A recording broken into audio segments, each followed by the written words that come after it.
Transmigrating to Hong Kong Island in the 1980s, Huang Kunyao awakened the memories of two lifetimes. At this moment, Hong Kong Island was in a golden era where all industries flourished with finance, trade, and technological innovation bursting with vitality. Starting from scratch, Huang Kunyao recruited talent on a grand scale, amassed an enormous fortune, and built his own private armed force, rapidly rising to become the uncrowned king of Hong Kong Island. Yet his ultimate goal far exceeded everyone's imagination. As the great tide of a new era surged forward, he intended to rely on his command over money, manpower, and guns to establish a nation of his own on the shores of the South China Sea. This was an epic of ambition, intellect, and power, telling how Huang Kunyao rose from the very bottom, step by step ascending to the pinnacle of authority and founding an unprecedented dominion. In the 21st century, Huang Kunyao had been the perfect model of a handsome young clerk in a government office. With sword-like brows and starry eyes, carrying just the right hint of a smile, his suits were always immaculately pressed, his briefcase polished to a shine. He understood all too well that the key to advancement lay not in mastering one's duties, but in following the right person and standing in the right camp. To cast off the shackles of being a mere junior clerk, he had long since carved the principle of offering himself to the game into his very bones. When he learned that the female leader in charge of personnel was preparing for a sudden foreign language exam to secure her promotion, he immediately volunteered and became her exclusive practice partner. By day, he served tea, poured water, and organized notes. By night, he practiced speaking with her and reviewed mistakes, mastering the art of flattery to perfection, never appearing obsequious, yet exuding thoughtfulness in every detail. His efforts were not in vain. Riding on this so-called teacher-student bond, he advanced smoothly, skipped several crucial rungs, and finally sat firmly in the office of the deputy director of the district bureau. From then on, he basked in success, living a life more comfortable than that of an immortal. In the mornings, he signed inconsequential documents. In the afternoons, he either accompanied business owners to eat, drink, and discuss so-called cooperation, or organized team-building activities to draw colleagues closer. At night, he would occasionally tag along to private gatherings with those bosses, quietly padding his own little nest egg. Without doing any real work, he never missed a penny of salary or bonuses, and extra income flowed in without end. Each day, as he rubbed his increasingly rounded belly, Huang Kunyao could not help sighing, inwardly praising how absurdly comfortable his life had become. The turning point came on a rainy night. The female leader had just distinguished herself in her promotion defense, and in high spirits pulled him into her office for a long candlelit talk, saying she wanted to review the past and plan the future. Huang Kunyao dared not slack off. Holding his wine glass, he kept a smile on his face throughout, at times echoing her wise decisions, at others lamenting his own so-called arduous efforts. To prove his loyalty and make his presence felt, he downed one glass after another, and in the end, they even resumed language practice. He only remembered studying foreign phrases with her all night, giving it his all, until everything suddenly went black. When he awoke again, a bone-piercing chill instantly flooded his limbs and bones. Huang Kunyao jerked his eyes wide open as the salty seawater choked him into violent coughing. Everywhere he looked was endless deep blue, his body rising and falling with the waves, with nothing beneath him to lend support. He instinctively wanted to curse, but his throat was so raw it hurt. The moment he opened his mouth, several more mouthfuls of seawater flooded in. As he struggled to break the surface for air, a surging tide of memories suddenly crashed through the barrier of his mind, like a tsunami pouring into his consciousness in a mad rush. Not of his 2 decades in the bureaucracy, but of another life altogether, searing, bloody, and wreathed in the stench of gunpowder. The former owner of this body was also named Huang Kunyao, but he was a battle-hardened warrior who had crawled out from piles of corpses. He had grown up in a coastal village, wild and untamed like a wolf. Upon reaching adulthood, he resolutely enlisted, and just then war flared along the Longyue border, sending him straight to the front lines. On the battlefield, he was never the coward hiding in the rear. In every brutal engagement, he fought to rush to the very front, charging through storms of bullets, without so much as blinking, his fearless ferocity both awing and unnerving his comrades. Relying on this reckless drive that took no account of his own life, he rose from an ordinary soldier to squad leader, then platoon leader, then company commander. The stars on his shoulders multiplied and the medals on his chest accumulated until he became the famed spearhead company commander of his unit. Yet behind the glory were the figures of comrades falling one after another. What seared his soul most was a battle fought to cover a retreat. They had been trapped by the enemy in a mountain hollow out of ammunition and supplies. During the breakout, a childhood friend who had grown up with him hurled himself in front of him to block a stray bullet. Warm blood splattered across his face. In his comrade's final gaze, there were reluctance and concern and an unspoken plea to live on. His comrade's sacrifice shattered his reason completely. After the breakout succeeded, faced with the prisoners who had already laid down their arms, he raised his gun with reddened eyes and pulled the trigger without regard for anything. Killing prisoners on the battlefield was a grave taboo, punishable by death under military law. Fortunately, the high command valued his talent, and remembering his bravery and many feats, went against the tide of opinion to spare his life. Even so, his military status could not be preserved, and he could only be discharged as a veteran. After leaving the army bearing scars all over his body and a few gold pieces secretly taken from the battlefield with his comrades, he returned to his hometown. But he could never step out of the shadow of war nor endure the suffocating stillness of home. Just as he was lost in confusion, someone told him that the Hong Kong island in the south was a land of gold where anyone willing to toil could make a fortune. Looking at the strong swimming skills he had honed through years of struggling in the water, he steeled himself, found a sturdy enough piece of driftwood by the shore, and under the cover of night, plunged into the boundless sea, swimming toward that legendary Hong Kong island, where gold supposedly littered the ground. The memories cut off abruptly. Gasping violently on the surface of the sea, Huang Kunyao could no longer tell whether the wetness on his face was seawater or tears. A moment ago, he had been a pampered, slick deputy director. The next, he had become a discharged soldier on the run, burdened with the lives of his comrades. Two utterly different lives intertwined and collided in his mind, making his head feel as though it would split open. Yet he had no choice but to accept this absurd reality. He had truly transmigrated into an era where the smoke of war had just dispersed and opportunities and dangers abounded, left to drift upon a sea that divided life from death. The waves, careless and heavy-handed, shoved the driftwood forward, slamming it with a clang into a stretch of murky tidal mud. Choking on the salty, fishy seawater, Huang Kunyao scrambled ashore on hands and feet. He coughed the grit from his throat, lifted his head, and instantly recognized the place. This was Liuman, one of the most chaotic wild piers on Hong Kong Island. On the roads of Hong Kong Island, this place was far more than an ordinary smuggling pier. It was infamous as a sanctuary for drug trafficking. Countless packets of illicit white powder slipped into the city's streets and alleys through the maze of boats and shanties here, and the waterways crisscrossing like a spider's web. All across the water, dozens of cargo ships were crammed side by side, large and small jumbled together.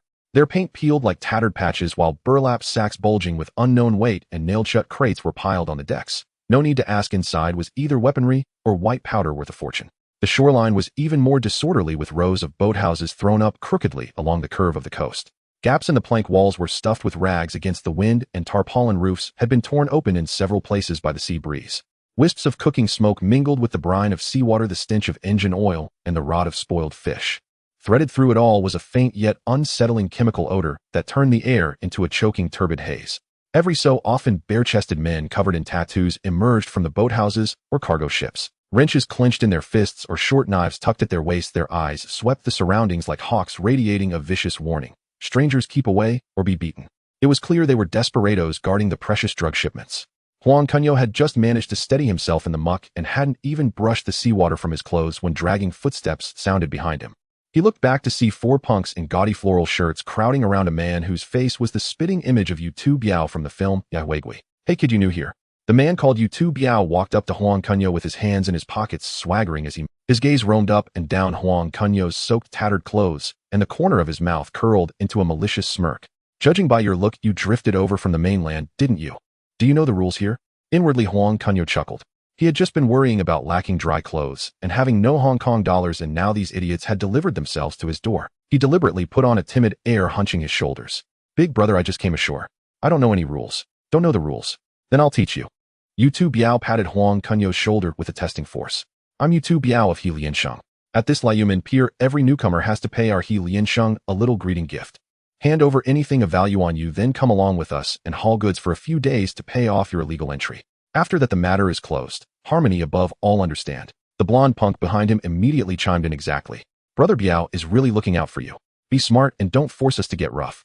Huang Kunyao lowered his head to glance at his own clothes, torn so badly they exposed skin, then lifted his eyes to sweep over their comparatively intact floral shirts. He deliberately sighed. "I really don't have anything of value left, just this one life. But big brother, I do have one shameless request. My clothes are soaked through and I'm shivering with cold. Could you lend me a dry set to wear?" Yu Biao froze for a moment, then burst out laughing. "You a stowaway dare make requests of me? You must be frozen." He turned to his underling. "Give him the most ragged set we've got so he doesn't freeze stiff and can't carry goods later. Don't laugh too soon, brother Biao." Huang Kunyao suddenly straightened his back, the timidity vanishing from his face in an instant, replaced by a playful smile. "I don't just want a set of clothes. I'd also like to borrow some money from you. After all, I've just arrived on Hong Kong Island. I need something to live on, don't I?" At those words, Yu Biao and the punks all stared, then erupted into uproarious laughter. "The brat must be insane. Look at that scrawny monkey. He wants our money." The blonde punk laughed so hard, he almost doubled over as he reached out to shove Huang Kunyao. But before his hand could touch Huang Kunyao, it was seized in a lightning-fast grip and twisted with a casual motion. "Ow! It hurts, it hurts." The blonde thug's face contorted with pain, tears almost spilling from his eyes. You two, Biao's grin froze. Kid, you dare raise a hand to us? He waved his hand. Get him. Cripple him. The other two punks immediately lunged forward, fists raised. Huang Kunyao released the blonde's wrist, sidestepped the first man's punch, and in the same motion, drove his foot into the attacker's knee. The thug collapsed into the mud with a splash, eating a mouthful of grit. He then spun, bringing his elbow up to crash into the second thug's chest. The man let out a muffled groan, clutching his chest as he fell backward. In the span of barely 3 seconds, all 3 lackeys were on the ground, howling in pain. Yu Tu Biao stumbled back a step, his swagger gone, stammering, Who the hell are you to dare defy our He Lian Sheng? Who I am doesn't matter. Huang Kunyao dusted off his hands and walked toward Yu Tu Biao, one step at a time, his tone relaxed. What matters is that I quite agree with what you said about harmony above all. Now let's talk properly. Your clothes and your money, lend them to me, and I'll let you all walk away. How about it? Harmonious enough. Yu Tu Biao looked down at his groaning lackeys, then up at the unwavering look in Huang Kunyao's eyes. Realizing he had kicked an iron plate, he no longer dared posture and bobbed his head repeatedly. Fine, I'll hand it over. As he spoke, he hurriedly pulled his wallet from his pocket and held it out. There's over 3,000 Hong Kong dollars in here. It's all yours.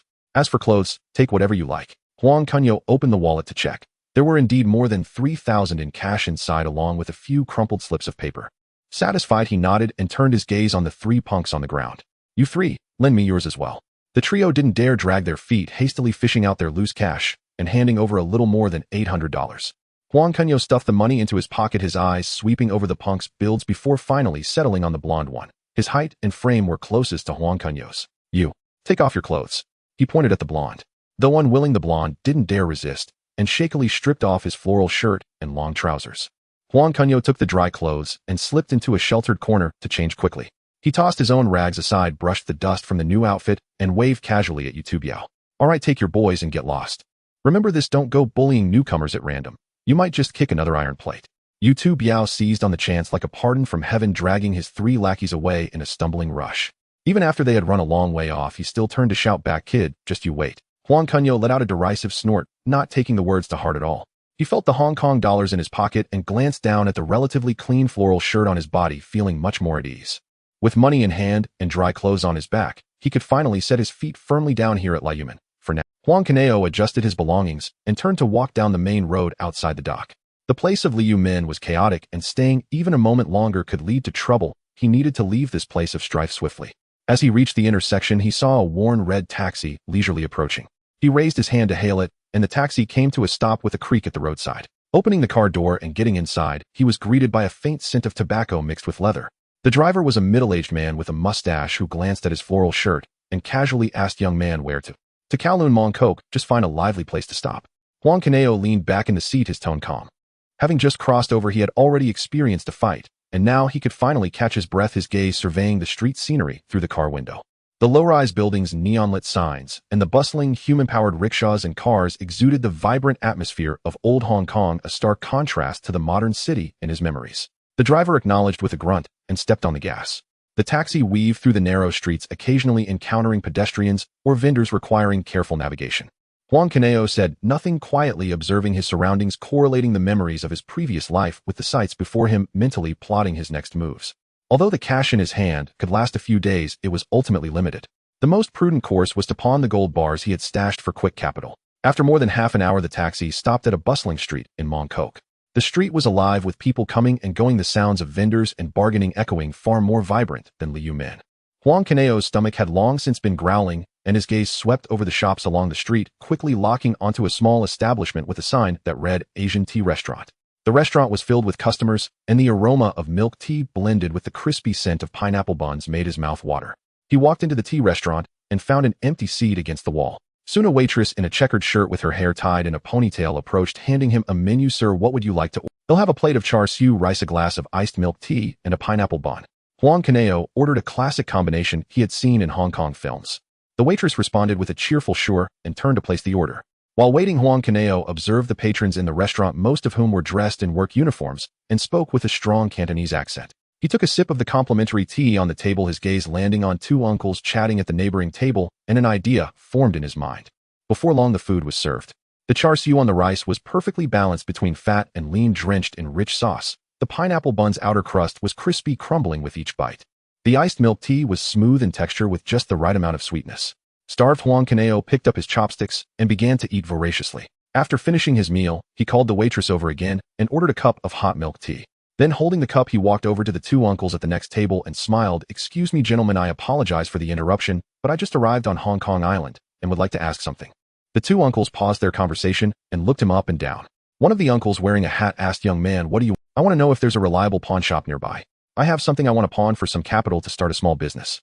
Huang Kunyao spoke sincerely, emphasizing the word reliable. He understood that pawn shops in old Hong Kong could be quite mixed. Encountering a shady one could lead to losing money and trouble. The uncle with the hat chuckled, "Oh, you want to pawn something? There are a few pawn shops in Mong Kok, but the most reliable one is Dutching Pawn Shop at the street corner. It's been around for decades, and the owner is an old hand. He never rips people off, though the interest on pawned items is slightly higher." Another uncle added, "You don't go to those small pawn shops in the back alleys. It's easy to get scammed. Dutching Pawn Shop is on the main street, and its sign is quite large, so it's easy to find. But is what you're pawning valuable?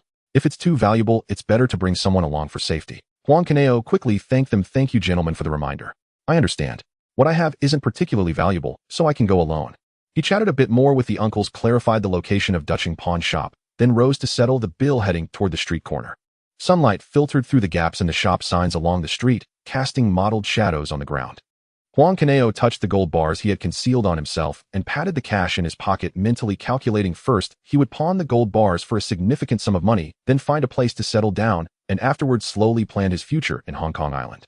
The predecessor of the number gang was the renowned Hongfa Mountain Loyalty Hall, founded by nationalist General Ge Xiaowang in 1945 at No. 14, Baohua Road, Shiguan, Guangzhou. In its early days, the gang gathered power around the core tenet of loyalty and righteousness.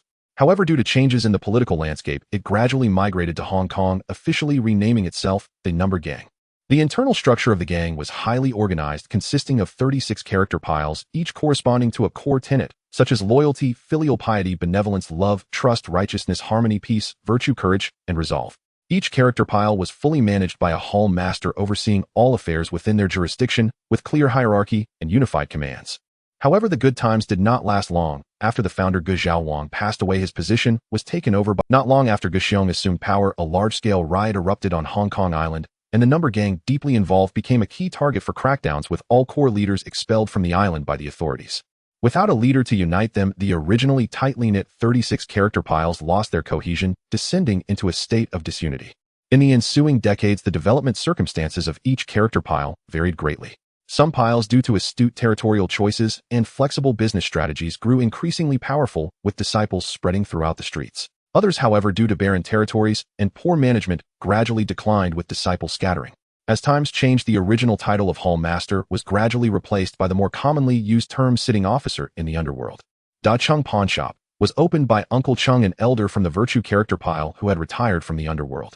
With the identity of a gang elder, he naturally attracted no trouble from small-time thugs, and the business thrived. Why did Huang Kunyao insist on going to the pawn shop to sell gold bars? Firstly, the gold dealers on Hong Kong Island required receipts to sell gold bars, and secondly, pawn shops were often run by social figures who could discreetly help with ID processing. After following the direction pointed by Uncle Chung for a few minutes, Huang Kunyao saw the sign of Dai Chung Pawn Shop at the corner of the main street. The sign, with gold letters on a black background, appeared somewhat worn yet polished to a shine. The characters De Chung were bold and vigorous, exuding a sense of old-school heft. As he approached the door, he saw an elderly man dressed in a traditional jacket, sporting a goatee, sitting behind the counter and tapping on an abacus. His murky eyes, though cloudy, revealed sharpness. He was surely Uncle Chung, the pawn shop owner mentioned by Uncle. "Young brother, are you here to sell or to redeem?" Uncle Chung did not look up, his voice hoarse yet steady. Huang Kunyao approached the counter, lowering his voice. "Boss, I want to sell something and need a quiet place to talk." He knew that gold bars were not ordinary items, and stating it outright at the counter could attract trouble. Uncle Chung then raised his head, sizing him up. Seeing his composed demeanor, he did not seem like an ordinary rash youth. Putting down the abacus, Uncle Chung pointed to a small door behind the counter. "Come in." Huang Kunyao followed Uncle Chung into the inner room, where a faint scent of sandalwood greeted him instantly, dispersing the noise and odor from outside. The inner room was not large, arranged simply and elegantly with yellowed old newspapers on the walls, and a heavy rosewood Eight Immortals table in the middle. Surrounding it were 4 intricately carved wooden chairs, and on the table was a neat set of purple clay tea, where next to which sat a yellow brass incense burner, emitting wisps of delicate smoke. In the corner stood an old wooden cabinet, the cabinet door adorned with a brass lock, exuding a heavy sense of do not approach. "Have a seat." Uncle Chung gestured for him to sit down, then picked up the brass kettle from the table and filled 2 teacups with hot tea. The tea was clear and fragrant, rich in aroma. Young brother, you don't seem old yet you understand the ways of the underworld. Speak up, what do you want to sell? Huang Kunyao wasted no time raising his hand to untie the hidden pouch at his waist, carefully pulling out 2 gold bars wrapped in red cloth and placing them on the 8 immortals table. As the red cloth was lifted, 2 warm golden glows instantly illuminated the dim light. The gold bars' surfaces smooth and polished, their edges finely ground, clearly high-quality goods. A hint of surprise flashed in Uncle Chang's eyes as he reached for one of the gold bars, rubbing it between his fingers for a moment before bringing it to his nose to sniff. He then took out a small brass scale from the drawer and began weighing it carefully. Young brother, these gold bars have some weight. The international gold price is skyrocketing, reaching up to $850 an ounce now. While weighing, Uncle Chung slowly continued. However, to sell gold bars here on the docks, you either need proper receipts or will have to take a discount. These 2 gold bars, when weighed, total exactly 1,000 grams. Huang Kunyao's heart sank. He did not expect Uncle Chung to instantly grasp the current gold price situation, truly an old hand in the business. He spoke in a solemn tone. Uncle Chung, these gold bars were brought over from the mainland years ago, and I don't have any receipts. What can we negotiate? Uncle Chung set down the brass scale, tapping the table with his fingertip, his tone steady. According to the current market, the international gold price in Hong Kong dollars is about $150 per gram. However, since you have no receipts, I can't buy it at market price. At most, I can offer you 70%. He paused, picked up a pen, and began calculating on a rough piece of paper. $150 per gram times 70% equals $105 per gram. For 1,000 grams, that totals 1.0 Hong Kong dollars. This price is considered a top-notch fair price at the pawn shops here on the docks. If you find it acceptable, we can make the deal. Huang Kunyao quickly calculated in his mind. He had roughly understood the gold price situation in 1980 before coming here, and Uncle Chang's offered price indeed did not cheat him. Moreover, obtaining 70% on a discount without receipts exceeded his expectations. He did not hesitate and nodded, saying, Uncle Chung, I trust you, let's go with this price. Seeing him so straightforward, Uncle Chung revealed a hint of approval in his eyes. Good, that's decisively done. Wait here, I'll go get you the cash. With that, he stood up, walked to the wooden cabinet in the corner, opened the brass lock, and took out a heavy wooden box. Returning to the table, he opened the box, revealing neatly stacked bundles of fresh Hong Kong dollars inside. Huang Kunyao looked at the neatly stacked Hong Kong dollars in the wooden box, feeling a heavy stone finally lift from his heart.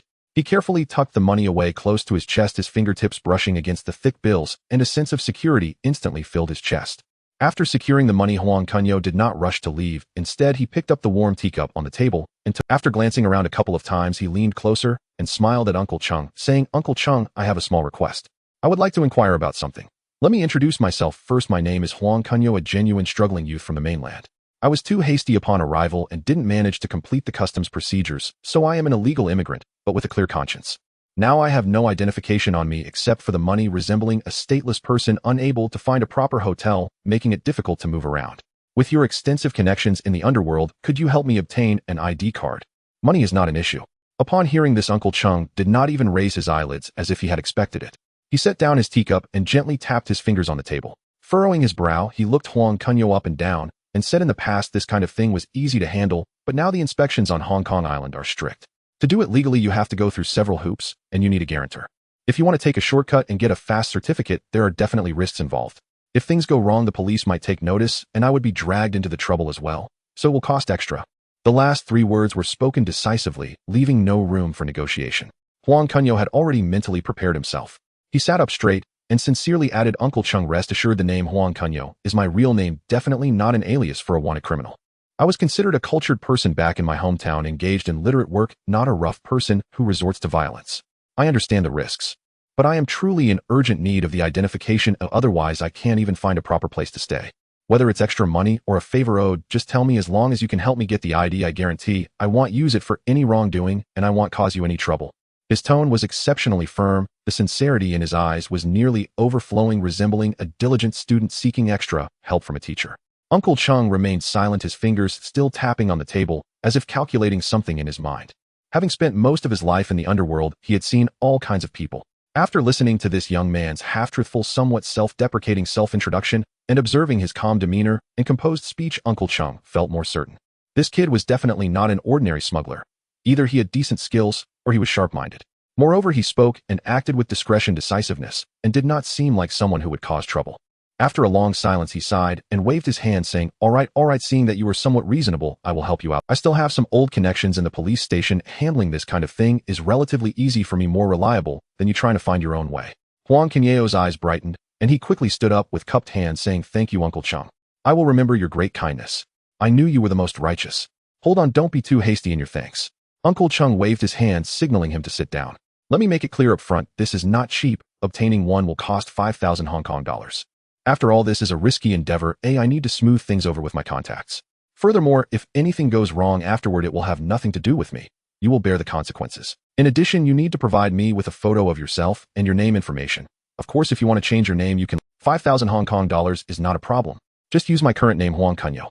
Huang Kunyao quickly agreed. 5,000 Hong Kong dollars was not a significant amount for him now. What mattered most was obtaining the ID quickly. "As for the photo, I don't have one right now. Can we set a time for me to take it and bring it over as soon as possible?" Uncle Chung nodded, took out a piece of paper from the drawer, wrote down the address of his pawn shop and a contact number, and handed it to Huang Kunyao saying, "Come here tomorrow morning with the photo and the 5,000 Hong Kong dollars. Remember, try to come early. I will handle your matter as the first business when I open. Fewer people means less attention. After I receive the photo, I will coordinate things, and you will get a response within 3 days at most." Huang Kunyao took the note, carefully folded it, and tucked it into his pocket. He again cupped his hands and thanked Uncle Chung, saying, "Thank you, Uncle Chung. I can give you a part of the money now as a deposit." "No need, you can give the money together when you bring the photo tomorrow." Uncle Chung waved his hand, his tone flat. "I am helping you with this matter not for this little deposit, but simply because I find you agreeable. Remember, after you get the ID, just settle down and find a job. Don't get involved in gang disputes. Hong Kong Island may seem like a land of opportunity, but it is riddled with traps. Although I have withdrawn, I also don't want to be dragged into underworld disputes just for helping you with this. I will keep Uncle Cheng's advice in mind." Huang Kunyao nodded solemnly, taking Uncle Cheng's words to heart. He knew that Uncle Chung genuinely cared for him, and this kindness was something he must remember. Having Uncle Chung handle it directly is not only more reliable, but also saves the hassle of intermediaries. I truly found the right person this time. 3 days passed in the blink of an eye, and Huang Kunyao hurried to the pawn shop right at the opening time. As soon as he pushed the door open, he saw Uncle Chung sitting behind the counter holding a brand new ID card.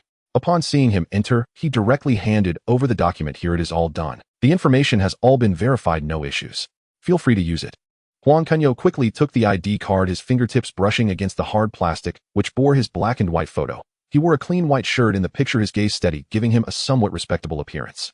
His name, date of birth, address, and all other information were complete. The address was a temporary one that Uncle Chung helped him find, sufficient for everyday checks. He inspected it thoroughly twice, and the last bit of worry in his heart finally settled. Smiling, he handed over 5,000 Hong Kong dollars. "Uncle Chung, thank you for your hard work. Keep the money." Uncle Chung took the cash and casually stuffed it into the drawer, waving his hand. "All right, now that you have the documents, be sure to keep a low profile. There are many opportunities in Hong Kong, but also many pitfalls, so stay alert." Huang Kunyao nodded, repeatedly exchanged a few pleasantries, and then with ID card in hand, he walked out of the Dutching pawn shop with a light step. With a legal identity, he no longer had to hide like a frightened bird. He felt much more upright. The urgent task was to find a place to settle down. Huang Kunyao did not intend to rent a particularly good place, as it was only a temporary arrangement.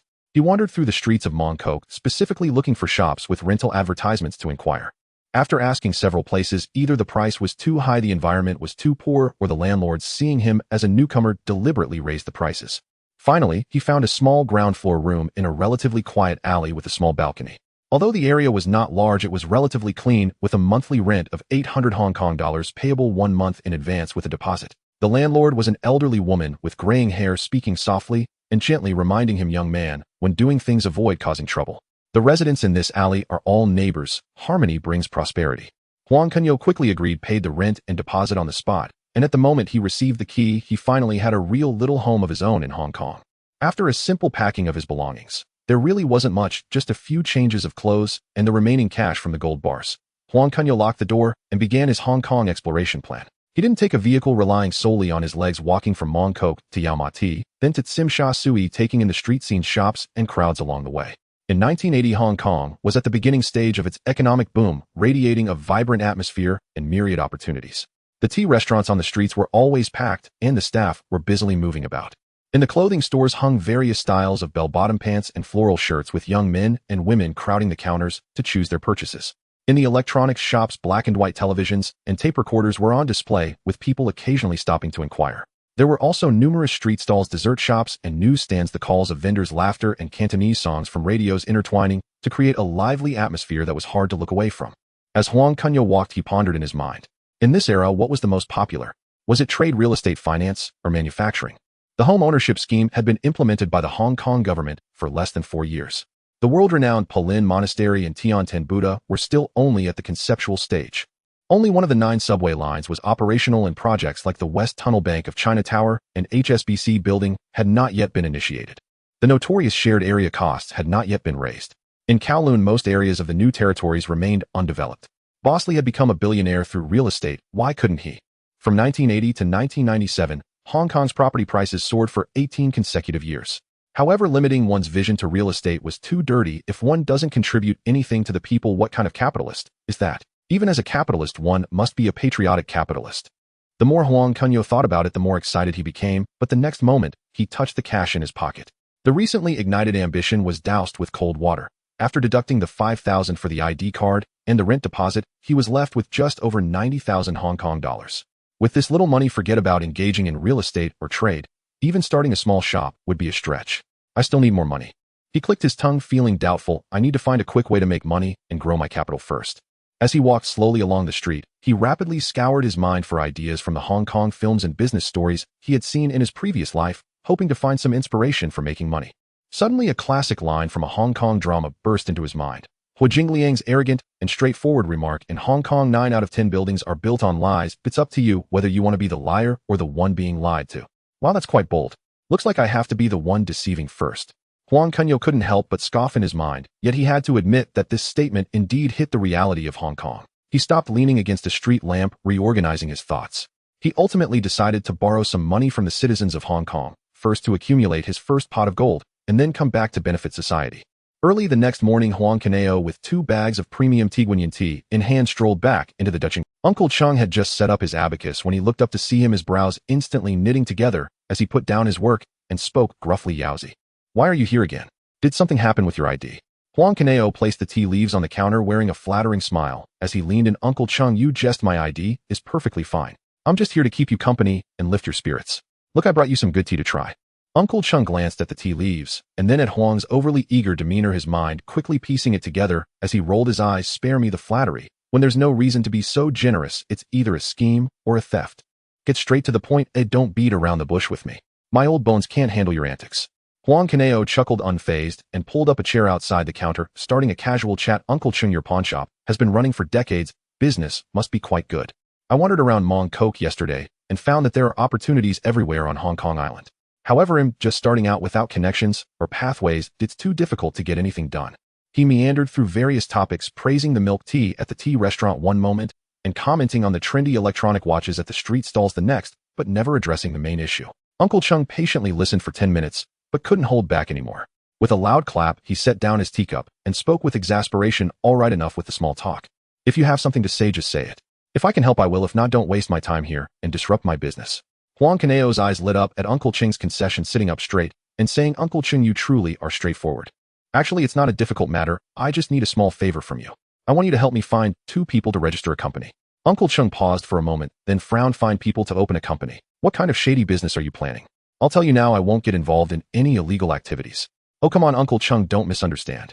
Huang Kunyao quickly waved his hand, explaining, how could I possibly do something unethical? What I want to open is a stock advisory company, just to analyze stock trends and offer advice, while collecting a consulting fee to earn a bit of pocket money. You see, the economy in Hong Kong Island is improving and more people are trading stocks. Many are just buying blindly. I happen to understand this area a bit. Guiding them could help them find the right path, allowing me to earn a little money while they minimize their losses. Isn't that a win-win situation? I just need 2 names to serve as legal representatives for convenience. I'm just trying to establish myself without drawing too much attention. Uncle Chung scrutinized him for a long moment, noticing his sincere expression, which didn't seem like a lie. His internal caution eased slightly, and his tone softened. A stock advisory. That doesn't sound like a bad thing. But using names to open a company carries risks. If something goes wrong, and someone has to take the fall or go to jail, that's going to cost money. No problem. Just name your price. This is like buying insurance for me. I assure you nothing will go wrong. Huang Kunyao patted his chest in assurance, fearing that Uncle Chung might backtrack. That's good to hear. Uncle Chung nodded. When do you need it?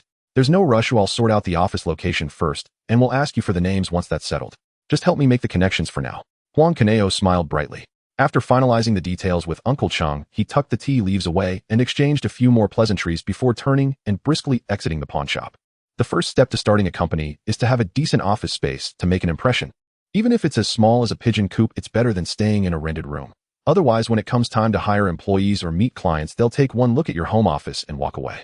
Huang Kunyao didn't walk far, just wandering around the office buildings near Mongkok, and after asking 2 real estate agents, he finally rented a small room of about 10 square meters in a not a rundown but clean office building. With a monthly rent of 2,000 Hong Kong dollars, paying 2 months deposit and 1 month's rent, he signed a contract and handed over the money, unable to resist striking a pose with his hands on his hips, basking in self-satisfaction. Done.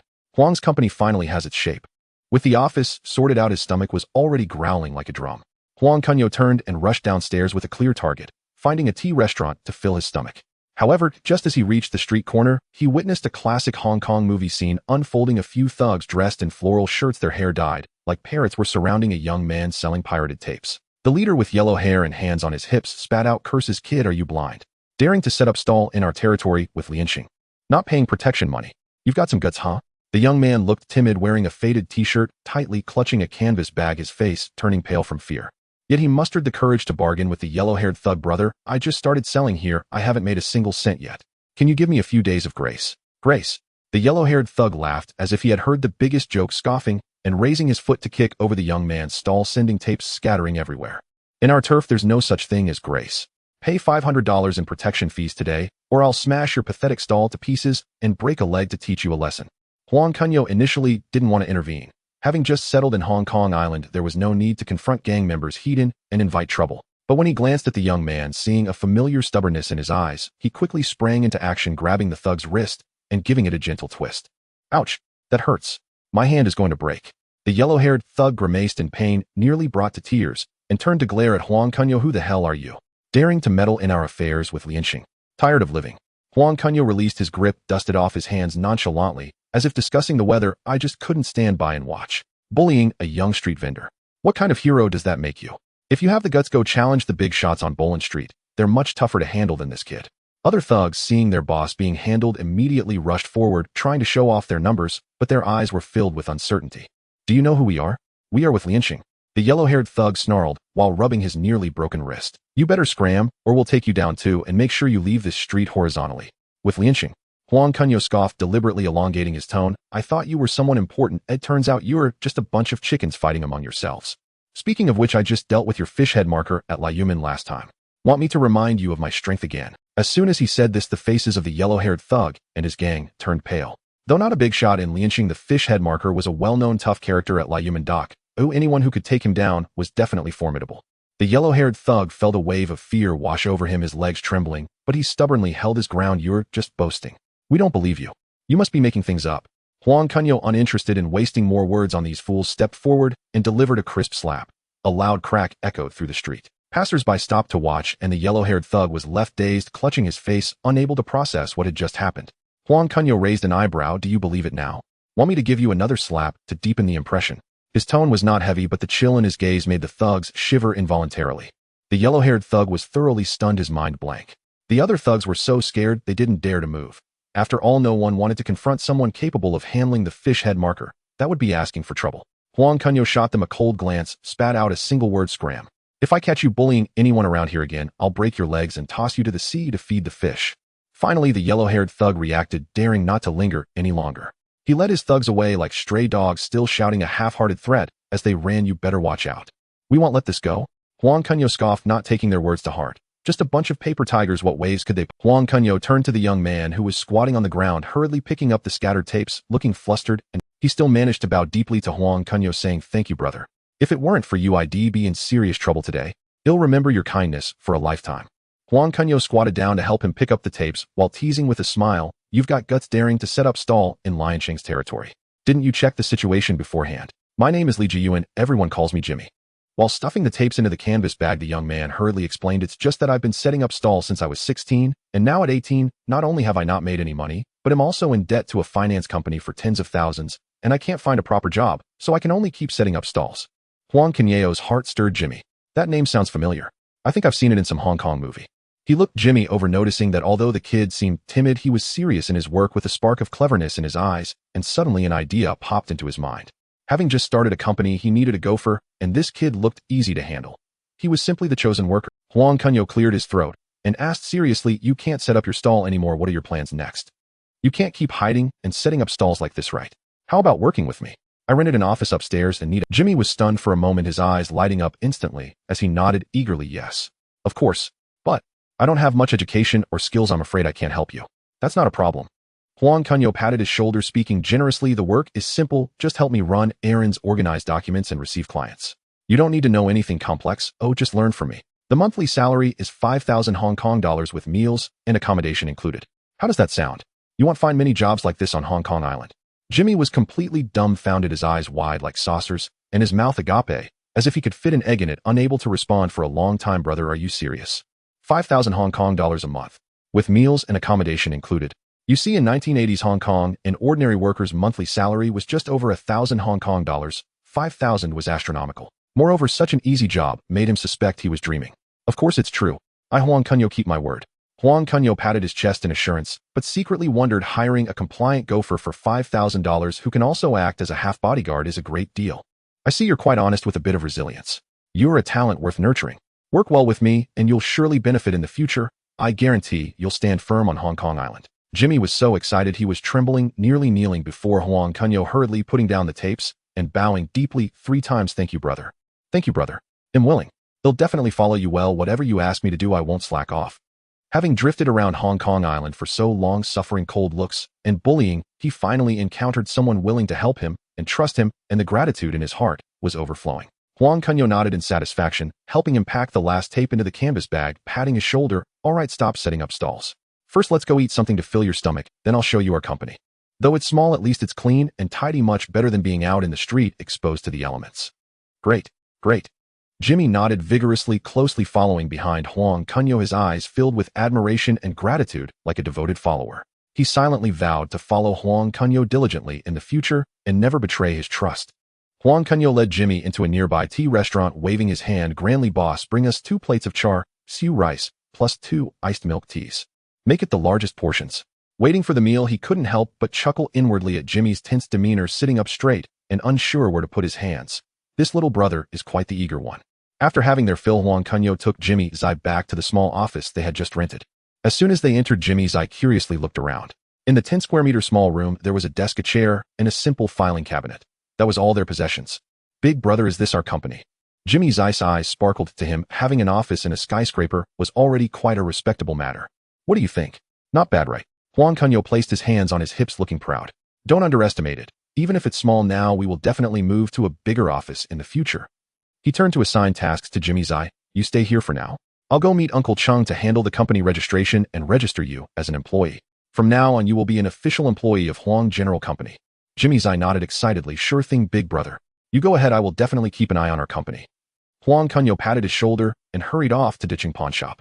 Uncle Chung was highly efficient and had already found 2 reliable front people, those kinds of street addicts who were willing to cooperate for a bite to eat. Huang Kunyao immediately settled on a payment of 1,000 Hong Kong dollars for each person, with Uncle Chung taking 200 as a fee, agreeing to go together to register the company the next day. Early the next morning, Huang Kunyao brought Jimmy's eye and met up with the 2 front people found by Uncle Chung, heading straight to the registration office.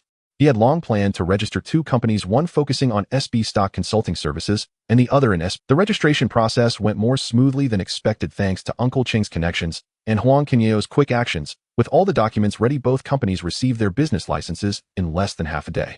Holding the brand new licenses, Huang Kunyao couldn't help but show off to Jimmy's eye. See, Jimmy, now you're also... Keep a close watch on the business from now on.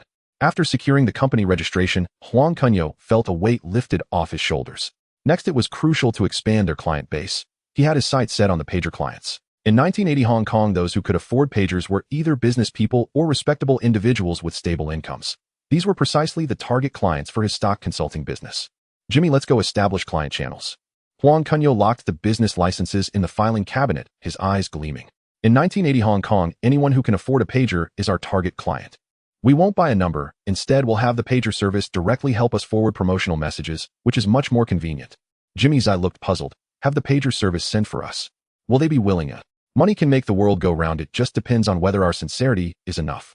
Huang Kunyao patted his pocket and headed straight to a sizable integrity paging service in Mongkok.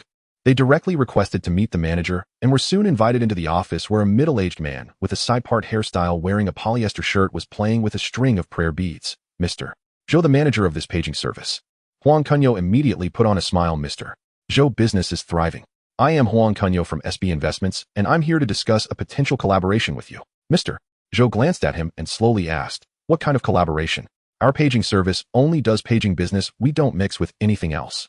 I just want to collaborate with your company. It's all standard cooperation. Huang Kunyao replied calmly. I would like your company to help me send out paging messages about stocks, but the pager numbers will all be those owned by your company. For the first day, send out as many messages as you have numbers, then have the amount each day. It should only last about a week. Mr. Zhou frowned. Mr. Huang, I understand your idea, but the contact information of our paging service clients is our core resource. Forwarding commercial promotions without permission is not only against industry rules, but it may also annoy our clients and harm our reputation. I can't agree to that. Mr. Zhou, I understand your concerns. Huang Kunyao remained calm, pulling out a stack of Hong Kong dollars and placing them on the table, saying earnestly, this is 50,000 Hong Kong dollars a remuneration for you and your employees. It's for sending messages for just 1 week, and I guarantee there will be no repeated disturbances to the clients. Moreover, think about it, my consulting service helps clients navigate stock market trends and avoid risks, providing them with practical value. If clients truly benefit, they will only appreciate that your paging service was considerate. It can even enhance their goodwill, making them more willing to renew their services with you later. This is a win-win. Mr. Zhou glanced at the Hong Kong dollars on the table, and the speed at which he toyed with the prayer beads slowed down, but his tone remained firm. You think 50,000 is enough to take this risk? Mr. Huang, you are underestimating this matter. I have hundreds of thousands of clients here. If someone complains, the reputation of my paging service will be tarnished, and the losses will not be covered by this amount of money. Huang Kunyao was aware of this and took out another stack of Hong Kong dollars to add to the table. Let's make it 80,000 in total. Mr. Zhou, I know you value your reputation, so I can sign a formal agreement with you to clarify the terms. If any client complaints or reputation losses arise from this promotion, my company will take full responsibility, and it will have nothing to do with your paging service. You won't have to bear any liability at all. He paused, leaning forward slightly, his tone becoming more earnest. Moreover, I've heard that this paging service is facing considerable competitive pressure lately, with a new company opening up down the street stealing quite a few clients.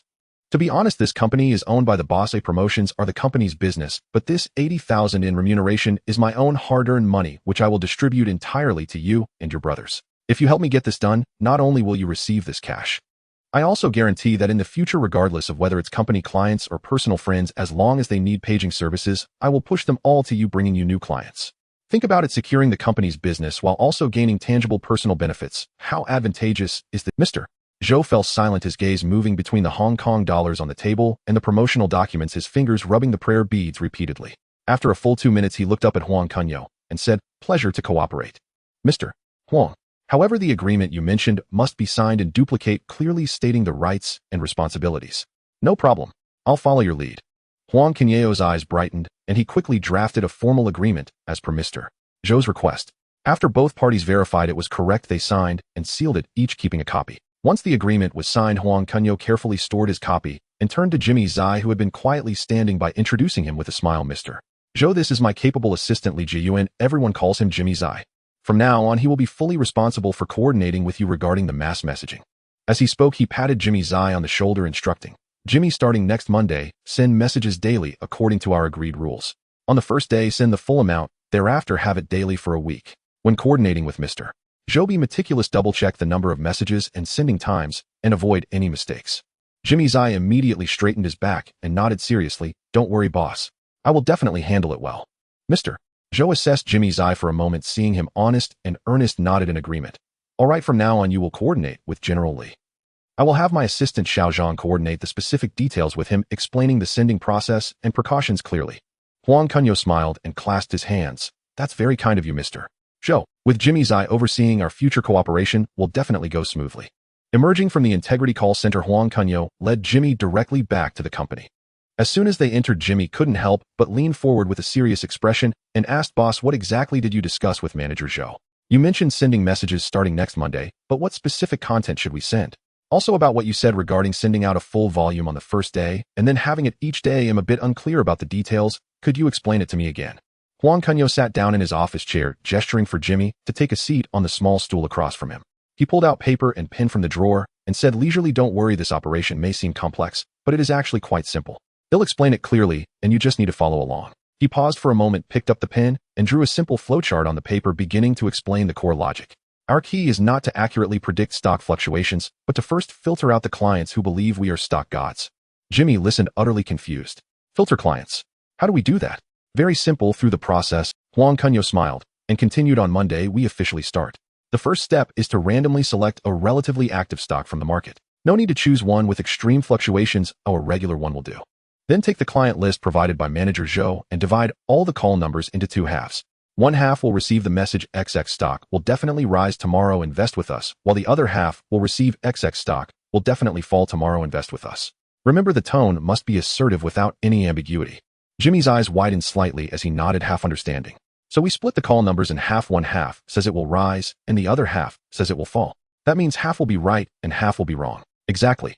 Huang Kunyao snapped his fingers. Those clients who receive the incorrect information will most likely think we are frauds and will ignore us in the future, so we can eliminate that portion directly. Focus on the half that received the correct information. The next day, select another stock from the market and again split the clients who hit yesterday into two, have sending one half the rise message and the other half the fall message. At this point, he circled something on the paper and said, think about it. After the second day's filtering, half will be eliminated again, leaving us with clients who have received correct information for 2 consecutive days. On the third day, repeat the trick, choose a different stock, and continue splitting the remaining clients in half, one half for rise and the other half for fall. By the end of the third day, those who remain will be the ones who received accurate predictions for 3 consecutive days. Only then did Jimmy suddenly understand, clapping his hands. Oh, I get it. If they hit 3 times in a row, they'll definitely think we are incredible and regard us as stock gods. That's the idea, Huang Kunyao said with a smug smile. People have a herd mentality and are more inclined to trust authorities who have had consistent successes. These clients who have received correct information for 3 consecutive days will have established complete trust in us, and it will be time for us to monetize that trust. On the 4th day, you send a 4th stock recommendation to this remaining group of clients. This time, you must be clear in your message. The previous 3 accurate predictions have validated our capabilities. The 4th core recommendation comes with a fee of 5,000 Hong Kong dollars for one time. Payment will result in immediate dispatch of the specific stock and operational advice. He paused and added, when you liaise with Manager Zhou, remember to have Xiao Zhang help compile the sending data for each day, especially the client lists that need to be filtered on the 2nd and 3rd days. It must be checked thoroughly to avoid errors. For example, after sending out on the 1st day, have him organize the client numbers that receive the rise message and where the stock actually rose. The next day, we will target this group. On the 3rd day, do the same, targeting only the clients from the 2nd day who were accurate. Do you understand? Jimmy quickly took out a small notebook and began jotting down every step Huang Kunyao mentioned, nodding as he wrote, got it. I've written it down. Exactly, that's the process. Huang Kunyao looked at Jimmy's serious demeanor with satisfaction. Remember, the core is filtering trust and building authority. We don't need to truly understand stocks. We only need to make those who believe in us think that we understand. Once we collect the fees, we can casually provide some ambiguous advice afterwards, and they will find their own reasons to convince themselves. That is human nature. Jimmy stuffed the notebook into his pocket and nodded vigorously. Boss, you're amazing. This plan is brilliant. I promise to execute it as you said, and there will definitely be no mistakes. A week passed in the blink of an eye. Jimmy diligently followed the procedures laid out by Huang Kunyao, timely coordinating with Xiao Zhang to send out paging messages and verifying the client list, not daring to be the slightest bit careless. Early one morning, he rushed into the office with a pile of statistical reports, his face barely concealing his excitement. Boss, the earnings data for the week is out. The results from the paging station in Mongkok are astonishing. Huang Kunyao, leaning back in his chair with a cup of tea, immediately straightened up upon hearing this, took the report, and started flipping through it. Don't rush, take your time, and present the data clearly. All right.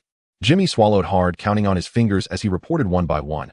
Manager Zhou has tallied that there are over 400 registered paging numbers at their station. After we sent out the full batch on the 1st day, as you said, half of them rose and half fell. On the 2nd day, we filtered out the successful clients, leaving exactly 200. On the 3rd day, we sent to this 200 and halves, leaving 100 remaining. And on the 4th day, after further filtering, we had 500 clients who hit 3 days in a row. Huang Kunyao tapped his fingers lightly on the report, a smile tugging at the corners of his mouth. This filtering rhythm matches what we envisioned. Next, what's the charging situation? Yes. On the 4th day, we started sending paid recommendations stating that the core recommendation for the 4th time costs 500 Hong Kong dollars each, and out of the 500 clients, 200 paid the fee. Jimmy's voice trembled with excitement. 200 times 500, we made 100 million Hong Kong dollars just on the 4th day. 100 million. Huang Kunyao's eyes lit up instantly, his teacup nearly slipping from his hand as he burst into laughter. Great. This money came faster than we expected. What about the 5th day, eh? On the 5th day, we followed the rules to have the remaining 500 clients filtering down to 250 who hit 4 days in a row. After sending the paid recommendations, this time 5 million paid the fee. Jimmy grew even more excited as he spoke. 5 million times 5000, we made another 75 million Hong Kong dollars on the 5th day. In just 2 days of charging, this one paging station in Mong Kok has brought us 175 million in revenue. Huang Kunyao set down the report, leaning back in his chair, his eyes filled with a sense of achievement. He had initially calculated the profit, but never expected the results to be so remarkable. After 3 days of filtering 400 paging numbers, they had accurately locked onto highly trustworthy clients, with a conversion rate far exceeding expectations. This 175 million is more than I earned in my entire lifetime when I was the deputy director. Good job. Huang Kunyao patted Jimmy on the shoulder, speaking grandly. You've worked hard these past few days. They'll give you a break this afternoon, and you can take 200 Hong Kong dollars as a bonus to buy something you like. Jimmy was momentarily stunned, then excitedly nodded. Thank you, boss. I don't need a break. I can keep working. All this money was earned through your methods, Bim, just running errands. Having only followed Huang Kunyao for a short time, he already received such a high salary, and now with a hefty bonus, all that remained in his heart was gratitude and admiration. Huang Kunyao smiled and waved his hand. If I tell you to go, then go. Only by balancing work and rest can one perform well. He paused, his gaze suddenly sharpening as he instructed. There's one more thing I need to clarify with you. No need to wait for data from the other 15 paging stations, and don't expand any further. Jimmy was taken aback, his face filled with confusion. Boss, didn't you say we needed to cover all 18 districts? Why are we not doing that anymore? The bigger the tree, the more wind it attracts. You need to understand this principle. Huang Kunyao leaned back in his chair, lightly tapping the table with his fingers. This Mong Kok station has already made 175 million. If we expand to all 18 districts, the noise will be too great, easily attracting the attention of the police or other forces. By the time the money is made, we could get into trouble instead. Let's just take what we can get, focusing solely on this Mong Kok station to minimize risk. Jimmy nodded, half understanding. I get it, boss. You're worried about causing issues due to a large impact. Exactly. Huang Kunyao nodded, continuing with his plans. Next week, you will keep coordinating with manager Zhou regarding the remaining 2500 clients who hit for 5 consecutive days. We'll send messages for another week, still following the old rules of having the filters each day, continuing to solidify their trust in us. Every extra penny counts. At this point, his eyes flashed with a hint of ruthlessness. There's one crucial thing you need to handle right now. Transfer all the money from our SB Stock Advisory Company's account to the previously registered SB Trading Company account. Not a single cent should be left. After we send messages for another week and collect the last payment, we will announce the bankruptcy of the SB Stock Advisory Company. Jimmy was startled. Bankruptcy? So we won't be doing this business anymore.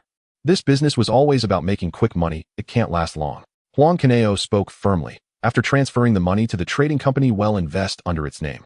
As for this stock advisory company, once it declares bankruptcy, we can sever all ties. By then, even if someone feels cheated and wants to trace us, the company will have gone bankrupt and liquidated, and the money will have long been moved, making it impossible for them to find us. This is the foolproof method. He patted Jimmy on the shoulder, emphasizing seriously. You need to handle this personally. Be careful during the transfer and don't make any mistakes. Remember, it's better to do less than to do more. We'll only reap the benefits from Mong Kok. Knowing when to stop is how we can establish ourselves long-term in Hong Kong Island. Jimmy was quick to act and completed the transfer procedures the same day, transferring the entire sum of 175 million from the account of SB Stock Advisory Company to SB Trading Company, taking every precaution to ensure that not a single error occurred. The day after the transfer, he followed Huang Kunyao's instructions and continued coordinating with manager Zhou, initiating a new round of information dispatch targeting the remaining 2500 clients who had been successfully contacted over the past 4 days. A week passed, and early one morning, Jimmy rushed into the office with a new statistical report. His excitement was even greater than before, his voice trembling with enthusiasm. Boss, the earnings data for the new week is out. These 2500 clients are incredibly effective. Huang Kunyao, who was sorting out the investment direction for SB Trading Company, looked up at his words, signaling him to take his time. Don't rush. Report the daily situation clearly. How many clients were charged, how much revenue. Leave nothing out. All right. Jimmy swallowed hard, quickly flipping through the report, and began to report to Huang Kunyao. This week, we followed the old routine of having the filtered clients for information dispatch each day. On the first day, we sent charging recommendations to the 2500 clients, sending out 500 at a time. All 1500 who paid last time renewed their payments, resulting in a revenue of 75 million Hong Kong dollars for the day. Huang Kunyao nodded, his fingers lightly tapping the table, indicating him to continue. On the second day, we followed the first day's paying clients of 1.5 million to split the dispatch again, sending out 500 at a time, and this time the 1500 all paid up. We earned 37.5 million Hong Kong dollars. Jimmy grew increasingly excited as he spoke. On the third day after filtering, we had 750 left, still charging 550 each, and all paid up, bringing in another 18.75 million. Huang Kunyao nodded, his gaze filled with certainty. After several consecutive successful contacts, these clients were completely convinced, and their willingness to pay was naturally at its peak. He asked, "What about the charging standards and revenue for the following days?" "We raised the price for the upcoming day." Jimmy turned to the latter half of the report, his voice rising higher. "On the fourth day, after filtering, we had 1875 clients left. You previously instructed that we could raise the price when the client's trust was sufficiently high, so I raised the charging standard to $100 each, and all 1875 paid up. The revenue for that day was 18.75 million Hong Kong dollars. On the fifth day, we continued filtering, leaving 936 clients rounded, still charging 100 each, and everyone paid up, adding another 9.36 million Hong Kong dollars. Jimmy closed the report, excitedly summarizing, "Boss, by the end of this week, our total revenue is 159.36 million Hong Kong dollars. Adding the previous round's 175 million, just from this one-pager in Mongkok, we've made 334.36 million. 334.36 million. Our first pot of gold is secured." A glimmer of excitement flashed in Huang Kunyao's eyes, but he soon calmed down, leaning back in his chair with a soft chuckle. Indeed, holding onto core trusted clients is much more effective than blindly expanding new ones. This round of profit-taking was well-timed. He stood up and walked over to Jimmy, patting his shoulder. "You've worked hard this week too. Go get 100,000 Hong Kong dollars as a bonus. Keep it for yourself. Also go prepare the bankruptcy materials for SB Stock Advisory Company. Immediately follow the process for liquidation and do it as quickly as possible. No lingering delays." Jimmy nodded eagerly. "All right, boss. He'll get right on it. He'll prepare the bankruptcy materials promptly and ensure it's all done properly." With the bonus of 100, he was particularly invigorated, turning around and rushing out of the office. Huang Kunyao watched his departing figure, his gaze gradually becoming profound. He walked to the window, looking at the bustling street scene in Mongkok below, planning his next steps after the bankruptcy of SB Stock Advisory Company. All loose ends would be completely cut off. Next, he would register a few more companies to enter into betting agreements with SB Trading Company, transferring over the more than 300 million Hong Kong dollars in the accounts, and then proceed to bankrupt SB Trading Company. Clean up all the loose ends both before and after, and do it all legally and compliantly. That is true. In the following days, Jimmy indeed handled the subsequent wrap-up affairs meticulously. Not only did he prepare all the bankruptcy materials for the SB Stock Advisory Company, thoroughly completing the entire liquidation process smoothly, but he also strictly followed Huang Kunyao's instructions to transfer over 300 million Hong Kong dollars from the SB Trading Company's account to several offshore companies under a prearranged betting agreement. Subsequently, through layers of financial operations involving these offshore companies, he managed to cleanly remit this sum of money into the legitimate offshore company, Kunyao Investment, that Huang Kunyao had established earlier. At this point, all remnants of the previous stock advisory business were completely severed, leaving no trace of connection visible on the surface. During these days, Huang Kunyao was not idle either. With ample funds in hand, he immediately began considering setting up a decent home in Hong Kong Island. After all, to establish a long-term presence, a respectable residence is not only a necessity for living, but also a stepping stone for expanding high-end connections. He took his ID and a large cash check, heading straight to Repulse Bay.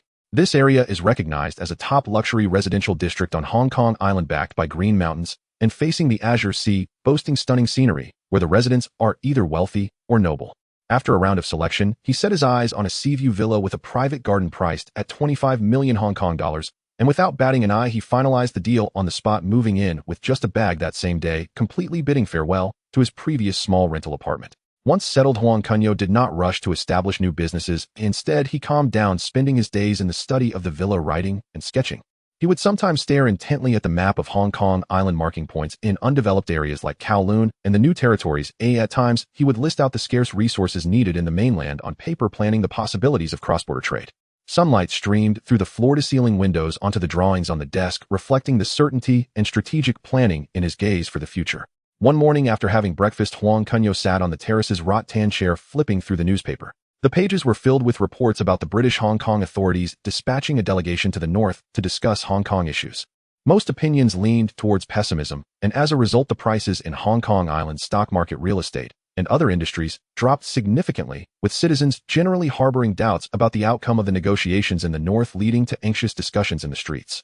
Political matters of this magnitude are not for us common folks to comment on. Huang Kunyao scoffed lightly, thinking to himself, making money quietly is the right path. He casually flipped through the newspaper, his gaze sweeping over a news piece about Kowloon Warehouses director Bao Yugong acquiring property in London, initially dismissing it as a common operation by the wealthy, feeling a hint of impatience. What does it matter to others if someone buys a house? Why does it warrant such extensive coverage?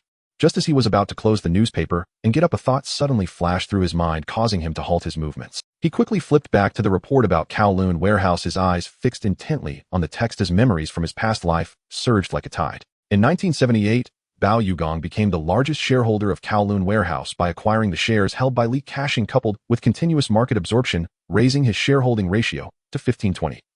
In 1979, the Jardine Matheson Group's property company, not to be outdone, aggressively acquired Kowloon warehouse stocks through Jardine Securities, pushing its holdings to about 20, creating a confrontational standoff with Bao Yugong.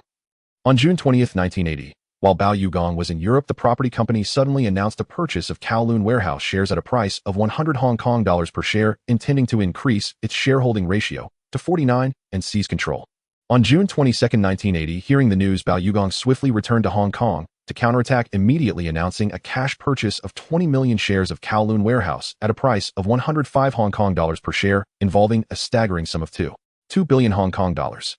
On June 23, 1980, Bao Yugong completed the purchase plan within just 2 hours, successfully raising his shareholding ratio to 49 and gaining control of Kowloon warehouse.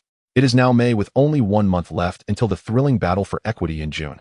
He clearly remembered that once this battle commenced, the stock price of Kowloon warehouse would soar to 105 Hong Kong dollars. Such an excellent opportunity to make money, how could he possibly let it pass? Huang Kunyao could no longer suppress his excitement, leaping up, grabbing his wallet and coat from the table, and headed out. He quickly walked to a phone booth, dialed Jimmy's pager, and left a message for him to wait downstairs at HSBC building immediately. Then he waved down a taxi, and as soon as the driver rolled down the window, he urgently said, "HSBC building, you must get there within half an hour. As long as you are on time, I'll give you an extra 100 Hong Kong dollars. If you're late, not a penny more." Jimmy received the call, and without a moment's hesitation hurriedly ran towards the HSBC building. Just as he stood at the foot of the building, Huang Kunyao arrived by taxi. Jimmy approached and couldn't help but complain, "Boss, with your wealth, why don't you buy a car? Besides, you live in Repulse Bay, which is remote and inconvenient for taxis. It must be such a hassle without a car." Huang Kunyao was momentarily taken aback by this, but then realized the truth in it and nodded, saying, "You're right. I'll ask about it later. The bank might have repossessed cars for sale." Jimmy looked puzzled. "The bank sells cars? Are you stupid?" Huang Kunyao smacked the back of his head. "Of course they're repossessed cars." Jimmy looked puzzled. "The bank sells cars? Are you stupid?" Huang Kunyao smacked the back of his head. As soon as they reached the front desk, they were stopped by the security guard. Huang Kunyao walked straight to the front desk, calmly pulled out the deposit slip, and said with an undeniable tone, "Hello, we'd like to withdraw 100 million cash. Please arrange for someone to take us upstairs to process it." Upon hearing 100 million and seeing the amount on the deposit slip, the receptionist's pupils constricted. It took her a full 2 seconds to react, and she quickly nodded, saying, Okay, please wait a moment, I will report this immediately." Saying this, she hurriedly dialed an internal phone. In just a few minutes, a well-dressed assistant rushed downstairs, greeting them with a warm smile. "Gentlemen, please follow me." The three entered the elevator and went directly to the 6th floor to the VIP department. The assistant led them into a spacious manager's office and introduced Huang Kunyao, saying, "Gentlemen, this is our securities department's director, Liang Qi. Please have a seat, I will handle some finishing work." After saying this, the assistant bowed and stepped out. Liang Qi quickly stood up to welcome them warmly, saying, "Gentlemen, please sit. Would you like something to drink? Coffee or tea?" Huang Kunyao glanced around the office and, feeling quite satisfied with Liang Qi's attitude, replied casually, "Tea please, I'm used to it. By the way, let me introduce myself. I am Huang Kunyao, chairman of Kunyao Investments, and this is Mr. Li Jiayuan, our general manager." "Mr. Li, hello." Liang Qi extended his hand proactively. "Director Liang, hello." Jimmy quickly stood up to shake hands in response. Liang Qi smiled as he released his hand and turned to a nearby bookshelf, pulling out an exquisite tin can. He took a pinch of tea leaves and placed them in a glass cup, then filled it with hot water from the dispenser, the tea quickly turning a clear tender green. He handed 2 cups of tea to Huang Kunyao and Jimmy, saying, "Mr. Huang, this tea was brought by a friend from the mainland. Please give it a try." In China, discussions rarely dive straight into the matter. There is usually a bit of small talk first. Huang Kunyao picked up the teacup and brought it close to his nose, inhaling a fresh, rich aroma that immediately filled his nostrils. He took a small sip, letting the tea linger on his tongue for a moment before swallowing. He then looked at Liang Qi and smiled, saying, "Director Liang, this is excellent tea. If I'm not mistaken, this should be Hangzhou Longjing, right?" In his past life, having served as a deputy director for many years, he was quite accustomed to various tea gatherings and had some expertise in tea tasting. "Huh, Mr. Huang, you truly know your tea." Liang Qi laughed heartily, his eyes full of admiration. This is indeed a premium Longjing from its origin in Hangzhou, a gift from the Hangzhou government when my friend invested there, which I managed to snag for myself. I usually drink coffee. Keeping good tea is a waste. A fine sword deserves a hero. Since I have a pleasant first meeting with you today, this can of tea will serve as my gift to you. This half a pound of exquisite Longjing was Liang Qi's favorite, and today, to win Huang Kunyao a major client, he was quite willing to spend on it. The two exchanged a few more light-hearted remarks about tea and the current affairs of the island, gradually warming up the. Seeing that the time was ripe, Huang Kunyao took the initiative to steer the conversation back to business. Director Liang, let's skip the pleasantries and get down to the matter at hand. Please arrange the withdrawal procedures. Upon hearing the matter at hand, Liang Qi immediately put away his smile, his expression turning serious. No problem. However, may I ask, Mr. Huang, what business are you planning to use this substantial amount of funds for? Huang Kunyao secretly chuckled, having been waiting for this question, and responded generously. To be honest, I plan to invest this money in stocks. Upon hearing this, Liang Qi's mind began to race. If it were any other type of business, the bank might hesitate to intervene, but stock investment was precisely one of HSBC's core businesses. If they could keep Huang Kunyao's funds operating within HSBC, it would not only be risk-free, but would also bring in hefty commissions for himself, enhancing his performance evaluation. After a moment of thought, he sincerely advised Mr. Huang, if you're trading stocks, there's really no need to withdraw cash. Our HSBC Securities Department offers a full suite of stock trading services, not only providing you with experienced traders free of charge, but also offering professional market analysis and investment advice. If you're interested, I can have a colleague who handles this business come over to provide you with a detailed introduction. Our HSBC platform is absolutely legitimate, and your funds are guaranteed to be safe. Huang Kunyao pretended to ponder, furrowing his brow for a moment before slowly saying, "Oh, if Director Liang is saying this, I'd like to hear more details." Seeing Huang Kunyao willing to listen, Liang Qi was afraid of prolonging the matter and quickly stood up, saying, "Mr. Huang, please wait a moment. Oh, I'll go get Director Guahai from the Securities Department. It would be clearer for you to communicate directly." Huang Kunyao asked casually, "Will it be too much trouble?" "Not at all, not at all." Liang Qi waved his hand, his tone eager. "We're grateful for your interest in HSBC's business. Please have a seat, I'll be back soon." After saying this, he quickly left the office. The HSBC Securities Department was on the 8th floor, and Liang Qi didn't even wait for the elevator running up the stairs. Guahai was not only his old classmate, but also a close friend for many years. He arrived at Guahai's office door. "Come in." A steady voice responded from inside the office. Liang Qi pushed open the door, and Guahai looked up smiling as he set down the documents in his hand. "What brings you here today?" Without beating around the bush, Liang Qi directly said, "Dahai, I've brought you a major client. This person has a large deposit in our VIP department, and now wants to withdraw 100 million to invest in stocks. Whether we can retain him depends on you." Guahai's pupils narrowed as he became invigorated. He was aware that the entry threshold for Liang Qi's VIP department was 80 million in deposits, so the urgency in Liang Qi's tone indicated this was no ordinary client. He quickly asked, "Investing 100 million. Where is he?" "In my office." Liang Qi chuckled at Guahai's eager expression. "But this client seems calm and experienced. He won't make hasty decisions. To retain him, the key is that we must offer conditions that others cannot provide. That is the core of the matter." Guahai nodded, already assured in his mind. HSBC's securities services were top-notch in the island, capable of providing professional trading teams and numerous conveniences in trading processes. This was HSBC's strength. He immediately stood up. "Let's go, we need to talk to him." As they walked, Liang Qi succinctly introduced Huang Kunyao. Before long, they returned to Liang Qi's office. Liang Qi first introduced Huang Kunyao. "Mr. Huang, this is Director Guahai from our HSBC Securities Department. He is the expert on stock investments." "Director Gua, this is Mr. Huang Kunyao, one of our premier clients at HSBC." Huang Kunyao stood up, extending his hand. "Director Gua, hello." "Hello, Mr. Huang." Guahai quickly stepped forward to shake hands, his grip firm. "I've heard Liang Qi mention you. It's a pleasure to meet you today, and you certainly have an impressive demeanor."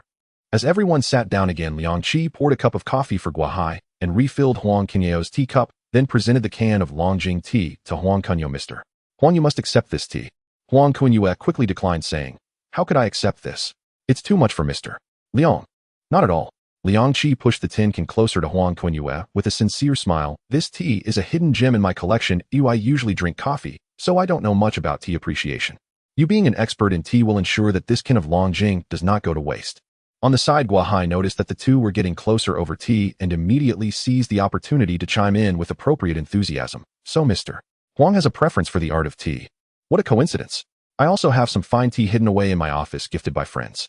How about we move to my place, sip tea, and discuss business?" Huang Kunyao was well aware that Guahai intended to use the tea tasting as a pretext to further engage him and introduce his business. He feigned surprise and hesitated. "Is it really appropriate? Having just trouble, Mr. Liang, I feel bad to impose on Minister Guo again." "Mr. Huang, you are being too— Guahai took the chance and stood up, making a gesture of invitation with a firm and sincere tone. Your consideration of HSBC's business is giving us face. It's perfect timing. I can also detail our securities department's operational model in my office, ensuring you understand everything clearly without wasting your time. At this point, any further refusal would seem deliberate. Huang Kunyao playfully stood up and said, "Since Minister Gua is so enthusiastic, I shall not refuse your kind invitation." He then followed Guahai to the securities department office on the 8th floor, while Jimmy wisely stayed behind, knowing he should not be present during critical business discussions. Guahai's office appeared even more composed than Liang Qi's, with a set of exquisite purple clay tea sets in front of the floor-to-ceiling window, and a few antique teapots displayed on a wooden shelf, indicating that tea was often enjoyed here during business talks. Guahai personally boiled water and warmed the cups, his movements skillful and swift. He retrieved a small jar of tea from a hidden compartment in the shelf, and upon opening it, a refreshing jasmine fragrance wafted into the air. "Mr. Huang, please try this," he said while using a teaspoon to scoop tea into the pot. "This is premium jasmine tea from Hung County, Guangxi, infused with Preaching Ming green tea steeped 6 times, with a rich aroma that is not overpowering." As the boiling water poured into the teapot, the tea quickly turned a clear light yellow-green, and the jasmine fragrance became even more pronounced. Guahai poured a cup for Huang Kunyao and presented it to him, saying, "Please have a taste." Huang Kunyao picked up the teacup and brought it close to his nose, inhaling the elegant aroma that penetrated his senses, bringing a feeling of relaxation. He took a sip, and the liquor slid onto his tongue, rich and sweet with a hint of refreshing aftertaste, the jasmine flavor lingering in his mouth. He set down the teacup and sincerely praised, "This is excellent tea. The aroma is pure and the taste is rich. Minister Gua truly understands tea." "You flatter me, Mr. Huang. I only know a little about it." Guahai, smiling, poured himself a cup as well, and they chatted casually about tea knowledge, discussing the harvesting season of Longjing and the process of jasmine tea infusion, creating a more harmonious atmosphere. Seeing the moment was right, Guahai naturally shifted the topic to business. "Mr. Huang, you mentioned to Liang Qi about wanting to invest in stocks. Which stock are you particularly interested in?"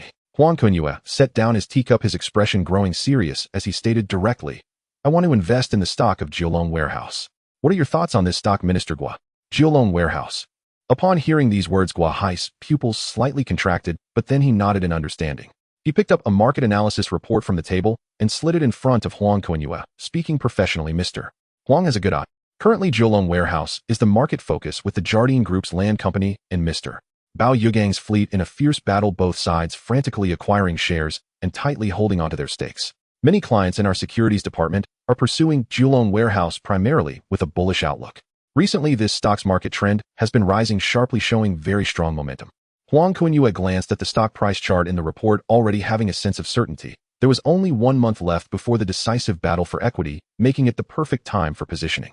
"With your qualifications and deposit scale, we can provide you with a maximum leverage of 1-2, meaning if you invest 100 million, we can match you with an additional 200 million, expanding your profit potential. Moreover, our leverage interest rates are 2 percentage points lower than other institutions in the market, which is absolutely cost-effective." Guahai poured another cup of tea for Huang Kunyao. "I don't need leverage." Huang Kunyao gently shook his head, a meaningful smile forming at the corner of his mouth. "My principal is still relatively ample, so there's no need to take on extra risks." He intentionally left the specific amount of principal unsaid to avoid revealing too much. Shifting the topic, he threw out his most pressing concern, his gaze slightly scrutinizing. "What I care more about is the trader. Minister Gua, can the traders you provide execute my instructions strictly? There must be no deviation whatsoever." Guahai immediately understood that Mr.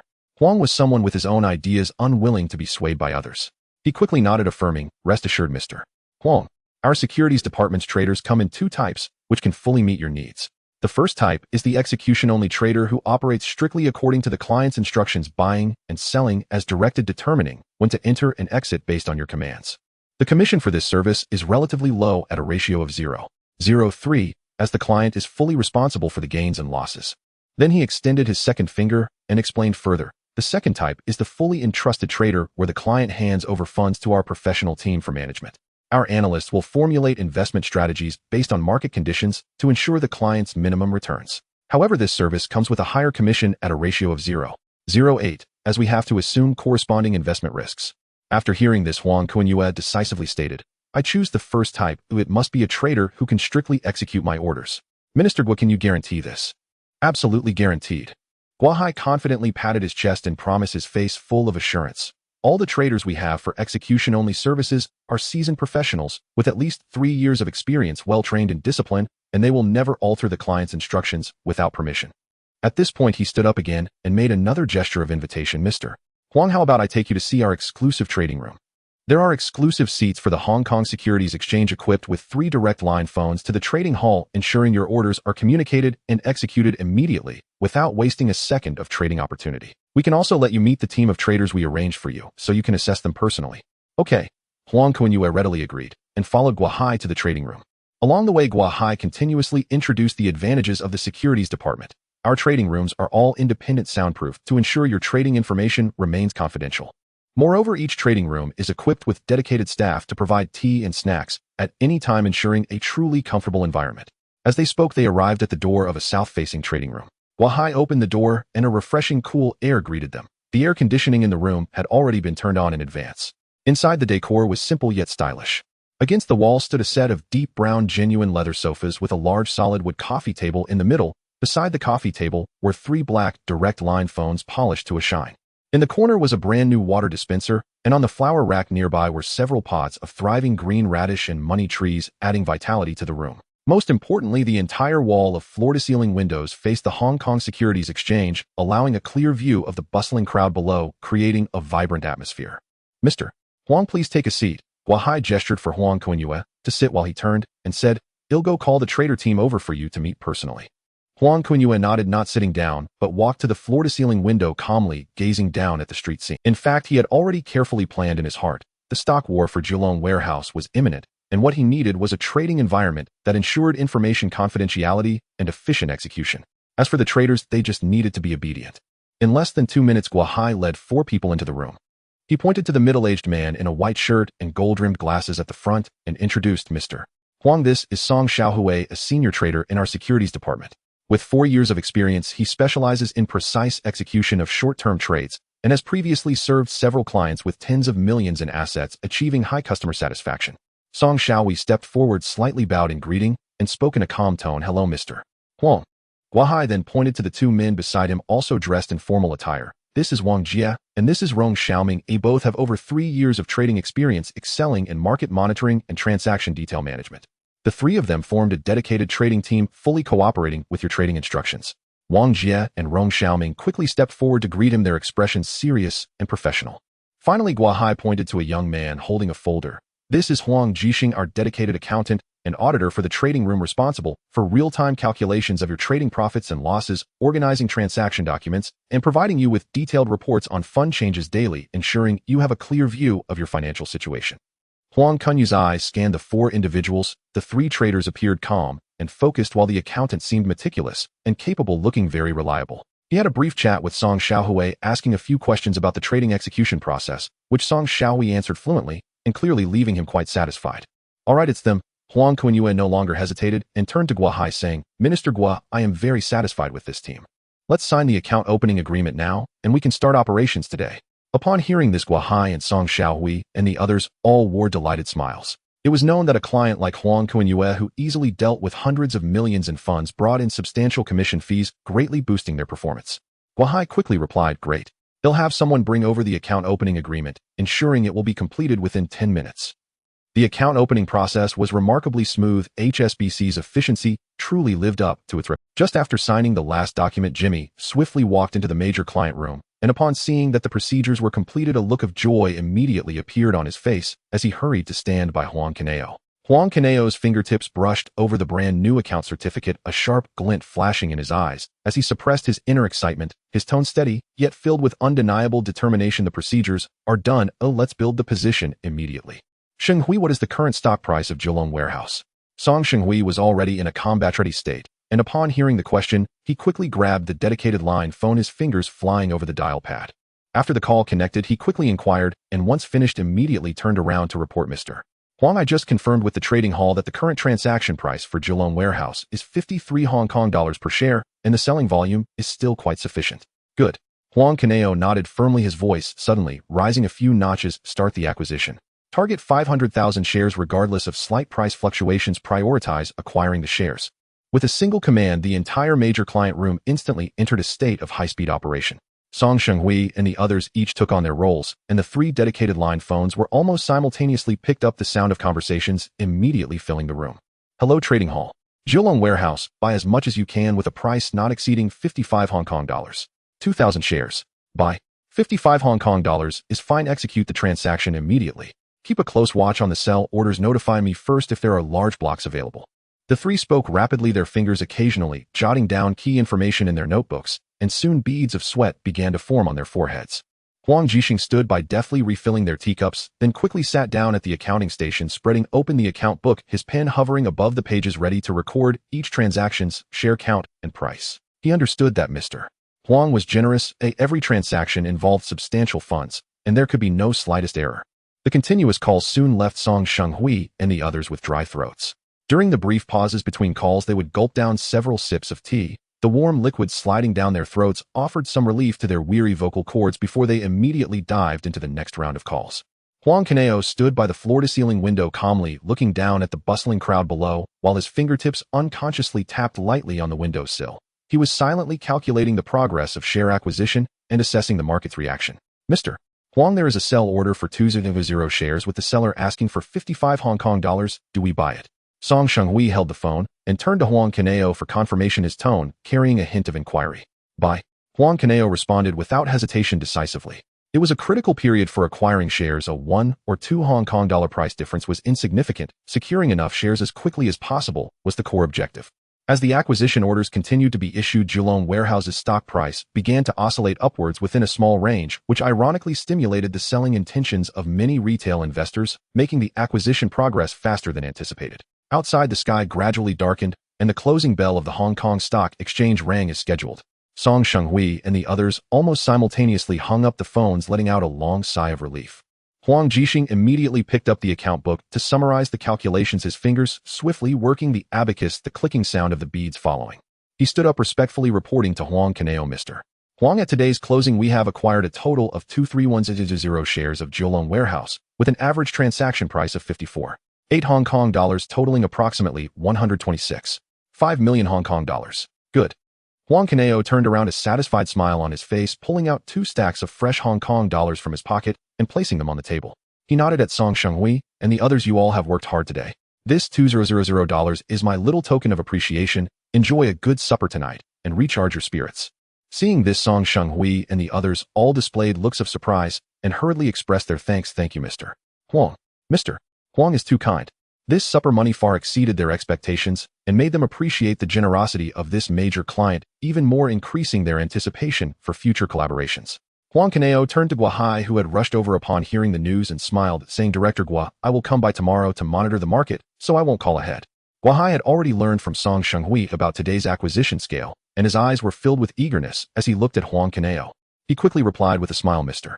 Huang, rest assured, I will be waiting for you in the hall early tomorrow morning to ensure everything is arranged properly. He understood that securing such a major client would undoubtedly be a tremendous boost to his performance.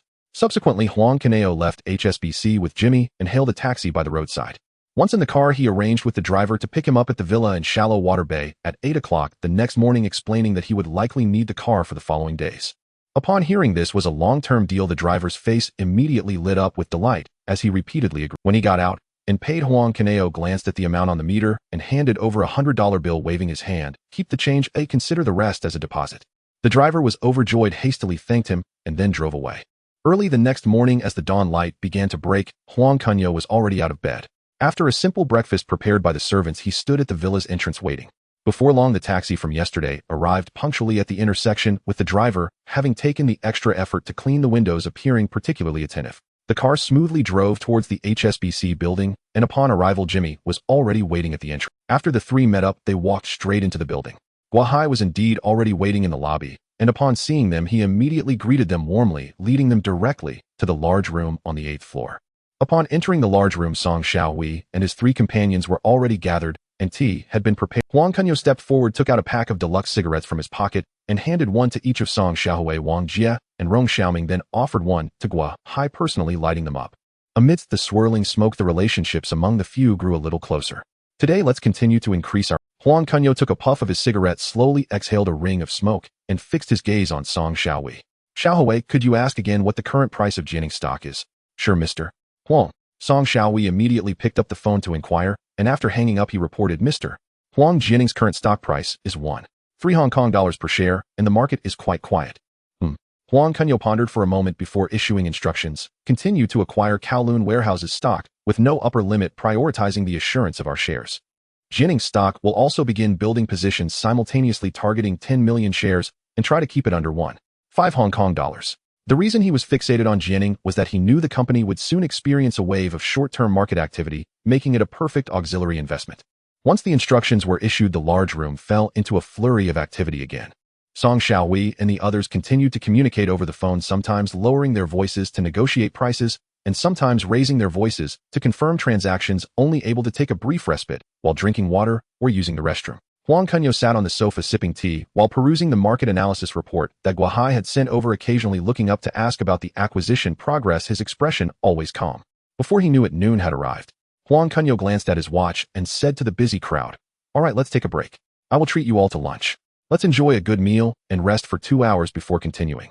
Upon hearing this, Song Xiaohui and the others let out relieved sighs, putting down their phones. Then, under Song Xiaohui's lead, they headed to Zhou Ji Seafood Restaurant next to the HSBC building. Huang Kunyao was quite generous, directly ordering an extravagant seafood feast, including lobster abalone and grouper, and the meal cost over 4,000 Hong Kong dollars.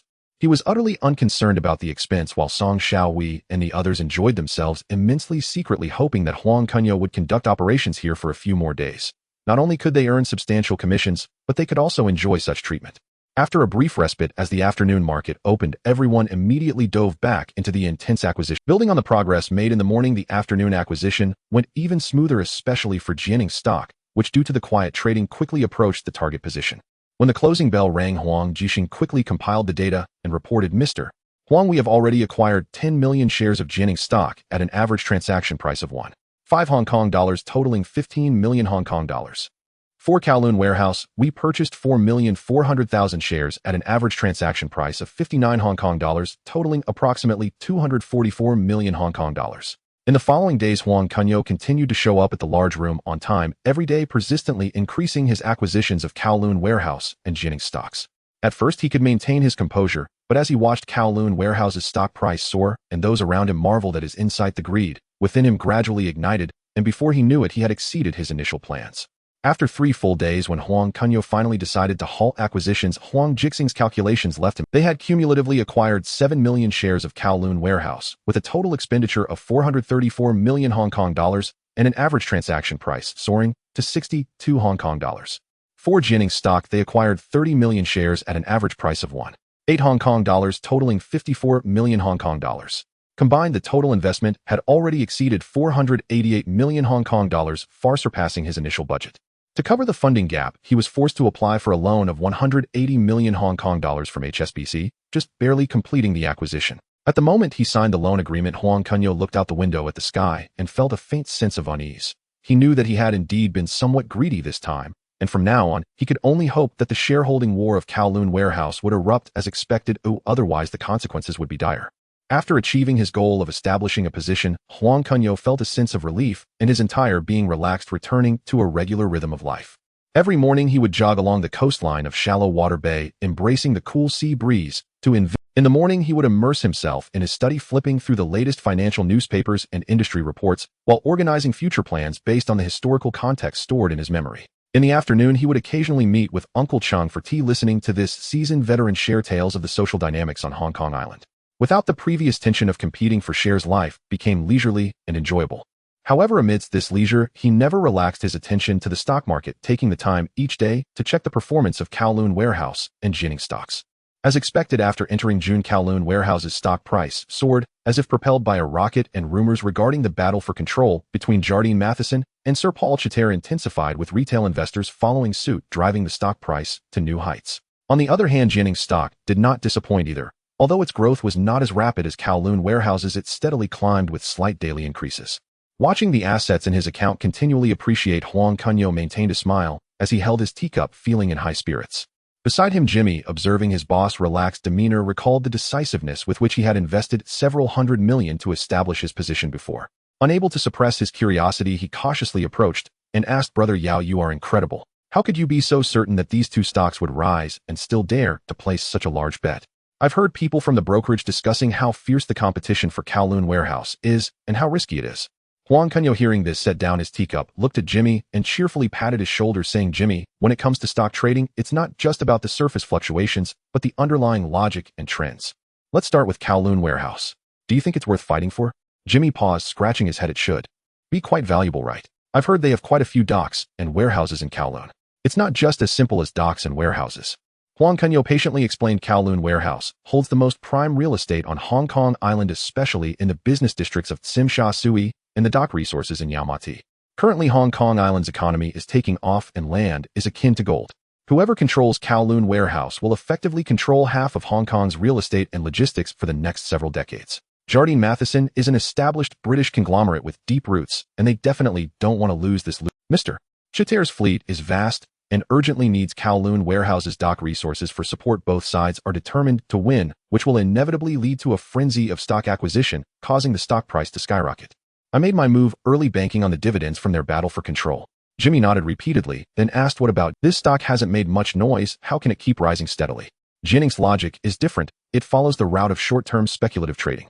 Huang Kunyao lifted his teacup and took a sip, continuing, I checked before. Jennings is currently advancing several trade projects in Southeast Asia and has announced plans to enter the tourism industry. These topics are highly sought after by capital in today's Hong Kong. Although it's uncertain whether these projects will succeed, the capital market thrives on such narratives. As long as there are topics and stories, funds will flow in and the stock price will naturally rise. Moreover, its stock price base is low, so even if there are volatility risks, they are minimal, making it a perfect hedge against Kowloon Warehouse and diversifying risk. After this explanation, Jimmy was completely enlightened, looking at Huang Kunyao with admiration. So there are so many Brother Yao, you are truly amazing. I have learned so much from following you. Huang Kunyao smiled lightly, his tone casual. Keep learning. There are many opportunities on Hong Kong Island, but there are also many traps. Only by understanding the underlying logic can one truly earn steady money. Keep an eye on the movements of these two stocks. Let me know if there are any significant changes. Sure. Brother Yao, don't worry, I will keep a close watch. Jimmy quickly nodded in agreement and turned to organize stock market data. One evening, upon returning to the villa in Qinshui Bay, Huang Kunyao had just finished washing up when the phone rang. It was Guo Hai's voice. Mr. Huang, are you free tomorrow? Mr. Shunbai from our bank wishes to meet you. Huang Kunyao was momentarily taken aback, then quickly realized it must be regarding the shares of the Kowloon Warehouse. Calculating the time, it was indeed time for this step. The 7 million shares of Kowloon Warehouse in his hands had long become a crucial bargaining chip in the power struggle between Iha and Bao Yugong.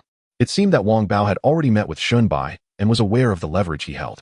With this thought, a knowing smile crept onto Huang Kunyao's lips. All right, no problem. I will be there on time tomorrow. Good night, Minister Guo. After hanging up, Huang Kunyao arranged to meet Guo Hai at 10 a.m. the next day in Shinbis' office. That night, Huang Kunyao slept particularly soundly. Early the next morning, he meticulously prepared and took a taxi straight to HSBC Tower. Guo Hai was already waiting in the lobby, his demeanor quite humble. After exchanging a few pleasantries, the two, Guo Hai led Huang Kunyao directly to the chairman's office on the top floor. After knocking, they heard a steady voice from inside saying, please come in, and the two pushed the door open. After Guo Hai introduced the two, he tactfully withdrew. Inside the office, Shunbai and Huang Kunyao Although Shunbai was British in Huang Kunyao's memories from his past life, this HSBC executive, though rarely appearing, always stood at critical junctures, making him a central figure capable of influencing the business landscape of Hong Kong Island. Shunbai, a British national, graduated from St. Edward's School at Oxford University. During his tenure at HSBC, the bank's profits grew rapidly and business scaled to its peak. He was bold and decisive, maintaining close ties with the Chinese business community. In 1979, he spearheaded the complete sale of HSBC's ordinary shares in Jardine Matheson to Chung Kong Holdings. In 1980, he further invested 2 billion Hong Kong dollars to support Bao Yugang's acquisition of the controlling stake in Kowloon Warehouse, and he successively welcomed Chinese elites like Li Ka-shing and Deng Lianru into the HSBC board. In 1985, he invested 5 billion Hong Kong dollars to build the HSBC headquarters and also invested $1 billion to acquire 51% of the stock in the Ocean Bank of Country M, showcasing HSBC's formidable strength, earning him the title of King of the Big Class among Hong Kong people. Shunbai scrutinized the young man before him, feeling a sense of admiration rising in his heart. Such a discerning and sharp vision at such a young age was indeed rare. Especially those 7 million shares of Kowloon Warehouse, coinciding with the critical juncture in the power struggle between Iha and Bao Yugong, had already become a core bargaining chip capable of influencing the situation. Shunbai was the first to speak, his tone filled with unabashed praise. Mr. Huang truly is a talented young man. At such a young age, you possess such insight in investments. Particularly in the case of Kowloon Warehouse, your unique perspective and precise layout, along with the shares you hold, are indeed crucial in the current power struggle. This courage and foresight are truly commendable. You flatter me, Director Shun. I'm just lucky, I have a sense of proportion about this. Huang Kunyao humbly replied. He knew very well that the person sitting opposite him was a titan of the business world in Hong Kong, and he could not afford to be the slightest bit arrogant. Shenbai appreciated his humility and nodded slightly. In the face of such praise, the young man exhibited no arrogance, but rather remained humble and reserved, showing a clear understanding of wealth without being boastful or impatient. This quality was indeed rare among the younger generation. Shenbai laughed heartily, saying, "Today I invited you over firstly to get to know a talented young man like you, and secondly, I have a friend who is very interested in the Kowloon warehouse shares you hold. He will be arriving shortly, and the specific details you can discuss amongst yourselves, I won't interfere." With that, Shenbai picked up his teacup and said no more. Huang Kunyao understood this and slowly sipped from his teacup, appearing calm on the surface, but inside, he was already in a state of turmoil. He was rapidly calculating how to negotiate with this king of the boats to secure the maximum benefit. Moments later, a knock sounded at the door. Shenbai called out, "Come in," and the secretary led Bao Yugong into the room. "Allow Bao, you're here. Please take a seat." Shenbai greeted warmly, and then turned to Huang Kunyao, saying, "Let me introduce you to an old friend." The secretary discreetly prepared a cup of coffee for Bao Yugong and quietly withdrew. Shenbai introduced Huang Kunyao. "This is the renowned shipping magnate, Mr. Bao Yugong." Huang Kunyao immediately stood up, cupped his hands, and said, "Mr. Bao, it's an honor to meet you. I have long admired your reputation." Shenbai then turned to Bao Yugong. "Brother Bao, this is Huang Kunyao." Bao Yugong, with a beaming smile, spoke modestly. "I have heard my old friend mention a talented young man, or it is fortunate to meet you today." "Hello, young friend." He deliberately placed Huang Kunyao on an equal footing with himself. After all, he needed something from him next, so he had to lower his stance. After some pleasantries, Shenbai cut straight to the point. "Kunyao, Mr. Bao is very interested in the Kowloon warehouse shares you hold. Would you be willing to part with them? In terms of price, Mr. Bao will certainly not disappoint you." Huang Kunyao pondered for a moment and looked at Bao Yugong. "Mr. Bao, may I ask what price you are willing to offer for my shares?" Bao Yugong thought for a moment and said, "Young friend, I am willing to purchase at a price of 100 Hong Kong dollars per share in cash. How does that sound?" "Mr. Bao, someone else offered me 105 Hong Kong dollars last night, also in cash." Huang Kunyao said, then picked up his teacup to sip slowly, saying no more and throwing the pressure back onto the other party. Bao Yugong was taken aback, a hint of hesitation flashing in his eyes. He was unsure if Huang Kunyao was telling the truth. However, given that he was currently in a life-and-death struggle with Iha for the acquisition, he could not afford to gamble. Every minute of delay could mean losing the opportunity to control Kowloon warehouse. "I was too abrupt." After deliberating for a moment, Bao Yugong gritted his teeth and said, "Young friend, I am willing to raise the offer to 110 Hong Kong dollars per share in cash. How does that sound?" He directly added 5 Hong Kong dollars on top of Huang Kunyao's quoted price, showing his sincerity and "Good. Congratulations, Mr. Bao." Huang Kunyao immediately agreed, his tone calm, as if he had merely finalized a routine business deal. "Thank you for your kind words." With the deal struck, Bao Yugong's tense nerves finally relaxed, and he exhaled a long breath. Shenbai, seeing this, smiled and opened a bottle of champagne, pouring a glass for each of the three. "Come, let us celebrate." The critical transaction was settled in a friendly atmosphere, which he naturally found agreeable. After finishing the champagne and exchanging business cards with each other, the two, using Shenbai's phone, contacted their respective operational teams to finalize the transfer of stocks. The procedure went remarkably smoothly, with Huang Kunyao selling the 7 million shares of Kowloon warehouse to Bao Yugong at a price of 110 Hong Kong dollars per share, totaling 770 million Hong Kong dollars. The funds were directly transferred through HSBC, and within minutes, 770 million Hong Kong dollars had arrived in Huang Kunyao's account. From purchasing Kowloon warehouse shares to selling them today, it had only been a month. He netted 290 million Hong Kong dollars. Such a speed of profit was even more rapid than robbing a bank. In front of Shenbai, Huang Kunyao said to Bao Yugong, "Mr. Bao, last night I told the person who made the offer that I needed to consider it, and he said he would call tonight. I will stall him so as not to delay your matters." Bao Yugong nodded and sincerely said, "Thank you, young friend." In fact, with these 7 million shares, he had already occupied the upper hand. Huang Kunyao's delay would not matter much, but since the other party had taken the initiative to express goodwill, he naturally had to acknowledge this favor. Huang Kunyao secretly rejoiced. Not only did he make a fortune, but he also did a favor for Bao Yugong. This business deal was indeed brilliantly executed. The deal was settled, and both Bao Yugong and Shenbai were extremely busy individuals. Huang Kunyao, being perceptive, did not linger and respectfully bid farewell to the two big shots before heading downstairs to find Liang Qi. He had previously considered purchasing a mortgage car for convenience while traveling. Now, with ample funds at hand and having just completed a significant transaction at HSBC, it was the perfect time to inquire with Liang Qi about this matter. Upon meeting Liang Qi, Huang Kunyao got straight to the point. "Director Liang, I would like to ask if there are any mortgage cars available from your bank." Taking taxis is indeed inconvenient, especially since I live in shallow water bay. Oh, it's quite troublesome to travel at night. Liang Qi immediately responded with a beaming smile. Mr. Huang, rest assured I will take care of this. Our bank has quite a few luxury cars that were mortgaged when the owners faced financial difficulties. The conditions are excellent and the prices are significantly lower than market value. I will have someone bring the recent list of mortgaged cars and arrange for someone to accompany you to the underground garage for a look. Saying this, he promptly dialed an internal phone, methodically instructing his subordinates to retrieve the information and prepare the cars. In a short while, a staff member arrived holding a thick list of mortgaged cars, and then led Huang Kunyao and Jimmy to the dedicated garage in the basement of the building.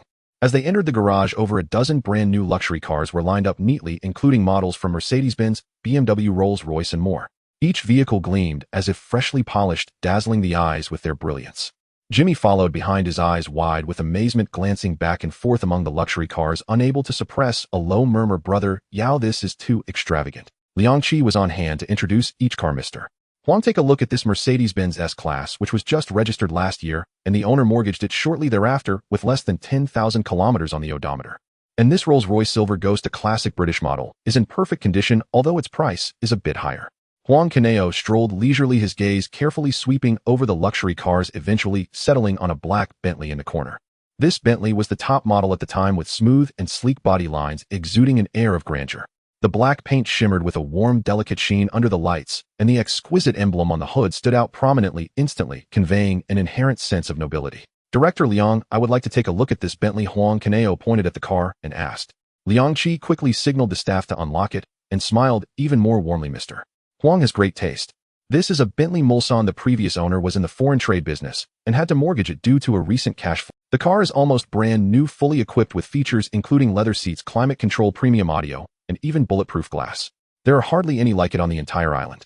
The staff stepped forward to open the car door, and a rich aroma of genuine leather wafted out. The interior was exquisitely crafted with every detail, showcasing a luxurious quality. Huang Kunyao leaned in to sit in the driver's seat, feeling the snugness and comfort of the seat, and casually tested the various functions, finding them smooth and responsive.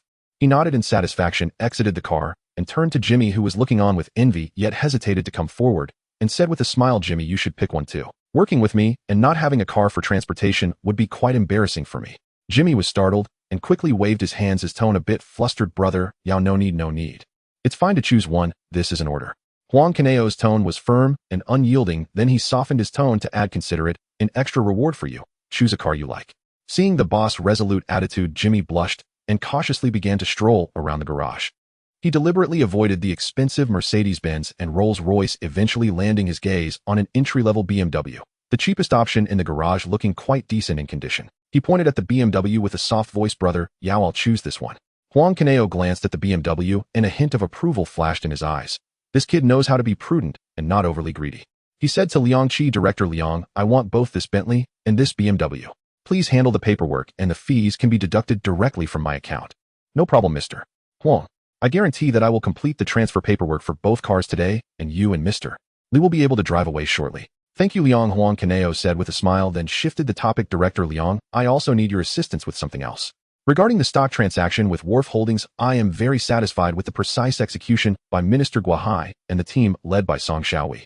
Please arrange for Minister Guo to join us, and have him bring along Song Xiaohui, Wang, Jierong Xiaoming, and Huang Jixing. Tonight, I will host a dinner at the Chinatown nightclub to properly thank everyone for their hard work during this time. Upon hearing this, Liang Qi immediately responded, Mr. Huang is very considerate of his subordinates. I will arrange this right away and ensure everyone is notified. After that, Huang Kunyao and Liang Qi finalized the details of the subsequent procedures before leaving the garage with Jimmy. Throughout the journey, Jimmy couldn't hide his excitement, clenching his fists and repeatedly murmuring, Brother Yao, am I really going to have my own car? Huang Kunyao smiled and nodded in response. While waiting for the transfer paperwork to be completed in the car, he instructed Jimmy, once the paperwork is done, you follow Liang Qi's people to carefully verify the details of the vehicle handover. I have already arranged for Minister Guo and the others to gather tonight at the Chinatown nightclub. Be sure to keep an eye on the news and ensure everyone arrives smoothly. When Jimmy heard Chinatown nightclub, his eyes instantly lit up. It was one of the top entertainment venues on the island where ordinary people hardly had the privilege to enter. He quickly straightened his back and responded, Okay, Brother Yao. I'll go follow up right away. In the evening, the setting sun cast a golden glow over the skyline of Hong Kong Island as Huang Kunyao and Jimmy each drove their newly acquired cars, arriving one after the other at the nightclub in Chinatown. The smooth black paint of the Bentley and the sleek lines of the BMW stood out strikingly against the dusk. As both cars came to a halt at the entrance, a group of valet attendants rushed forward with remarkable agility, their faces adorned with the perfect blend of courteous smiles. "Good evening, boss. We hope you have a wonderful night." The lead valet stepped forward, first bowing slightly in greeting, while deftly reaching for the car door, his smile sincere and devoid of flattery, his demeanor impeccably polished. Huang Kunyao's gaze lingered on the lead valet for a few extra seconds. This face looked extraordinarily familiar. After a moment's contemplation, he recalled a movie he had seen in his past life, The Tiger of Wan Chai. The person before him was the very prototype of the protagonist, Chen Yaoqing. He observed the other party with an impassive expression. Though dressed in a plain valet uniform, the valet stood tall and straight, responding with a fitting smile and quick reactions entirely devoid of the awkwardness and humility typical of someone from the lower ranks, instead exuding an intelligence and composure far beyond his peers. Huang Kunyao felt a sense of appreciation in his heart. This individual, though currently in a subordinate position, was clearly not a mere pawn, but rather a talented gem waiting to be polished. "I need these 2 parking spaces for ease of entry and exit." Huang Kunyao raised his hand to indicate the 2 most prominent and accessible spots at the entrance, his tone calm, yet carrying an undeniable authority. "No problem. It's just a word from you, boss, and I will arrange it right away." Chen Yaoqing's smile remained undiminished, his tone crisp and efficient as he turned to direct the valets to maneuver the parking spaces, his actions reflecting the poise of a small leader. "Not bad, you have a bright future ahead. Jimmy, give him 10,000 yuan to treat the brothers to some tea," Huang Kunyao said, then turned to walk towards the nightclub's entrance. "Aren't you going to thank the boss?" Chen Yaoqing reacted quickly, immediately turning to shout at the valets behind him, his voice booming and powerful. "Thank you, boss. Wishing you success and enjoyment tonight." The valets shouted in unison, their voices synchronized. This was the highest respect they could offer, a privilege not afforded to ordinary guests. "Huh. Delightful." Huang Kunyao laughed heartily, the tension from days of managing operations dissipating completely, his mood lightening even further. "Jimmy, give another 10,000. I'm so happy today," he said, striding confidently into the nightclub, his back straight and carefree. As soon as he entered, the raucous music and dim, intimate lights enveloped him. Huang Kunyao directly instructed the head waiter, who was dressed in a sharp uniform, "Prepare the largest VIP room for me, stock it with all your signature drinks, and arrange for several of the most outstanding girls to come over." Seeing his remarkable demeanor and generous approach, the head waiter's respect deepened, and he quickly bowed to lead the 2 men toward the VIP area. "This way, Mr. Huang. The room will be ready for you shortly." Before long, Guahaisong Xiaohui, Wang Jierong Xiaoming, and Huang Jixing arrived one after another. Upon entering the room, everyone was awed by its lavish decor. In the spacious area of several dozen square meters, deep brown leather sofas encircled a small stage in the center, exquisite European oil paintings hung on the walls, and the bar in the corner was stocked with Hennessy whiskey and various fine wines. The soft, intimate lighting made the entire room feel even more luxurious and elegant. "Mr. Huang, you are truly generous." Guahai approached with a smile, his gaze sweeping across the room, his tone filled with admiration. "The VIP rooms in Chinatown are notoriously difficult to book, yet you managed to reserve one at any time. That is truly impressive. It's a joyous occasion today, so naturally we need to choose a good place. You've all worked hard during this time. Tonight, don't hold back. Enjoy yourselves to the fullest, and all expenses are on me." As he spoke, he picked up the champagne that had just been served and personally poured a glass for everyone, raising his glass. "Come, let's toast first to celebrate the successful cooperation. Cheers." The crowd raised their glasses, the crisp sound of clinking resonating in the room. The champagne bubbles rose and burst in the glasses, its sweet and refreshing taste instantly dispelling the fatigue of the past few days. Song Xiaohui put down his glass and sincerely remarked, "Mr. Huang, working with you is truly a pleasure. Not only do we get to participate in such a significant deal, but we also enjoy such treatment. We will definitely cooperate with you even more diligently in the future." Before long, an alluring mamasan entered, leading a group of girls. Each girl was adorned with beauty and smiles, and the scent of perfume mixed with a sweet fragrance wafted in, bringing a refreshing breeze. "Gentlemen, the beautiful ladies have arrived." The mamasan's voice was sweet and soft, infused with just the right amount. As Guahai and the others saw this, their eyes instantly lit up. Huang Kunyao waved his hand. "You all choose." A group of typically serious and formal professionals completely let go of their constraints at this moment, rising to select, eagerly casting aside their usual decorum. Tonight they needed only to indulge. After everyone had made their selections, 2 girls remained. Their eyes glistened slightly with unshed tears as they nervously clutched their skirts, their expressions tinged with anxiety. If no one selected them, their earnings for the night would suffer greatly. If not compelled by life circumstances, no one would willingly seek a living in such places. Seeing this, Huang Kunyao smiled and said, "You 2 come over here." His words delighted the 2 girls, and they quickly stepped forward, sitting obediently on either side of Huang Kunyao, their eyes filled with gratitude.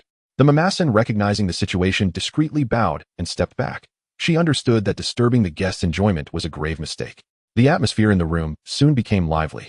The sounds of dice rolling, laughter, and singing intertwined as everyone engaged in various drinking games, guessing dice, singing drinking songs, and playing chopsticks with an array of fun activities. As drinks flowed continuously, the atmosphere grew increasingly lively, and everyone immersed themselves in this exhilarating relaxation, their sole aim being to revel in joy. Huang Kunyao drank himself into a stupor, barely remembering how he returned to the hotel. When he awoke again, it was due to the urgency of his bladder.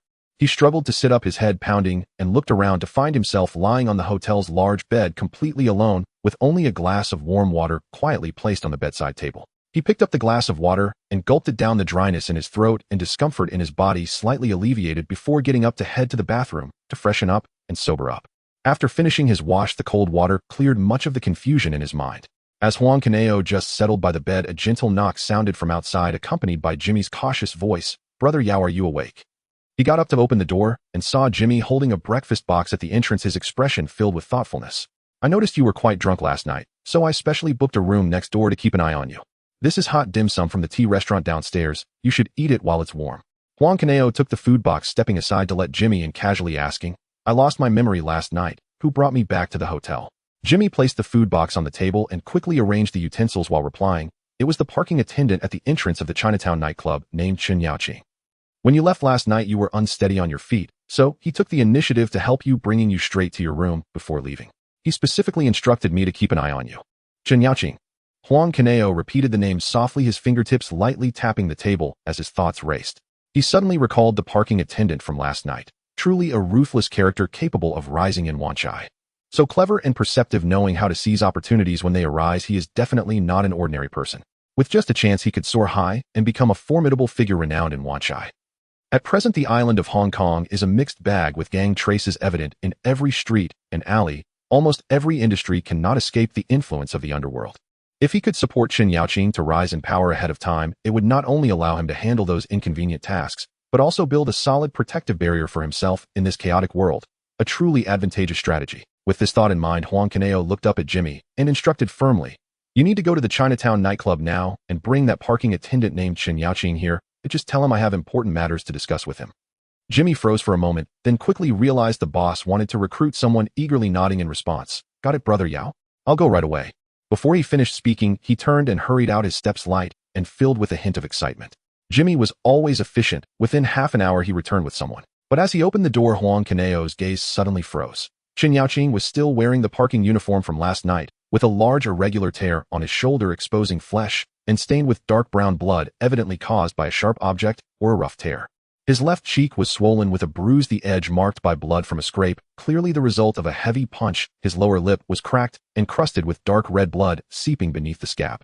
The collar of his neck was askew and faint purple bruising was visible on his collarbone, indicating he had just been through a fierce struggle. Even so, he still forced himself to straighten his clothes, his hair neatly arranged, and when he walked into the room, his steps, though slightly heavy, were still steady, showing no trace of defeat or cowardice.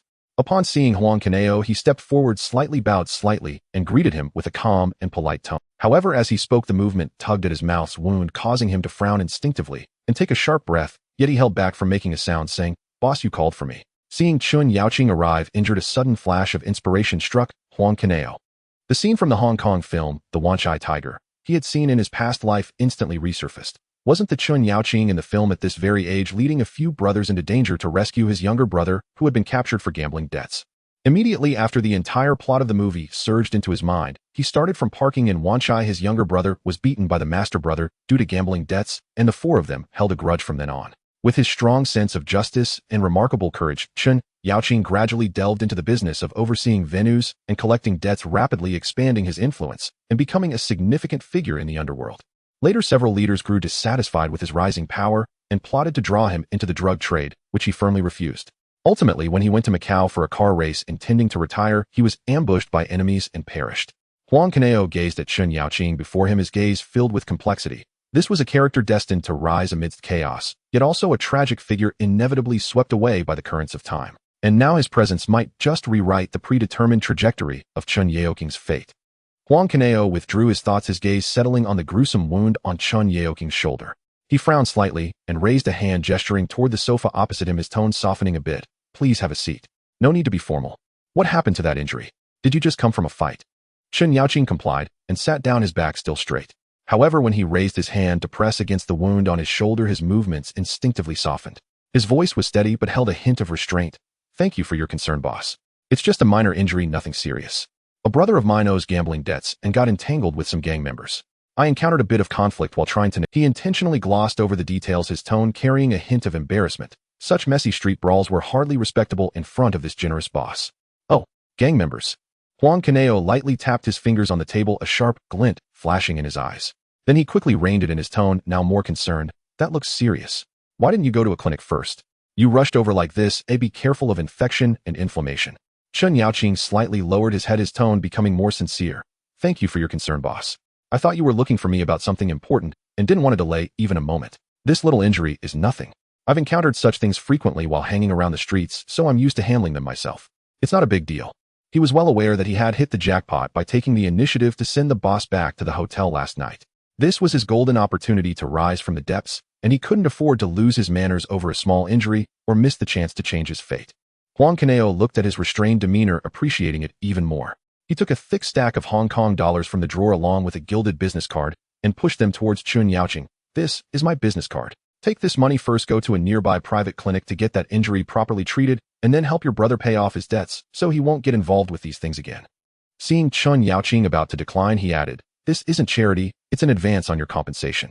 I see you are capable and value loyalty, so I want to give you an opportunity that is far more promising than parking cars at a nightclub. Chen Yaoqing suddenly looked up, staring at the stack of Hong Kong dollars and the business card on the table, his throat tightening as he swallowed hard. Confusion filled his eyes, quickly replaced by an unmistakable emotion, his tone laced with hesitation. Boss Huang, do you mean?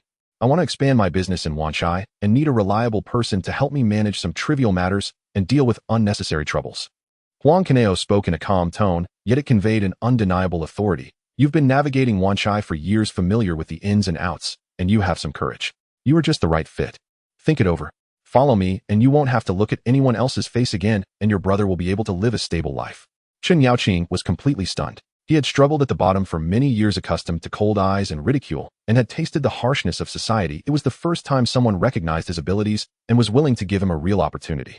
A warm current surged through him instantly, and his eyes couldn't help but feel a slight heat. Huang Kunyao noticed and continued, I see you have great potential, and I want to lend you a helping hand.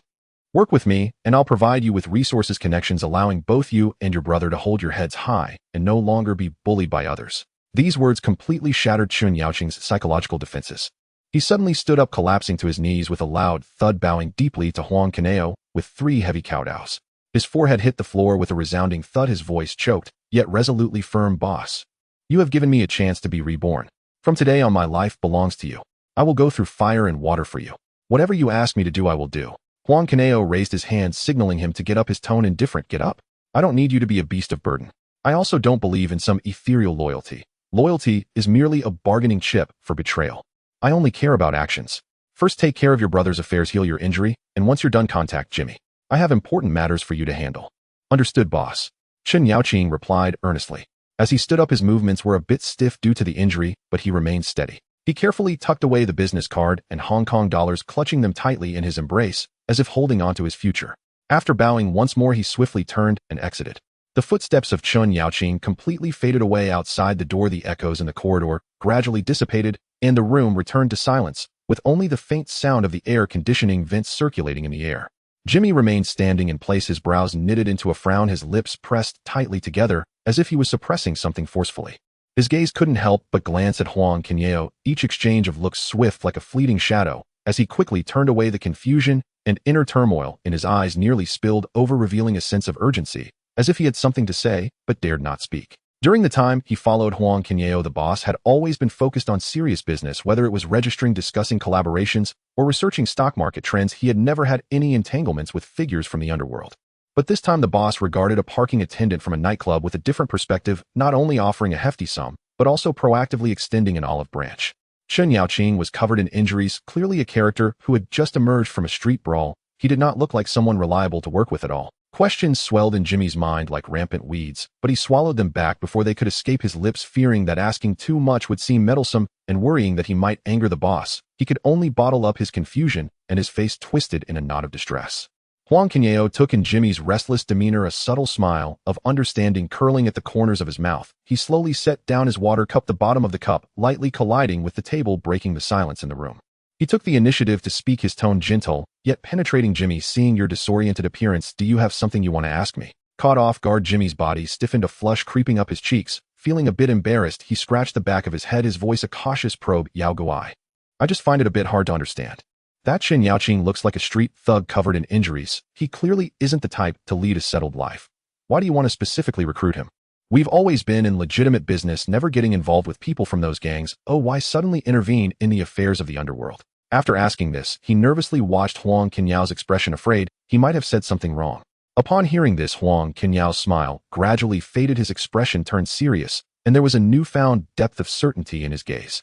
He raised his eyes to look at Jimmy, his tone carrying a hint of rhetorical questioning, yet also an element of enlightenment. Jimmy, have you forgotten the taste of being shoved around and insulted by people from Lianxing while you were selling goods on the street? In Hong Kong Island, even setting up a small stall can lead to such bullying. Haven't you seen through the underlying rules here? Do you think we can just run our business peacefully without getting involved with those gang powers? He paused, his fingertips lightly tapping the table, producing a tap-tap sound, each tap resonating with Jimmy's heart. In this territory of Hong Kong Island, there's no legitimate endeavor that can completely detach itself from the shadow of the gangs. Whether it's paying protection fees for running a company or getting a share cut, when discussing cooperation, even finding a parking spot might lead to trouble from those controlling the territory. If you don't take the initiative to reach out to them, they will come looking for you sooner or later, demanding exorbitant protection fees or wanting a cut of your profits. At that point, the troubles will only multiply and become harder to deal with. Jimmy felt a shiver run through him, instinctively taking a half step back, his brows knitting tighter as he asked disbelievingly, then, can't we just keep to ourselves, not interfering with them? We should be able to make money without provoking them, right? Keep to ourselves. Huang Kunyao shook his head, his eyes reflecting a clarity that came from understanding the world. That's the ideal state, but in the underworld of Hong Kong Island, it's simply unrealistic. Those old gangs have been entrenched for decades, their influence penetrating every industry, each one greedy, like hungry wolves eyeing every profitable venture. If you want to distance yourself from them, it's as difficult as climbing to the sky. Moreover, do you think any of the top tycoons in Hong Kong Island don't have one or two gangs as their muscle? Take the shipping tycoon, he became a world-renowned shipping lord, making a living in the tumultuous seas. On the high seas, pirates roam and various forces intertwine. The shipping routes are coveted prizes for all. Without one's own armed forces to maintain order, and without the help of underworld forces to clear obstacles, his fleet would have long been robbed and sunk. How could he possibly grow such a large business? He paused for a moment, continuing, these top tycoons can establish a foothold and expand their businesses here, relying not just on legitimate operations. Behind them, there's always the support of underworld forces to help maintain appearances and ward off troubles, and many even have their private armed forces. His fingertips stopped tapping, and he leaned slightly forward, his tone becoming more serious. Rather than passively dealing with those cunning, troublesome old gangsters, it's better to actively support a reliable ally. That Chen Yaoqing, I can see he is loyal, courageous, and understands the rules of the underworld, knowing how to act with discretion. Although he's currently down on his luck, just a parking attendant, he is far from an ordinary character. He is a talent worth nurturing. If I help him by clearing his brother's gambling debts and give him a chance to change his fate, he will naturally owe me in the future, he can help me manage those matters that are inconvenient for me to handle personally, dealing with those gang disputes and blocking those overt and covert attacks. Then we can focus on legitimate business without getting entangled with those people. This is the most worry-free and efficient approach. Huang Kunyao paused for a moment, a glint of sharp, yet profound longing flashing in his eyes. His tone was resolute, full of undeniable determination. Moreover, we need to accelerate our expansion and swiftly convert our cash into tangible assets that are easily liquidated and resistant to inflation. Such a high-profile move is bound to attract the covetous eyes of gangs, established financial groups, and even corrupt law enforcement.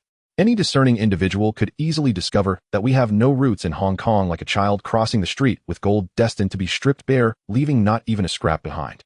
Thus, we must first solidify our safety foundation. We need to have some military support at our disposal to safeguard our interests. He paused briefly, his gaze sweeping over Jimmy before looking out towards the distant Victoria Harbor, his tone infused with more grandeur. And remember, Jimmy, our vision cannot be confined to this tiny speck of land called Hong Kong. Hong Kong is too small to contain our future ambitions. Oh, our enterprise must expand further and further, inevitably reaching beyond our borders. Southeast Asia, Europe, America. Those are the places with broader horizons. When the time comes for us to step out of Hong Kong and venture into the international arena, that will be the true test of whether we possess real strength. Without a solid foundation and enough confidence, we will merely be seen as fat sheep slaughtered with no room to. His words struck like thunder, instantly clearing the fog in Jimmy's heart, igniting a fierce fire within him. His eyes widened suddenly, the previously furrowed brows completely relaxing, the confusion and turmoil on his face vanishing, replaced by a profound realization and exhilaration.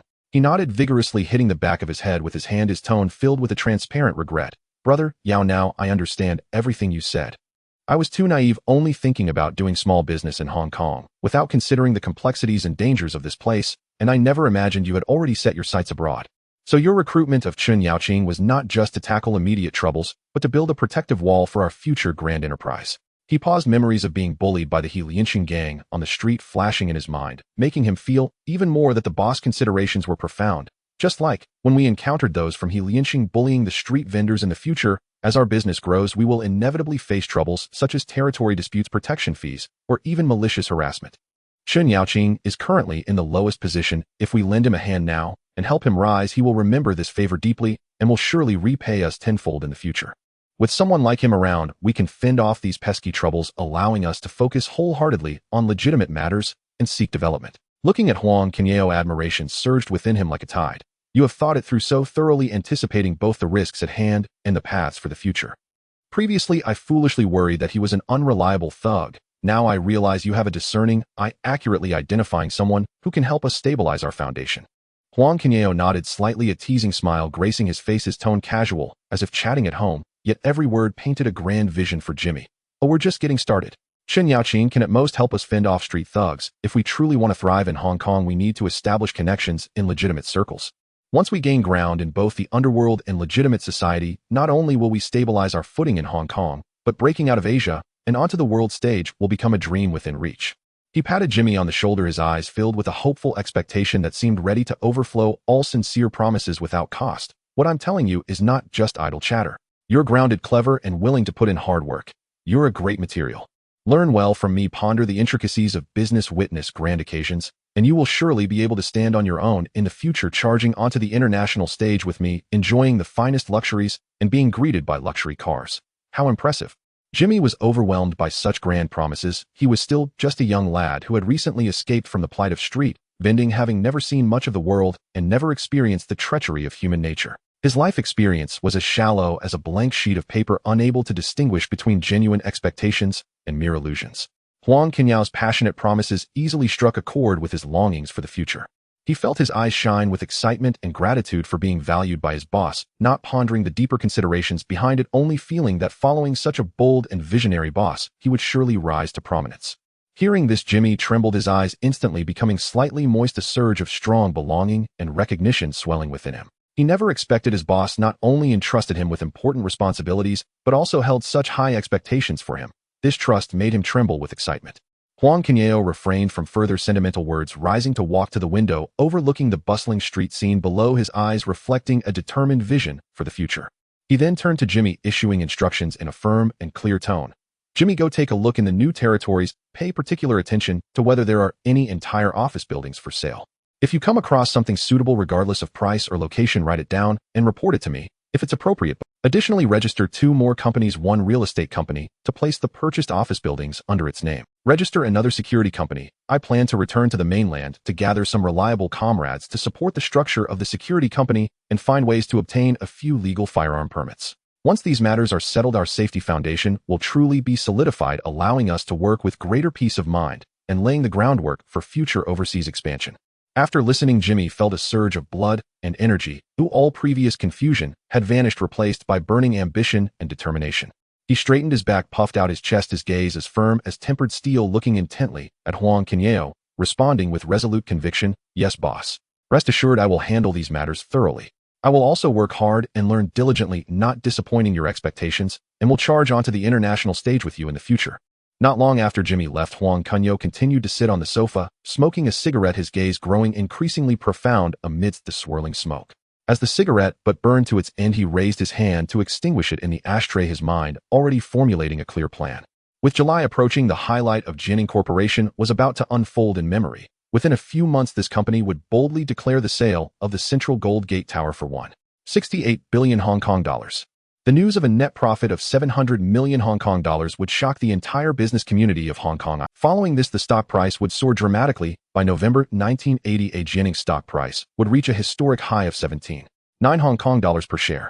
The group would even boast about an annual profit of 2 billion Hong Kong dollars, comparable to the scale of HSBC. Take the profit and leave, never be greedy. Huang Kunyao murmured to himself, having resolved to decisively liquidate his holdings when the stock price hit 16 Hong Kong dollars in mid-October, perfectly embodying Li Bansheng's business wisdom of not grasping for the last copper coin. Having finalized the timing for disposing of Jining Corporation, he stood up, adjusted his collar, and turned his gaze towards the window, his thoughts drifting back to his hometown in the mainland, to the days spent fighting alongside his comrades. Just right to take this gap of a few months to visit old comrades and recruit some reliable personnel. This thought arose and grew stronger.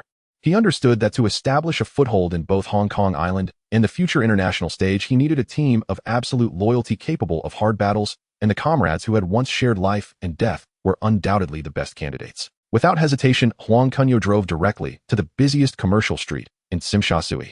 He did not hesitate at all and directly walked into the largest specialty store. The owner, seeing his elegant attire and extraordinary demeanor, quickly welcomed him warmly, saying, "Boss, what would you like to see? We have the most authentic wife cakes and almond crisps in Hong Kong, as well as imported whiskey and cigars, all perfect gifts." Huang Kunyao glanced at the shelves and replied in a crisp tone, 200 boxes of wife cakes and almond crisps using the finest fillings. 20 bottles of whiskey, I want this top-tier kind displayed on your counter. He spoke rapidly, and the quantities he announced left the owner momentarily stunned, but soon his smile became even more obsequious. "All right, boss, you are generous. I'll arrange for someone to pack it up for you. Wait a moment." Huang Kunyao raised his hand to interrupt, his gaze falling on the watch counter beside him. "For the men's watches of medium price, get me 50 pieces with a style that is steady and durable. Most of the comrades are practical, overly luxurious watches are not suitable, and medium-priced durable styles are just right." The owner was completely shocked this time, quickly coming forward to assist, directing the staff to pack the specialties, while also having someone bring watches for selection. The staff were busy and bustling, gift boxes piled high on the floor. During this time, other customers entered, unable to help but stopped to observe and quietly discuss this extravagant boss. Huang Kunyao paid no mind to this. Recalling that most of his comrades liked to drink, he added an additional 50 bottles of Hennessy and 50 bottles of brandy, asking the owner to pack them together. His gaze swept across the electronics section on the other side of the store, where refrigerators, fans, radios, and other items were neatly arranged, stirring a thought in his heart. These appliances were quite coveted in the mainland right now, and bringing some back for his comrades would surely be practical. But thinking again, he was alone, having already purchased so many specialties and watches. The trunk and rear seats were nearly full, and adding these bulky appliances would make it impossible to transport. He calculated silently, forget it, this matter cannot be rushed. When he gathers reliable personnel, next time to return with a team, it would not be too late to specifically procure these appliances to bring back. "Boss, everything you wanted is ready, totaling 1186.20 Hong Kong dollars. The owner approached with the bill, his tone filled with respect. Huang Kunyao didn't even look at the bill, directly writing a cash check for 1200 Hong Kong dollars. "No need for change, the remainder is a tip." The owner took the check, grinning from ear to ear, quickly instructing the staff to help load all the gifts into the Bentley, filling up the trunk completely with half of the rear seats stacked high. Sitting in the car, Huang Kunyao looked at the trunk filled with gifts, a tender smile appearing at the corners of his mouth. Although these gifts were not extremely luxurious, they carried his care and sincerity for his comrades. He understood clearly that this return was not just a visit, but also to build a core force that belonged to him, to lay a solid foundation first, so that he could fully display his talents in the future.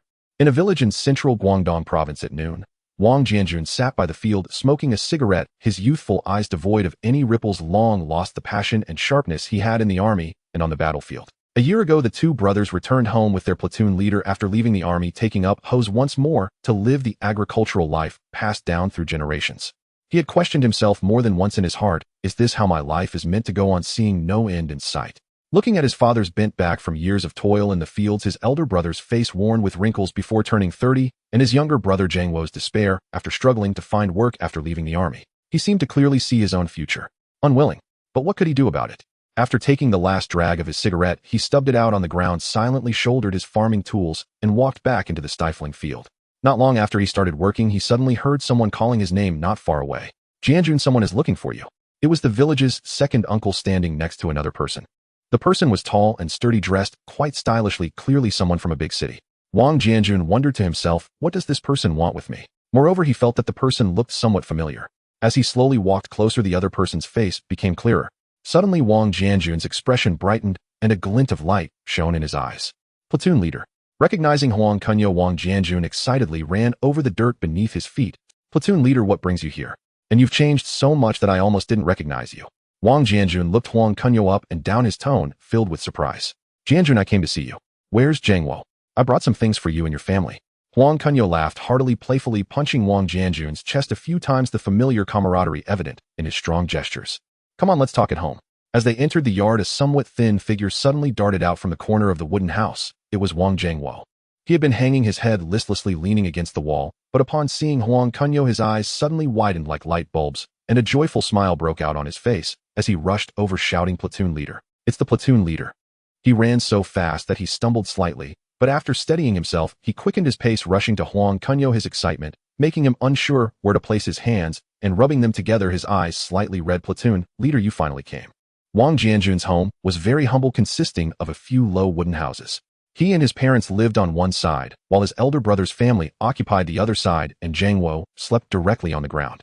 His two nephews and one niece ran over at the sound, their small eyes fixed curiously on the package Huang Kunyao had placed on the table. Inside the package were food and supplies Huang Kunyao brought from Hong Kong, along with 2 watches and cigarettes specially prepared for Wang Jianjun's father and elder brother. In that era, watches were precious items that were hard to come by and quite expensive, but for Huang Kunyao today, it was not a big deal. After all, one shouldn't visit empty-handed. Moreover, the 2 brothers were not alone. They had family to consider. Come here, kids. Don't be shy. Take what you want. These are all for you. Huang Kunyao smiled at the 3 little ones standing timidly in the distance, beckoning them over, taking out milk, candies, and biscuits from the package and handing them out one by one. Thank you, uncle. The 3 children received the treats, timidly expressed their thanks, and then ran out joyfully, making the yard lively in an instant. Platoon leader, what's with this generosity? Huang Kunyao's lavishness left Wang Jianjun feeling somewhat out of place, standing there awkwardly. I just returned from Hong Kong.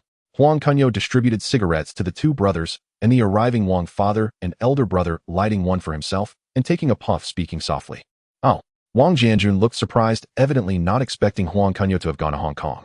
Soon Huang Kunyao shared his purpose and experiences in Hong Kong with Wang Jianjun and the others. As expected, the 2 brothers did not hesitate much before deciding to follow Huang Kunyao. Fearing that if they stayed like this, they would gradually become numb like their father and elder brother, dulling all their edges, and in the future, they would have to bow and scrape to even the smallest official. They wanted to leave this place. Hong Kong, that was a place yearned for by countless people. All right, settle your family matters first, then go to Guangzhou to meet with Dr. Rabbit Monkey and the others. I still need to visit a few other old brothers, Huang Kunyao instructed. That's great. Monkey and Dr. Rabbit are also there. Who else will come? Wang Jianjun asked eagerly, his eyes filled with anticipation. I plan to look for Dechang Lao Pao and Huazi too. Huang Kunyao said. It's been a long time since I've seen them. Oh, I really miss them. I really hope all the old brothers can gather together again. Wang Jianjun said, his face filled with nostalgia. They will. Many brothers will return.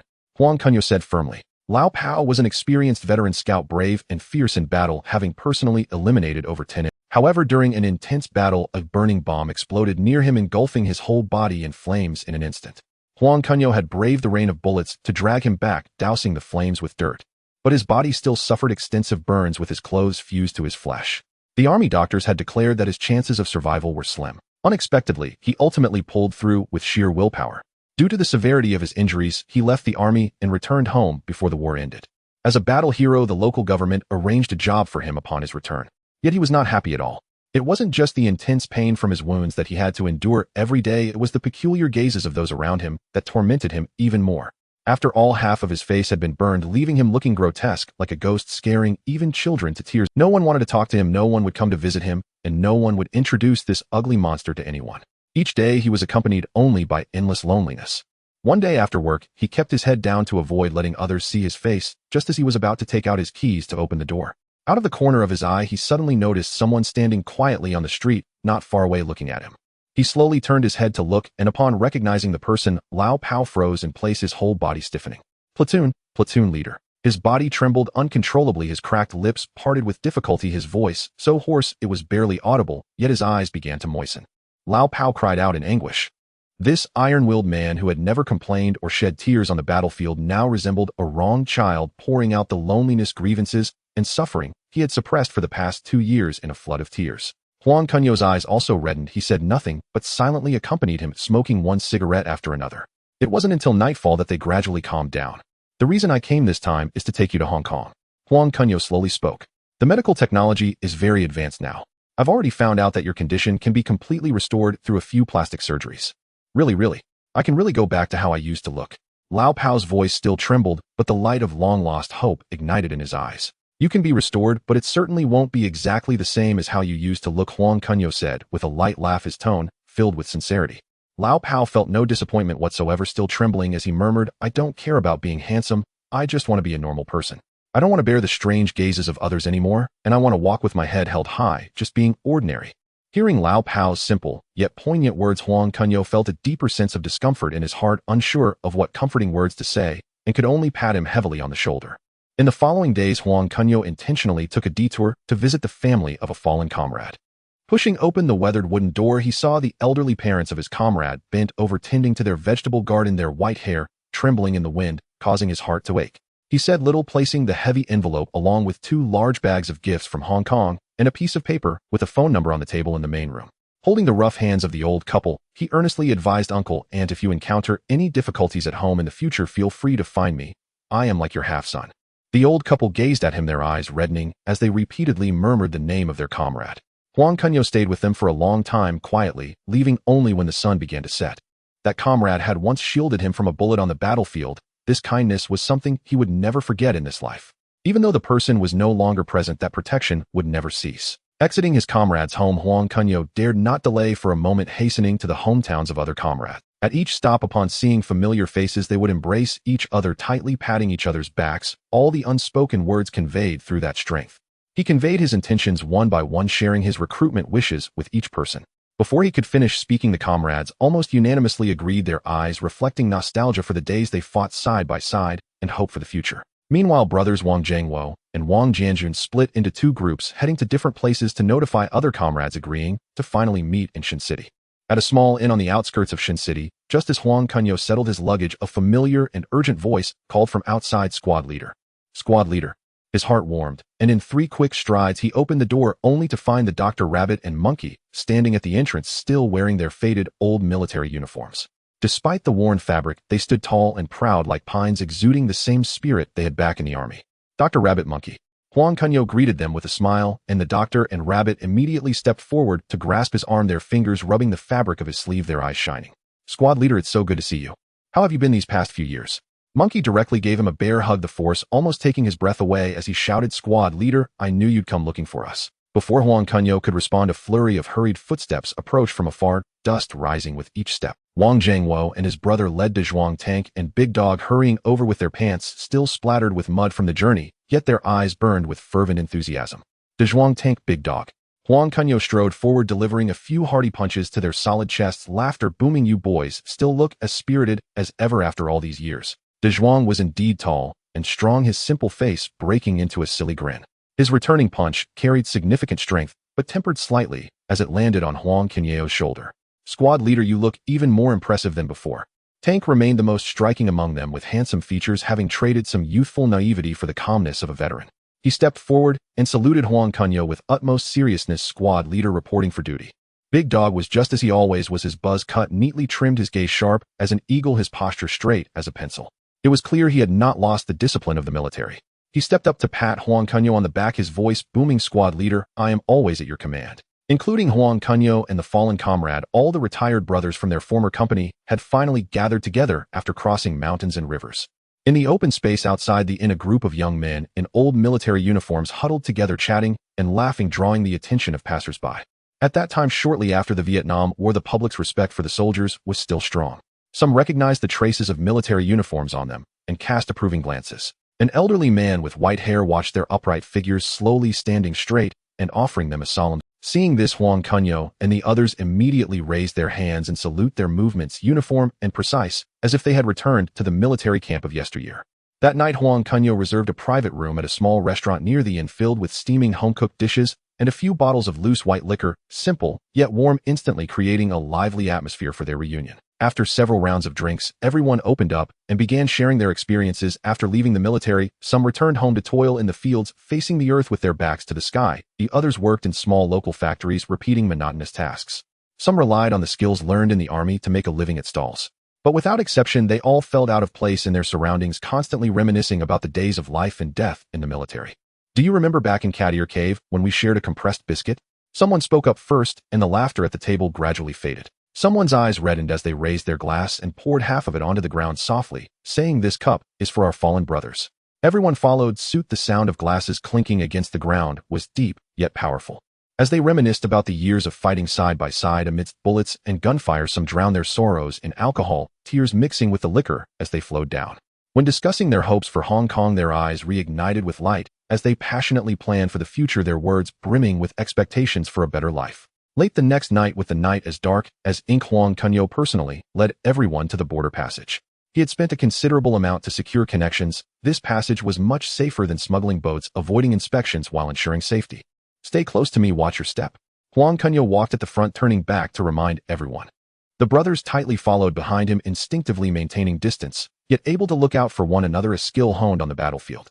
Only when he entrusted his brothers to the snakehead and watched their figures gradually disappear into the night, safely entering the passage, did Huang Kunyao finally let out a sigh of relief, turning to head towards the official crossing.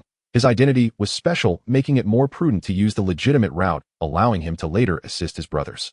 In the following days, Jimmy was undoubtedly the busiest person in the entire team. His primary task was to assist the doctor's rabbits and other old comrades who had just arrived from the mainland in obtaining their identification cards. With the experience from Huang Kunyao's previous documentation process, coupled with the arrangements made by Uncle Chung, the procedures, though cumbersome, went relatively smoothly.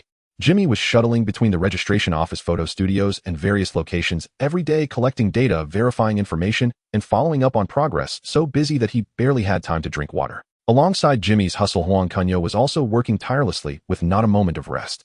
He knew that to support the security company's framework, it was far from sufficient to rely solely on the comrades gathered at present, and high-end security work required professional equipment support. Both matters needed to be addressed as soon as possible.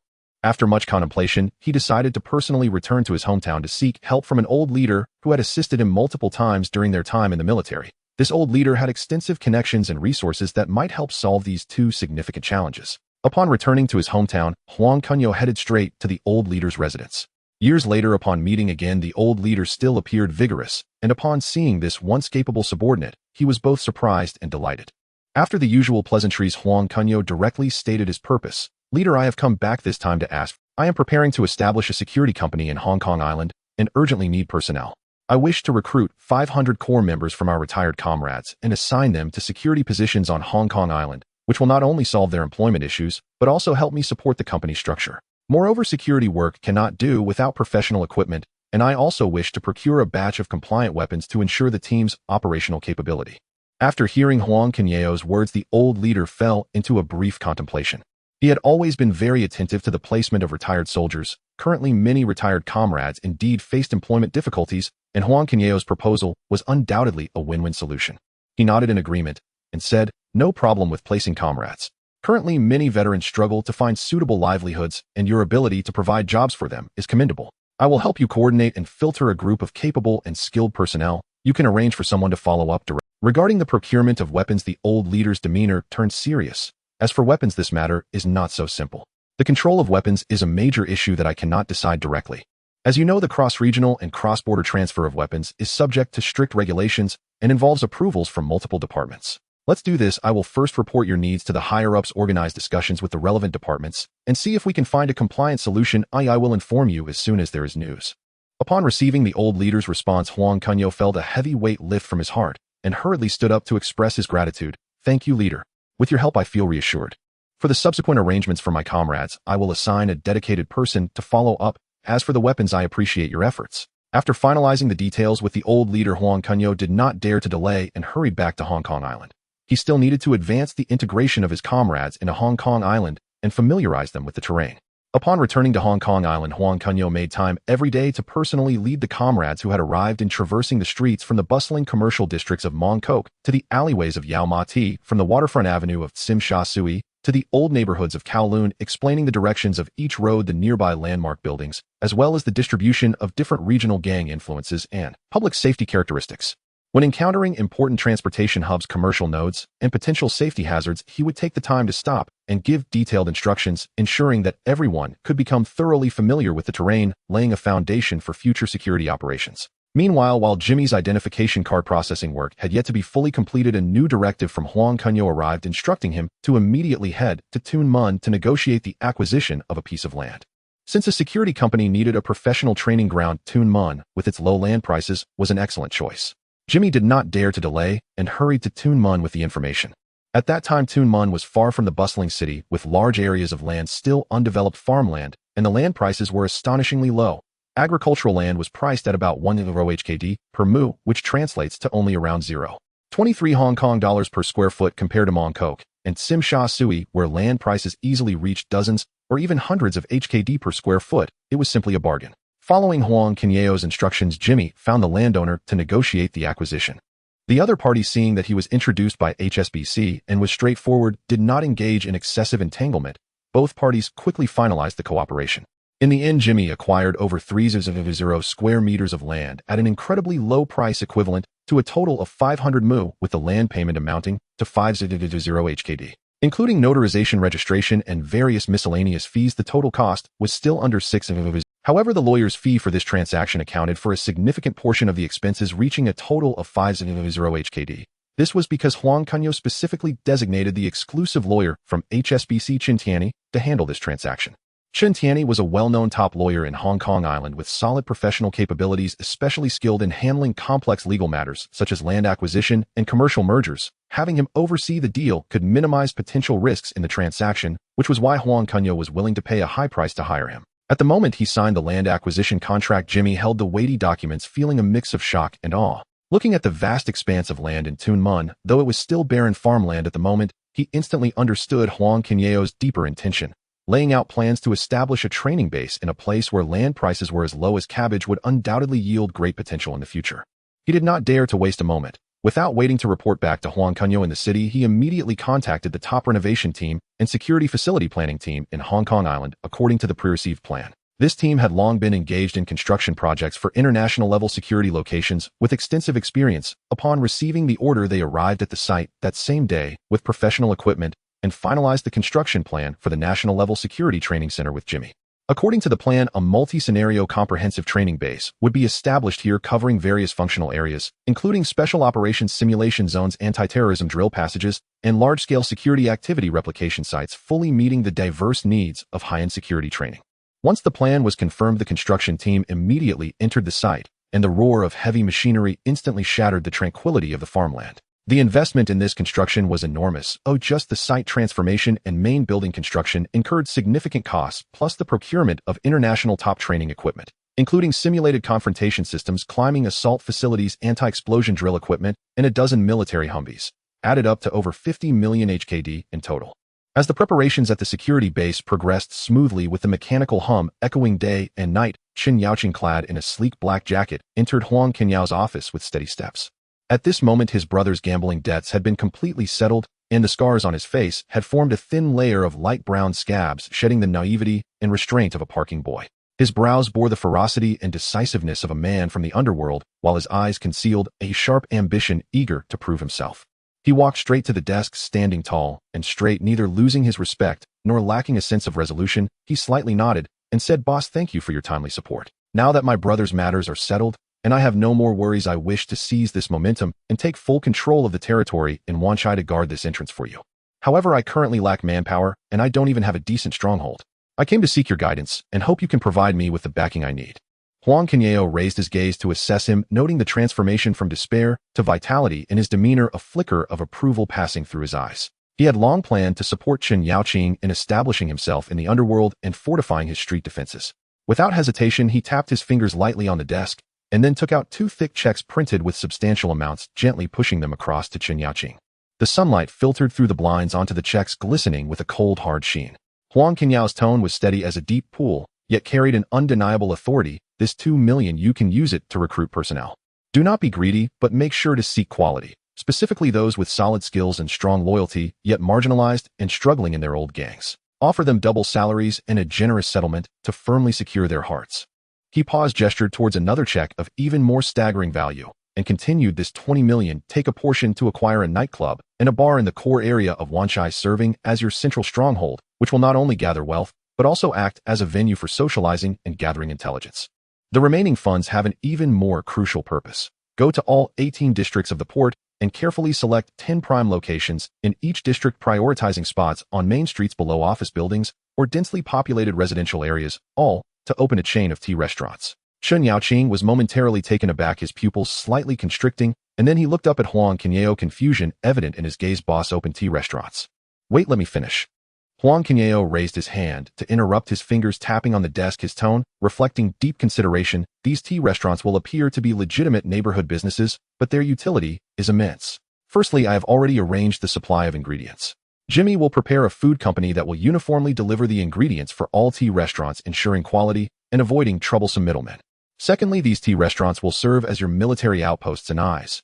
Each store will have your trusted subordinates stationed there overseeing the area and maintaining order, ready to assemble at a moment's notice.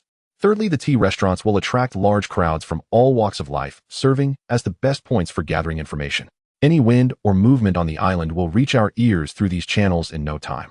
He stood up, walked to the floor-to-ceiling window overlooking the bustling street scene below, and continued to instruct, once you have selected the locations, connect directly with Jimmy.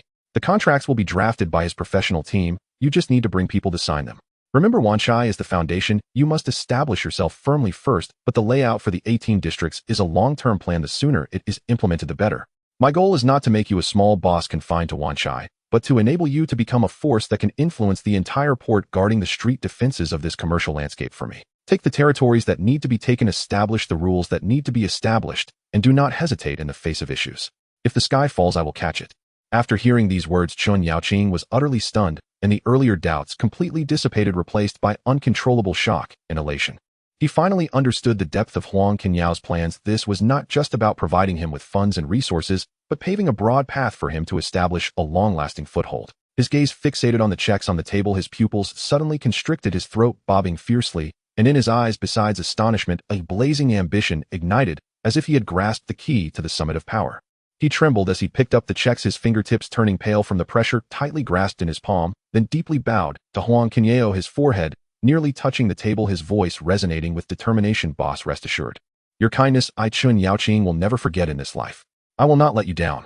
Within a week, I will make sure everyone in Wanchai knows the name Chen Yaoqing and take down all the territories you desire. I will also expedite the selection of locations for the tea restaurants in the 18 districts and connect with Brother Jimmy at the earliest opportunity, ensuring that you are not disappointed.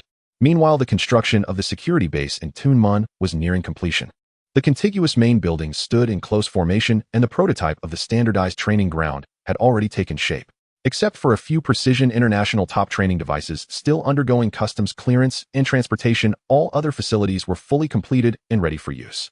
What excited Huang Kunyao even more was that the promise from the old commander was being fulfilled as scheduled. 500 retired soldiers arrived in batches on Hong Kong Island, each a battle-hardened elite forged through the trials of gunfire. Their eyes held the calmness and sharpness born from the battlefield. Simply standing there brought a fierce and iron-blooded aura. With personnel and venues all in place, the operational framework for the security company was swiftly established. After careful consideration, Huang Kunyao entrusted the management of the company to the Wang brothers Wang Zhengwo and Wang Zhangjuan with the assistance of a meticulous doctor and a nimble rabbit. Wang Zhengwo was rich in combat experience and had outstanding overall planning abilities suitable for the role of commander. Wang Zhangjuan was well-versed in the habits of comrades and had strong execution capabilities, allowing for effective coordination of internal affairs. The doctor excelled in emergency response and logistical support, while Rabbit was skilled in reconnaissance and infiltration, with the four of them each playing their roles and complementing each other's strengths enough to ensure the smooth daily operations of the company. As for personal security, Huang Kunyao made meticulous preparations. The team of Dazhuang Dagu Tank and Monkey formed a close protection squad, always following closely by his side. Dazhuang was immensely strong, capable of carrying and fighting, serving as a robust mobile shield. Dagu was highly vigilant, observing all directions, dedicated to identifying surrounding hazards. Tank was agile and quick, reacting, able to respond to sudden attacks. Monkey excelled in stealth infiltration and preliminary reconnaissance, capable of clearing potential risks in advance. As for the old cannon, who had undergone preliminary surgery and was now fit for public appearances, he volunteered to lurk in the shadows, using his top-notch reconnaissance and concealment skills to become an unrecognized dark line of defense. Time flew by, and soon it was October.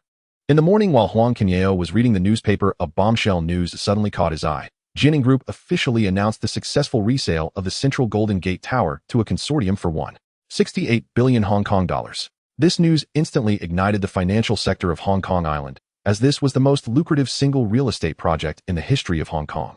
Once the news fermented, Jianing Group's stock price immediately entered a frenzy of soaring, creating a miracle of short-term skyrocketing in the stock market of Hong Kong Island. Upon seeing this news, a glint of understanding flashed in Huang Kunyao's eyes, and he became increasingly certain about the timing of disposing of Jianing shares. He immediately stood up and shouted towards the courtyard below. Monkey, Dazhuang, prepare the car, we are going to HS. As soon as he finished speaking, a flurry of hurried, yet nimble footsteps came from the courtyard. Monkey and Dazhuang quickly donned their gear and appeared at the door, looking sharp. Yao Ge, the car is ready. Huang Kunyao nodded slightly and took the lead downstairs, with the two following closely behind. The three of them drove straight to HSBC. Upon arriving at the bank, Huang Kunyao expertly headed straight for the securities department's large account room. As soon as he entered, he instructed the accompanying staff, call in Song Xiaohui and Guahai, just tell them I have important. The staff did not dare to delay and immediately turned to convey the message. Moments later, Song Xiaohui and others hurriedly arrived, each with a serious expression. Being summoned so urgently by Huang Kunyao must pertain to a matter of significant financial interest. Mr. Huang, you called for us. Song Xiaohui was the first to step forward and ask. Huang Kunyao gestured for everyone to take a seat, lightly tapping the newspaper on the table with his fingers, and got straight to the point. You all saw the news about Jianing Group reselling the Golden Gate Tower, right? What is the current stock price of Jianing? Song Xiaohui immediately took out his market record book, quickly flipped through it, and replied in a low voice, Mr. Huang, stimulated by the news, the stock price is still continuing to soar. It has just reached 16 Hong Kong dollars per share. $16, that's about it. Huang Kunyao's gaze was firm, his tone as decisive as iron. Notify everyone to sell off all the Jianing shares we hold, not leaving a single share behind. He then added, his voice solemn and powerful, the rise in Jianing Group's stock price is extremely abnormal. It won't be long before it inevitably collapses. From now on, initiate short selling of Jianing Group stock. Although he knew that the Jianing stock still had room for short-term rises, he was no longer willing to take any risks. Even as a reborn individual aware that Jianing Group's favorable news was all a meticulously woven scam, the stock market was ever-changing and absolute predictions were impossible. He could not accurately gauge the exact timing of the collapse, especially since his own appearance was already a variable. To take profit and exit quickly was the most prudent choice. After all, he had already made a substantial profit. Though the crowd was slightly taken aback by his words, they quickly dared not hesitate even a moment. Huang Kunyao's precise judgments in the stock market had already won their complete trust. Song Xiaohui immediately stood up, quickly walked to the trading terminal, and began typing rapidly on the keyboard to issue the selling order. The crisp sound of the keyboard echoed clearly in the silent large account room, each keystroke tugging at the nerves of everyone present. In less than half an hour, Song Xiaohui turned around to report, his tone barely concealing his excitement. Mr. Huang, all shares have been sold. We held a total of 30 million shares of Jianing with an average transaction price of 16 Hong Kong dollars. After deducting fees and commissions, the total return is 4.8 billion Hong Kong dollars. Upon hearing this, Huang Kunyao's lips curved into a slight smile, signaling him to calculate the profit. Song Xiaohui quickly took out paper and pen to calculate, and after a moment, he looked up, his voice trembling slightly. Our average cost for building the position was 1.8 Hong Kong dollars per share, with a total cost of 54 million Hong Kong dollars. This time we've netted 426 million Hong Kong dollars. The moment this figure was revealed, the large account room fell into a brief silence, followed by a chorus of gasps. In just a few months, the profits had multiplied nearly eightfold. Such an astonishing speed of making money was simply comparable to the reincarnation of the god of wealth. The gazes directed at Huang Kunyao were filled with awe and admiration. Xiaohui, go talk to Minister Gua and ask him to allocate some quota for me. A 1-1 ratio based on this repayment amount will suffice. I want a short Jianing. Huang Kunyao pressed his fingertip against the table, his gaze fixed on the market screen, his tone unwavering. All right, Mr. Huang. Song Xiaohui responded promptly, not daring to delay for a moment, and immediately turned around to find Guahai to apply for authorization. Song Xiaohui was always calm and prudent. Even though he felt reluctant about the high returns of Jianing Group at present, he was well aware that Huang Kunyao's every decision had been precise and correct. Thus, he did not utter a single word of rebuttal. After obtaining authorization, he immediately gathered the trading team and solemnly issued the short-selling order. As soon as the news broke, the traders all looked astonished, their eyes filled with disbelief. At that moment, Jianing Group was continuously benefiting, with its stock price soaring, seen by everyone as a myth in the stock market with limitless prospects. Many were convinced it would soon become another giant conglomerate in Hong Kong, and no one expected them to go against the trend and short it at this time. Before long, Song Xiaohui returned with the authorization, followed by Guahai from the securities department of HSBC. As soon as Guahai entered, he wore a beaming smile and proactively approached Huang Kunyao for a handshake and pleasantries. Mr. Huang, what an honor to see you. Your personal involvement in trading must indicate significant actions. The short-selling quota you requested has been approved. A 1-1 ratio is no problem. You are our bank's top client. This level of convenience must be arranged. After a brief chat, Guahai noticed Huang Kunyao's focused expression, his gaze locked on the stock market board, indicating he had important matters to attend to. He wisely excused himself. Mr. Huang, you carry on, or I won't disturb you. If you need anything further, just let me know. After Guahai left, Huang Kunyao pulled up a chair and sat beside the trading terminal, lightly tapping his fingers on the edge of the table. After a moment of contemplation, he said to Song Xiaohui, focus on the 2 price points of 17 and 17.50 and build short positions in batches.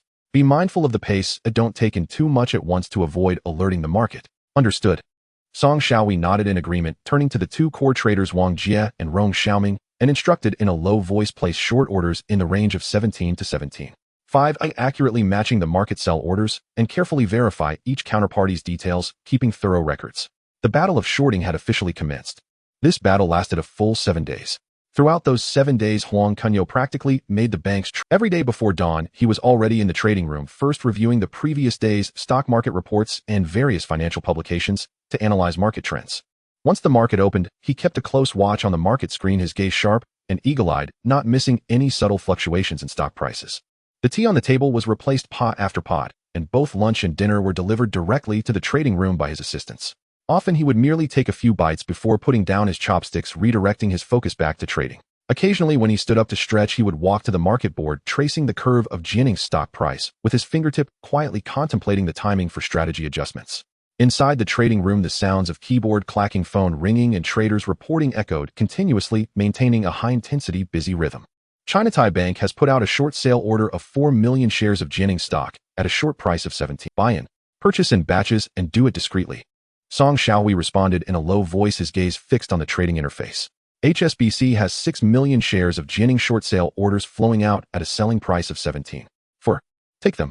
Pay attention to verify the counterparty information, confirm whether it's from a major stakeholder. Huang Kunyao raised his eyes to speak, his voice low, yet penetrating, steadying the rhythm of the entire trading room. Fubon Bank has put out a short sale order of 3 million shares of Jianning stock at a selling price of 17. Buy-in. Maintain the pace and continue to follow up. Such dialogues repeated continuously over these 7 days. Short selling, in essence, is a gamble on the knife's edge. Buying into the counterparty short sale order is akin to owing the same number of stocks, which must be repaid within a specified time. If the stock price subsequently declines, one can buy back the stocks at a lower price to complete the transaction and profit from the difference. However, if the stock price continues to rise, one must repurchase the stocks at a higher price, incurring massive losses. The stock market is inherently a high-stakes game, and going against the trend to short a star stock like Jianning amplifies the risks, with every transaction triggering the nerves of everyone involved. Huang Kunyao maintained control of the entire situation, adjusting short-selling strategies in a timely manner based on stock price fluctuations and market rumors. Several times, Jianning's stock price briefly surged due to sudden favorable rumors, causing the traders to feel anxious, with some even unable to help but suggest pausing the short-selling. At such times, Huang Kunyao would always calm everyone down with his precise predictions of the future. Steady, this is just a short-term fluctuation. Jianning's bubble will eventually burst. Continue to execute as planned. His confidence and composure acted like a stabilizing force, reassuring the entire team. For a whole week from market opening to closing, Huang Kunyao never missed a moment. It was only when the closing bell rang on the 7th day that Song Xiaohui approached Huang Kunyao with a tired yet excited expression, handing over a thick stack of trading records. Mr. Huang, the week of short selling has concluded. Over these 7 days, we accumulated short sale orders of 50 million shares of Jianning Group from various major stakeholders in Hong Kong, with an average entry price controlled at around 17.50, all executed per your instructions without triggering large-scale market alerts. Great, thank you all for your hard work. Huang Kunyao generously issued checks as usual, 3 checks of 50,000 each and one of 80,000, surpassing what Song Xiaohui and the others had expected. Huang Kunyao's actions were reported daily by Guahai to Shenzhou, who was also monitoring the stocks that Huang Kunyao had shorted. Watching Jianning's performance, Shenzhou did not believe that Huang Kunyao was blindly shorting stocks. There must be some reason unknown to him. After completing his goals, Huang Kunyao felt relaxed and returned to his orderly daily routine. Every morning, he continued his military training, allowing his body to stretch and breathe freely. During the day, he either immersed himself in studying the business policies and financial reports of Hong Kong in his study, or visited the security base in Tuen Mun to check on his comrades' training. In the evening, he would find a quiet tea restaurant, order a plate of char siu rice with iced milk tea, and enjoy a moment of leisure. Life was lived at a comfortable pace, both pleasant and fulfilling. In his spare time, he never forgot to keep an eye on the stock performance of Jianning. As expected, after entering November, Jianning's stock price soared to 17 Hong Kong dollars per share, riding on the favorable winds of previous good news. This marked the historical high of 9 Hong Kong dollars, creating a legend in the Hong Kong stock market at that time. However, this upward momentum did not last long. After hovering at the high level for several days and exhausting its vigor, it began to slide slightly. Watching the market decline slightly each day, Huang Kunyao maintained a faint smile. Everything was as he had predicted, which naturally put him in a good mood. While Huang Kunyao enjoyed a leisurely life, Jimmy dared not slack off, remaining in a state of relentless busy. The preparations for the food company that Huang Kunyao had instructed had reached a critical stage. After several rounds of site inspections and price negotiations, Jimmy ultimately finalized the acquisition of a food factory located in the suburb of Saikong. This factory had nearly 20 years of production experience. Although the equipment was not the most advanced, it was well maintained and solidly established. More importantly, it boasted a group of skilled and experienced old technicians, saving the trouble of training a new team. On the first day of taking over the factory, Jimmy gathered all the key personnel for a meeting, clearly defining the core RD direction as ready-made dishes. He firmly remembered Huang Kunyao's admonition: in the future, ready-made dishes will be the major trend in the catering industry. If we want our chain of tea restaurants to expand quickly and ensure uniform taste, ready-made dishes are the key. At the initial stage of RD, the team quickly encountered a bottleneck. The efficiency of traditional handmade production was low, and the techniques of different chefs varied, resulting in unstable flavors that could not meet the large-scale supply needs of 180 tea restaurants. As everyone was at a loss regarding the samples, an old technician with graying hair and a wrinkled face trembled and stepped forward hesitantly, saying, "Mr.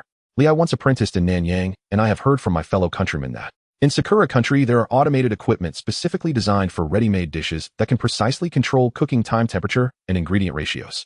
The vacuum sealing and freezing preservation technology is also quite advanced, which might solve our problem." Upon hearing this, Jimmy's eyes lit up, and he promptly decided, since there are suitable devices, let's place an order. We must not get stuck at this step. He barely had time to hand over the subsequent work, hastily leaving his deputy to oversee the progress of the recipe adjustments while he rushed to Kai Tak Airport with a translator to negotiate the equipment procurement in Sakura country. Meanwhile, Chun Yaoqing lived up to expectations, using the 2 million Hong Kong dollars of startup capital given by Huang Kunyao, along with his relentless spirit honed on the streets, to stir up quite a storm in Wan Chai. He specifically recruited talented individuals who were marginalized in the old gangs, offering double the salary and generous relocation fees, quickly amassing a large group of enforcers. He then led his subordinates to forcefully clear out the scattered forces in Wan Chai, dealing with any unruly thugs who dared to encroach on territory, swiftly establishing his reputation in just 1 week. The gang he belonged to, Nu Ji, allowed him to rise to prominence as the leader in Wan Chai. Once the reputation of the Tiger of Wan Chai spread, many shop owners proactively approached him to ask for help in managing their establishments. Chun Yaoqing took this opportunity to further consolidate his power, quickly setting his sights on a large nightclub and a bar in the core area of Wan Chai. These locations not only attracted substantial foot traffic and generated significant profits, but also served as key points for socializing and gathering information. He personally led a team to negotiate. The other party recognized his current momentum, his subordinates' competence, and the sincerity of Chun Yaoqing's acquisition offer, ultimately resulting in a successful deal. After securing the 2 venues, Chun Yaoqing deliberately named them Tianshang Renjian and Yisei Jiuba to express his gratitude and loyalty to Huang Kunyao. While securing his territory, Chun Yaoqing did not neglect the layout for the tea restaurants. He braved the cold winds of the streets to traverse the districts of Hong Kong, strictly adhering to Huang Kunyao's requirements, carefully selecting 10 core locations in each district. These locations were either adjacent to office buildings targeting the lunch needs of white-collar workers, or rooted in densely populated residential areas serving daily needs, or situated on major thoroughfares to capture passing foot traffic. In just half a month, he efficiently finalized the sites for 180 tea restaurants. Once the site selection was completed, the subsequent contract signing matters were immediately put on the agenda. Considering that during the previous land acquisition in Tunmun, HSBC's dedicated lawyer Chen Tianyi had been professional and efficient, perfectly avoiding various property and legal risks while expediting the transaction, Huang Kunyao directly entrusted the contract drafting, review, and signing for these 180 tea restaurants to Chen Tianyi. Chen Tianyi's team was experienced and tailored personalized contract texts based on different leasing policies, property rights, durations, and breach clauses in various regions, safeguarding their own interests to the greatest extent while enhancing signing efficiency with their professional expertise, laying a solid foundation for the subsequent renovations and openings of the tea restaurants.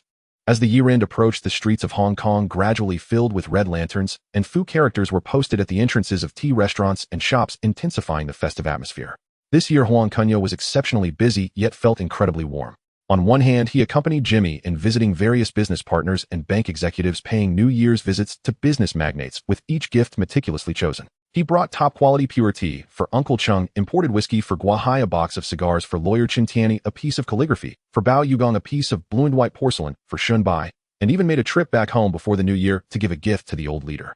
Every person he had known and interacted with received a token of his sincerity. He understood his own foundation was still weak, and in Hong Kong, he had no one to rely on. Only by sincerely maintaining these relationships could he pave a smoother path for his future endeavors. On the other hand, he deliberately set aside an entire day to organize a lively reunion at the security base in Tuen Mun, inviting all comrades who came to Hong Kong to barbecue and drink together to celebrate the new year. In the open area of the base, several barbecues had already been set up with charcoal burning fiercely and crackling sounds filling the air. De Zhuang and Tank eagerly took on the barbecue duties, flipping chicken wings, sausages, and beefsteaks with grease dripping onto the charcoal, instantly rising clouds of white smoke and fragrant aromas. Wang Zhangwo and his brother brought several boxes of beer and soda, distributing them to everyone. Old Pao, though still not fully recovered, rarely let down his guard, sitting with the doctor and Rabbit, softly chatting about stories from their time in the army. Monkey, like a lively treasure, danced around the crowd, jokingly making everyone burst into laughter.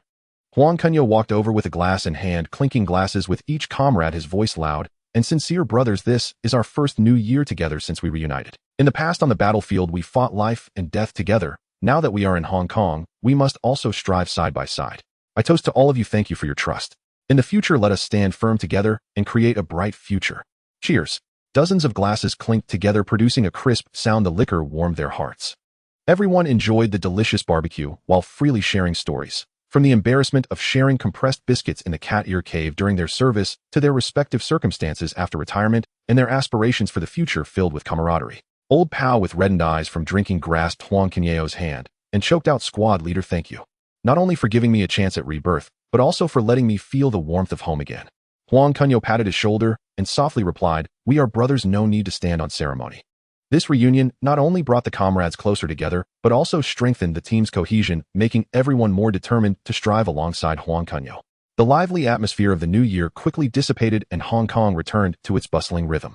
That day, Huang Kunyao finished a work meeting with Jimmy, carefully inquiring about the progress of the food company's prepared dishes RD and the preparations for the chain tea restaurant.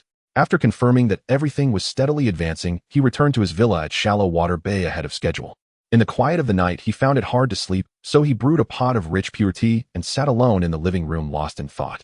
The layout in the financial sector had already begun to show results, but the real estate sector remained his weak point. How to bridge this gap and solidify the foundation for long-term development became his most critical line of thought. Although Hong Kong is a small place, its economic structure is rather distorted, yet real estate and essential living expenses are always the core needs. The real estate industry has high barriers to entry and is fraught with challenges.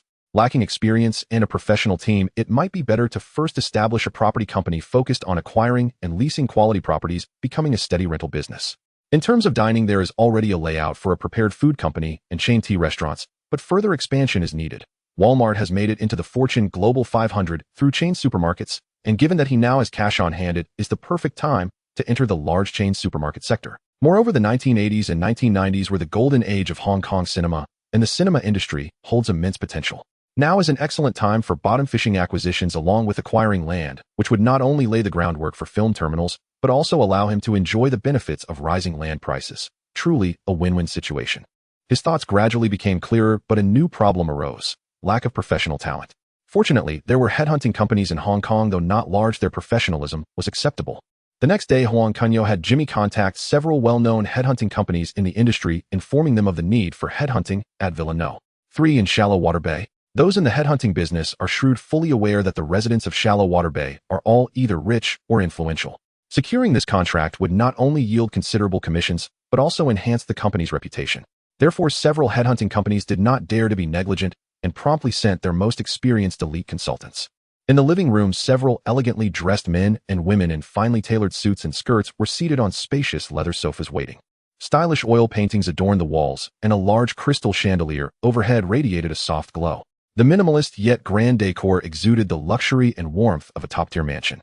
Huang Kunyao descended the stairs in a refreshing casual outfit and sat directly on the main sofa facing everyone, stating directly, "I invited you all today to entrust you with the task of identifying 3 categories of core talents. My requirements are very clear, so let me explain them to you first. First is the financial manager. The first condition and the most critical one. Professional ethics must be impeccable and character must be upright, worthy of absolute trust. If this point cannot be met, no matter how strong the other abilities are, it is of no use, and there is no need for a recommendation. Second, professional competence must be solid. They must have extensive experience in financial control, understand cost accounting, excel at reasonable tax avoidance, and have team leadership abilities to support the entire financial system. Third, it is best if they are between 35 to 45 years old.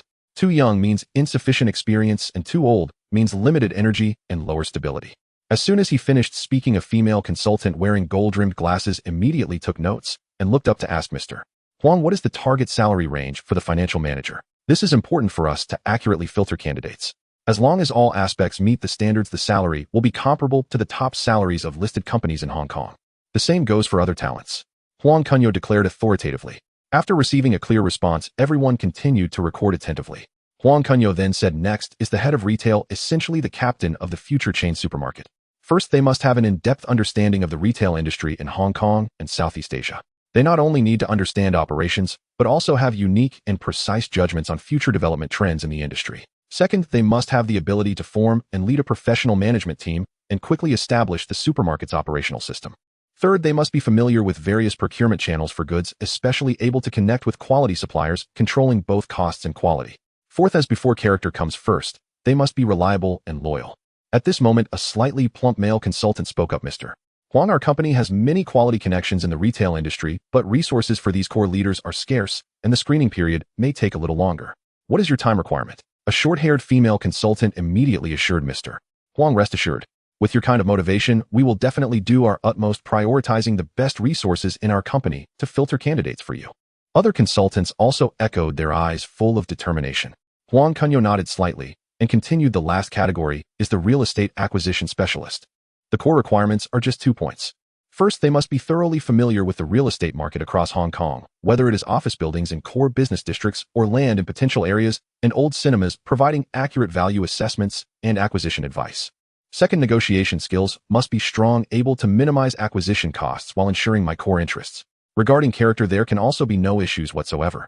Having said that, he picked up a cup of tea from the table and took a sip, casting his gaze over the crowd.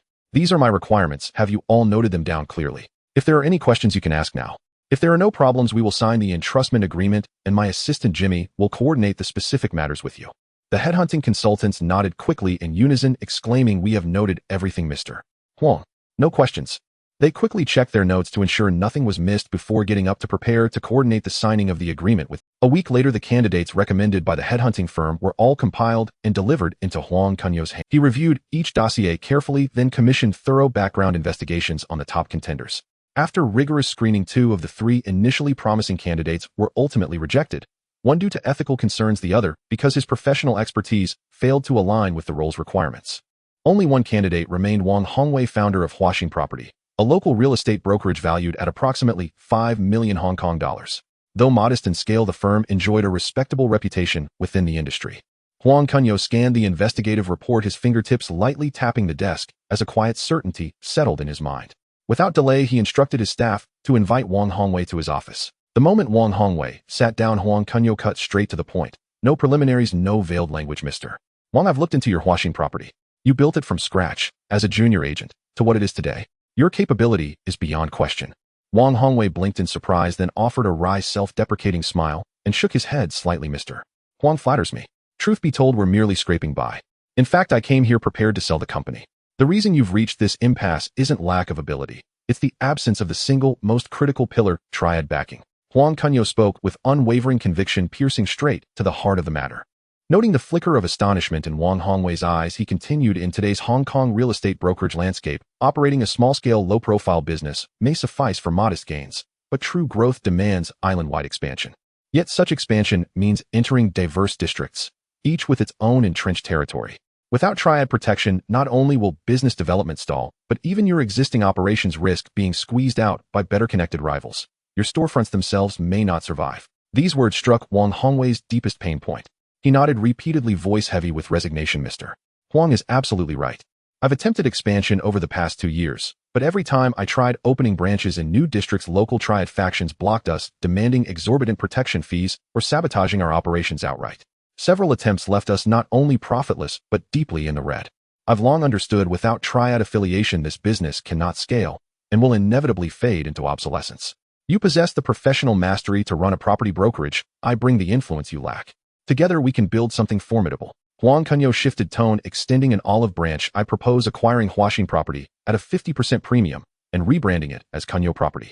In addition, I'll grant you a 10% equity stake, retaining full authority over daily operations. Wang Hongwei froze, disbelief flooding his expression. He had come merely hoping to recoup his capital, but Huang Kunyao not only offered a premium acquisition, but also entrusted him with leadership and equity. This far exceeded his wildest expectations. Before he could gather his thoughts, Huang Kunyao added calmly, as for the Triad affiliation you find so daunting. With that foundation secured, you may advance island-wide expansion without hesitation, and I'll provide additional capital to support it. Wang Hongwei regained his composure, his voice trembling with emotion. Mr. Huang, is this truly sincere? Will you really secure Triad backing for me? Naturally. Huang Kunyao nodded, then picked up the phone on his desk and dialed Chen Yaoqing's number. Yaoqing, please arrange a meeting with Mr. Xiang.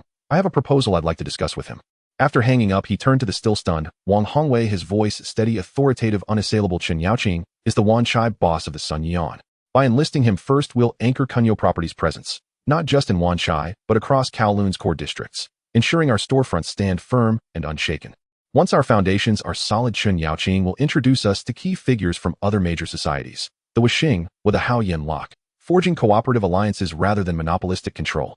Each society will share in the profits generated by our property ventures, leveraging their territories and networks to accelerate our rollout. Thus, your island-wide expansion will encounter no territorial resistance, and instead gain swift, deep penetration through the very power structures that once barred your path, achieving genuine, seamless coverage across all of Hong Kong. Only now did Wang Hongwei fully grasp Huang Kunyao's master plan, the last vestiges of doubt dissolving into profound gratitude and exhilarated resolve. He rose and bowed deeply before Huang Kunyao. Mr. Huang, not only have you granted me opportunity, but you've lifted my greatest burden. This extraordinary trust I shall carry in my heart forever. Moving forward, I vow to dedicate myself entirely to realizing Kunyao Properties' island-wide vision, never betraying your faith in me. Huang Kunyao gave a slight approving nod and gestured for him to sit. I believe firmly in trusting those I appoint. Day-to-day operations will remain entirely under your command. I've already allocated 5 million Hong Kong dollars as working capital. You'll prepare a comprehensive island-wide expansion strategy without delay. His approach reflected the leadership ethos he'd honed during his prior life as a bureau director, generous in delegation, indifferent to short-term financial calculus, and profoundly strategic in cultivating alliances. He knew, with absolute confidence, that entrusting Wang Hongwei with both autonomy and resources would yield abundant, enduring returns. On the hillside of Tseong, Quan-o, a solitary villa stood quietly. Xiang Yin leaned against the spacious leather sofa, his legs crossed, exuding a lazy yet commanding aura. He held an unlit Cuban cigar between his fingers, unconsciously rubbing the smooth body of the cigar with his thumb, while the other hand grasped a thin document.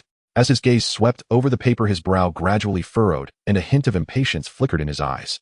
He looked up at the person sitting beside him, his voice tinged with suppressed dissatisfaction, breaking the silence in the room. Uncle Jing, this intelligence on Huang Kunyao is rather too cursory, don't you think?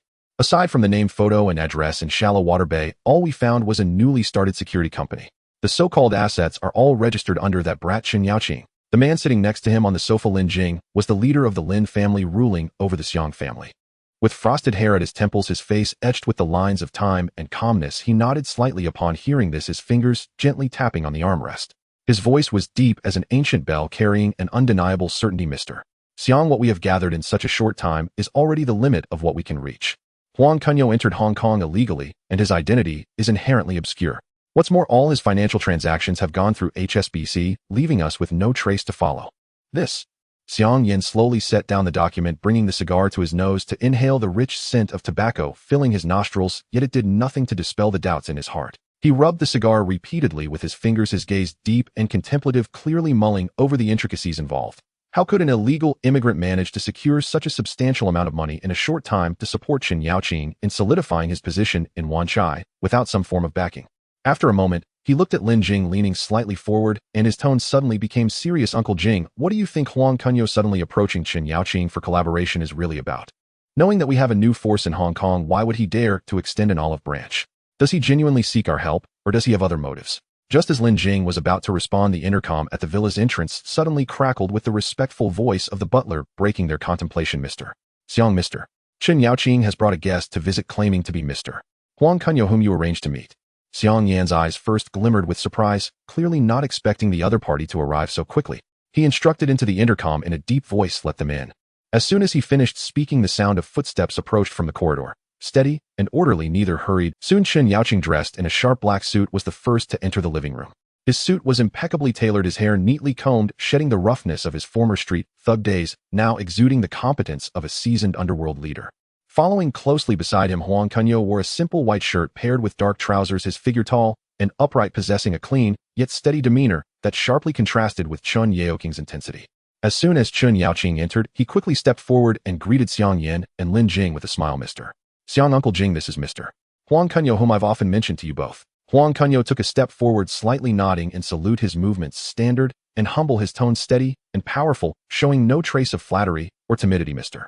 Xiang, Uncle Jing, it is an honor to meet both of you. I apologize for the sudden intrusion today, though I hope you will be forgiving. His gaze calmly swept over the two, neither overly obsequious nor unduly assertive, maintaining an impeccable balance. Xiang Yan raised his hand, signaling for the two to take a seat, and exchanged a glance with the butler, who immediately bowed and withdrew. Moments later, he returned carrying an exquisite purple clay tea set, skillfully brewing hot tea for the guests. Xiang Yan's smile grew warmer, though his tone carried a hint of probing sincerity. Mr. Huang, welcome to my... No need for pleasantries. It is entirely thanks to you, Mr. Huang, for supporting Chen Yaoqing in establishing a foothold in Wanchai. He has mentioned you several times in front of me, and indeed your demeanor is extraordinary, far from an ordinary individual. Lin Jing nodded slightly, a gesture of agreement, yet his eyes, keen as a hawk's, scrutinized Huang Kunyao. From his attire and demeanor to the emotions lurking in his gaze, attempting to capture any telltale signs. This young man before him was far more composed than described in the intelligence reports, clearly not an ordinary illegal immigrant.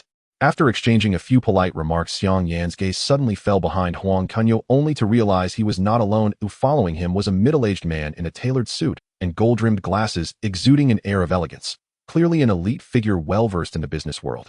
Huang Kunyao noticed his gaze and stepped aside, raising his hand to gesture to the middle-aged man, smiling as he introduced Mr. Xiang. Allow me to formally introduce you. This is Mr. Wang Hongwei, the general manager of Kunyao Real Estate. Manager Wang has extensive experience in the real estate brokerage industry in Hong Kong, making him a talented individual I specifically invited to manage Kunyao Real Estate. Xiang Yan rose and extended his hand, wearing a courteous smile. Mr. Wang, hello. It is an honor to finally meet you, having heard much about your esteemed reputation. Wang Hongwei also quickly stood to shake hands, his tone humble yet professional. Mr. Xiang, hello. It is my privilege to meet a senior like you. Their hands clasped briefly before releasing, both parties exhibiting proper etiquette, though with an undercurrent of commercial caution. After a brief exchange of pleasantries, Xiang Yan's curiosity deepened. However, he did not rush to inquire further, maintaining the composure of a host. He invited the two to sit again and instructed the servant to serve the freshly brewed hot tea. Please, gentlemen, have a seat and try this Mingxian Longjing, just airlifted from the mainland. The fragrant tea wafted through the air, dispelling some of the initial unfamiliarity. After a few more polite exchanges, Huang Kunyao took the initiative to speak, getting straight to the point, his tone sincere, yet undeniably assertive. Mr. Xiang, I have come today with an important matter I wish to discuss with you, hoping to establish a collaboration with your new records. He paused, glancing at Xiang Yan and Lin Jing, and continued slowly, I have just prepared a major project, substantial in scale and with promising prospects. However, the scope of this project is broad, inevitably necessitating dealings with social organization members across various regions of Hong Kong. After much consideration, I believe that among the social organizations in Hong Kong, New Records possesses the most formidable strength and adheres to the highest standards, which is why I immediately thought of you, Mr. Xiang, is a leading figure in the Hong Kong social scene, in hopes of leveraging New Records' influence to facilitate this project. Upon hearing the words major project, Xiang Yan and Lin Jing exchanged glances, both revealing a clear interest in their eyes. In Hong Kong, a major project that requires the protection of social forces is typically related to real estate. After all, in these times, the most profitable and land-dependent industry is indeed real estate. Xiang Yan lifted his teacup, taking a gentle sip to suppress the ripples in his heart, and in a calm tone, he probed further. Oh, may I ask what kind of business this major project Mr. Huang is referring to entails? Mr. Xiang, what I aim to create is a real estate agency giant that spans the entire Hong Kong. Huang Kunyao leaned slightly forward, his elbow resting lightly on the edge of the coffee table, his eyes radiating an unwavering determination, his tone steady, yet filled with a penetrating charisma. You mustn't mistake it for those small-time agencies on the streets. A couple of storefronts indeed won't earn much, at most just scraping by. But my goal is to have our company planted in every inch of fertile land across all 18 districts of Hong Kong, occupying prime locations on major thoroughfares, securing convenient corners in densely populated residential areas, and even laying groundwork around emerging industrial zones. He gestured toward the bustling street scene outside the window and continued, just think about it. There are at least 5 to 6 million people on Hong Kong Island, local residents looking to upgrade their homes, newcomers seeking rental accommodations, and merchants looking for store locations to make a living. Even those from the brotherhoods, once they have some spare cash, want to invest in properties for rental stability. These demands which one of them can do without a real estate agency. This is not some ethereal opportunity, it is a concrete, unavoidable, and vast necessity. A single storefront can serve thousands of people in the vicinity, and with hundreds of outlets across the 18 districts, the number of rental and sales transactions we handle daily could reach mountainous heights. Commissions, service fees, processing fees. While each may seem small, they accumulate over time into a continuous cash flow. Not to mention, we can also secure exclusive contracts and property management. These are guaranteed profitable ventures. The profit margins in this business are substantial, and Mr.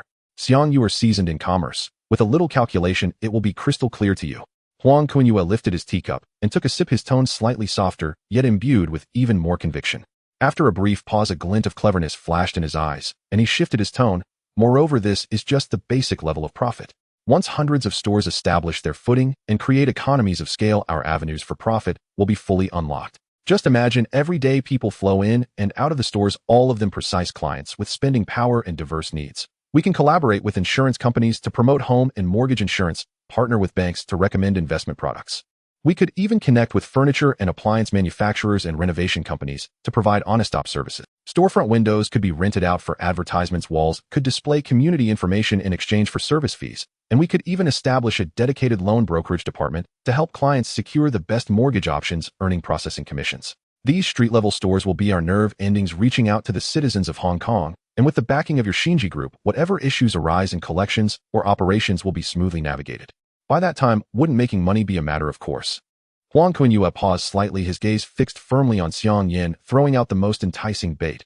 What's more critical is that as long as we can get this business off the ground, we can practically monopolize the real estate agency market across Hong Kong. At that point, packaging the company for an IPO would be a breeze.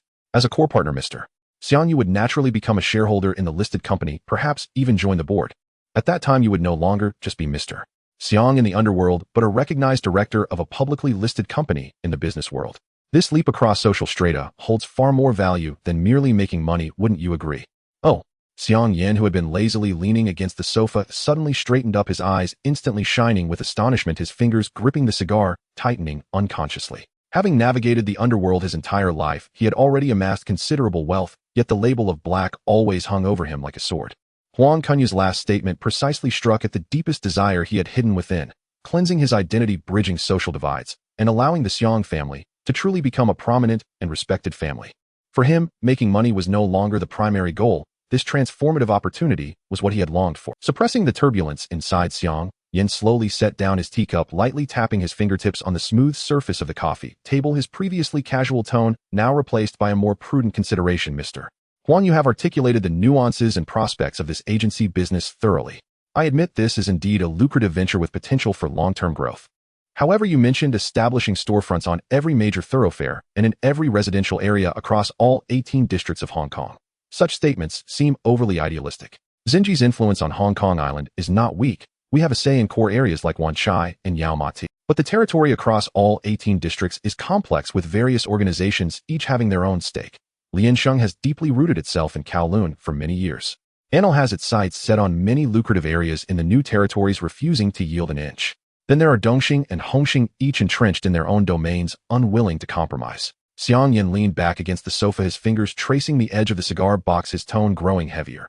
Even if we at Xinji give it our all, it's impossible for us to single-handedly navigate the territories of all these areas. Forcing our way into the territories of other organizations to open stores would be akin to snatching their bread, only leading to unending conflicts in the underworld. If the stores fail to launch, Xinji would be dragged into a quagmire of internal strife, leading to a net loss. Mr. Huang, while your vision for a comprehensive layout across Hong Kong is commendable, given Xinji's current capabilities, we truly cannot deploy storefronts across every street unrestricted. I naturally have considerations for Mr. Xiang's concerns. Huang Kunyao smiled calmly, his tone steady, yet filled with confidence. Therefore, in addition to you, Mr. Xiang, I also plan to invite Mr. Luo from Dongxing, Mr. Deng from Liansheng, Mr. Jiang from Hongxing, Mr. Lan from Lianhe, and Mr. Lai from Shuifang. He spoke steadily, listing off the names of several top power players from major organizations in Hong Kong, each name pronounced clearly and confidently, without a hint of hesitation. Hiss. At this revelation, the living room fell into a brief silence. Xiang Yan's hand holding the cigar suddenly froze, his eyes wide with shock, and he exchanged a glance with Lin Jing beside him, both seeing disbelief reflected in each other's eyes. Chun Yaoqing and Wang Hongwei were utterly stunned, their mouths slightly agape, unable to close them for quite a while. They had long known their boss was ambitious and had grand visions, but they never expected his ambitions extended to recruiting all the top organizations in Hong Kong to collaboratively build this massive enterprise. Once the shock subsided, Xiang Yan gently shook the teacup in his hand, causing the tea to leave faint streaks along. His brow furrowed again, his voice laden with evident doubt. Mr. Huang, you want to invite so many organizations in? That might not be wise. The cake is only so big. The more people there are to share it, the less we will ultimately receive.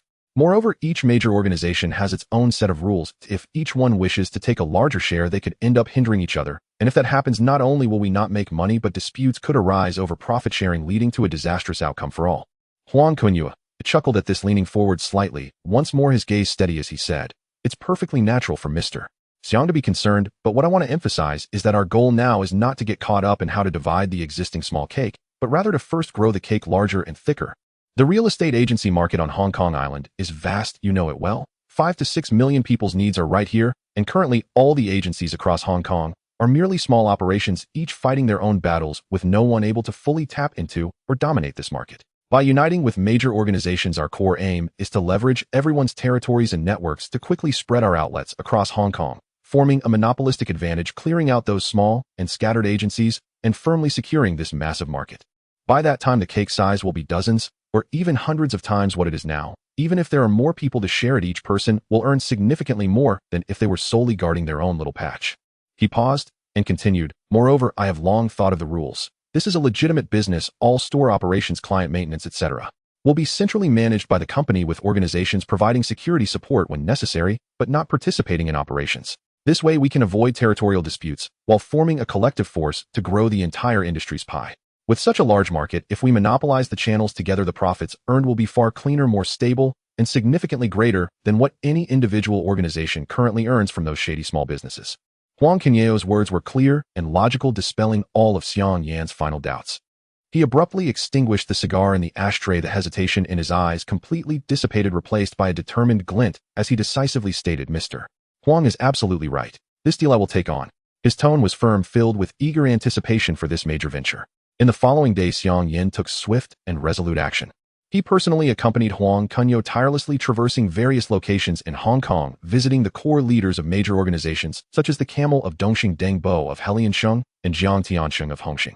During each meeting, Huang Kunyao personally led the discussions, clearly breaking down the project plans related to the real estate market in Hong Kong, covering the vast demand from a population of 5 to 600,000, the multi-channel profit model, and the cooperation rules where major organizations provide security without participating in actual operations, considering every detail meticulously. These leaders, seasoned from years of experience in the underworld, were all shrewd businessmen, immediately perceiving the immense business opportunity within. There was no need for violence to carve out territory. Simply offering some territory and connections for protection would ensure a substantial share of profits, and even provide a chance to cleanse their identities and venture into the business world with this legitimate project. Such a good deal was naturally irresistible. In just a few days, the leaders of all top organizations in Hong Kong expressed strong interest in this project, nodding in agreement to join the collaboration, eventually scheduling a formal meeting in Huang Kunyao's Tuen Mun security base 3 days later. On the day of the meeting, the Tuen Mun security base transformed from its usual tranquility into a solemn and dignified atmosphere. At the entrance of the base, Chun Yaoqing, dressed in a crisp black suit with neatly combed hair, exuded the steadiness and competence of a seasoned underworld boss, shedding the rough edges of his past. He personally stood at the entrance to greet guests, flanked by several tall and capable subordinates. With each arriving convoy from the organization leaders, he would step forward, slightly bowing and greeting respectfully, yet not obsequiously, saying, "Dangbo, Mr. Luo, Mr. Jiang, thank you for your journey, Mr. Huang is waiting for you inside." Meanwhile, Wang Hongwei, dressed appropriately in a business suit and wearing gold-rimmed glasses, exuded an elegant demeanor, holding a thick stack of project materials. Seeing Chun Yaoqing approach, he took a step forward with a smile, adding, "Gentlemen, I am Wang Hongwei from Kunyao Real Estate. I will briefly introduce the preliminary preparations of the project shortly. Oh, please come in." The combination of the two, one martial and one literary, worked perfectly together, demonstrating the host's sincerity while maintaining the formality of the occasion. Once all the organization leaders had arrived, Huang Kunyao did not lead them directly to the meeting room, but instead smiled and suggested, "Since you gentlemen have traveled from afar, why not take a tour of the base first and see if there is anything that needs improving?" Please feel free to offer your insights. Upon hearing this, everyone nodded, their eyes filled with curiosity as they followed Huang Kunyao deeper into the base. The training area was already bustling with energy. 500 retired soldiers dressed in standardized camouflage training uniforms were divided into multiple formations, engaging in high-intensity training. In the combat formation, the soldiers displayed powerful and fierce moves, the sound of their strikes resonating with a deep thud during paired drills, each action exuding the fierceness of seasoned combatants. In the shooting formation, the scene was even more striking. Members were arranged in prone, kneeling, and standing positions, their rifles firmly rested on their stocks, precisely aiming at the targets 100 meters away. Ready, fire! With the instructor's booming command, dozens of rifles erupted in simultaneous bursts of flame, the bang, bang, bang of gunfire resonating in unison, deafening as bullets whizzed across the training ground, hitting the targets with precision, spent cartridges dropping to the ground, while the scent of gunpowder wafted through the air. Further out in the heavy fire training area, several machine guns were conducting burst fire drills, the flashes of gunfire illuminating the area, the deep penetrating sound of gunfire causing the organization leaders present to instinctively tense up. In the tactical exercise formation, the members were divided into attacking and defending teams, maneuvering through simulated streets and fortifications, their coordination seamless, executing tactical maneuvers with professional skill. Sunlight spilled over their dark faces, sweat trickled down their cheeks, yet none showed any signs of slack. The entire training ground exuded an atmosphere of ironclad resolve. The leaders of the major organizations witnessing this scene exchanged glances filled with surprise and apprehension. Deng Bo paused slightly as he stroked his beard, quietly expressing to Jiang Tianxing beside him, "Huang Kunyao is quite the hidden talent. He has such an elite force under his command. Just the shooting level alone surpasses our organization's subordinates, who only wield knives and sticks by 100-fold. No wonder he dares to spearhead such a large business venture." Jiang Tianxing nodded slightly, his gaze firmly fixed on the heavy fire training area, his tone grave. With such power providing protection, future business dealings will indeed face far fewer troubles. At least no one would dare to entertain ill thoughts easily. The camel of Dongxing squinted his eyes intently, watching the well-trained members, a hint of barely perceptible wariness flashing in his eyes. After touring the training ground, Huang Kunyao smiled and gestured. "Gentlemen, the training ground is just superficial. Let's go see something more substantial." Having said that, he led everyone towards a heavily guarded standalone building deep within the base, where two armed guards stood at attention. Upon seeing Huang Kunyao approach, they immediately stood upright and saluted. "This is our equipment warehouse, filled with the items we brought back from the battlefield years ago. They may not be the most sophisticated, but they are sufficient to handle various security issues." As Huang Kunyao spoke, he signaled for the guards to open the door. The warehouse door slowly opened, releasing a cold air mixed with oil and metal. Under the dim light, rows of shelves were neatly arranged, filled with various types of equipment. Several Maxim machine guns and Czech light machine guns stood silently, their gun bodies slightly worn, yet still exuding a chilling aura. A few rocket launchers leaned against the corner, their black bodies intimidating in appearance. On the lower shelves lay rows of wooden boxes. Inside the open lids, grenades were neatly stacked. Though the fuses had been removed, they still evoked fear. On the opposite shelves, complete sets of special operations uniforms, steel helmets, tactical backpacks, and night vision goggles were all available, each bearing the marks of the battlefield. Upon seeing this equipment, the organization leaders were utterly shocked. Deng Bo's hand, stroking his beard, suddenly froze, his previously calm expression tightening, his eyes reflecting a hint of seriousness. Jiang Tianxing's pupils suddenly constricted, his gaze scanning the heavy weaponry repeatedly, his throat involuntarily swallowing hard. Having fought for many years in the Underworld, he had seen countless firearms, yet he had never before encountered so many hard-hitting items capable of commanding respect. Luo even instinctively took half a step back, his previously composed demeanor completely shattered, the apprehension in his eyes no longer hidden. The other organization leaders also changed their expressions, whispering to each other, their voices hushed, filled with shock and a hint of subtle trepidation. Huang Kunyao observed everyone's reactions with satisfaction. This intimidation effect had been thoroughly achieved, yet there was not a trace of arrogance on his face. Instead, he wore a humble and earnest smile, breaking the silence by saying, "I apologize for any discomfort caused to you gentlemen. To be honest, my security company just opened not long ago, and I currently don't have any decent business. I am really worried about how to expand. You are all prominent figures in Hong Kong, well-connected and knowledgeable. If any of your friends need security-related services in the future, I would greatly appreciate your referrals. The price is negotiable, and I promise not to let you or your friends suffer any losses." This statement neither revealed any intimidating intent nor overtly promoted his security business. Instead, it cleverly leveraged the display of equipment to naturally advertise his services, all while keeping his posture low, allowing the organization leaders to both breathe a sigh of relief and find it difficult to refuse. Seeing the expressions of the crowd soften significantly, Huang Kunyao smiled and raised his hand, signaling, "Gentlemen, I apologize for taking up your time. We've seen enough, let's head to the meeting room to discuss business. Having said that, he turned and led everyone toward the meeting room which had already been prepared. Inside the meeting room, a long wooden conference table was neatly arranged with tea and project materials placed on it. Everyone took their seats according to their status, officially beginning this negotiation regarding the real estate agency landscape in Hong Kong. Huang Kunyao deliberately chose the meeting location at the Tunmun security base and initiated the session with a tour of the training and equipment warehouse, concealing deeper considerations. Currently, the project had not yet launched and all parties had only reached preliminary agreements.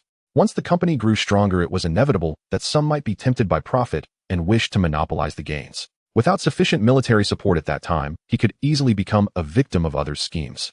The intimidating hardcore equipment within the base, which had been specifically sold to him by the old leaders, needed to be clearly understood by all parties as a strong backing.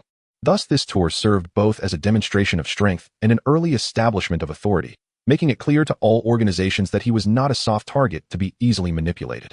In the conference room, the aroma of tea wafted through the air, yet could not suppress the palpable sense of competition. Huang Kunyao sat at the head of the table, lightly tapping the surface with his fingertips, his gaze sweeping over the leaders of various factions, and stated directly, "Gentlemen, we have gathered here today, primarily to solidify the business of All Hong Kong Real Estate Agency.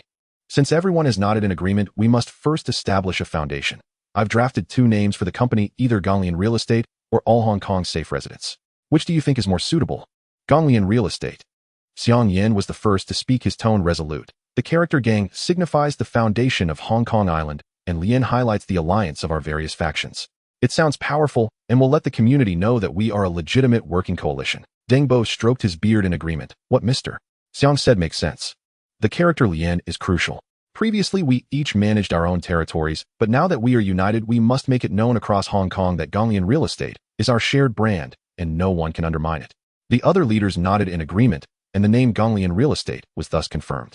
Huang Kunyao noticed this and exchanged a glance with Wang Hongwei, who immediately began distributing the prepared cooperation charter. Huang Kunyao pointed to the beginning of the charter. Let us be clear from the outset, Kowloon Real Estate is a legitimate company and all operations must adhere to the rules. I propose that the company shares be divided into 3 portions. My side will contribute funds and management team accounting for 40 of the shares. The various factions will share 30 of the shares based on the size of their territories and the extent of their connections, led by Mr. Xiang to establish a faction joint committee for coordination. The remaining 30 will be reserved for employee stock incentives and future financing. Do you all find this ratio reasonable? Just as he finished speaking, Mr. Lai from the water room frowned. Mr. Huang, is 40 too much for you? We factions are providing territory and manpower for protection, yet we only share 30. Isn't that a bit unreasonable? Huang Kunyao had been prepared and calmly countered. Mr. Lai, I have 3 questions for you. First, who will pay for the rent renovations and equipment purchases for the initial store openings?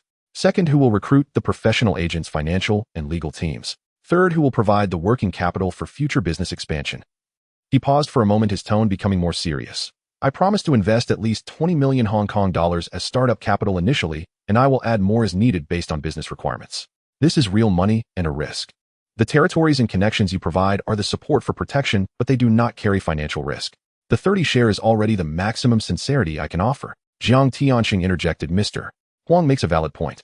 In business, risk sharing is essential. Those who invest heavily and bear the greater risk should logically have a larger share. What our faction desires is long-term stable dividends, not a temporary struggle over share amounts.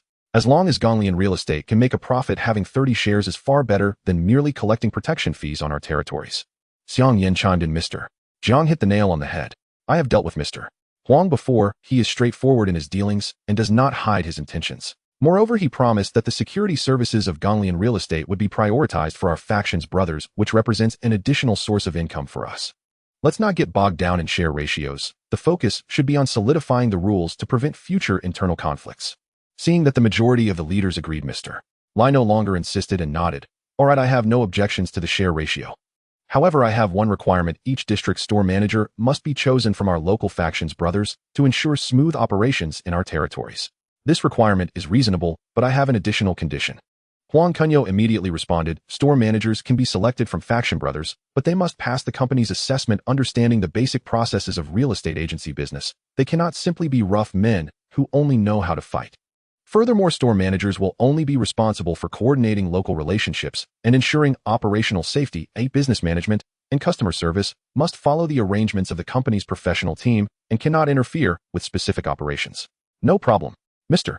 Lai readily agreed. The brothers we choose will definitely be those who understand the rules and are capable, and they won't create chaos for the company. Following that, the parties continued to discuss details concerning profit-sharing cycles, risk-bearing territory divisions, and so forth. Huang Kunyao promptly promised, I will hire the most authoritative accounting firm in Hong Kong to handle the audits, and the quarterly financial statements will not only be shown to all of you, but will also be publicly posted on the company's website. Huang Kunyao promptly promised, I will hire the most authoritative accounting firm in Hong Kong to handle the audits, and the quarterly financial statements will not only be shown to all of you, but will also be publicly posted on the company's website subject to supervision by all employees and clients. As for the risks, let me reiterate, the operational risks of the company will mainly be borne by me, and all of you factions only need to ensure the safe operation of the stores without bearing the losses of the business. However, if losses are incurred due to violations by faction brothers, the responsible factions will bear the compensation liability. After more than 2 hours of bargaining, all details were finally settled. Huang Kunyao stood up, raised his teacup. Since everyone has reached a consensus, I hereby announce the official establishment of Kowloon Real Estate. I propose that Mr. Xiang serve as the honorary chairman of the company responsible for coordinating relationships among the various factions. Mr. Wang Hongwei will serve as the general manager responsible for the company's daily operations, and Mr. Chen Yaoqing will serve as the head of security, overseeing the safety of all stores. Agreed. The crowd responded in unison, raising their teacups, the rims clinking to produce a crisp sound. Xiang Yin set down his teacup, a rare smile appearing on his face. Mr. Huang, after Kowloon Real Estate is established, I will be the first to support it. The 10 core locations in Wanchai can be handed over to the company for renovation starting tomorrow, and I'll coordinate all the procedures to ensure a smooth process. I won't be outdone either. The locations in Kowloon can be activated at any time. Deng Bo also voiced his support. Other faction leaders also promised to cooperate quickly with the company to complete the site selection and preparation work for stores in various regions. Seeing this, Huang Kunyao felt a great weight lift from his heart. With the support of all the bosses, Kowloon Real Estate will surely be able to expand rapidly. I plan to open the first batch of 50 stores across all 18 districts within 3 months, achieve 100 store coverage within 6 months, and become the largest real estate agency in Hong Kong Island within a year. At that time, not only will we earn considerable profits, but we will also benefit the community throughout Hong Kong, truly achieving, uniting Hong Kong for prosperity, providing safe housing for the people. After the meeting concluded, the leaders of various factions left one after another, but Xiang Yin intentionally stayed behind, walking over to Huang Kunyao. Mr. Huang, your move is quite brilliant. You've tied all our factions to the chariot of Kowloon Real Estate, resolving your territory issues while providing us with a pathway to cleanse our identities. It's a win-win situation. Huang Kunyao smiled. Mr. Xiang, you flatter me. In business, it's important to foster goodwill, to generate wealth. One cannot achieve great things alone. In the future, Kowloon Real Estate will rely on you to manage the relationships among the various factions. Rest assured, I know the importance of balance. Xiang Yin nodded. However, I must remind you that Deng Bo from Lianxing and Jiang Tianxing from Hongxing are not simple characters. Once the company grows, conflicts of interest are inevitable, so you must be prepared to handle them. I understand. Huang Kunyao's gaze was resolute. As long as we adhere to the principle of rules and maintain transparency in profit distribution, we need not fear any troubles. Moreover, the security forces I have at my disposal are not merely for show. Seeing this, Xiang Yin said no more and turned to leave. Wang Hongwei walked over to Huang Kunyao excitedly, saying, Boss, Kowloon Real Estate has officially been established. With the support of all the factions, our layout across Hong Kong will surely progress smoothly. I will arrange for store renovations and personnel recruitment immediately. Good, go ahead and do it. Huang Kunyao nodded. In terms of personnel recruitment, we need to hire experienced agents while also training a group of young newcomers, focusing on building a professional and reliable team. Additionally, partnerships with accounting firms and law firms must be finalized quickly to ensure the company's operations are compliant and legal. Wang Hongwei agreed and turned to get busy. Chen Yaoqing walked over to Huang Kunyao, grinning. Boss, I can definitely excel in the position of head of security. If anyone dares to cause trouble at our Kowloon Real Estate stores, I guarantee they won't leave unscathed.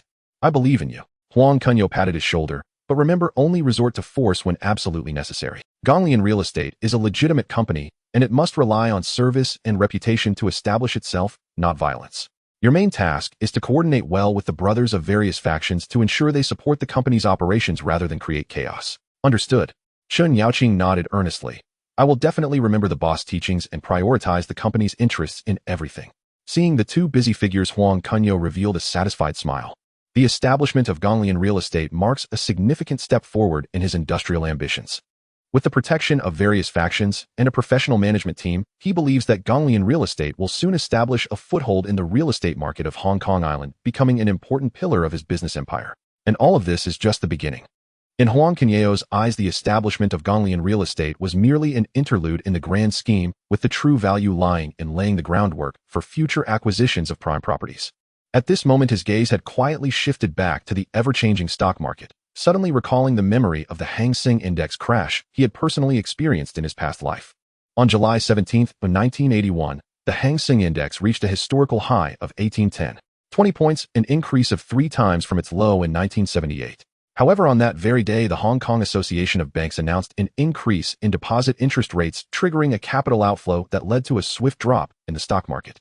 After the market opened on July 20th, the Hang Seng Index plummeted by 320 points in a single day, and on October 5th, it even fell by 120 points in one day, with the year's highest and lowest points differing by 687 points, resulting in a decline of 38. Some stocks dropped by more than 50. Now, as the timeline approached, the inertia of history had already manifested. He clearly knew that a stock market crash sweeping across Hong Kong was imminent. Within a few days, a sensational news story hit the front pages of major newspapers across Hong Kong, instantly capturing the attention of all citizens. The second largest shareholder of Jining Group, Zhong Zhongwen, absconds with funds. It is worth noting that in the past few months, Jining Group stock had been hailed as a myth in the Hong Kong stock market, surging dramatically due to a series of favorable news attracting countless investors. Yet lies ultimately cannot withstand scrutiny. The so-called massive profits of Jining Group were nothing but a house of cards with valuations already severely inflated and barely supported by a web of fabricated good news. Now, as the market atmosphere grew increasingly bleak, Jining Group's scam could no longer be sustained. Zhong Zhongwen sensed the shifting winds and, fearing he would be mired in the quagmire, hurriedly liquidated all his shares and absconded with a vast fortune to prepare for his escape from Hong Kong Island. His flight was like piercing through the last layer of paper, fully exposing Jining Group's shocking scam to the light of day, instantly stirring a tumult on Hong Kong Island. Citizens began to question Jining Group's operational status. The halo of the once mythical stock shattered, and stock prices began to plummet sharply. $15.80, $14.70, $14.60. The critical threshold of 14 Hong Kong dollars barely held for a moment before collapsing under the shock of massive sell-offs. Immediately, negative news cascaded like an avalanche. Jining's creditor banks formally petitioned the court for its liquidation. The Securities Regulatory Commission has dispatched special investigators to Jining for a comprehensive audit. The prosecution summons Jining Group's founder Chen Songqing for questioning. The sudden series of blows caught the investors holding Jining stocks completely off guard. Is this still the stock that only rose without falling? Is it still the market myth that countless people flocked to? Under the dual pressure of intensive negative news and a tidal wave of sell orders, investors fell into a state of panic, frantically selling off their Jining stocks. In the trading hall, in a bid to sell before the stock price broke through the bottom line, investors pushed and shoved each other, leading to bloody conflicts. Jining's stock price cascaded like a flood from a breached dam, transforming from a mythical stock that everyone chased to a disaster stock that everyone avoided. $12.50, $11.60, $10.10. Each drop in numbers accompanied the evaporation of immense wealth, leading countless families to bankruptcy, shattering their once stable lives. Recalling the moment when Huang Kunyao suggested shorting Jining, Song Xiaohui was filled with doubts. Now, witnessing this brutal crash, he could only admire Huang Kunyao's accurate foresight. In stark contrast to the despair of the investors, Huang Kunyao remained remarkably calm. Sitting on the sofa in the large investor room, he lightly tapped his fingers on the table, while Song Xiaohui across from him held a cup of hot tea, his expression still showing signs of unease. Mr. Huang, Jining's stock price has fallen below 5 Hong Kong dollars. At this rate, it won't be long before it is forcibly delisted. Song Xiaohui set down his teacup, excitement barely concealed in his tone. We hold a short position of 50 million shares of Jining. Given the current market conditions, we will only need to deploy a small amount of capital to smoothly close our positions. Preliminary estimates show that from this short trade alone, you boss can net 800 million Hong Kong dollars. Huang Kunyao nodded slightly, his expression remaining calm as he said in a deep voice, the situation with Jining is about to come to an end. To arrange to close all short positions quickly and secure the profits. Also consolidate all my recent profits and original capital together and prepare a detailed financial summary for me. This will be of great use soon. Song Xiaohui was momentarily taken aback, but quickly responded earnestly, understood, Mr. Huang. I will make arrangements right away to ensure everything is handled promptly, and I will bring the financial summary to you shortly. In his heart, he held even greater admiration, fully aware that every step Huang Kunyao took was underpinned by profound considerations. At this moment, consolidating funds must surely indicate a new strategic move. Song Xiaohui demonstrated remarkable execution, stabilizing all short positions within a week and consolidating all scattered funds. As he walked into the office holding a neatly organized financial statement, his voice trembled slightly as he handed the documents to Huang Kunyao saying, Mr. Huang, all accounts have been meticulously checked 3 times down to the last detail. This short sell of Jinning netted a profit of 820 million Hong Kong dollars combined with the previous cash returns from offloading Jinning shares amounting to 480 million plus the remaining 590 million after repaying the loan for the Kowloon warehouse project. The current liquid funds available for your use amount to a staggering 189 billion Hong Kong dollars. In 1981, this sum was astronomical. At that time, the price per square foot for office buildings in the core areas of Hong Kong was merely a few thousand Hong Kong dollars, and the average price for ordinary residential properties was just over 1,000 Hong Kong dollars per square foot. This substantial amount could leverage several times the scale of quality assets, stirring significant waves in a volatile market. Huang Kunyao's fingertips slowly traced the numbers on the financial statement, his gaze calm as water, yet concealing a sharp glint. He had long since discerned the market's pulse. The stock market crash of 1981 was no mere coincidence. The plummeting stock prices would inevitably spill over into the real estate market. Those property developers heavily invested in the stock market already under financial strain would soon find themselves in dire straits due to a rupture in their capital chain and would inevitably sell quality properties at low prices. This was the perfect opportunity for him to position himself for a bottom-fishing strategy. Just as he was deep in thought, the phone in the large office rang, breaking the tranquility of the room.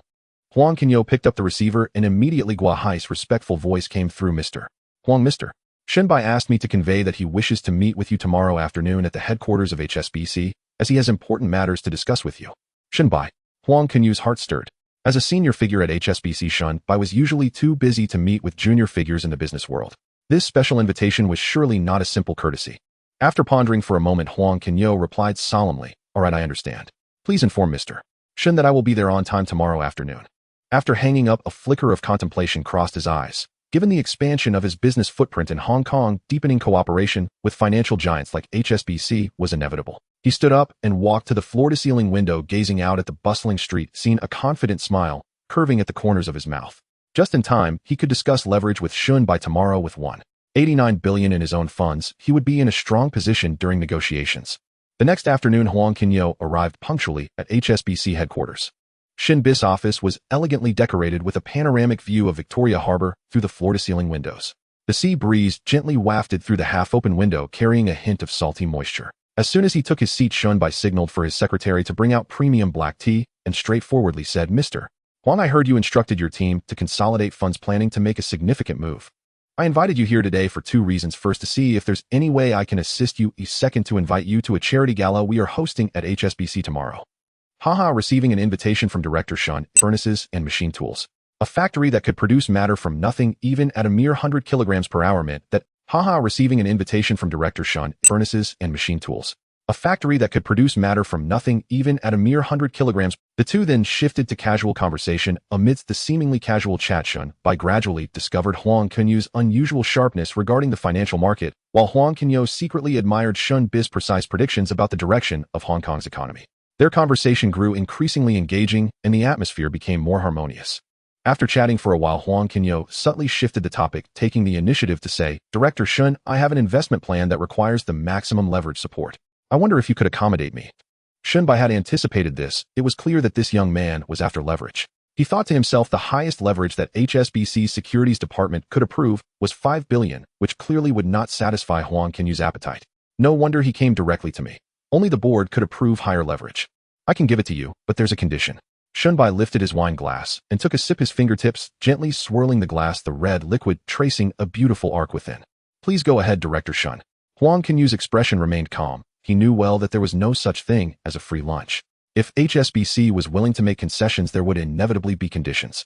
As long as core interests were not infringed upon, everything was negotiable. Our bank will allocate some funds to join you in this venture. If you agree, it'll not only give you the maximum leverage, but it'll also waive half of the fees. Shunbai leaned back with a confident tone that left no room for doubt, displaying his astute nature in taking advantage of the situation. Old fox.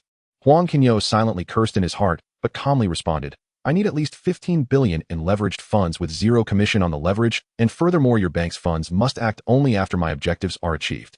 He had to be cautious. Bank operations were usually swift, and without prior agreements, if his plans were disrupted, the returns would undoubtedly suffer. Shunbai continued to swirl his wine glass, quickly calculating in his mind, daring to ask for 15 billion in leverage. This young man surely had grand plans. He had nearly 2 billion in deposits under his name, and with leverage that totaled 17 billion in capital. If he failed as the lead, he could not escape blame. He might have to work at HSBC until old age. After a long contemplation, a flash of determination crossed Shinbis' eyes, and he finally made his decision. All right, I agree. For further matters, let Guahai coordinate with you. He took a gamble betting that Huang Kunyao's past achievements in investment were not mere coincidence. With that, they clinked their glasses lightly, and amidst the crisp sound of their glasses meeting, a massive leverage deal was officially struck. With the transaction settled, the tense nerves of both men relaxed, and they exchanged light-hearted banter for a while. Huang Kunyao sensed the timing was right, and then stood up to take his leave. Although Shunbai had agreed, he still needed to report and communicate with the board, so the official approval for the leverage would take a few days. The Four Seasons Hotel is an international luxury hotel management group headquartered in Toronto, Canada. It has been rated as one of the world's best hotel groups by Travel Leisure magazine and the Zagat Guide. Before going, Huang Kunyao had eaten a little something to cushion himself. Dressed in a bright suit and polished shoes, he set off towards the Four Seasons Hotel in the car driven by Dezhuang. The charity gala hosted by HSBC is not open to everyone. Each invitation undergoes rigorous scrutiny. If your assets do not reach a certain level, you might as well not think about it. Alternatively, if your assets are not sufficient, you need to have a certain level of renown. The attendees are either wealthy or of high status, making the gala quite exclusive. Typically, one should bring a female companion to such events, but Huang Kunyao had no suitable partner. Since arriving in this world, he had hardly consumed any meat. Bringing any random girl to attend such a gala would simply be embarrassing. The car drove directly into the parking lot of the Four Seasons Hotel, and Huang Kunyao walked towards the venue of the... On the way, he encountered many people, with men in suits and women in evening gowns. Many were looking at the single Huang Kunyao, and he understood the situation. Being without a companion was indeed embarrassing. The security measures at the Four Seasons Hotel are quite strict. After checking Huang Kunyao's invitation and verifying his identity, he was allowed inside. The interior was decorated in a standard Western style. Huang Kunyao took a drink from a waiter and slowly sipped it by the floor-to-ceiling window. Many eyes were secretly watching Huang Kunyao. His attire was quite eye-catching. He had a good appearance, and with the enhancement of his clothing, which was custom-made by Versace, it perfectly highlighted Huang Kunyao, adding an air of elegance to him. Many socialites were guessing which wealthy family he belonged to. Standing alone by the floor-to-ceiling window with a glass of wine, Huang Kunyao exuded a slightly melancholic aura, which seemed to be a natural charm that captivated many women, weakening their resistance. The host of the gala, Shunbai, was also observing Huang Kunyao from the shadows. He greatly appreciated Huang Kunyao's demeanor, recognizing his noble aura. Although Shunbai had only interacted with Huang Kunyao a few times, he had high hopes for his future, which was why he had sent him an invitation. After greeting someone nearby, he approached Huang Kunyao with a glass in hand, asking, "Why are you standing here all?" Hearing the voice from behind, Huang Kunyao turned around to see Shunbai. He replied, "I don't know many people here, and besides, I am just a junior. It's not quite appropriate for me to mingle." Who is Shunbai? He is the center of attention wherever he goes. When others saw Shunbai chatting with Huang Kunyao, they all began to inquire about who this young man was. Shunbai told Huang Kunyao the purpose of attending a gala is to meet new friends. It's good to get to know more people. He patted Huang Kunyao on the shoulder and led him in a particular direction. Shunbai smiled and raised his hand to signal Mr. Huang, come here. Let me introduce you to a few old friends. This is Mr. Chi Dezun from Standard Chartered Bank, and this is Mr. Lin Guangzhou from Hang Seng Bank. Huang Kunyao walked up calmly, shaking hands with both men. His tone was humble, yet confident. Mr. Lin, it's an honor to meet you. Mr. Chi Dezun looked Huang Kunyao up and down with a hint of surprise in his eyes. He smiled and said to Shunbai, "Is this the young talent you often mention?" Indeed, he possesses an extraordinary demeanor. To stir the currents of Kowloon Bay and Quanon in such a short time is no small feat. Mr. Chi, you flatter me. It's just that I was fortunate and managed to catch the market's rhythm. Huang Kunyao responded modestly, neither boastful nor timid. His perfectly balanced attitude made several banking magnates nod in approval. After chatting for a while, Shunbai led Huang Kunyao through the crowd, introducing him to various business elites. Huang Kunyao maintained a proper smile the entire time, attentively listening to every elder's discourse, occasionally chiming in with a few insights. Although he spoke little, his words were always incisive, attracting the attention of many. He understood that this charity gala was an excellent opportunity to expand his network. Shenbis' willingness to introduce him was a way to use HSBC's reputation to give him a platform, and he kept this favor in mind. After introducing a few business figures, Shunbai suddenly fixed his gaze on a figure by the terrace and said with a smile, "Kunyao, let me introduce you to an old acquaintance. Gaining his recognition will be greatly beneficial for your footing in Hong Kong." With that, he quickly led Huang Kunyao over. A warm saline breeze from Waidalia Gang swept the terrace, gently muffling the clamor within the great hall.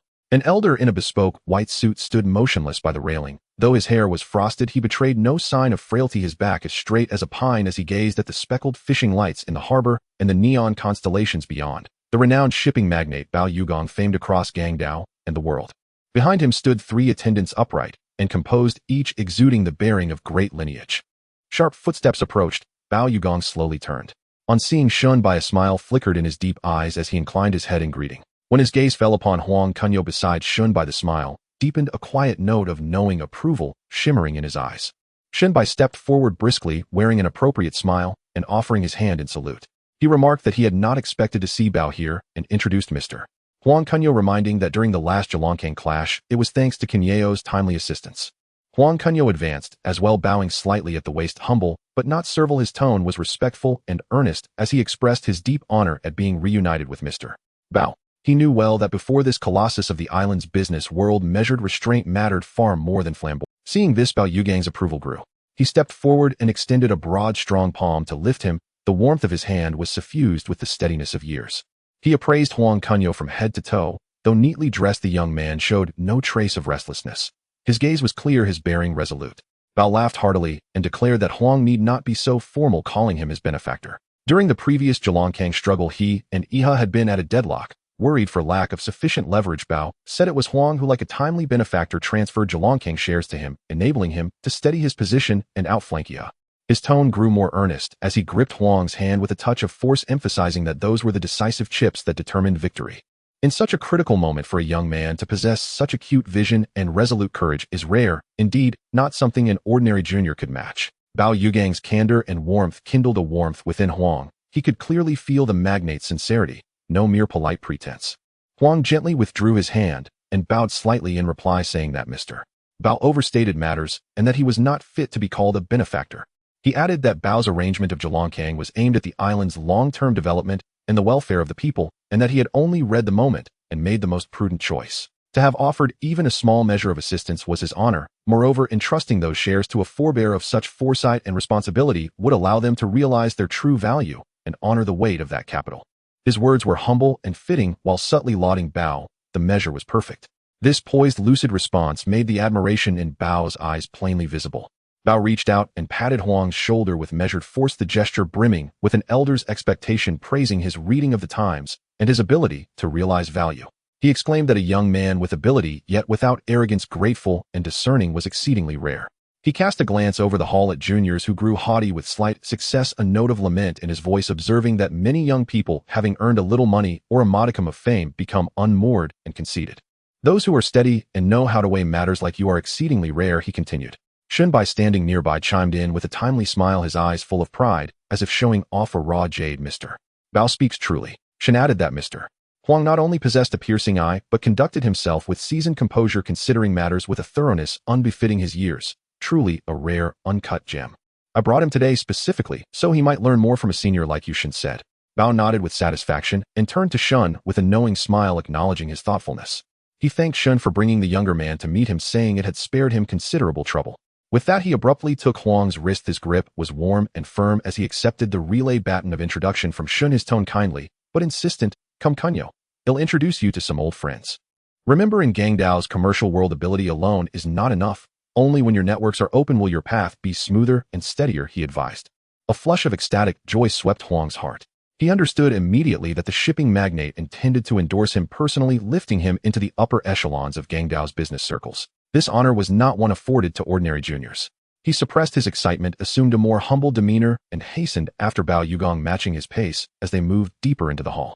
Guests who had been covertly observing them were struck with shock and curiosity to see Bao Yugong value the young man so highly and personally lead him by the hand to make introductions. Whispers and conjectures about Huang Kunyao's background rippled through the crowd.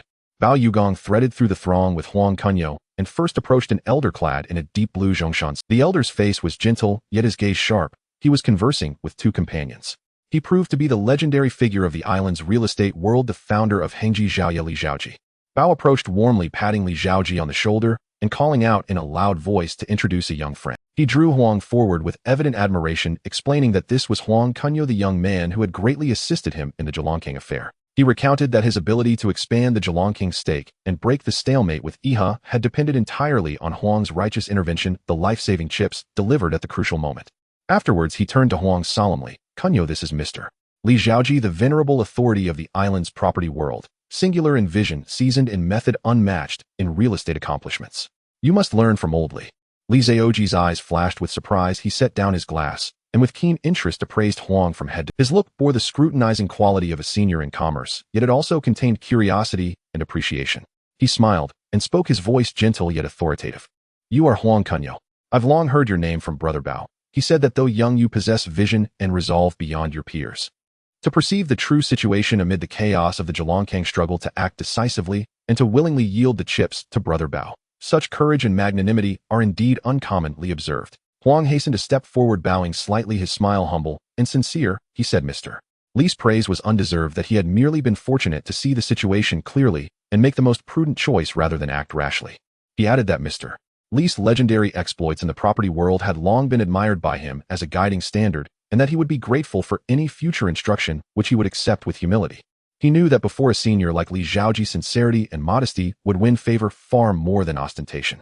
Li responded lightly, dismissing the praise. Li Zhaoji noted Huang's modest bearing and measured speech, free of youthful restlessness, and the smile. He extended his hand and shook Huang, speaking earnestly that a young man with drive, vision, and a sense of proportion was worthy of support. "If you ever have questions or difficulties in the property or business spheres, come to me at any time. My office is open to you," he offered. Thereafter Bao Yugong briskly led Huang among the guests, introducing him in quick succession to island business titans such as Zheng Yutong of Xinshiji Fajan and Guo Dashing of Zhenhongji Dichan, among others. With each introduction, Bao deliberately emphasized Huang Kunyao's voluntary transfer of shares in the Zhejiang episode that helped him break the deadlock, every word steeped in praise and endorsement, that this was Huang Kunyao, talented Sharpie, a junior he highly favored.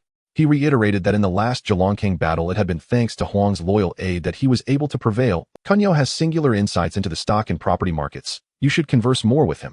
There may be many opportunities for cooperation in the future," he suggested. The business tycoons had long heard of Huang Kunyao's name, knowing that he stirred quite a storm during the incident involving Kowloon Warehouse and Jianing Group. Now, with the esteemed Bao Yugong personally recommending him and praising him without reservation, they naturally dared not show any sign of neglect. They actively reached out their hands, exchanging business cards with Huang Kunyao, their words laced with a tone of camaraderie, their demeanor far more amiable than that of the usually aloof business magnates. "Mr. Huang is young and accomplished with an unlimited future ahead. Let's keep in touch and find opportunities to collaborate. If you need any assistance, feel free to ask." Huang Kunyao responded calmly to each one, taking every business card with both hands, earnestly noting down each person's name and status, while appropriately expressing his humility and respect. His composed and tactful demeanor left a great impression on every tycoon present. By the end of the round, Huang Kunyao had amassed a thick stack of business cards, each representing a top force within the business realm of Hong Kong connections that had previously been beyond his reach. He carefully tucked the cards away, feeling a myriad of emotions. The opportunities he had today were entirely due to the timely assistance he provided to Bao Yugong during the previous battle at Kowloon Warehouse, and even more so because of Bao's nostalgia and support. Had it not been for that sharp insight and decisive action that left an impression on Bao Yugong, with his current qualifications and background, he would have never been able to step into this elite circle, let alone earn the recognition of these business giants. This favor he must remember deeply. After introducing all the important figures, Bao Yugong took Huang Kunyao to a quiet corner of the terrace away from the hustle and bustle of the hall.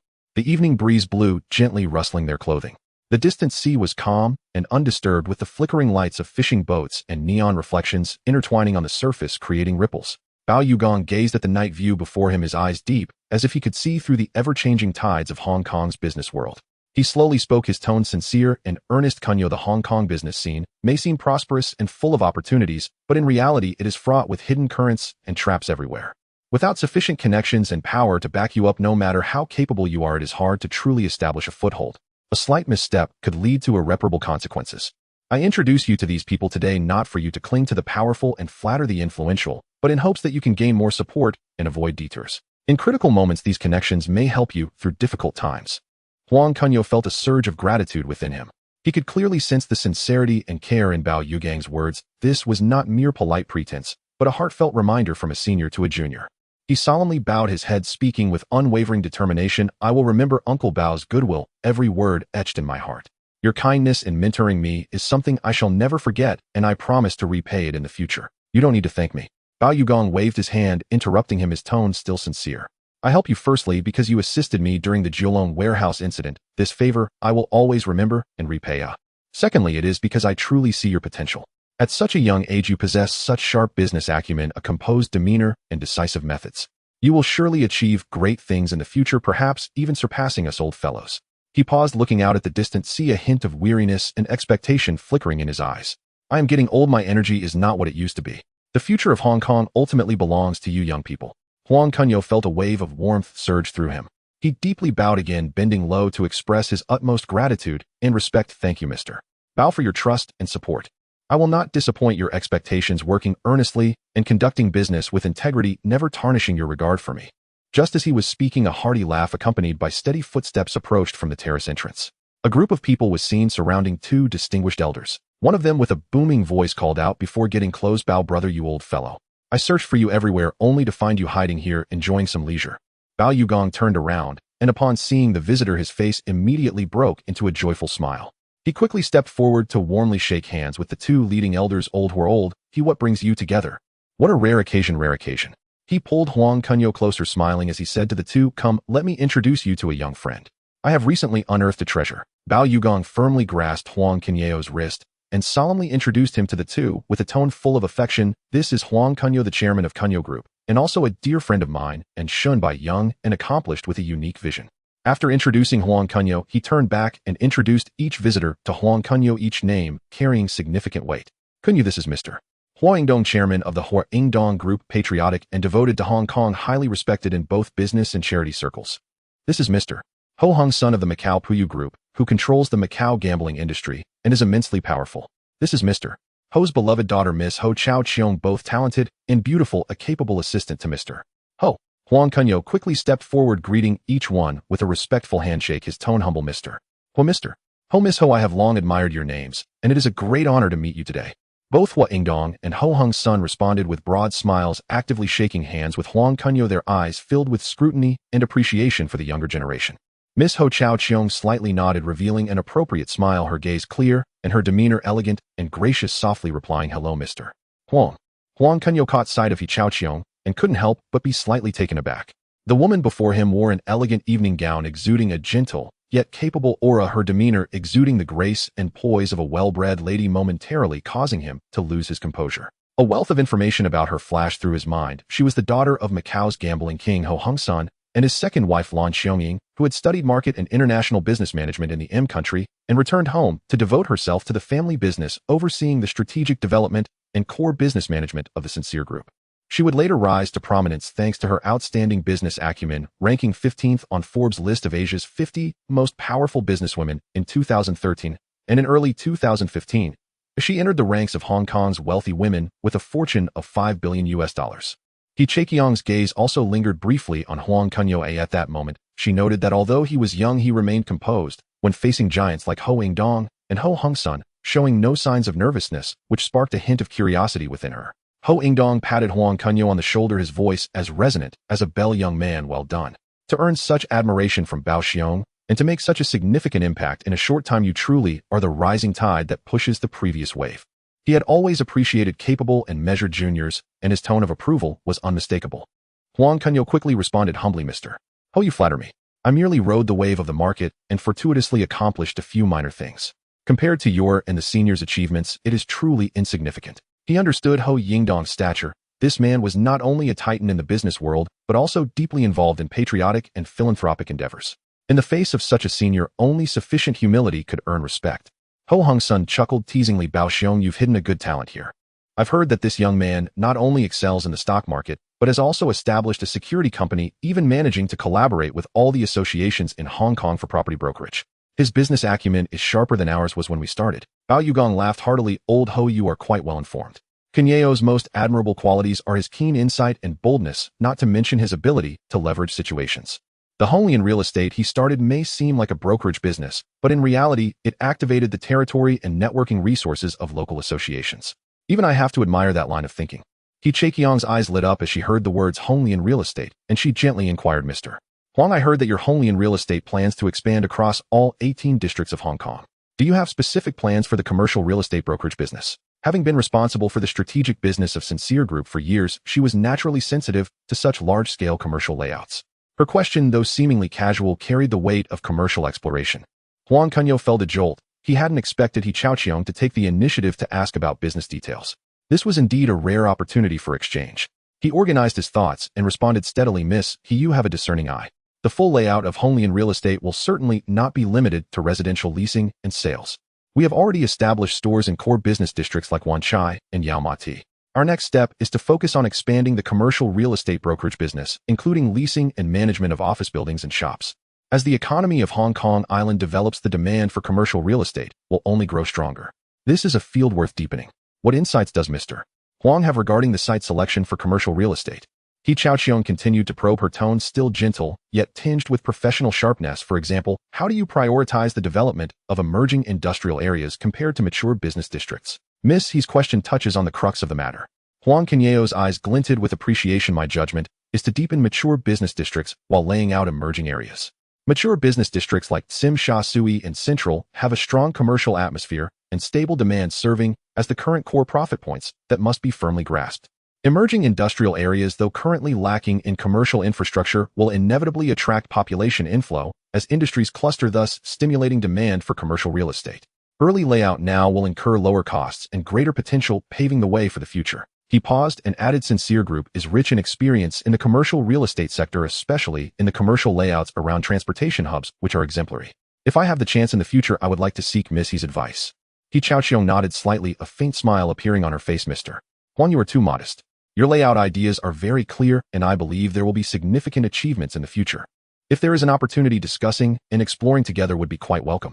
She could sense that Huang Kunyao was not speaking lightly. He had his unique insights on the market, and her evaluation of this young man rose a few notches. Bao Yugong watched the exchange between the two, his smile widening, and he interjected to ease the atmosphere. It seems you young people indeed have plenty of common topics to discuss. Kunyao Chaoqiong is quite adept in business management. In the future, if you have any commercial questions aside from consulting us old fellows, you can also communicate more with Chaoqiong. Ho Hung Sun also chuckled in agreement. Yes, young people should exchange ideas to spark inspiration. Who knows, your two companies might have opportunities for collaboration in the future. He knew well of his daughter's capabilities and regarded Huang Kunyao's potential favorably, naturally happy to see more interactions between the two. Huang Kunyao took out his business card and presented it to He Chaoqiong with both hands. Miss He, this is my business card. I hope to receive your guidance in the future. He Chaoqiong also took out her business card to return their fingertips, briefly touching both, pausing slightly before quickly withdrawing. Mr. Huang is being polite, it's mutual support. Her business card was elegantly designed with Sincere Group. He Chaoqiong printed on it, the handwriting delicate yet powerful. Just then a clear ringing sound echoed in the hall, followed by the gentle voice of the host. Dear guests, thank you for attending this charity auction. The event will soon begin. Please take your seats in the auction area. Upon hearing this, Ho Ingdong smiled and said to everyone, the auction is about to start. Let's find our seats and chat while watching the auction. Everyone nodded in agreement, crowding toward the auction area on the inner side of the hall. The auction area was already arranged with neatly placed seats, and on the auction stage ahead, spotlights focused on the items for bidding, featuring both famous artworks and antique treasures, as well as jewelry, each marked with a starting price. The host held a microphone, passionately introducing the rules. Dear guests, all proceeds from this auction will be used for educational assistance programs in the mainland. Thank you for your kind support.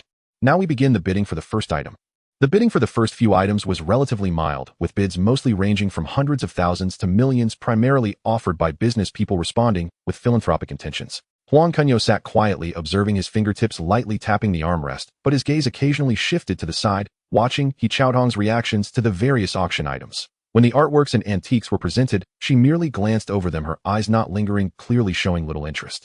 Until the seventh item was presented, when the host's voice suddenly elevated. Next, we have a custom sapphire necklace featuring a natural sapphire of extremely high clarity, as clear as the deep sea, surrounded by a circle of fine diamonds with a platinum chain engraved with vine patterns.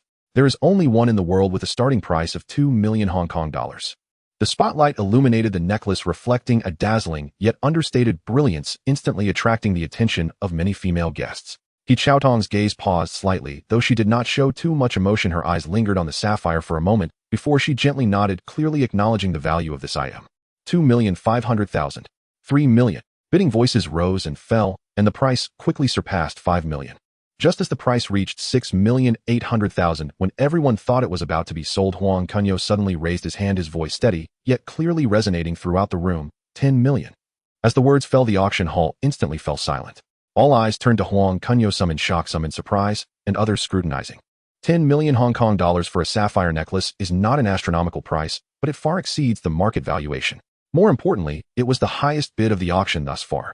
Even the usually composed Shun Bai slightly turned his head, a hint of appreciation flashing in his eyes. This young man not only knew how to make a name for himself in a charitable setting, but also accurately captured the sentiments, achieving two goals at once. The host was stunned for 2 seconds before responding hurriedly, asking loudly, "Mr. Huang bids 10 million. Is there a higher bid? 10 million for the first time. 10 million for the second time. 10 million for the third time." Sold. As the gavel fell, the hall erupted in enthusiastic applause, with many turning to Huang Kunyao with friendly glances. Huang Kunyao merely nodded slightly, his expression calm, but his gaze inadvertently swept over He Chaodong, just catching her eyes filled with curiosity. He Chaodong spoke softly, her tone carrying a hint of inquiry. "Mr. Huang, you are quite generous. It seems you have a fondness for this sapphire necklace. It is proper to give back to society, and contributing to education is simply the right thing to do." Huang Kunyao replied with a slight smile, his tone sincere. Then he shifted the topic, looking at her gently. "However, my intention in purchasing this item is not for my own collection. I noticed Miss He's interest in it, and it surely aligns with your taste. Such a treasure should belong to someone as discerning." After the auction, Huang Kunyao took advantage of the staff's intermission to have the necklace carefully placed in an exquisite rosewood box for safekeeping. Once the guests had exchanged pleasantries, he held a wine glass and the wooden box, slowly walking to He Chaodong, who stood alone on the terrace enjoying the view. The evening breeze gently tousled her hair, making her appear even more graceful. "Miss He," Huang Kunyao spoke softly, handing her the rosewood box. "I have completed the transaction for the item from the auction just now. This gift, I hope you will accept it as a token of respect." He Chaodong turned around, seeing the wooden box he offered contained the sapphire necklace from earlier. A hint of surprise flashed in her eyes, and she hurriedly declined. "Mr. Huang, you are too kind. We are not well acquainted, and this is an item you won with a hefty bid. How can I accept such a precious gift? It is not an extravagant gift, merely an item that suits your temperament." Huang Kunyao gently opened the wooden box, and under the spotlight the stunning sapphire necklace lay quietly on the deep red velvet, its brilliance still dazzling. "I heard that after returning from studying abroad, Miss He has devoted herself to the family business, acting decisively yet with grace. The calmness and brilliance of this sapphire are akin to you. Moreover, it is not an ordinary piece. There is only one in the world. I noticed your gaze lingered on it, so I knew you would certainly appreciate it." This remark not only highlighted the uniqueness of the gift, but also cleverly echoed the details from the auction, perfectly balancing the delivery. He Chaodong looked down at the necklace in the box, a hint of astonishment flashing in her eyes. She was not someone who was obsessed with jewelry, but she could recognize the rarity of this item. More importantly, she felt Huang Kunyao's thoughtfulness, not as a mere monetary gift, but as a sincere gesture after noticing her preference delivered through the opportunity of a charity auction. This level of detail touched her more than the gift itself. "Mr. Huang, this gift is too valuable, I cannot accept it." Though she was moved, she still maintained her rationality, gently pushing the box back. "Miss He, there is no need for refusal."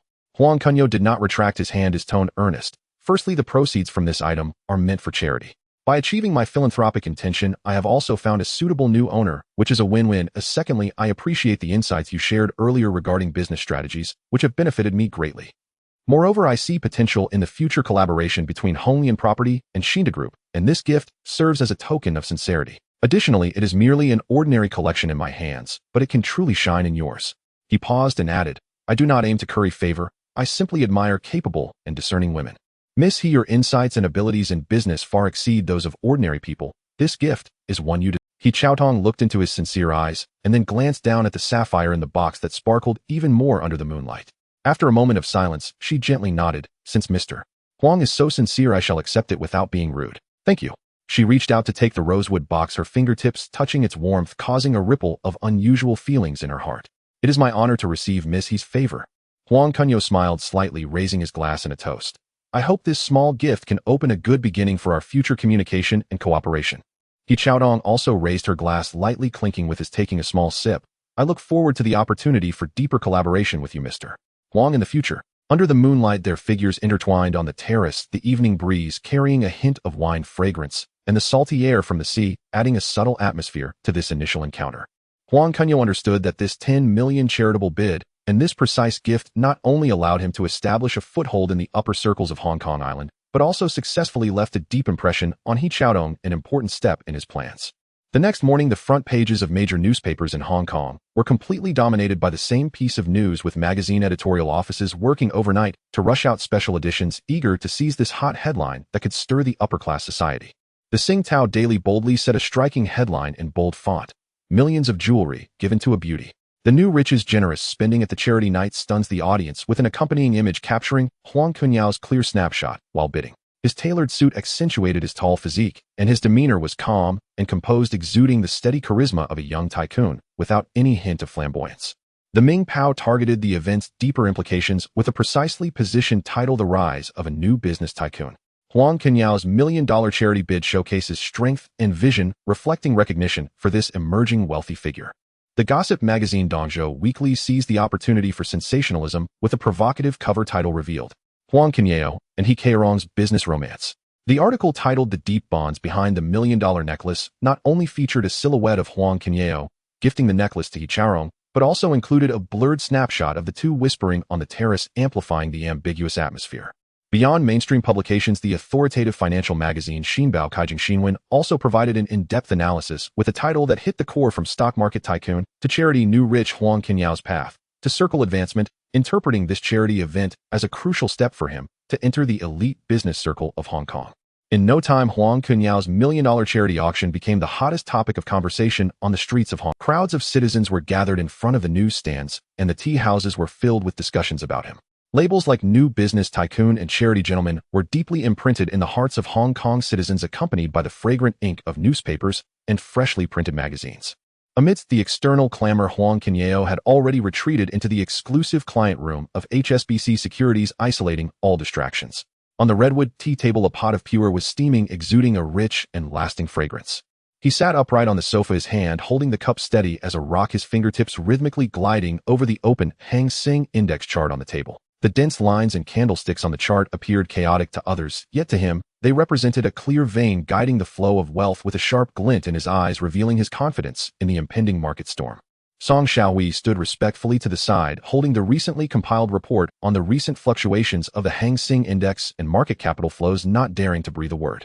This silence lasted for about half a pot of tea before Huang Kunyao slowly set down his cup, picked up the datasheet, and quickly scanned it, pausing briefly on the phrases Hang Seng Index fluctuating around 1780 points and market sentiment is cautious. He then spoke in a deep voice, notify Guahai to prepare the fund pool at HSBC. I am about to take action to short the Hang Seng Index. Song Xiaohui's spirit lifted at these words, and he quickly bowed in response. Understood, Mr. Huang. I will contact Minister Guo right away. Without finishing his sentence, he turned to make a phone call. Wait. Huang Kunyao raised his hand to stop him, his tone calm, yet authoritative. Make it clear to Guahai to follow the agreement we made with Mr. Shen to the letter. Not a cent can be off. We must wait until all my short positions are firmly established, securing a positional advantage before their funds at HSBC can enter the market. Relay this exactly to Shun Bai. Tell him in market competition, a slight miscalculation can lead to disaster. No one can break this rule. Understood. Song Xiaohui felt a chill in his heart, instantly grasping Huang Kunyao's deeper meaning. Currently, the Hang Seng Index was still fluctuating at a high level, unable to break through the critical support level, while the market predators were still observing. At this moment, it was crucial not to stir the snake. HSBC's capital was too vast. If they entered the market prematurely, it would inevitably alert the market and even provoke counterattacks from rival forces, potentially disrupting the entire layout. He nodded solemnly, turning to walk briskly toward the phone booth, his steps urgent, yet methodical, fearful of missing any opportunity. Before long, Song Xiaohui returned quickly, his tone barely containing his excitement. Mr. Huang, Minister Guo, Mr. Shen has personally instructed that the agreement will be strictly followed, and the trading team is already on standby, just waiting for your signal. Huang Kunyao turned to Huang Jixing and asked in a deep voice, is our capital in place? Huang Jixing hurriedly stepped forward, bowing to reply, Brother Kunyao, 15 billion in funds is fully in place, ready for use at any moment. Huang Kunyao tapped his fingers lightly on the table, contemplating for a moment, a glint of determination flashing in his eyes. It seems today is the right time. He then ordered Song Xiaohui short at 1810 points, prepare the orders. Song Xiaohui said no more, turning to instruct Wang Jie and Rong Xiaoming in a low voice, short at 1810 points. Place the orders and actively seek buyers. With a single command, the three immediately became busy, the phone ringing incessantly as they dialed, conversed, and recorded in seamless harmony. They worked at lightning speed, and as soon as one note was filled out, it was handed over to accountant Huang Jixing, who consolidated and accounted for everything, the entire process running smoothly. Amidst the hustle and bustle, Huang Kunyao pulled out a cigarette from the pack and lit it, taking a deep drag. Song Xiaohui glanced over and smiled, saying, Mr. Huang, this cigarette has a fine appearance. Huang Kunyao, upon hearing this, casually pulled out a few cigarettes and handed them over, also giving one each to Wang Jie and the others. Once everyone had lit their cigarettes, he turned to Dazhuang and said, Dazhuang, go get my other pack of cigarettes from the car and ask Old Qin to send over 10 of his signature dishes. We'll have lunch here today. Dazhuang nodded in agreement and quickly turned to leave. The moment the short positions were opened, the entire VIP trading room transformed into a battlefield without smoke or gunfire.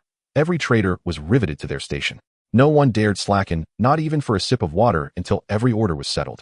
Huang Kunyao instantly perceived everyone's underlying concerns. At this scale, the short positions could never be closed within a single day. Rather than let fatigue and distraction erode focus during such intense labor, he decided to bring meals directly into the room. Notify the restaurant to deliver lunch here. No need to hold back. Prepare only their finest dishes. The moment his words fell, the taut atmosphere softened perceptibly, and genuine delight flickered across every face. Working under Mr.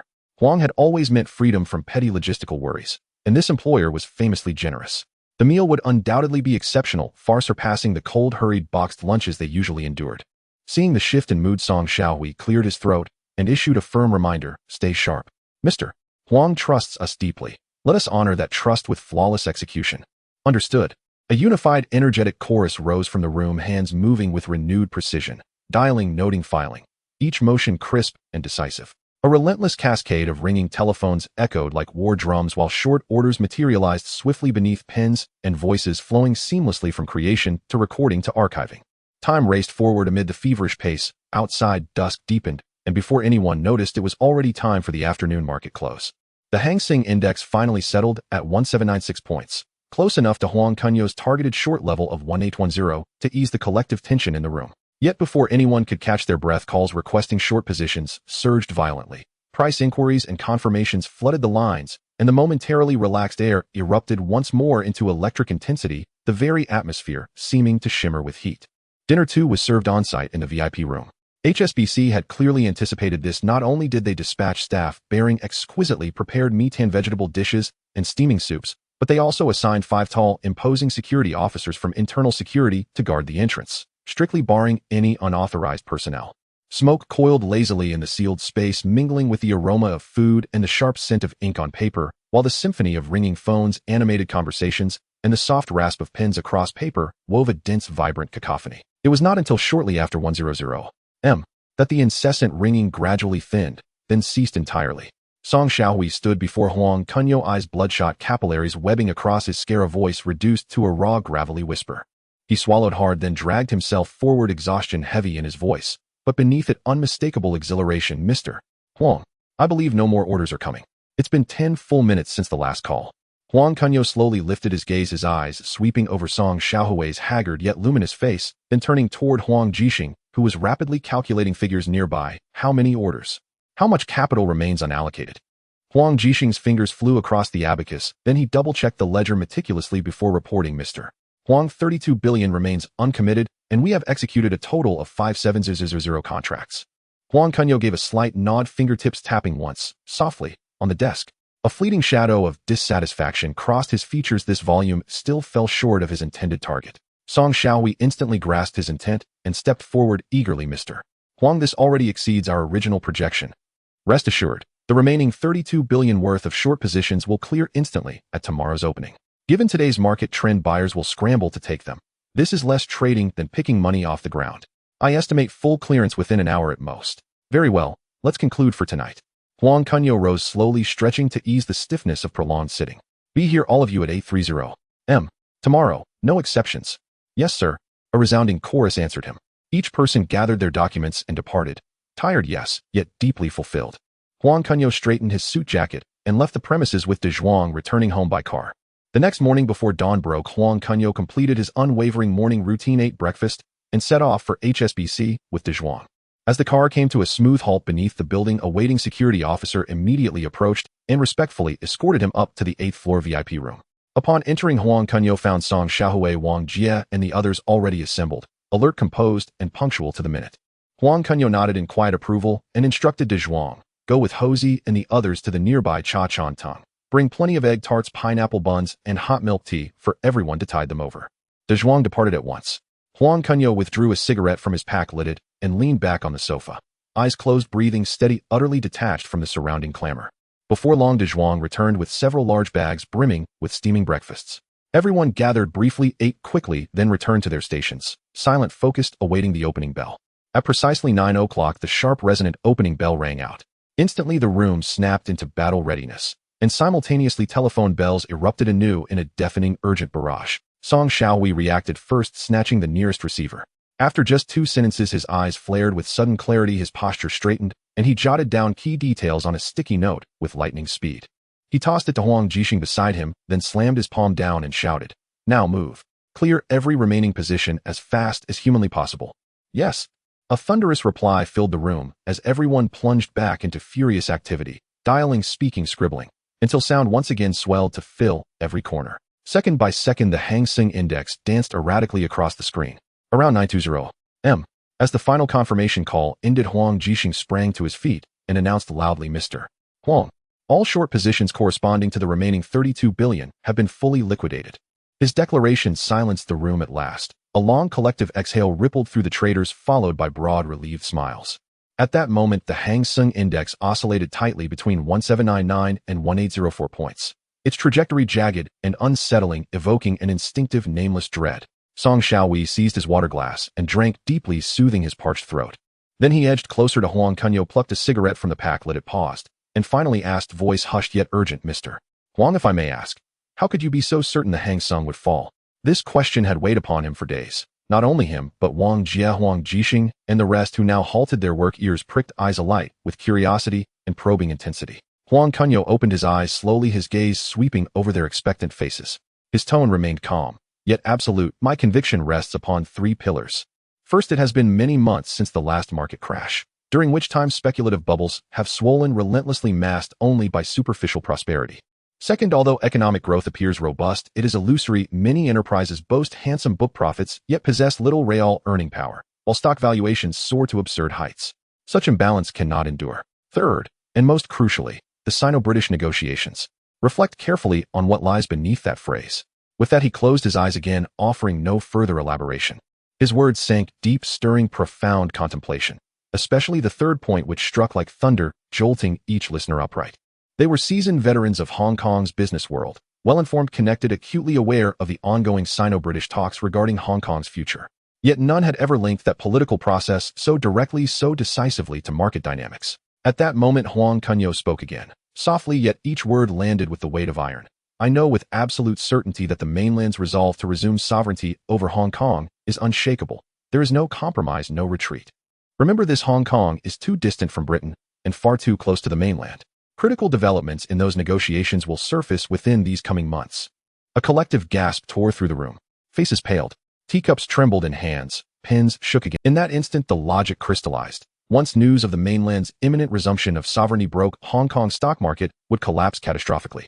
And when that moment arrived, the short positions they held would become razor-sharp instruments of immense wealth. Huang Kunyao opened his eyes once more, fixing his gaze upon Song Xiaohui, and said calmly, "Xiaohui, inform Guahai. We have completed all our short positions. Now it falls to HSBC to decide whether to follow suit. The choice rests entirely with him." In the chairman's office on the top floor of HSBC, the heavy wooden blinds blocked out much of the external noise, allowing only a few dull rays of sunlight to filter in, landing on the mirror-like mahogany desk. Shenbai, dressed in a sharply tailored suit, had lost his usual composure. He slammed the pen he held onto the desk, his knuckles turning white from the force. Ever since Huang Kunyao initiated the short position at HSBC Securities, he had pushed aside all non-core matters, closely monitoring every move of the opponent with the desk strewn with dense trading reports. He not only summoned HSBC's dedicated market analysis team, but also convened top economic data analysts from the entire bank for closed-door meetings over 3 consecutive days.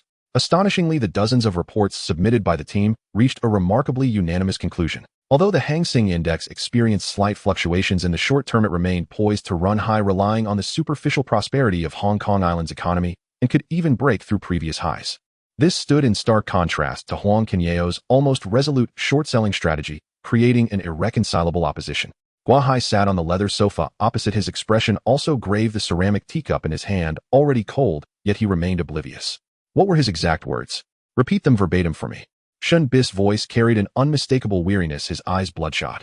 At his position, every decision implicated billions, or even hundreds of billions in capital flows. A slight misstep could not only severely harm HSBC's reputation, but could also ruin his decades-long career. Huang Sheng's exact words were, "It's not too late to complete the position before the end of June. Whether you follow along is entirely up to you. I'm just giving you a heads-up in accordance with the agreement, allowing you a month's preparation time." Guahai recounted, his tone filled with frustration. "Director Shen, our analyst team consists of internationally renowned economics professors and seasoned traders, they integrated all available information from global economic dynamics to historical trends of Hong Kong stocks and corporate financial reports, and after repeated simulations they reached their conclusion. Yet Huang Kunyao, he merely based his judgment on his own opinion, firmly asserting that the Hang Seng Index would plummet. Both of them raised their hands simultaneously to rub their throbbing temples, the air in the office thick with tension. Shin Bis' headache felt as if it might explode. He understood better than anyone the weight of this decision. On one side stood the professional, rigorous data-supported team analysis, the most mainstream logical recognition in the financial industry. On the other side was Huang Kunyao's infallible god of wealth aura, with a flawless record of accurately striking the market pulse from Wharf Holdings to Jianing Group. If it were a small amount of capital, he might still take a gamble, but this time HSBC had mobilized vast sums to collaborate with Huang Kunyao. Simply waiving Huang Kunyao's leverage fees and interest in advance amounted to astronomical figures. This authorization had taken him immense effort to secure at the board meeting, even risking his own credibility. "Have you read the company's analysis report?" Shinbai asked again, his voice hoarse. "I've read it. It's precisely because I understand it too well that I feel even more conflicted." Gua Hai sighed with a bitter smile. "The analysts say that Huang Sheng's short-selling logic is completely unfounded. The current Hong Kong stock market has no basis for a collapse. Yet he has never been wrong before." Shinbai remained silent for a long time. The only sound left in the office was the ticking of the wall clock. Suddenly, he slammed the desk, the solid wood surface emitting a dull thud, causing the documents atop to tremble slightly. His face twisted in anger. He gritted his teeth and growled, "Follow. We have already put in so much, there is no turning back. I will trust this god of wealth once. If anything goes wrong, I will make Huang Kunyao work for HSBC for a lifetime to recover all the losses." This declaration was both a shout of determination and a curse of no return. He was betting on Huang Kunyao's vision and on his own judgment, this time being correct. In stark contrast to the oppressive atmosphere of HSBC's office, Huang Kunyao, having completed all his short positions, was living comfortably. On the terrace of his private villa, the rattan swing chair swayed gently beside it, a stone table set with an exquisite Yixing purple clay tea set. Boiling water poured into the teapot, and the rich aroma of tea instantly filled the air.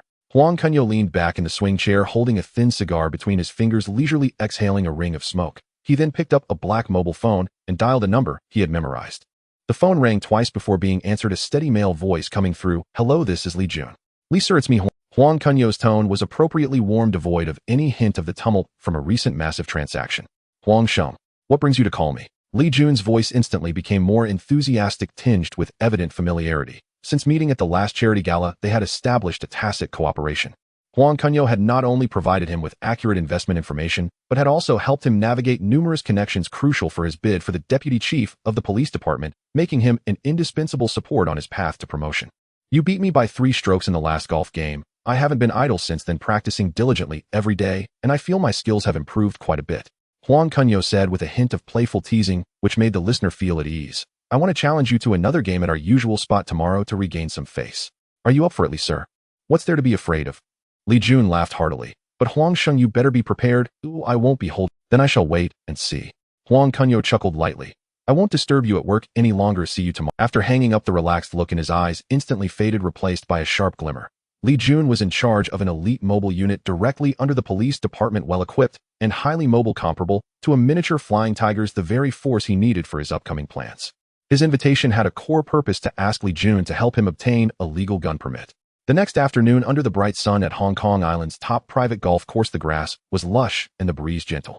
Huang Kunyao arrived on time with De Zhuang and 3 other attendants, while Li Jun was already waiting at the tee-off area, dressed in casual sportswear that made him appear more capable than usual. After exchanging a few pleasantries, the two picked up their clubs and began the match. The pace of this round was exceptionally relaxed. Huang Kunyao had good fortune, losing the first round by 4 strokes due to a slight mishap, but quickly regained his form in the second round, winning back 2 strokes with several precise long putts. Throughout the game, they exchanged laughter, discussing the dynamics of the golf course and recent hot news in Hong Kong Island. The atmosphere as cordial as that of longtime friends, showing no signs of the entangled interests behind them. After finishing 18 holes, the two walked side by side to a secluded rest area deep within the golf course. Staff promptly served chilled drinks and fresh fruits. Huang Kunyao waved his hand, signaling them to retreat, leaving only the 2 of them in the rest area. "Huang Sheng, I fear I won't be able to come here often." Li Jun spoke first, lifting his glass for a sip, his tone tinged with helplessness. "If I come here a few more times, the ICAC, Independent Commission Against Corruption, will likely invite me for a coffee." He understood all too well that as a senior police officer frequently associating with business elites at private golf courses could easily attract scrutiny. "Then let's choose a quieter place next time." Huang Kunyao chuckled dismissively. I'm tired of this place as well. Hong Kong's elites flock here. 3 sentences without mentioning business and connections is rare. It's quite meaningless, just forced by the atmosphere to come. He spoke candidly, then swiftly shifted the topic. By the way, Li sir, the textile stock you asked me to keep an eye on can be sold now. Securing profits is the real gold and silver. Upon hearing this, Li Jun smiled knowingly, a hint of gratitude flashing in his eyes. He had bought this stock based on Huang Kunyao's recommendation, and its price had nearly doubled since then, yielding considerable profit. Thank you for the reminder, Huang Sheng. I'll arrange for it right away. No need for formalities. Huang Kunyao waved his hand, leaning slightly forward, and lowered his voice to ask, speaking of business, Li sir, facing resistance in your bid for the deputy chief position, huh? Li Jun's smile faded and he sighed, admitting, it's indeed not easy. My competitors all have impressive credentials. Either they've solved major cases or have endorsements from high-level officials. If I could gain more support from powerful figures, my chances would significantly increase. Huang Kunyao already knew the intricacies involved, which was why he had specifically invited Li Jun. He leaned in closer, his warm breath almost brushing against Li Jun's ear, quietly conveying his intent. I want to ask you to help me obtain a gun permit. Given my current status and assets, this should be easy for you. Seeing Li Jun's eyes flicker, he continued, as a return favor, I will point you to a clear path. Recently, you could arrange for someone to quietly follow HSBC's market movements and align with their strategy to short the Hang Seng Index. This will surely allow you to reap substantial rewards, and you can also take this opportunity to bring those powerful figures along for a short. By then, everyone stands to benefit. This achievement will suffice to pave your way for promotion, if not directly secure your victory. He now stood within that void, solid metal flooring under his feet, broken metal structures arching overhead and all around with occasional dark red. Upon seeing Huang Kunyao's unwavering gaze devoid of mockery, his doubts evaporated, replaced by an overwhelming excitement. Is Huang Sheng's statement true? Huang Kunyao nodded slowly, his tone firm. I never engage in battles without certainty. Good. Li Jun abruptly stood up, his tone solemn to the point of gravity. Rest assured, Huang Sheng, I understand your intentions.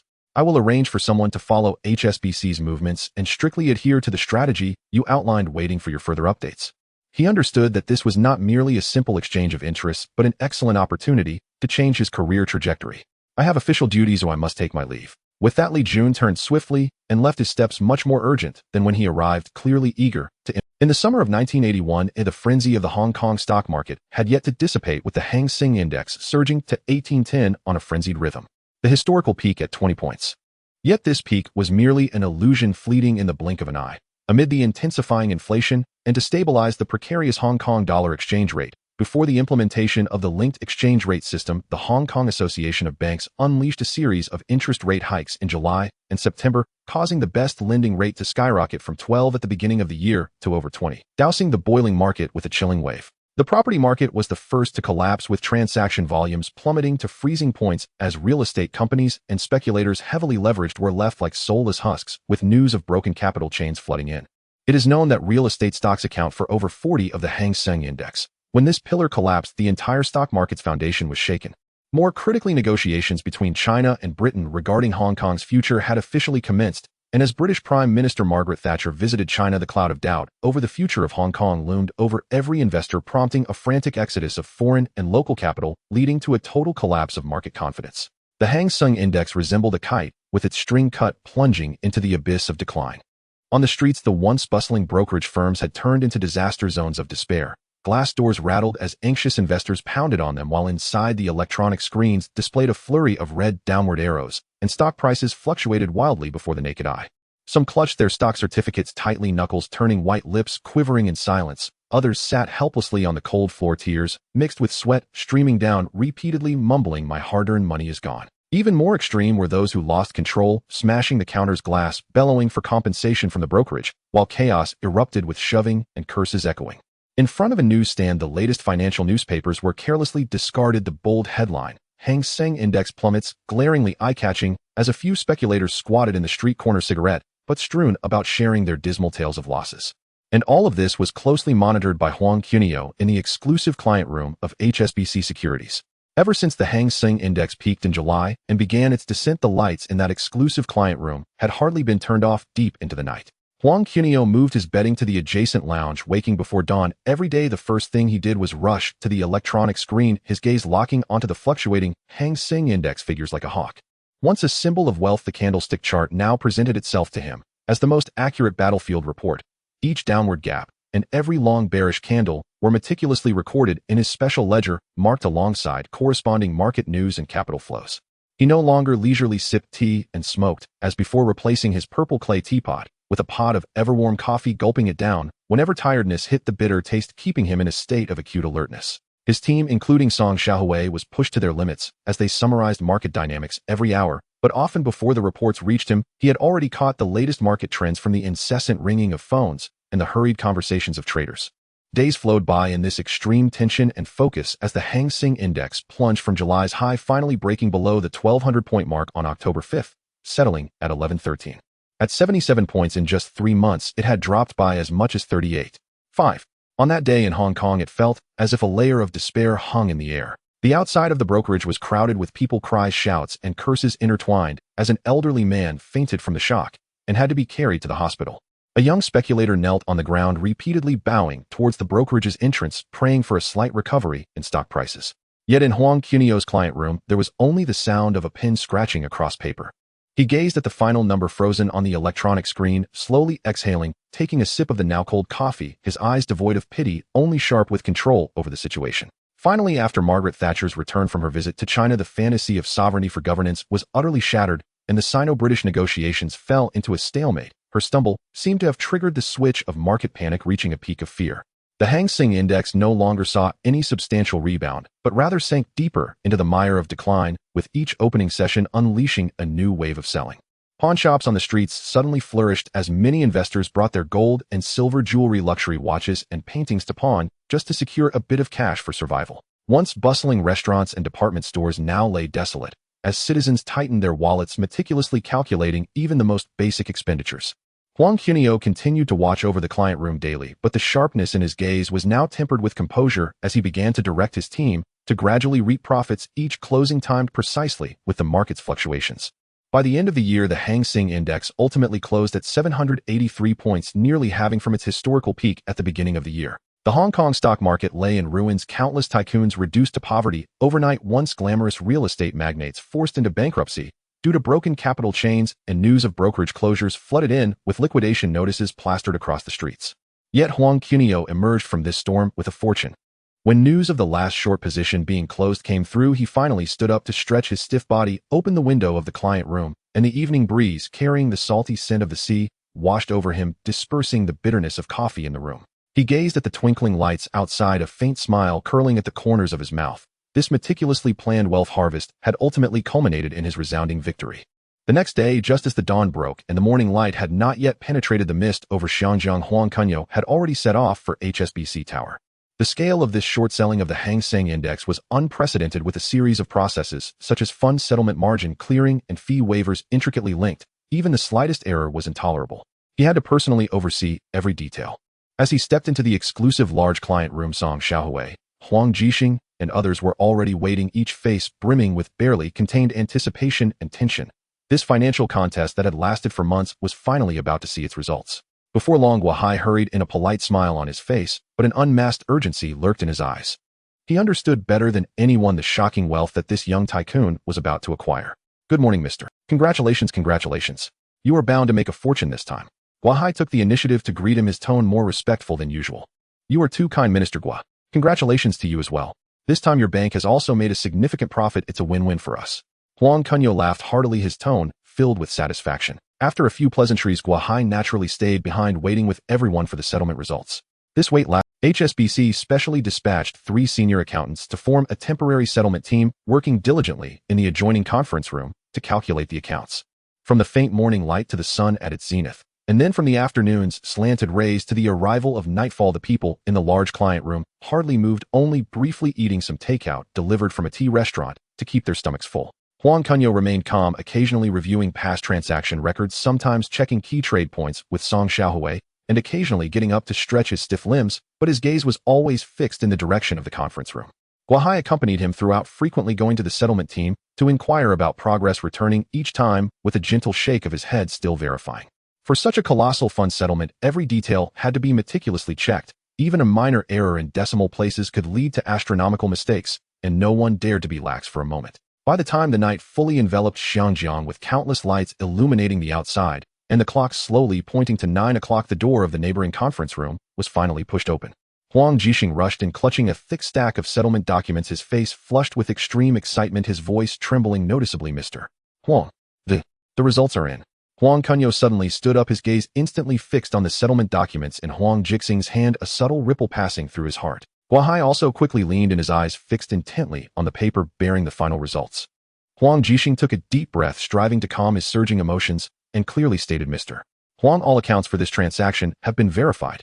The bank has waived all fees and margin-related costs as per the agreement, resulting in a final net profit of 137,793,000,000 Hong Kong dollars. The relevant documents have been fully organized, and it's expected that this sum will be fully transferred to your HSBC account by tomorrow morning.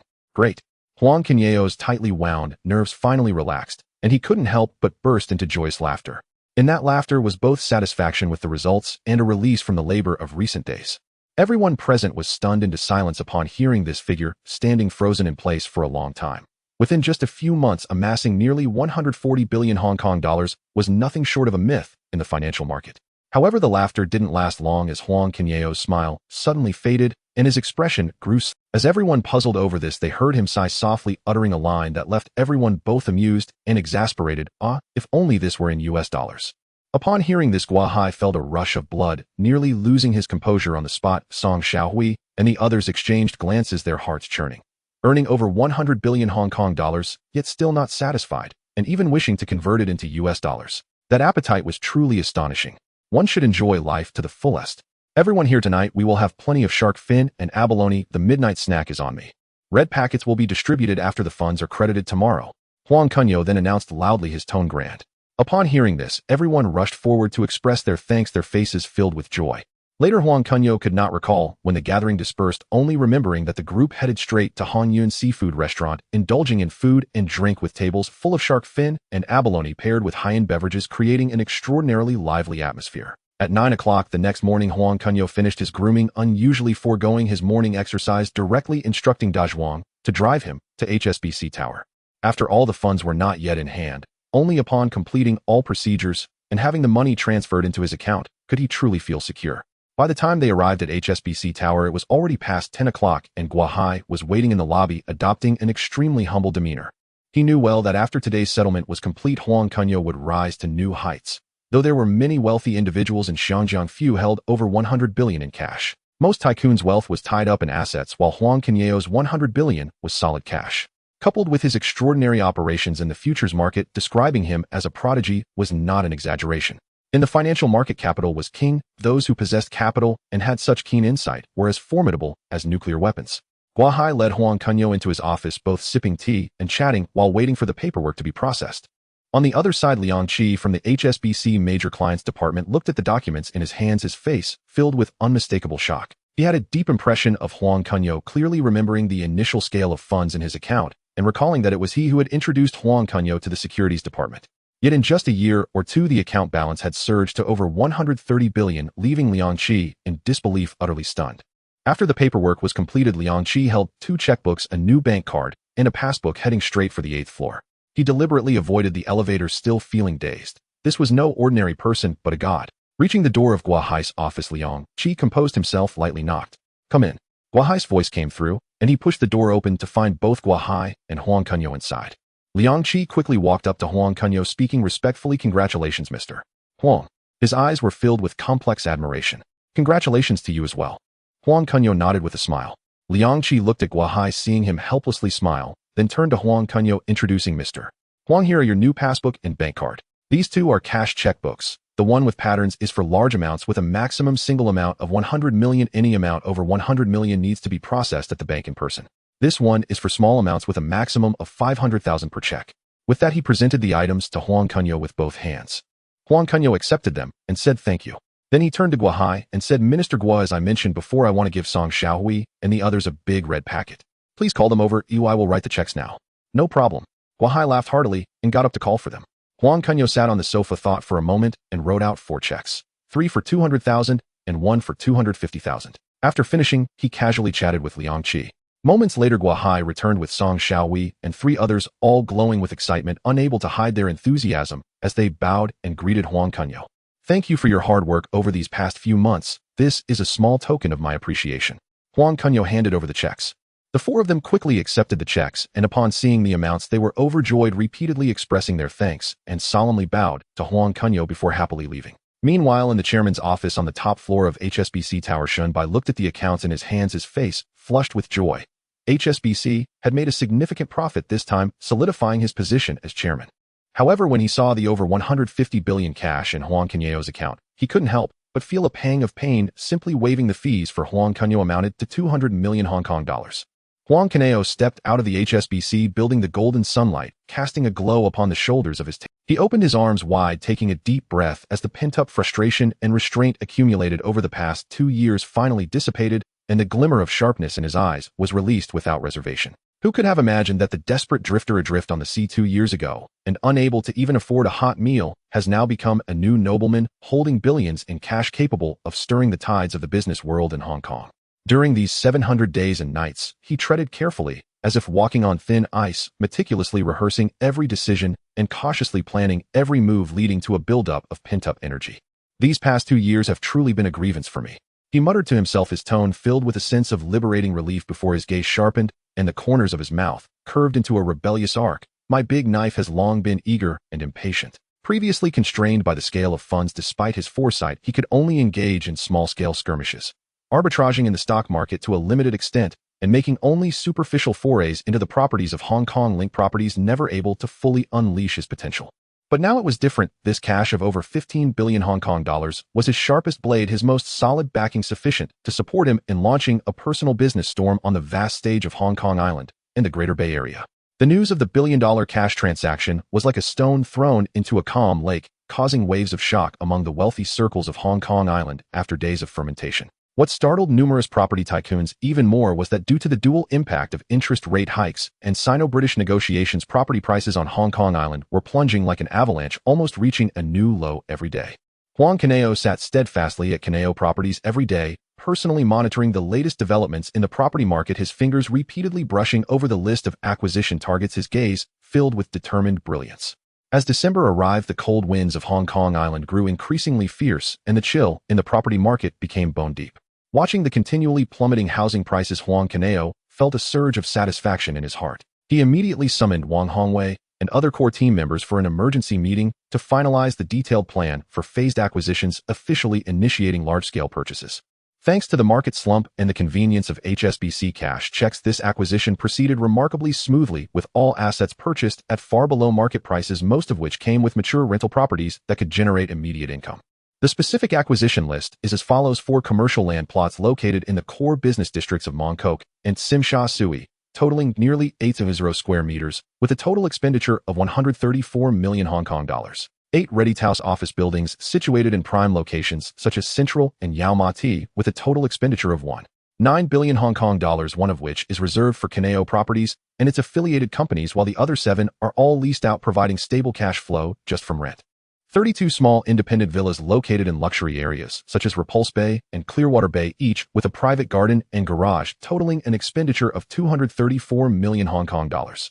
In addition, nearly 100 residential units with moderate areas and excellent lighting were acquired in densely populated areas such as Kowloon and the New Territories, totaling an expenditure of 130 million Hong Kong dollars, all intended for rental. 34 newly constructed commercial buildings covering a variety of unit types for both first-time buyers and those seeking improvements, totaling an expenditure of 486 billion Hong Kong dollars. Lastly, he acquired 528 storefronts along major streets across Hong Kong Island, along with the land, each averaging over 60 square meters, with a total expenditure of 636 million Hong Kong dollars, averaging just over 1 million Hong Kong dollars each, which is considered a steal. In total, it unexpectedly cost over 7.8 billion in cash. During this time, Huang Kunyao shuttled between various acquisition sites, finalizing contracts and inspecting properties, living quite comfortably. However, this sweeping acquisition operation made everyone paying attention to him break out in a cold sweat. Many in the business community of Hong Kong Island were closely watching Huang Kunyao's movements and roughly estimating he had already poured 7.8 billion Hong Kong dollars into this acquisition. Such terrifying cash flow made countless wealthy individuals gasp, in secret speculating just how deep his financial resources truly were. No one knew that all of Huang Kunyao's payments were made using HSBC's exclusive cash checks, with the flow of funds being strictly confidential, making it impossible to trace. However, people quickly discovered that all of Huang Kunao's acquisitions were made with full cash payment, without any bank loans, and all funds came directly from his personal account. Only then did everyone truly appreciate the weight of the term friend beyond years that Shun Bai had mentioned. Accumulating such substantial cash capital in just 2 years was a rare feat, even on the entire Hong Kong island. Even Shun Bai, the chairman of HSBC, was shocked upon learning the scale of Huang Kunao's acquisitions.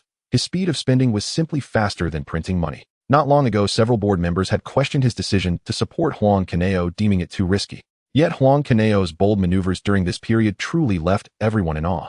Shun Bai felt an immense sense of satisfaction, unable to help but laugh heartily in his mind. This time you should understand just how capable someone I Shun Bai have chosen really is. He was even more in awe of his own foresight. The shipping king looked at the report regarding Huang Kunao's acquisition details in his hand, feeling a wave of silent gratitude. Thankfully, he had recognized the gem early on and proactively befriended him, bringing him into elite social circles. Damn it, even my group, after going public for financing, couldn't come up with so much cash. The shipping king couldn't help but curse inwardly, holding 7.8 billion in cash to purchase properties outright. Such strength was indeed astonishing, and it was clear to any discerning eye that this cash was obtained through legitimate financial operations. He stared at the acquisition list on the report, his brows furrowing tightly. How on earth did this kid do it? In just 2 years, from having nothing to controlling such a massive cash flow, it's simply a miracle. King, he also sent people to closely monitor Huang Kunao's every move, and upon seeing Huang Kunyao sweeping through Hong Kong properties with 6.4 billion in cash, he was equally astonished, repeatedly muttering, "Is this what Shun Bai meant by friend beyond years?" Indeed, he was a prodigy rarely seen in a century. Suddenly, as if he thought of something, his expression changed to one of joy and a keen light flickered in his eyes. Last time this kid even specially gifted the H-Yong sapphire necklace at the charity auction, it seems he has a fondness for H-Yong. I must play matchmaker and strive to have H-Yong secure this son-in-law. Having such a talent as a son-in-law, the future of the He family and Shinda Group will surely reach new heights. After the acquisitions concluded, Huang Kunyao returned to his office and, facing a table full of property contracts and acquisition lists, began pondering the matter of asset integration. With so many valuable properties, how can they be managed efficiently to maximize benefits? After a moment of contemplation, he reached a conclusion to place all these properties under the name of the investment company. The profit-sharing plan with Wang Hongwei must be adjusted, otherwise his core interests would be compromised.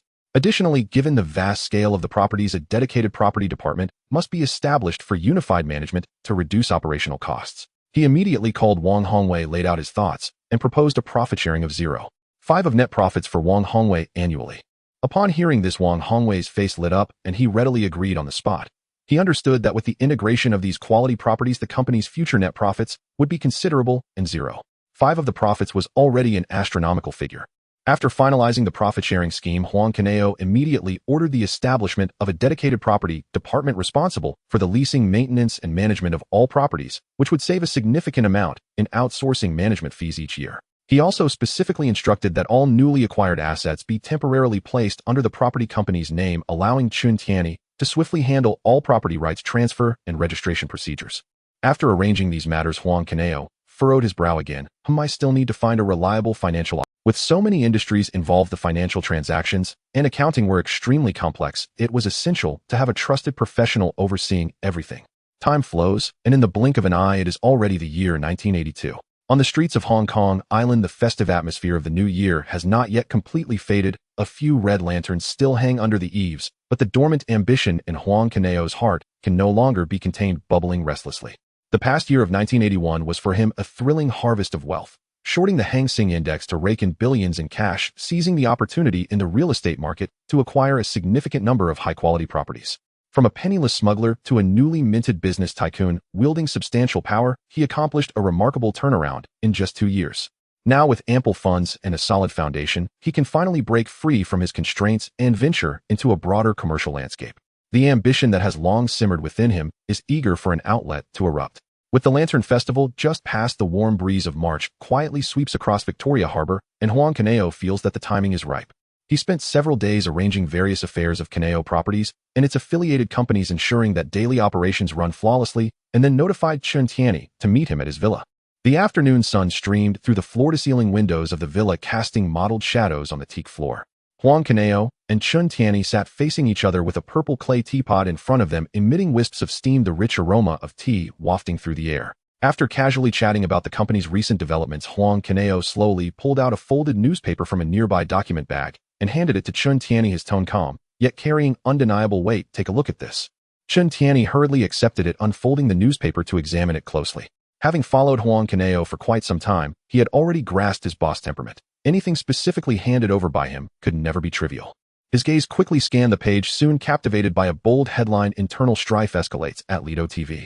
Executive factions at odds, ratings plummet into losses. Chun Tianyi's heart stirred. He looked up at Huang Kunyao, his eyes reflecting a hint of speculation.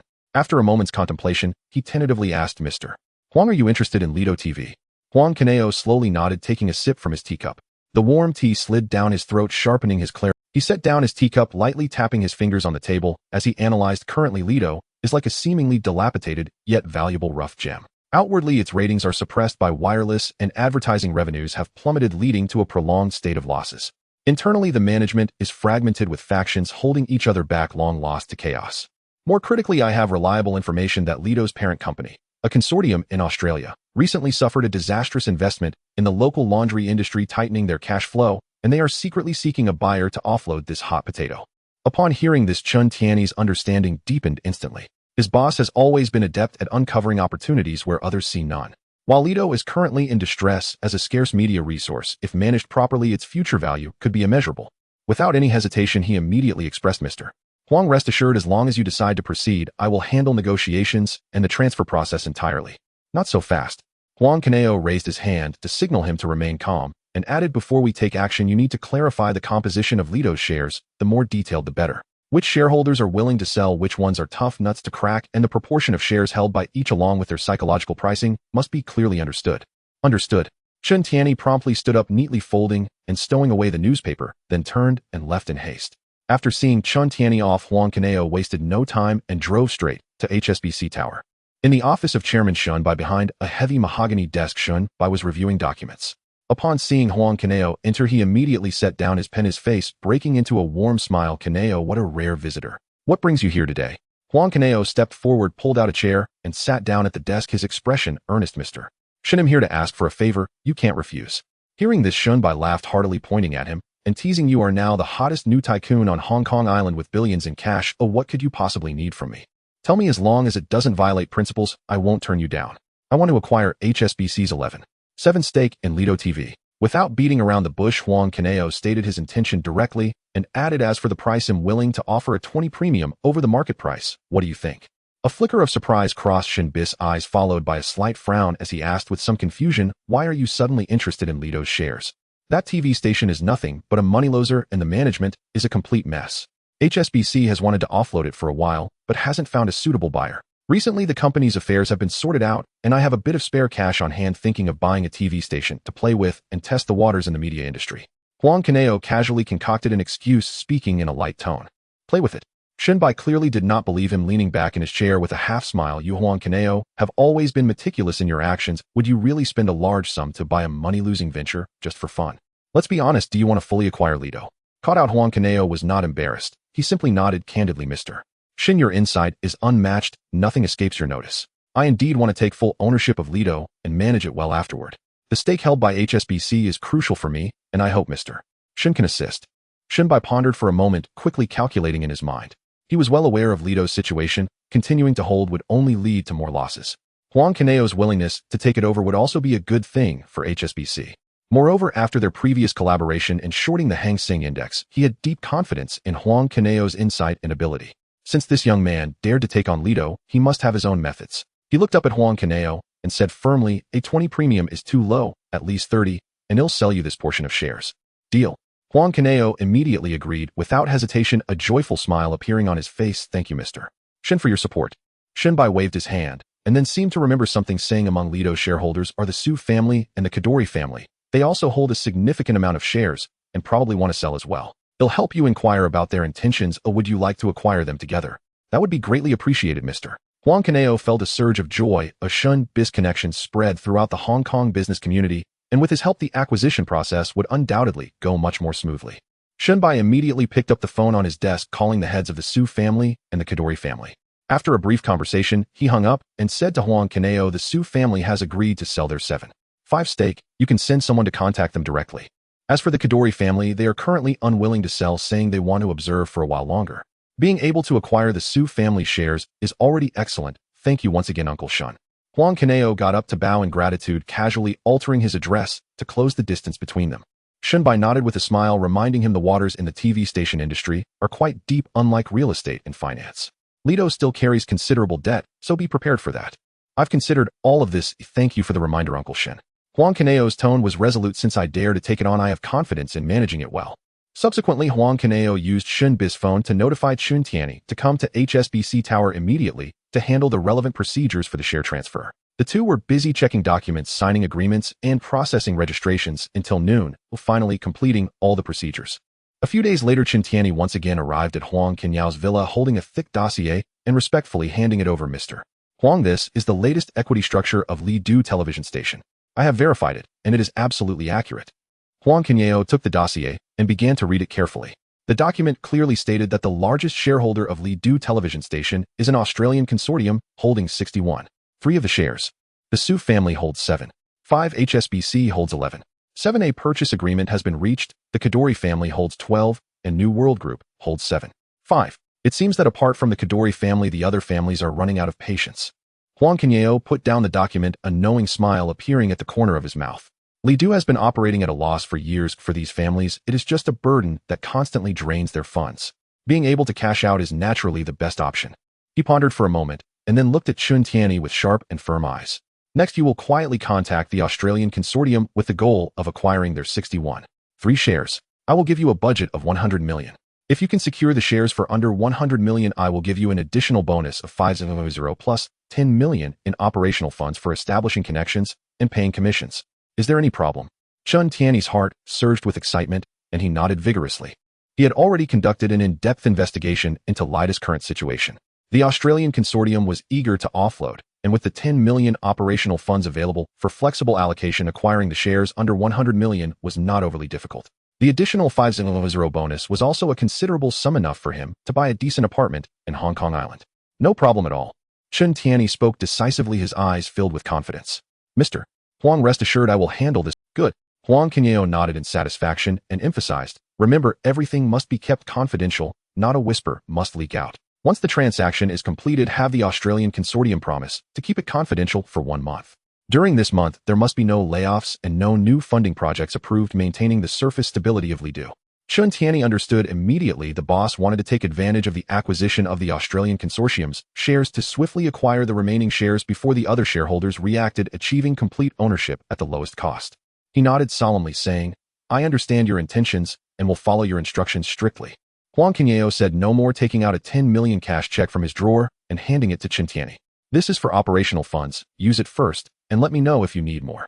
All right, Mr. Huang. Chun Tianyi carefully tucked the check away and hurriedly left. Chun Tianyi's efficiency exceeded expectations. Just a week later, he returned with good news. The Australian consortium was willing to sell their entire 61.3% stake in Li Du for 90 million Hong Kong dollars and agreed to sign a confidentiality agreement. Sign? It must be signed.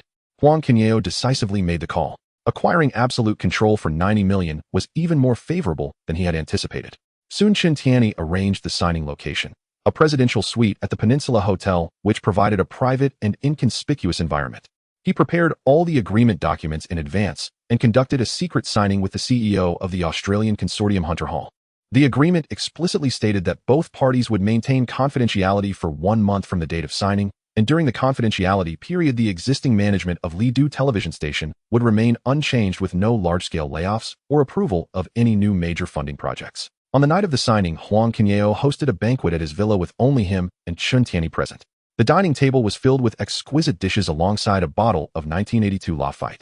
Huang Kunyao personally poured a glass of red wine for Chun Tianyi and smiled, asking, so tell me, how did you convince the Australians to agree to sell for 90 million?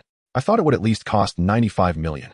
Chun Tianyi raised his glass, gently clinking it, with Huang Kunyao's taking a sip of red wine with a sly smile. It's simple, it's just about addressing the right issues. I privately approached Lida's chairman and offered him 3 million Hong Kong dollars as compensation, urging him to emphasize the severity of Lida's losses and the difficulties of turning a profit to Hunter Hall. Then I approached Hunter Hall himself, suggesting that I could offer him an additional 7 million Hong Kong dollars as a hardship fee if he successfully signed the agreement. With money, they naturally soften their stance. Ha ha ha. Huang Kunyao couldn't help but burst into hearty laughter, doubling over as he pointed at Chun Tianyi and laughed. You little rascal, you truly are a clever bad guy. Being your subordinate the biggest bad guy makes being a little bad guy worth it. Chen Tianyi joined in the laughter, his tone carrying both teasing and sincerity. Just as Huang Kunyao was about to take a sip of red wine to respond, he heard this and couldn't help but spray the wine from his mouth with a puff. Chen Tianyi had anticipated this and nimbly jumped aside, avoiding it completely without a drop of red wine on. That night he made a call to Su Shixuan, arranging to visit him the next morning, while also asking Chen Tianyi to arrange a meeting with latest general manager Huang Kunyao for the following evening. Broadcast Road in Seongkwano, known as the Mount Wutai of Hong Kong, is the heart of the media industry, and in this short street the headquarters of 5 media giants: Hong Kong Radio, Commercial Radio, TVB, Metro Broadcast, and Now TV, stand in close proximity, bustling with voices and interwoven signals during the day, while at night faint lights outline the residual warmth of the industry's clamor. As dusk fell, most of the lights in the office area of Metro Broadcast had been turned off. General Manager Huang Kunyao packed his briefcase, preparing to leave, when suddenly there was a knock at the office door. "Come in." Huang Kunyao looked up to see his secretary walk in, holding an invitation letter and a stack of documents, and casually asked, "What is it?" "General Manager, someone just delivered these and insisted on handing them to you personally." The secretary handed over the items and then turned to leave. Huang Kunyao raised an eyebrow, his fingers pinching the invitation letter as he opened it, revealing the name Huang. Filled with doubt, he flipped open the accompanying documents. After scanning through a few lines of the equity change explanation, his expression suddenly changed drastically, his pupils constricting sharply, and the fingers gripping the documents turned white. "Damn it," he muttered under his breath, his tone heavy with anger and frustration. "Such a significant equity change, and not a whisper of it was shared with me." After cursing, he didn't bother tidying up, grabbing his car keys and rushing out of the office, driving to the address mentioned in the invitation. At 7 in the evening, in a stylish high-end tea restaurant near Seongkwano, the waiter led Huang Kunyao to. He paused, taking a deep breath to calm his swirling emotions. After all, he was the general manager of a television station, yet he felt inexplicably nervous, as if he were going for an interview. After adjusting his shirt collar, he gently knocked on the door. "Please come in." A young, steady voice came from inside. As Huang Kunyao entered, he froze in his tracks upon seeing the person inside, his eyes filled with astonishment. Before coming, he had speculated countless times about the appearance of the new potential partner, imagining either an energetic business veteran or a portly nouveau riche, but he never expected to find a young man under 30 sitting at the dining table, handsome, with sharp eyes, exuding a calm presence that belied his age. He even instinctively glanced back at the room number, doubting if he had entered the wrong place. "You must be General Manager Huang." The young man stood up first, extending his hand with a warm, yet measured smile. "I'm Huang Kunyao. Please." Huang Kunyao steadied himself, shook his hand lightly, and softly said, "Thank you," before taking a seat across. The waiter quickly served tea and snacks. After exchanging casual pleasantries, Huang Kunyao cut to the chase. "General Manager, Huang should have already seen the documents and verified them with Metro's parent company, right?" Huang Kunyao nodded, his tone a bit complicated. "I verified it." The document received in the evening was a complete photocopy of the equity change. Metro's parent company, the Australian Consortium, and HSBC had transferred all of Metro's shares to Huang Kunyao. This meant that the young man before him, nearly 20 years his junior, was now his direct superior. He repeatedly pondered in his mind, whose son is this? In the Huang family of Hong Kong, there seemed to be no such figure. Since General Manager Huang is aware of the situation, I will speak plainly. Huang Kunyao set down his teacup, his tone calm. "Let me introduce myself. I own an investment company, a security firm, and a real estate company named Kunyao Properties. From now on, Metro Broadcast will also be part of my portfolio." Kunyao Properties. Huang Kunyao suddenly looked up, shocked. Though Kunyao Properties was not as renowned as the top 4 real estate giants, it gained fame for acquiring a debt-laden property worth $7.8 billion in one go. Even someone in the media industry like him had heard of it. Upon realizing the identity of the person before him, the disdain in his heart vanished, replaced by a sense of seriousness and caution. He would be relying on this new boss for his livelihood, so naturally, he couldn't afford to be careless. He straightened his posture and respectfully called out, "Boss." The tension in his heart had tightened. This was essentially a disguised interview. The new boss would certainly assess Metro's operational situation and evaluate his capabilities. If he could not satisfy him, he would soon pack his bags and leave. But where could he go after leaving Metro? KETV was powerful, and its general manager was tough, leaving no place. Returning to TVB was equally impossible. He had been lured away by Metro's parent company with a high salary, and going back would only make him a laughingstock. Thinking of this, he became even more resolute. He must earn the new boss recognition and keep his position as general manager. "General Manager Huang, no need to be nervous." Huang Kunyao waved his hand, still smiling gently. "We're just having a casual chat. I only want to understand the real situation of the television station." In fact, he already understood Huang Zizha's background, knowing that this person was capable and that the current predicament of Metro stemmed entirely from the exploitation of the Australian parent company. not only siphoning off most of the profits, but also burdening the television station with substantial debt, which was not Huang Zizha's fault. If it weren't for Huang Zizha's efforts, Metro might have already gone bankrupt. You have been in charge of Metro for several years now. Huang Kunyao shifted the conversation to the core issue. So tell me, how did the television station end up in this situation? What are the urgent issues that need to be solved? Mentioning this, a hint of embarrassment flickered across Huang Zizha's face. Metro had been suppressed by TVB and KE with declining ratings, and as the general manager, he ultimately could not escape blame. But he quickly composed himself and honestly shook his head, saying, the core issue is simple lack of funds. The company's profits have been mostly siphoned off by the parent company, leaving us with a pile of debts. Without funds to produce quality dramas and variety shows, we can't attract viewers. Without high ratings, advertisers won't invest, creating a vicious cycle. He sighed with a bitter smile, helplessness in his tone. Even if my team and I have many ideas, a clever woman can't cook without rice. As the conversation deepened, Huang Zizhao set aside his concerns and laid out the operational details, personnel structure, potential advantages, and core dilemmas of the television station one by one. Huang Kunyao listened intently, occasionally nodding and asking follow-up questions, increasingly recognizing Huang Zizha's analysis and judgment. When the latter finished, he immediately stated, for the television station to survive, it must make a profit. To make a profit, it needs high ratings. To achieve high ratings, it requires good content that the audience loves. As soon as he finished speaking, he added, I will invest 20 million Hong Kong dollars into the television station specifically for program production and team building. Aside from the need for our financial director to assign someone from my side, the positions of all other staff will remain unchanged, and they can focus on their work without worry. Upon hearing this, Huang Zizha's eyes instantly sparkled with excitement, the tension in his shoulders finally easing. And boss, regarding my takeover of Metro, please keep it confidential for now. Huang Kunyao earnestly reminded him. And for the ongoing operations at Metro, I would appreciate your close attention. Huang Zizha's attitude had completely transformed, his tone respectful yet firm. I will handle this matter properly and won't let you down. The Hong Kong Jockey Club, often referred to as the Jockey Club, is far from an ordinary entertainment club. It serves as a power hub for the elite of Hong Kong and is the most influential non-profit organization in the territory, with deep roots in finance, real estate, and philanthropy, even capable of indirectly influencing the economic decisions of the Hong Kong government. In its early years, the Jockey Club was firmly controlled by British aristocrats. Even wealthy Chinese tycoons could only aspire to be members, or horse owners, never able to reach the core of power. It was only after the war, with the rise of Chinese capital, that various powerful families gradually encroached upon the Jockey Club's shares over decades of strategic maneuvering, ultimately achieving absolute control, while the former British influence faded completely into the background. The Jockey Club resembles a private domain for Hong Kong's top 10 wealthy families. These 10 families collectively hold 80% of the shares, with the remaining 20% held by the Hong Kong government, which is ostensibly for regulation, but in reality, it seems more like sharing this unique resource with the wealthy families. Many significant economic collaborations and capital unions in Hong Kong are often not finalized in solemn office buildings, but rather quietly achieved in the VIP boxes of the racetrack, amidst clinking champagne glasses and cheers for the races. It is no exaggeration to say that the board of the Jockey Club controls half of Hong Kong's economy. After arriving, Huang Kunyao settled in the VIP lounge on the second floor of the Jockey Club, waiting for Su Shixuan, who found only coffee served in the lounge, so he ordered a slow drink. Previously, when Su Shixuan received a call from Shunbai inquiring about Lido's shares, he specifically asked about the buyer's identity. Shunbai did not hide it, stating plainly that it was Huang Kunyao, and Su Shixuan scheduled the meeting at today's Jockey Club. Su Shixuan had complicated feelings about Huang Kunyao. He was astonished that this young man, once a penniless illegal immigrant, had in just 2 years turned into a new wealthy elite, holding billions in cash, stirring the real estate and finance circles of Hong Kong. Such vision and means were hard to match, even for the scions of established Hong Kong families. Yet he harbored a degree of caution.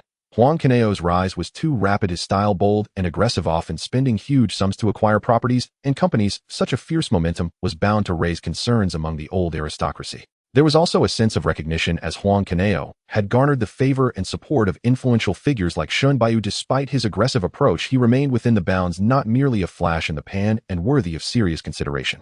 Now that Huang Kunyao had his eyes on Lido, Su Shixuan, who had little faith in the future of this severely loss-making television station, deemed selling his shares a wise move due to the family's urgent need for financial turnover.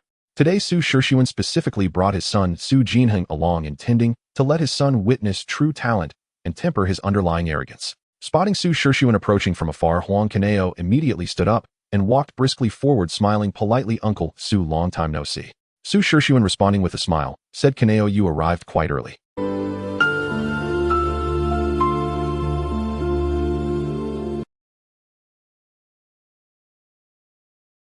Huang Kunao's achievements were no secret in the upper echelons of the wealthy. Coupled with the thriving business of his investment company, he enjoyed considerable recognition in the industry. Are you here to buy horses, Kunyao? Su Shishuan asked. Uncle Su, I've never played before, so I really don't understand the rules. I hope you can guide me, Huang Kunyao replied respectfully. When it comes to buying horses, one must consider the horse's lineage. Good horses usually come from excellent pedigrees, and then factor in the name and recent performance. Su Shishuan elaborated on the experience of selecting horses, while Huang Kunyao listened attentively, occasionally interjecting with questions that resonated with Su Shishuan, making the latter quite pleased. Uncle, which betting type has the highest chance of winning? Huang Kunyao asked humbly. That would be the 3TA. Choose the 3 horses with the highest bets in 3 consecutive races for the best chance, but it also carries the highest risk of losing. Su Shishuan said this while instructing his assistant to place a bet on his favorite horse at 100 times the stake. Nephew, why don't you try placing a bet too? Have my people handle it, it'll be quick, Su Shishuan asked. Huang Kunyao pondered briefly, then I'll trouble you, uncle. Let's place bets on the 3 horses with the current highest odds, and play a 3T, also at 100 times. Since I don't understand, I'll treat it as a gamble. Su Shishuan nodded and gestured for his assistant to handle everything. After the betting tickets were brought over, Huang Kunyao glanced at the amount and immediately wrote a check to Su Shishuan to settle the payment, then accompanied him to wait for the race results. Nephew, are you interested in Lido television? Su Shishuan finally got to the point. Yes, I am indeed interested. Oh, I hope uncle can assist me, Huang Kunyao stated frankly. Alright, you can follow the price offered to Shun by have your lawyer come over, and we can handle the transfer procedures right here, Su Shishuan readily agreed. Thank you, uncle. Huang Kunyao turned to the burly man next to him, signaling him to call Chun Tianyi immediately. Meanwhile, Huang Kunyao accompanied Su Shishuan while watching the race and chatting. On the other side, Chun Tianyi hurriedly arrived to draft the share transfer contract with the Su family's lawyer. After the formalities were completed, Huang Kunyao directly handed over the check to Su Shishuan again, thanking him. Thank you for your assistance, uncle. Su Shishuan smiled, but said no more. Huang Kunyao continued to accompany him while watching the race, and Su Jinheng remained silent, quietly observing the two. Suddenly, the racetrack's loudspeakers blared congratulations to the horse friend for winning the 3T grand prize. It was repeated 3 times. Su Shishuan turned abruptly, looking at Huang Kunyao in disbelief. Huang Kunyao was also stunned, silently pondering if no one else had bet on 3T this round, then the winner would be himself. Having just spent over 10 million, was he now hitting 400 million? That would be utterly unbelievable. Su Shishuan was even more shocked. He clearly remembered that Huang Kunyao didn't understand horse racing at all, and that he had personally taught him the basics. This bet was casually chosen by Huang Kunyao right in front of him. Damn it, can you win just by randomly betting? God, are you blind? Su Shishuan silently roared in his heart. People around who knew the details also turned to look, their eyes filled with envy and jealousy. A novice who didn't even understand horse racing actually won the grand prize. Su Shixin's assistant was regretful to the point of turning green, secretly lamenting, if only I had known, I should have placed a bet too. Nephew, what great luck you have.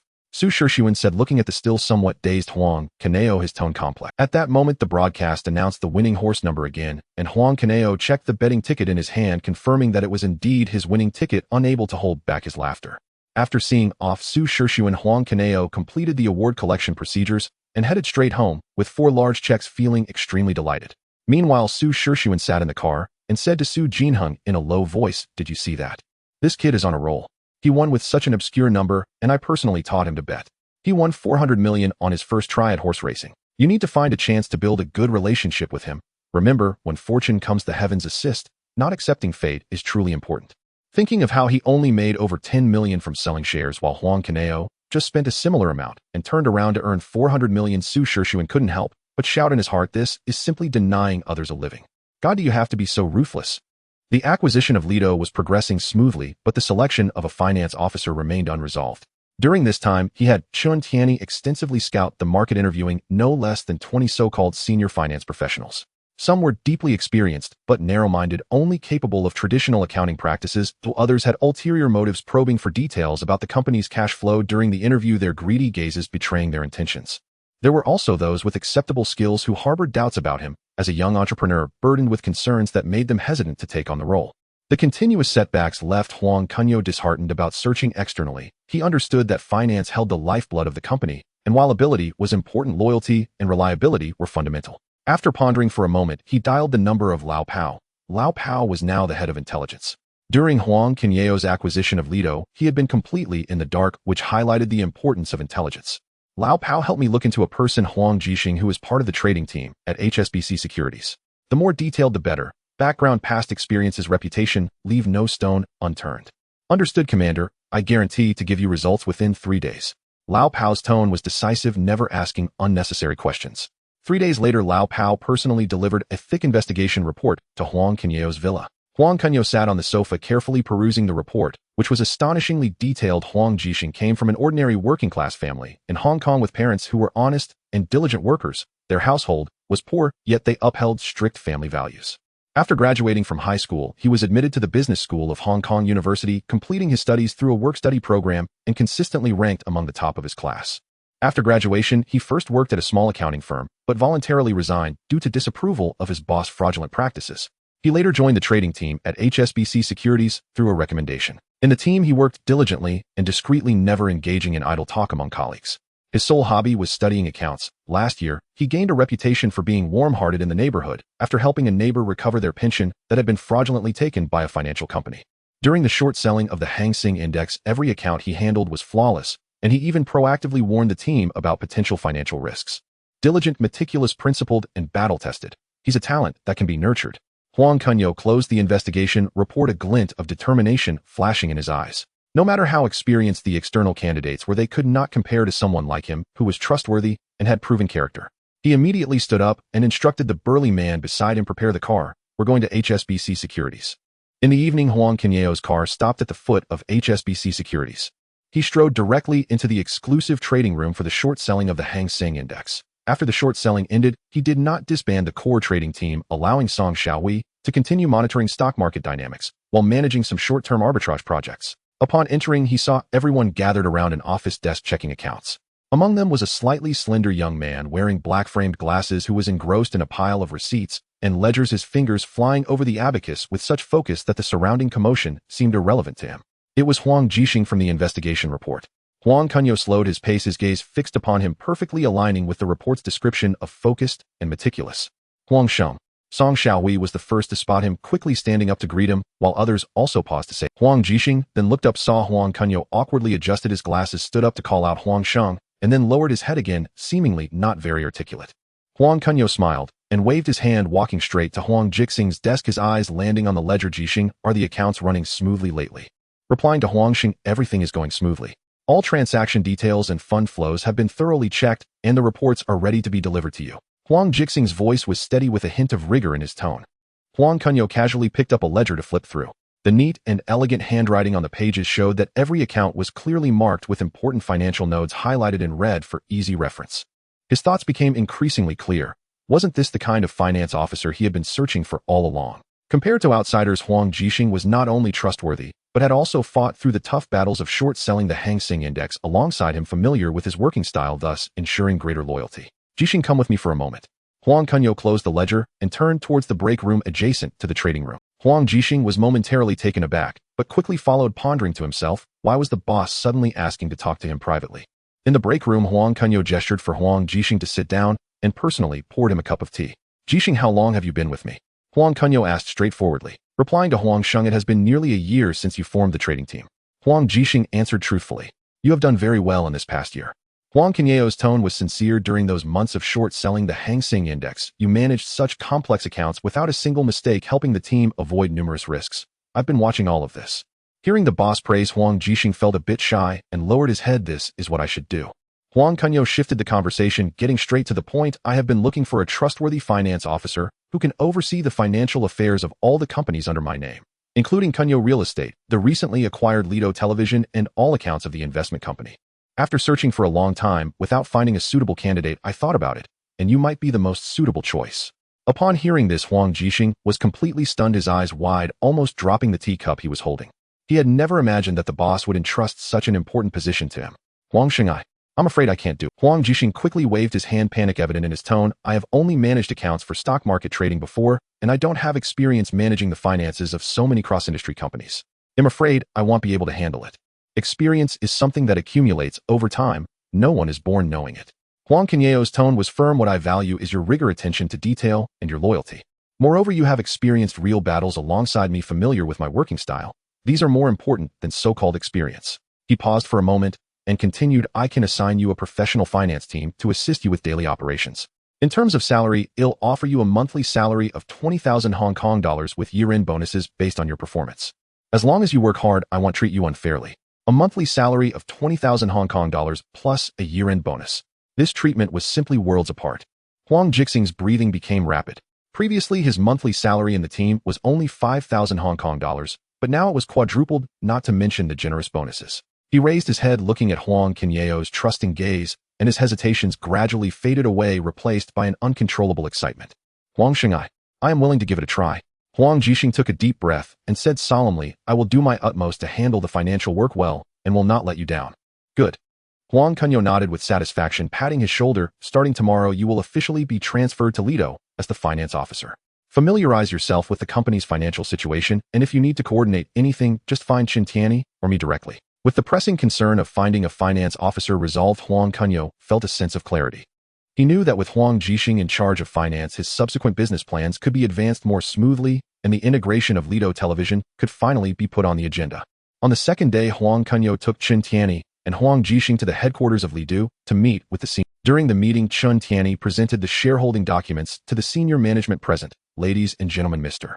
Huang Kunyao has acquired over 80 of Lido's shares and is now appointing Mr. Huang Jixing as the chief financial officer to take full control of the company's finances. The positions of other personnel will remain unchanged for the time being, and Mr. Huang Xijiao will continue to serve as the general manager of Lido. Effective immediately, all projects will be halted, and the company will hold a board meeting tomorrow to announce specific matters. All employees are to work as usual. Qin Tianyi's announcement made it clear to everyone that the situation at Lido had changed, and the only consolation was that Huang Xijiao remained as the general manager. Therefore, everyone felt somewhat stable. After hearing this decision, Vice General Manager Zhong Jinhui, along with the three heroes of Lido, Mai Donxiong, Li Zhaoxiong, and Zhu Yongxiong, as well as the master screenwriter Xiao Riyun, Su Xiaoming, and other senior executives, all breathed a sigh of relief. As long as there are no drastic changes, they were afraid that the new boss would come in with a vengeance. Overall, the television station was largely maintaining its original personnel structure. Huang Xijiao took Huang Kunyao to the chairman's office, while Huang Jixing walked with the former financial manager to the finance office, who felt bitter inside, as he had been appointed by the Australian consortium. It was clear that the new boss would not trust him. After handing over responsibilities to Huang Jixing, he obediently cooperated and handed over all office seals.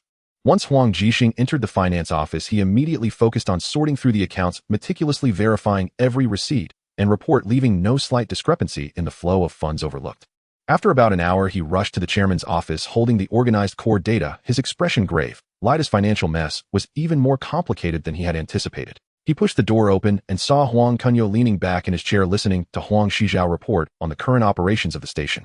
Huang Jixing quickly stepped forward and handed over his notes, his tone serious and restrained. Mr. Huang, Manager Xijiao, I have just finished auditing Lido's financial base, and the situation is not optimistic.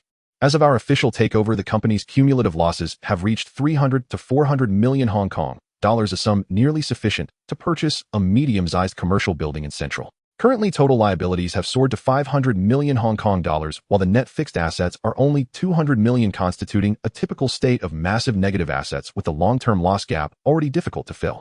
Moreover, the more pressing issue is that the company needs to pay 80 million Hong Kong dollars in debt interest annually. Last year's actual operating revenue was 250 million, with a gross profit of only 40 million. After deducting all rigid expenditures, not only was there no surplus left on the books, but a significant deficit of 210 million Hong Kong dollars remained. Fearing that the two might not fully grasp the debt structure, Huang Jixing further clarified, the debts are primarily divided into three parts.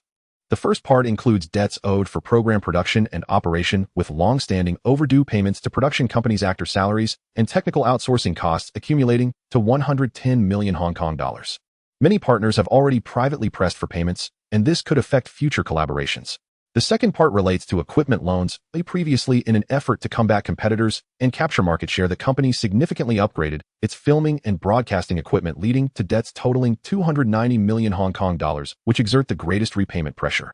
The third part involves debts owed to the parent company, with 100 million Hong Kong dollars in funds yet to be settled. These words landed like a heavy stone in the room. Huang Zizha's face filled with guilt and helplessness, his hands unconsciously clenching at his sides. Having worked at Lido for many years, he was aware of the financial strain, but had not realized the extent of the decay until now, leaving him momentarily speechless. Huang Kunyao slowly straightened his posture, rubbing his brow with his fingertips, a hint of gloom passing through his eyes. He had been mentally prepared for Lido's financial issues, but had not anticipated the scale of the deficit to far exceed expectations, with the interest pressure already surpassing the annual gross profit. Before the two could speak, Huang Jixing added with a colder tone, additionally, there is a hidden risk. The financial statements conceal discrepancies with abnormal records of damage and loss for assets, such as equipment, filming apparatus, and costumes, leading to considerable expenditures that are clearly not typical of normal operations, suggesting internal sabotage and hidden insiders.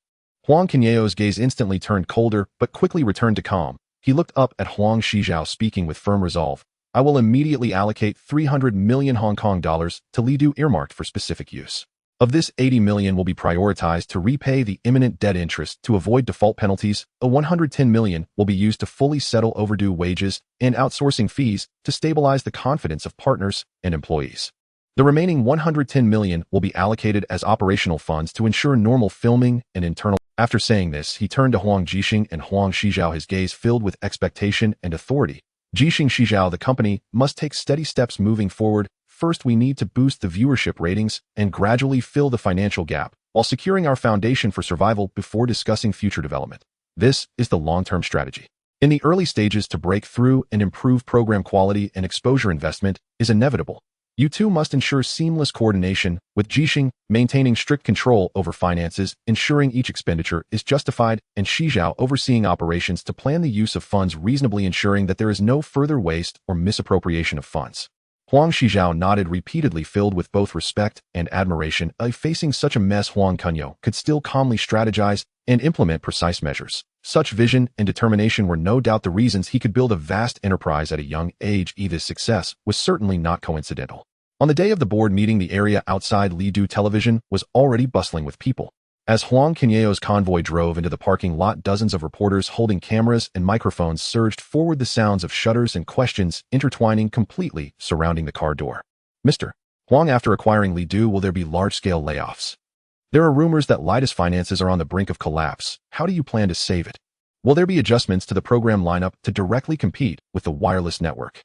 The reporters' questions were sharp and direct, their microphones almost thrust into Huang Kunyao's face. Huang Kunyao remained calm, his gaze sweeping over the crowd, blocking his way, without uttering a word. Shun Tianyi stepped in front of him, protecting him from the reporters, and said in a deep voice, "Dear media friends, thank you for your attention. Regarding the specific plans for this acquisition and the future development of Lidu, we will hold a press conference within 3 days to provide a unified update to everyone. Please maintain order and do not disrupt the company's normal operations. Thank you for your cooperation." He spoke steadily with an appropriate demeanor, signaling the security personnel to guide the crowd, while escorting Huang Kunyao quickly into the office building, managing to soothe the reporters' emotions and protect the core information throughout. Upon arriving at the top-level conference room, Catherine, the representative of the Jardine family, and Zheng Tong, the head of the New World Group, had been waiting for some time with their attendants, while executives from Lido, such as Zhong Jinhui and Mai Danxiong, stood on either side, creating a solemn atmosphere. Huang Kunyao took his seat at the main table, accompanied by Huang Shijiao and Huang Jixing. He first raised his hand to gesture, speaking earnestly. Miss Catherine, Mr. Zheng, I apologize on behalf of our side for the hidden financial crisis at Lido that has caused you both to come here today. During our due diligence before the acquisition, we noticed some financial irregularities, but we did not expect the problem to be this severe, which has wasted your time and energy. Catherine nodded slightly, her expression somewhat aloof. Mr. Huang, there's no need for excessive courtesy. We are more concerned with the current true state of Lido and the subsequent solutions. Zheng Tong also spoke slowly, his tone steady. Indeed, as shareholders, the rise and fall of Lido concerns everyone's interests. Please speak frankly, Mr. Huang. Huang Kunyao no longer engaged in pleasantries.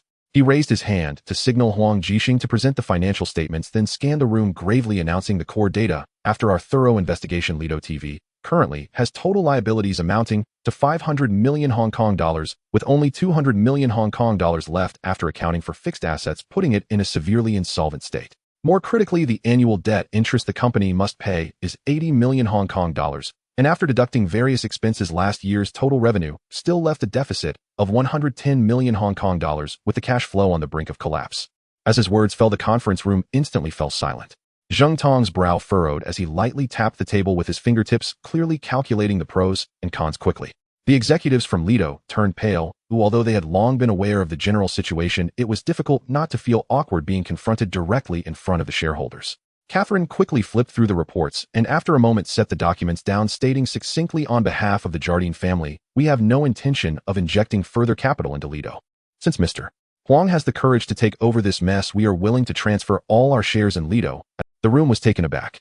No one expected Catherine to be so decisive as to directly choose to withdraw. Huang Kunyao, however, was not surprised in the least. He had long anticipated that the capital side would likely choose to cash out upon learning the true financial situation. He immediately nodded, speaking firmly. Understood. I accept Miss Catherine's proposal. After the meeting, you will immediately liaise with the Jardine family's legal team and be fully responsible for the share transfer procedures, ensuring efficiency and compliance. Chen Tianyi straightened his posture. Understood, Mr. Huang. Seeing this, Zheng Tong's eyes flashed with contemplation, and he then turned to Huang Kunyao, proposing a more favorable condition. Mr. Huang, since Miss Catherine has decided to withdraw, I too am unwilling to hold shares in Lido any longer. I am willing to sell all my shares at a 30 premium, allowing you to gain full control. His move was both a strategic consideration and a recognition of Huang Kunyao's decisiveness, naturally extending a favor. Huang Kunyao did not hesitate and immediately responded, Mr. Zheng, your generosity is appreciated. I agree. Let my team discuss the share transfer price and payment methods with your side to ensure all details are finalized today. The two exchanged glances, both seasoned players in the business world, without a hint of hesitancy. The meeting concluded promptly, with Huang Jixing staying behind to assist Chen Tianyi in coordinating both teams to sort out the share transfer agreement and payment settlement issues.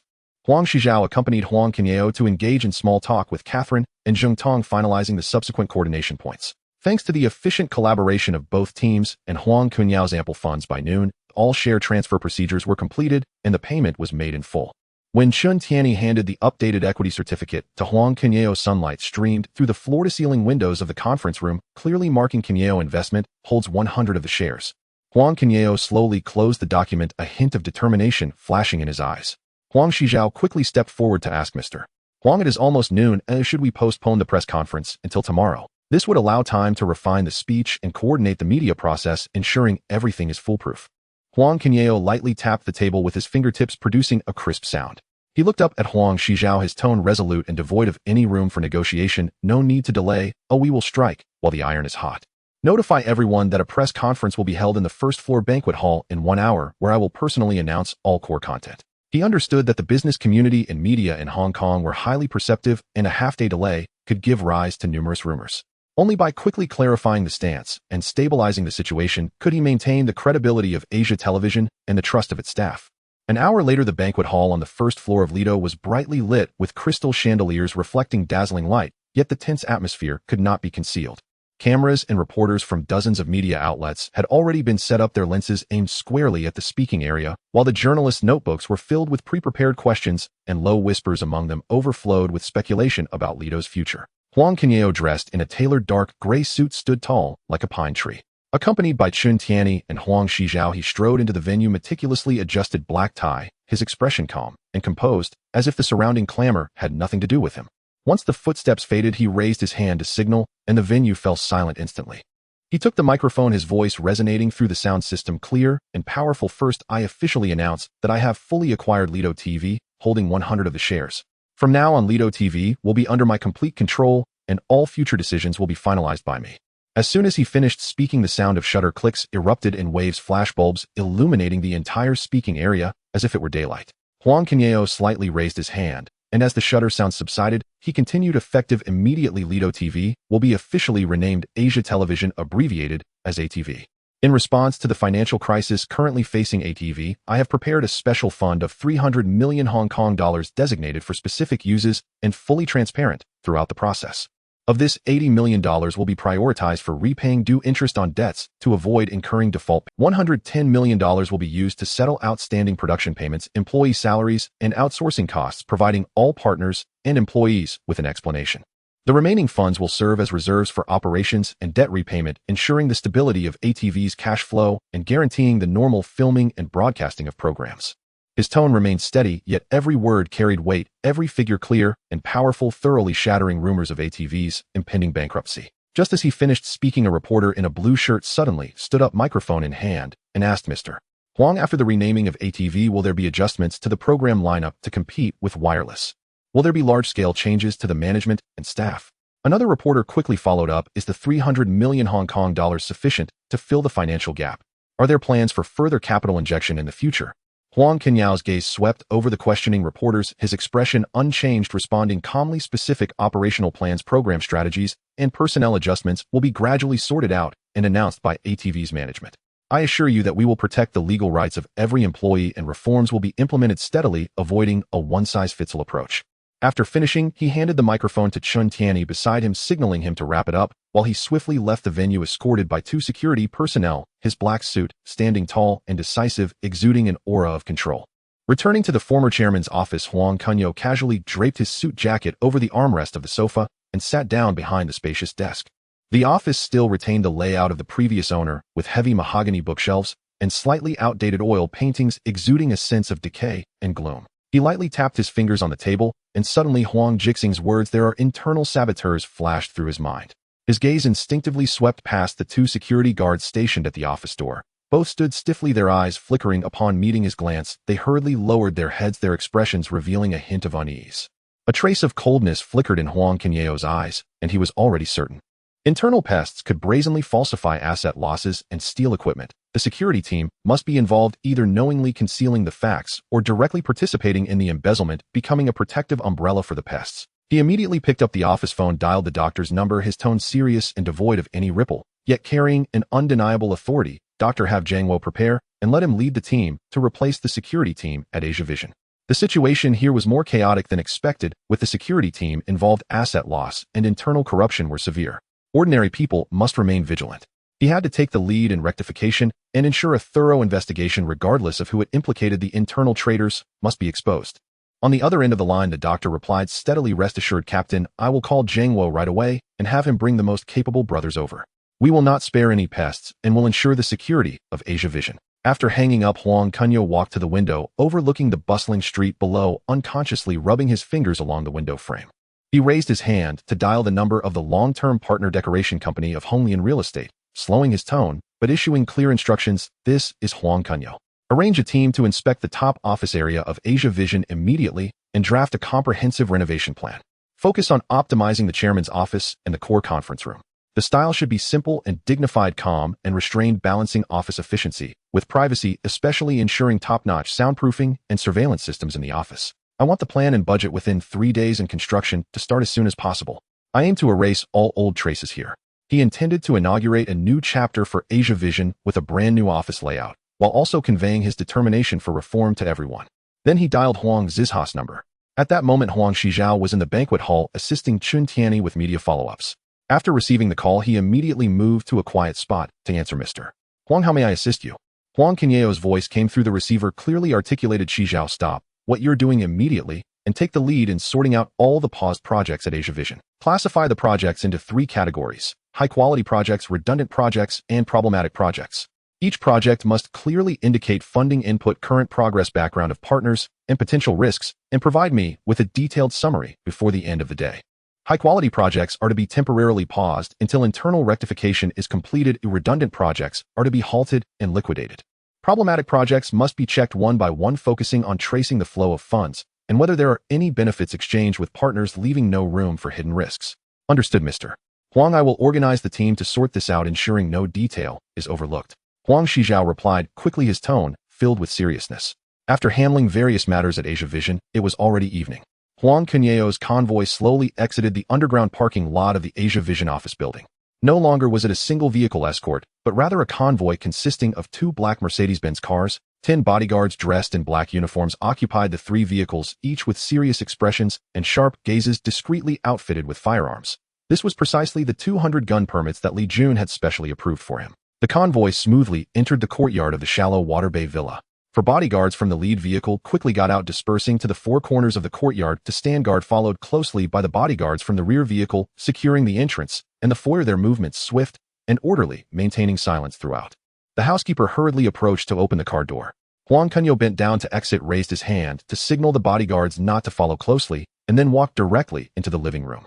As soon as he sat down on the sofa, the landline on the table rang continuously, with guests on the other end. Jiang Tiansheng and Xiang Yin, both from a gang background, congratulated him warmly on fully taking control of Asia Vision. There were also business tycoons like Shun Bai from HSBC and the King of Chartering. Additionally, there were political figures such as Li Jun and Li Pengfei. Huang Kunyao maintained a humble tone, responding gracefully to all parties, solidifying his connections while subtly showcasing his confidence and strength. In the evening, Wang Jingwo arrived on time with 30 security personnel, all standing tall in unified black suits, their eyes sharp as eagles. Upon entering, they stood straight, exuding a competent aura. He quickly walked to the living room, saluted Huang Kunyao with a standard military salute, his tone respectful and steady. Captain, I have brought my brothers. The doctor has already informed me of the situation at Asia Vision. The security team is involved, and there has been asset loss. I will ensure that this matter is thoroughly investigated. Huang Kunyao motioned for the housekeeper to serve tea, raised his hand to have Wang Jingwo and the others sit down, personally handed him a cigarette, and with a click of the lighter lit it, a faint haze of smoke spreading through the living room. He looked at Wang Jingwo, his tone serious, yet full of trust. The internal situation at Asia Vision is deeply rotten. The security team is merely the breakthrough point. Follow this line of inquiry, focusing on the loss and falsification of equipment, props, and costumes. There must be high-level involvement behind this. No matter who is implicated, even if it is a core executive of the station, we will investigate thoroughly. We will reconcile accounts where necessary, and we will not be lenient in handing over any matters to the judiciary. If you lack manpower, I will adjust it for you. If you lack authority, I will approve it for you. All I want is one result: remove all the pests. Wang Jingwo took the cigarette, nodding firmly, his gaze as determined as iron, his tone resolute. Rest assured, Captain. I guarantee to unravel the connections of all the pests within a week, breaking through one by one. We will not only eliminate the internal traitors in the security team, but also uncover the protective umbrella behind them, ensuring that the accounts of asset losses are meticulously verified to provide you with an explanation.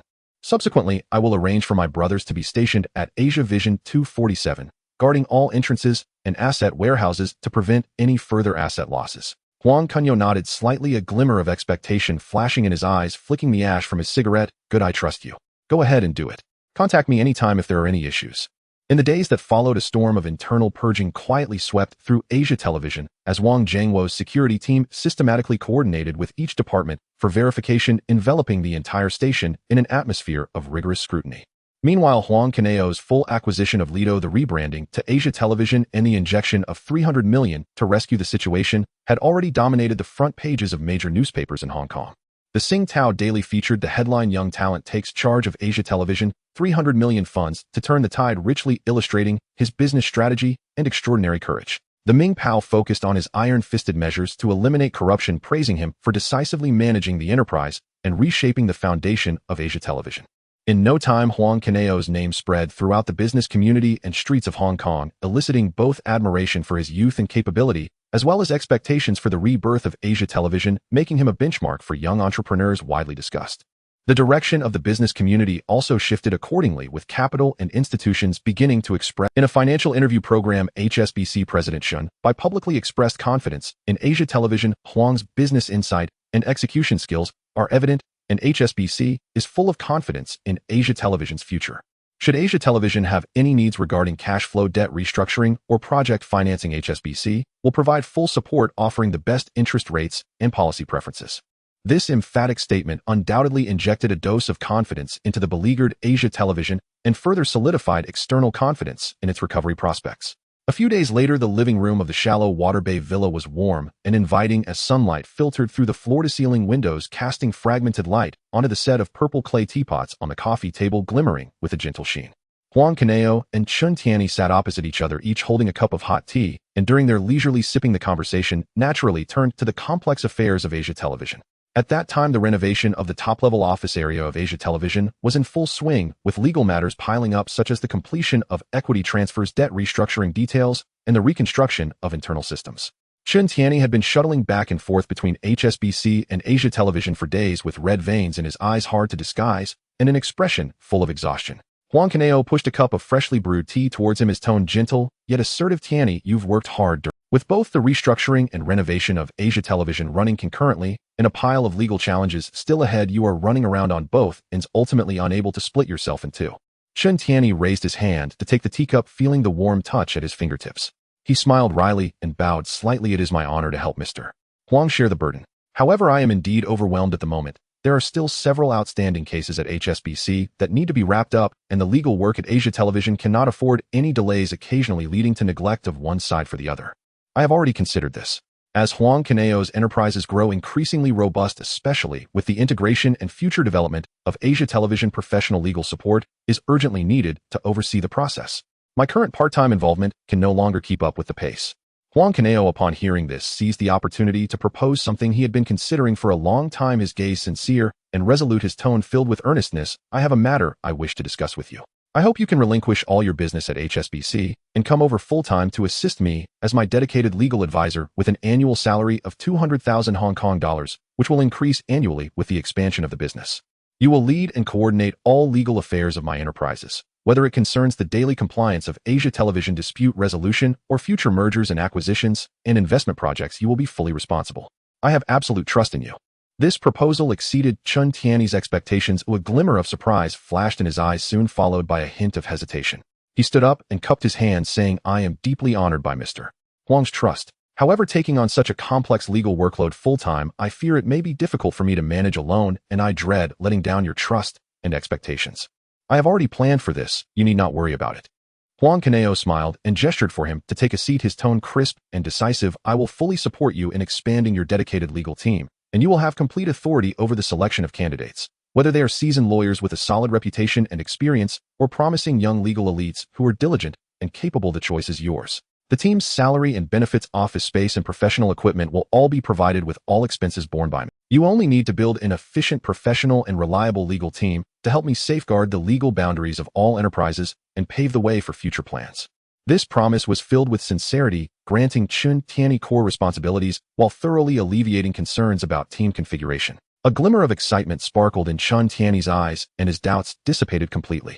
He immediately set down his teacup, stood up, and bowed solemnly, saying, "Thanks to Mr. Huang for this opportunity. I will certainly give my all and serve with utmost dedication. I will start sorting out the old cases at HSBC tomorrow and complete the handover as quickly as possible to fully commit to my dedicated work."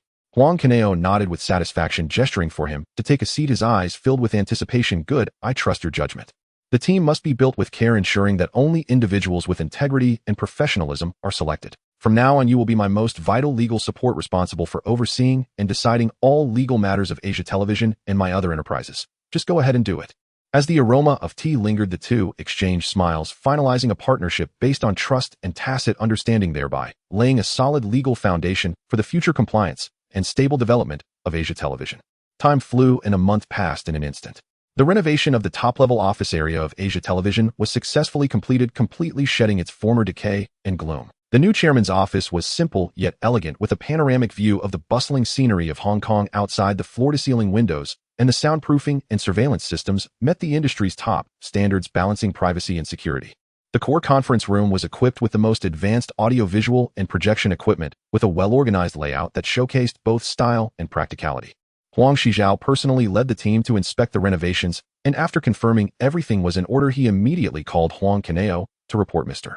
Huang, the renovation of the top-level office area is complete and fully meets your requirements, with all facilities ready for use at any time." However, this joy was short-lived, as bad news soon shattered the calm. During the renovation, a batch of precision filming equipment went missing from the storeroom.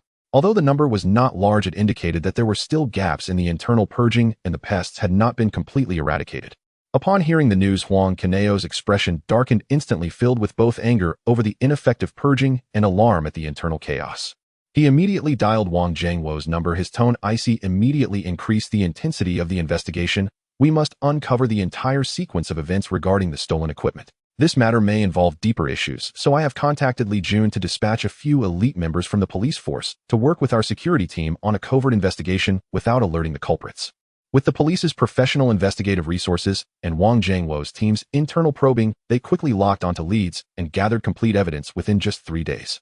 Investigations revealed that the individuals involved included several former security personnel, the storeroom manager, and 2 equipment administrators who colluded with each other to form a profit chain, exploiting their positions to steal equipment from within the station. They either sold it off to the black market for profit or inflated losses to siphon off public funds, with the storeroom manager as the central figure, involved in amounts reaching several million Hong Kong dollars, displaying despicable behavior. As Huang Kunyao perused the detailed investigation report, a chill surged in his eyes, and the atmosphere around him became palpably tense. To give the remaining hidden pests one last chance, he instructed Huang Kunyao to issue an internal announcement promising that anyone who voluntarily confessed to misconduct and fully returned their illegal gains would receive leniency and not face criminal charges. However, following the announcement, no one within the station responded, clearly indicating that some still held onto delusions, attempting to conceal their crimes and stubbornly resist. To stabilize the morale of the troops and promote the reboot of Asia Television, Huang Kunyao convened a meeting for all employees. On that day, Huang Kunyao, dressed in a dark gray custom suit, entered the hall accompanied by Chun Tiany, Huang Kunyao, and Wang Zhengwo. His tall posture and calm demeanor instantly silenced the hall, focusing all eyes on him. Once the audience fell completely silent, Huang Kunyao raised his hand and waved lightly. The big screen lit up, gradually revealing a brand new logo for Asia Television. Its main color, a profound navy blue, skillfully blending the dynamic grace of a bird in flight with a sense of technological flow, featuring clean and smooth lines that are highly recognizable. Colleagues, Huang Kunyao took the microphone. This is the new logo of Asia Television. Starting today, it will replace the old logo, witnessing our farewell to the shadows of the past and jointly embarking on a new journey for Asia Television. As soon as he finished speaking, the hall erupted into enthusiastic applause that continued for a long time. Then Huang Kunyao turned to Huang Shijiao. Beside him, his gaze filled with approval. The successful completion of the renovation project for the top-level office area, which fully meets our expectations, is thanks to Manager Zizha's comprehensive oversight. On behalf of all my colleagues at Asia Television, I extend my heartfelt thanks to Manager Shijiao. Hearing this, Huang Shijiao stood up, bowed deeply, his eyes slightly red, and his expression moving, prompting another round of thunderous applause from the audience. As the applause gradually subsided, Huang Kunyao shifted his tone. I officially announce that starting today, Asia Television will inject an additional 300 million Hong Kong dollars in special funds. This funding will be allocated specifically by Director Huang Jixing, who will oversee its usage and accept supervision from all employees. Of this amount, 190 million Hong Kong dollars will be used to repay outstanding debts, 100 million Hong Kong dollars for upgrading program production, renewing filming equipment, and expanding the core team, while 10 million Hong Kong dollars will be reserved as emergency operational funds to ensure the stable operation of daily office work and program broadcasting. This announcement instantly ignited the atmosphere in the hall. The company's financial difficulties had long been an open secret, with employees not receiving salaries or bonuses for a year. Now the injection of 300 million Hong Kong dollars in special funds completely dispelled the gloom in everyone's hearts.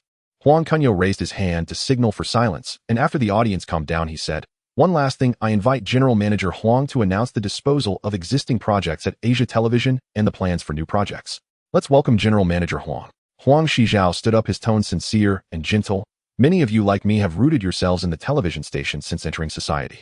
From youthful naivety to taking on responsibilities, we all have deep feelings for this career and this company, and I am no exception. Now that Asia Television is experiencing a rebirth, we must also discard the redundancies and drawbacks of the past and move forward with a lighter load. I have led the organization of all planned projects in the company and have had in-depth discussions with the chairman and heads of various departments. To ensure the healthy and positive development of Asia Television, we will decisively terminate 9 redundant projects and temporarily suspend 12 non-core projects, while initiating 2 new projects that align with market demand and offer high cost effectiveness. The audience immediately focused intently as project adjustments directly related to their work arrangements and position changes, making everyone wary. It should be noted that during the Lido era, the Australian management, in a bid for blind expansion and to counter wireless, had launched a large number of projects, some of which were unnecessary or could have been postponed. These not only occupied significant funds, but also hindered the development of core businesses. Many employees at the time, despite having reservations, could do nothing to change the decision. Huang Shijiao then announced the specific list of projects, adding, "These terminated projects have all been individually checked by Director Huang Jixing, confirming serious issues, such as significant fund occupation and low returns, most of which are redundant projects from recent years that do not align with the company's core development direction." After discussions with the chairman, we decided to decisively stop the losses and invest limited funds and manpower into more valuable businesses. Some people in the audience were happy while others were gloomy, but most supported the company's actions, so everyone was able to accept it. Just as Huang Shijiao was about to continue explaining the details of the new projects, the hall's main door was hurriedly pushed open. Chen Tianyi hurriedly approached Huang Kunyao and leaned down to whisper a few words. Huang Kunyao nodded in response and whispered a few words to Chen Tianyi. Seeing this, Huang Shijiao briefly summarized the core significance of the project adjustments and concluded his speech. Huang Kunyao stood up calmly, sweeping his gaze across the hall, and slowly said, "Next, I invite Lawyer Chen to say a few words regarding the cooperation and verification issues involving certain colleagues. Please give him your welcome." He nodded at Chen Tianyi. Chen Tianyi took the microphone, skipping any unnecessary pleasantries. "Now I will call out the names of a few colleagues. Please come out with me, as there are several tasks that require your cooperation for verification. Please do not be absent." Then he quickly read out the names of over 20 people, including 3 department managers and several heads and deputy heads covering various core positions, such as operations and equipment management. Those called out turned pale instantly, their bodies stiffening as they slowly stood up. Chen Tianyi gave a slight indication to Huang Kunyao, then led these 20 or so individuals out of the hall one by one, only to be controlled by police personnel and escorted into waiting police cars. Huang Kunyao asked solemnly, "Does anyone know why they were taken away by the police?" The remaining individuals looked utterly bewildered. Waiting for them outside are personnel from the Hong Kong police. Huang Kunyao's voice came through the microphone bearing repressed anger. These individuals, along with over 20 others involved in the case, will be prosecuted for charges including embezzlement, asset theft, and fraudulently claiming losses to embezzle public funds, and will face severe legal sanctions. The crowd was stunned, never expecting such a large number of arrests to occur all at once, and they were shocked to learn how rampant the internal parasites within the company had become. Huang Kunyao continued, "Did you think I was joking when I previously had the company issue the self-reform notice? That was my last opportunity for all those involved to reform, a chance for leniency. Unfortunately, during the 3 days after the notice was issued, I arranged for staff to keep the reporting hotline manned 24 hours a day, yet it never rang once." He sighed with a bitter smile, disappointment heavy in his tone. "Why did I want to give them this opportunity? The police had long obtained a complete chain of evidence, and I had reviewed the verification materials one by one, but with the thought that no one is perfect and everyone makes mistakes. I specifically discussed with the police that as long as they voluntarily confessed their violations and returned their ill-gotten gains in full, the company would not pursue criminal responsibility, leaving them room for reform. Regrettably, nearly 60 individuals involved in the case all harbored a sense of luck, attempting to conceal their crimes and resist stubbornly. The meeting ended in a heavy atmosphere, leaving Asia Television's employees feeling uneasy. It was not until the company swiftly issued an official announcement detailing the disciplinary facts, verification evidence, and handling results of the involved personnel, clarifying that this crackdown on internal corruption was solely targeted at those involved, unrelated to ordinary employees, that the crowd's panic gradually subsided, with many secretly cursing the involved personnel for their greed and selfishness, reaping what they had sown. Reporters always have a keen sense of smell, and news of the large number of Asia Television employees being taken away by the police spread throughout the entire Hong Kong island within just a few hours. Various newspapers and media outlets rushed to Asia Television's office building and the police station to investigate the truth. The next morning, major newspapers on Hong Kong island extensively reported the truth behind Asia Television's crackdown on internal corruption on their front pages, with most media highly praising Huang Kunyao's actions. After all, even under the premise of having concrete evidence, he was still willing to give those involved an opportunity for reform, which demonstrated his magnanimity and compassion. While facing the stubborn resistance of incorrigible individuals, he decisively handed over the matter to the police, showing no tolerance, which highlighted his strong methods in managing the company. The Oriental Daily published a headline report titled, "Do Not Mistake the Boss' Kindness for Weakness," detailing the entire sequence of events and praising Huang Kunyao for administering both kindness and severity and having a just way of managing the company. The Hong Kong Economic Journal analyzed the internal corruption at Asia Television under the title "Guard Against External Threats, but Hardest to Guard Against Internal Betrayal," while affirming Huang Kunyao's determination to eliminate internal corruption and rebuild the company's foundation. The Ming Pao report was the most detailed, not only reprinting Asia Television's self-reform notice issued 3 days prior, but also concluding at the end what caused nearly 60 involved personnel to remain silent and not confess. Is it the lure of luck or the belief that the young boss is easy to handle? This question is worth deep reflection for all professionals. The report also quoted an anonymous employee from Asia Television saying, "Even if one cannot return the full amount immediately, as long as one voluntarily comes forward to apologize and confess, the boss might still give a chance. The outcome today is purely deserved, and it is only reasonable for the boss to be enraged." Overall, the media coverage received an excellent response, fully highlighting Huang Kunyao's positive image of having compassion, courage, and means. Huang Kunyao held evidence, yet left room for leniency, showing no hesitation in addressing chaos, demonstrating his control. In Huang Kunyao's office, the newly renovated space was strikingly different, with large floor-to-ceiling windows letting in the morning sun, a carpeted floor, exquisite and sturdy fabric sofas, and brightly colored porcelain ornaments adorning the room. The ancient-style bookshelves were filled with books, giving the room an overall classical feel while maintaining a modern touch. Huang Shijiao and Su Xiaoming sat on the sofa, leaning forward as they browsed through the planning proposal presented to them by Huang Kunyao, growing increasingly astonished. The proposal included interactive variety shows aimed at young audiences, as well as documentary segments focused on everyday life, with the most eye-catching being a television shopping program designed specifically for housewives. Clearly outlining the model of live demonstrations, phone orders, and home delivery, it also categorized products into kitchenware, beauty, and daily necessities, even planning a supply chain logic directly from manufacturers, which completely exceeded the current understanding of television programs in Hong Kong. Mr. Huang, this model is unprecedented. Do housewives really buy things while watching television? Su Xiaoming couldn't help but ask, his tone filled with doubt. Huang Kunyao smiled faintly, his eyes reflecting a timeless insight. It may seem novel now, but housewives are the main consumers. They have ample time, but struggle with the inconvenience of shopping. We bring quality products directly to their eyes paired with professional presentations from hosts, which will undoubtedly open up the market.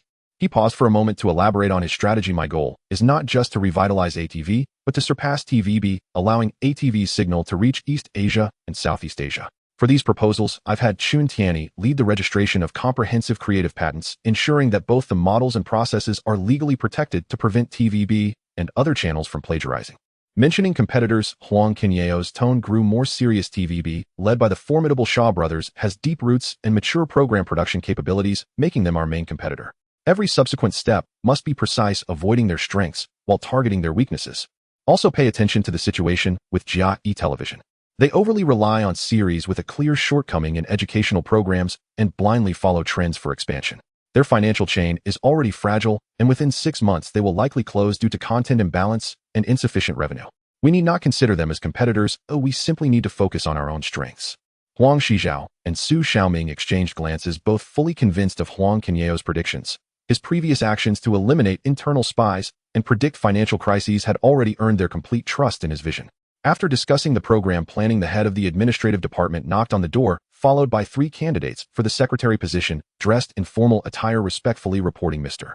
Huang, the candidates you requested have been brought in. All are high-quality selections, with 2 having over 3 years of experience, and 1 being the intern, Miss Huang Haiki. Huang Kunyao's gaze swept over the 3, eventually landing on the girl at the end of the line. Huang Haiki wore a pair of thin-framed glasses, her figure slender, dressed in slightly loose professional attire, her hands nervously clasped in front of her, her gaze lowered, but unable to conceal its clarity. When she noticed Huang Kunyao's gaze, her cheeks instantly flushed, and she instinctively tightened her grip on the hem of her clothes, standing in stark contrast to the other 2 calm and composed candidates. Let's go with her.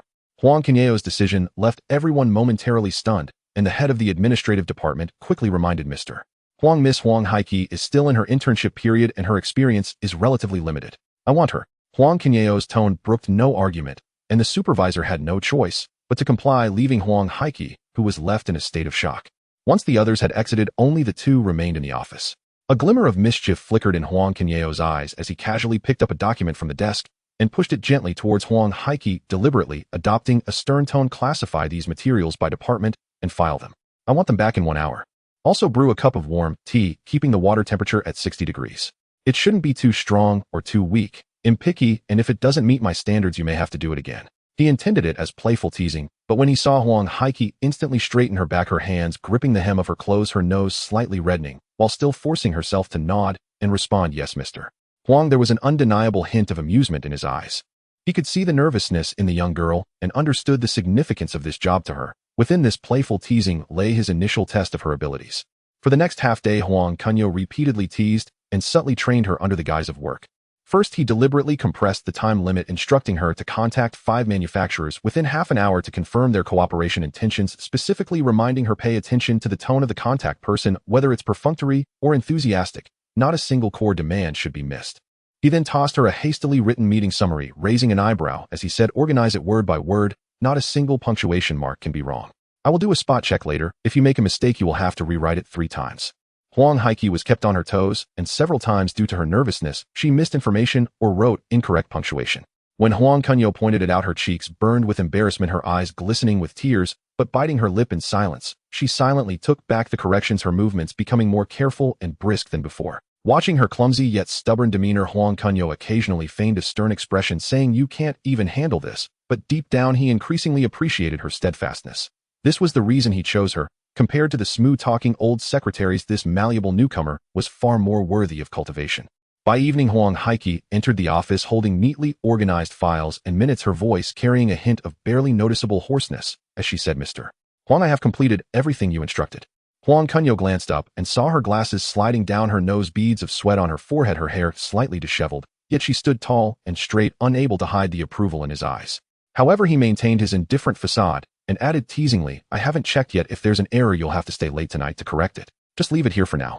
Arrive half an hour early tomorrow to prepare the morning meeting materials and don't mess things up again. Huang Haiki exited the office in response, leaning against the corridor wall to finally breathe a sigh of relief, a mix of grievance and helplessness swelling in her heart. She vaguely sensed that Huang Kunyao was deliberately teasing her, one moment being strict and the next casually reminding her of key points, leaving her both wary of his sudden demands and feeling a strange sense of care within his authority.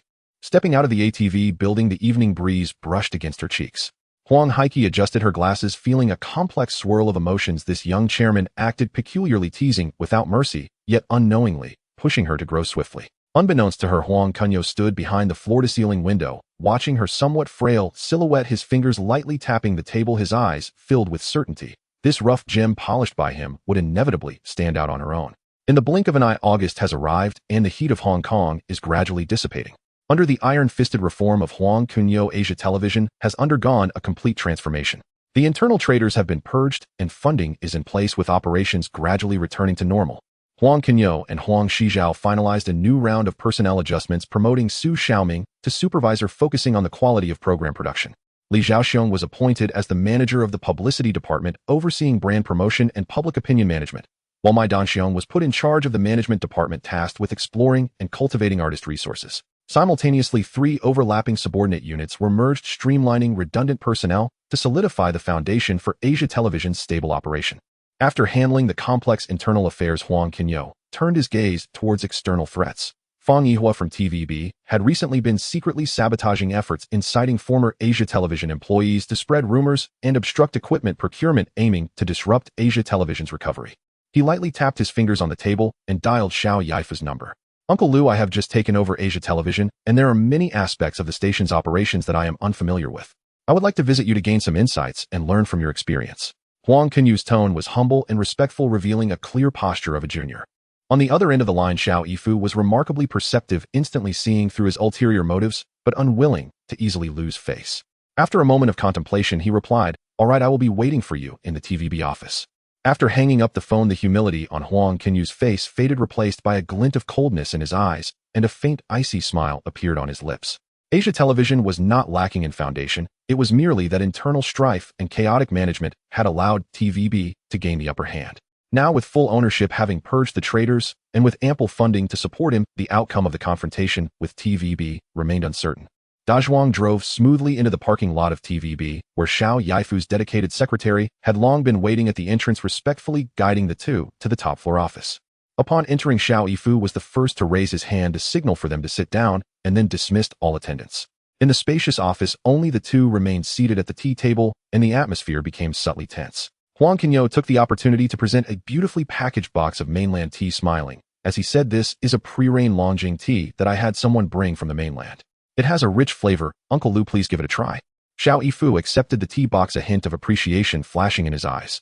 He personally stood up to brew the tea, pouring boiling water into the purple clay pot, allowing the tea leaves to unfurl slowly in the water, and the fragrant aroma wafted through the air, easing the tension.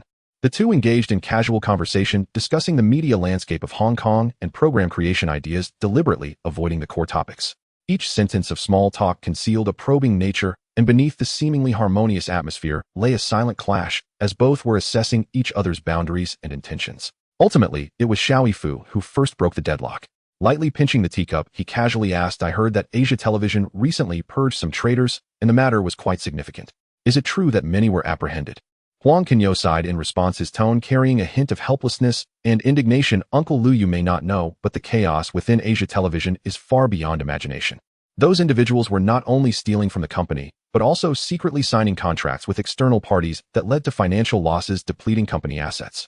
Equipment was lost 3 times in just 1 month. I initially wanted to leave some room for them, issuing a new notice encouraging them to admit their mistakes voluntarily, but no one took it seriously. In the end, I had no choice but to handle it according to the law. It was truly unavoidable." This statement carried implications, subtly hinting that someone was pulling strings behind the scenes. Xiao Yifu felt a chill in his heart, pausing momentarily in his tea-pouring action before slowly saying, "Competition between television stations is best left to healthy rivalry among the subordinates. Undermining each other and secretly consuming resources does no good for either party. I think the same, but there are those who won't let me rest easy." Huang Kunyao shifted his tone, adding a hint of subtlety. "If it were someone else causing trouble, I would simply hand it over to judicial authorities. However, since this matter involves someone close to my elders as a junior, I find myself somewhat in a dilemma, fearing it might damage relationships." Xiao Yifu, being exceptionally astute, immediately understood the situation, his expression darkening as he fell silent for a moment. Huang Kunyao no longer beat around the bush. He took a folder from his briefcase, gently placed it on the tea table, and pushed it towards Xiao Yifu. "Uncle Lu, please take a look at what's inside. I will leave this matter for you to handle, trusting that you will act justly. If further issues arise, I can only proceed according to the rules. If there are any offenses, I ask for your understanding." After saying this, he stood up, slightly bowing, maintaining a proper demeanor, yet exuding an unyielding resolve, then turned to take his leave. Only after the office door closed did Xiao Yifu slowly open the folder. Inside were photos, recordings, and testimonies from the involved parties, clearly pointing to Fang Yihua. She had secretly contacted former Asia Television employees, inciting them to create chaos, steal core equipment, and even spread rumors about Asia Television's financial instability. Looking at this irrefutable evidence, Xiao Yifu trembled with rage, his face turning ashen as he slammed the folder on the table. He immediately dialed Fang Yihua's number, his tone icy and piercing. Moments later, Fang Yihua pushed the door open, and seeing Xiao Yifu's furious expression, her heart tightened. Before she could speak, Xiao Yifu forcefully threw the folder in front of her, sternly reprimanding, "I have already told you that business matters must be conducted honestly and openly, competing with true abilities. Yet you insist on resorting to these underhanded tactics. Asia Television has apprehended so many people, and this time it was only out of respect for me that they chose not to pursue the matter further. Are you trying to ruin my reputation and turn TVB into a laughingstock for all of Hong Kong?"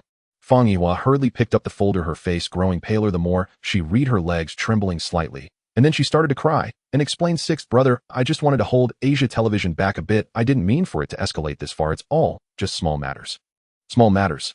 Xiao Yifu's anger intensified as he pointed at her nose and shouted, "Huang Kunyao was only doing me a favor this time, otherwise he would have pursued the matter to the end. If you dare pull such stunts again, who can guarantee your safety? Pack your things and return to Nanyang now, or you may not have a chance for a good ending." Fang Yihua finally realized the gravity of the situation, feeling both fear and regret, collapsing to the ground in tears and unable to speak in her defense. Huang Kunyao exited the TVB, building, the afternoon sun warming him as the frustration in his heart completely dissipated. He glanced back at the towering TVB building, a cold smile forming at the corner of his mouth as he quietly murmured, "Fang Yihua, consider yourself lucky this time. For Uncle Liu's sake, I will spare you this once. Should you dare to meddle in secret again, you will surely regret your actions for the rest of your life." Dazhuang had long since parked the car by the roadside. After Huang Kunyao got in, the convoy slowly departed, heading towards Asia Television. Having resolved this threat, Asia Television could finally proceed with its subsequent reform and expansion plans without obstruction. After taking over Asia Television, Huang Kunyao spent 2 months of hard work to painstakingly sort out the chaotic situation that had become entrenched, pulling the company back from the brink of bankruptcy and gradually putting operations back on track. During these 60 days, he worked tirelessly day and night, accurately steering the operations, channeling the additional special funds into every key area. Not only did he lead the settlement of overdue debts and successfully reactivate the stagnant cash flow, but he also decisively halted and liquidated various redundant and ineffective projects, fully investing the freed-up funds into hardware upgrades. In his spare time, he never assumed any air of a boss, often rushing to various filming locations for inspections, easily pulling up a folding chair to sit beside the director, quietly observing the shoots and listening to the on-site coordination. He would occasionally chat with the crew about equipment usage and wear, or discuss character emotions with actors, even helping the director analyze shot language and narrative rhythm. As time passed, everyone from the core directing team and frontline artists to the grassroots crew members became familiar with this young chairman, and the previous sense of distance hidden beneath respect gradually transformed into a sense of closeness. Today, Asia Television has long shed its former dilapidation and gloom. The overall decor is completely refreshed, old filming equipment has been replaced with imported high-definition devices, and a comprehensive surveillance system has been established to fortify safety. The lighting and sound systems in the studio have also been upgraded to industry-leading standards, strengthening the hardware foundation for program production and fostering a more harmonious and cohesive team atmosphere. With hardware upgrades and team development progressing in tandem, Huang Kunyao's emphasis on talent acquisition grew increasingly strong, and a thought began to crystallize in his mind.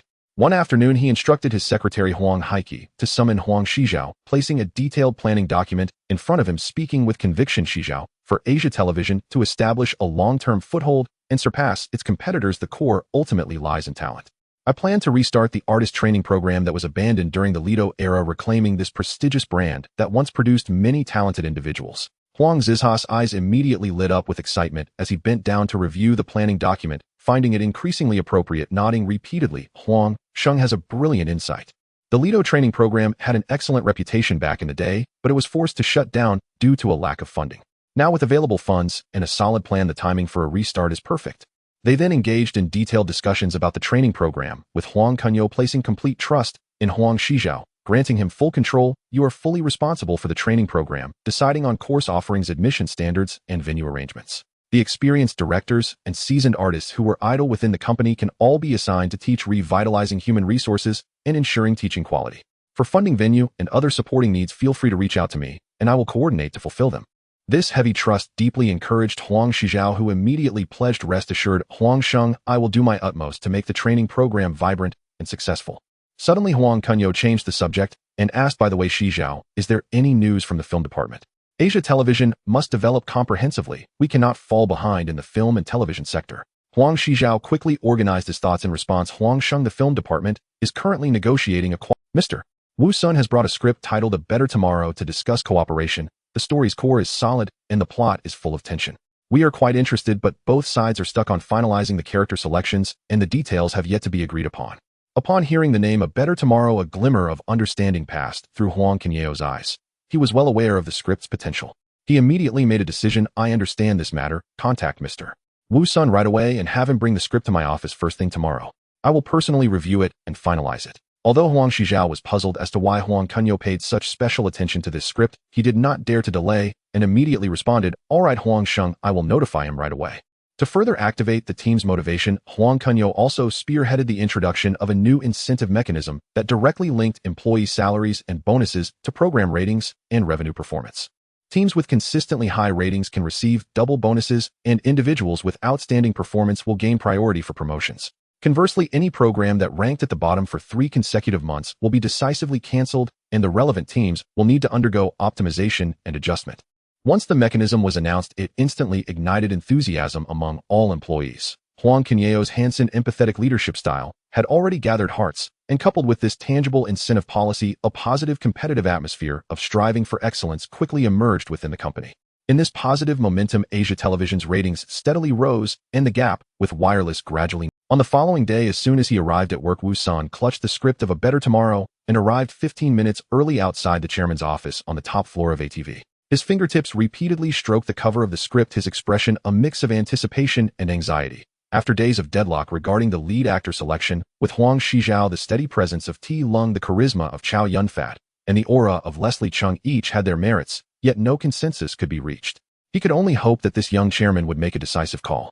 As the young secretary Huang Haiki opened the office door and saw him waiting outside, she quietly gestured, Mr. Wu, Mr. Huang is waiting for you inside. Wu Sun took a deep breath and walked into the office. Huang Kunyao was leaning back in his chair reviewing documents with sunlight streaming through the floor-to-ceiling windows, enhancing his calm and commanding aura. Mr. Huang, Wu Sun said, respectfully nodding as he handed over the script. Huang Kunyao raised his hand to accept it, his fingertips brushing over the title of the script. A flicker of understanding flashed in his eyes as he began to savor each page, nodding occasionally and pausing to make annotations, remaining silent throughout.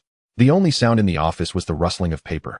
Wu Sun stood by, his heart racing, secretly speculating about Huang's attitude. After about half an hour, Huang Kunyao closed the script and placed it on the table, speaking with certainty, this is a good script. The story is solid and the character arcs are sufficient. It's a work that can be remembered. This acknowledgement made Wu Sun sigh with relief, and he hurriedly said, thank you for your appreciation, Mr. Huang. I have a disagreement with the general manager regarding the lead actor selection. I favor Ti Lung, Chow Yun-fat, and Leslie Chung. However, there are concerns about costs and market acceptance, and we have yet to finalize anything. I hope Mr. Huang can support my thoughts. Huang Kunyao chuckled lightly, and then shifted the conversation. I have no objections to the candidates. These 3 are indeed the best choices for the roles. But I don't agree with your budget. Wu Sun's heart tightened.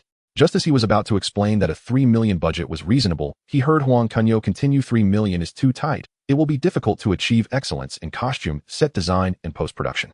He'll raise it to 4 million for you. If additional shoots or upgrades to the scenes are needed during filming, further investment can also be added. We must make this film the best it can be. The sudden increase left Wu Sun stunned, and then joy surged through him. He never expected Huang Kunyao to not only support his choices, but also be so generous with the investment. Before he could express his gratitude, Huang Kunyao took the initiative to discuss the creative vision, the rebellious spirit of Xiao Ma Gu, and his deep emotions, the restraint and redemption of Song Zihao, the naivety and growth of Song Zijia. This film needs to step outside the traditional framework of the martial arts genre and focus more on the internal struggles of the characters.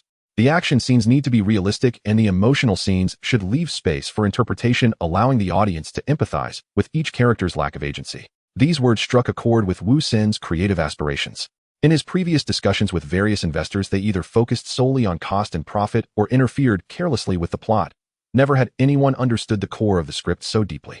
Wu Sun's eyes were filled with excitement at finding such a kindred spirit, and he nodded repeatedly, saying, what you said is absolutely right, Mr. Huang. I've thought the same way, but I've never found someone who could fully understand. Huang Kunyao nodded lightly. Tomorrow bring T. Lung Chow Yun-fat and Leslie Chung to ATV for a meeting to finalize the contract details. Additionally, I will participate in the film production as the co-director to help you maintain the overall rhythm. Wu Sun was increasingly exhilarated, immediately bidding farewell and eagerly contacting the 3 lead actors. After sending Wu Sun off, the office returned to silence. Huang Kunyao lightly tapped the table with his fingertips, and memories and information about a better tomorrow slowly unfolded in his mind. The essence of this film was never just about brotherhood and gunfire. It was a redemptive journey of 3 disillusioned men striving to regain their dignity and aspirations during the low points of their lives. Most people remembered the excitement in the cinema as young men passionately declared, "I must reclaim what I've lost," and felt their hearts race for the final battle. Yet few understood the heaviness and helplessness hidden behind the characters on the screen. The unyielding courage in Chow Yun-fat's eyes at the end of the hero's journey, the weariness of T. Lung caught in the world, and the unfulfilled aspirations and frustrations embodied by Wu Sun. That year Wu Sun was 40 years old. This future master of violent aesthetics renowned in the film industry was then navigating between Shaw Brothers' Golden Harvest and Cinema City, spending over a decade in tedious comedies catering to the market, while his burning heroic spirit was repeatedly ground down by reality, leaving him with hardly any opportunity to express himself. Amidst the grandeur of the capital, he felt solitary and haggard. Under the weight of loneliness and disappointment, he was in such a daze that he mistakenly pressed the hand of Shi Nanxing into an ashtray, with that despair and suppression already etched into his very bones. That year T. Lung was also 40 years old. A year earlier, he had bid farewell to Shaw Brothers after 18 years of service, holding only a light dismissal letter that read, "Thank you for your contributions to the company over the years, severing half a lifetime of ties." Once the most beautiful youth in Hong Kong, he ultimately could not withstand the passage of time and the changes in capital. At that time, he was deeply trapped in the predicament of aging and career decline, experiencing the world's coldness and the confusion of the road ahead. That year, Chow Yun-fat was 31 years old. This king of long dramas, who gained fame from television series, had transitioned to the big screen, but faced a setback, with several of his films performing poorly at the box office and receiving bad reviews. The label of box office poison clung to him like shackles, making his second entrepreneurial attempt a struggle filled with ambition, yet only able to grapple in the depths. As one line in the script put it, "I never expected Hong Kong's night view to be so beautiful." When something so beautiful vanishes in an instant, it's truly heart-wrenching. Fortunately, Hong Kong has always been the soil that nurtures grassroots legends. In that tumultuous era, stories of rebirth from despair were never lacking. A director with unfulfilled aspirations, a star whose glory had faded, and a poison labeled by the world. 3 souls meeting in hardship ultimately resonated with a shout that shook the film industry through this film, A Better Tomorrow. They achieved fame in one battle and broke free from the shadows, leaving their own brilliant mark in the annals of film history, making this work a timeless classic. At the same time, in an old apartment, Chow Yun-fat was curled up on the sofa surrounded by empty bottles, the scent of alcohol filling the air. At that moment, he was at the low point of his career, with several films failing at the box office, labeled as box office poison by the outside world, receiving few offers, and filled with disappointment and confusion. The doorbell suddenly rang. He rubbed his throbbing head, got up to open the door, and saw Chung Chu-hung standing at the door with breakfast, her tone tinged with reproach. "Brother Fat, did you drink all night again?"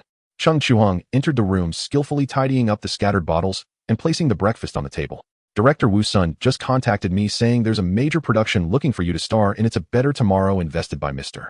Huang Kunyao." Chow Yun-fat suddenly looked up, his confusion instantly replaced by brightness and the effects of alcohol dissipating. "Mr. Huang Kunyao, the one who fully acquired ATV and ruthlessly eliminated internal traitors." After receiving a positive affirmation from Chung Chu-hung, he excitedly stood up and began pacing. "That's great.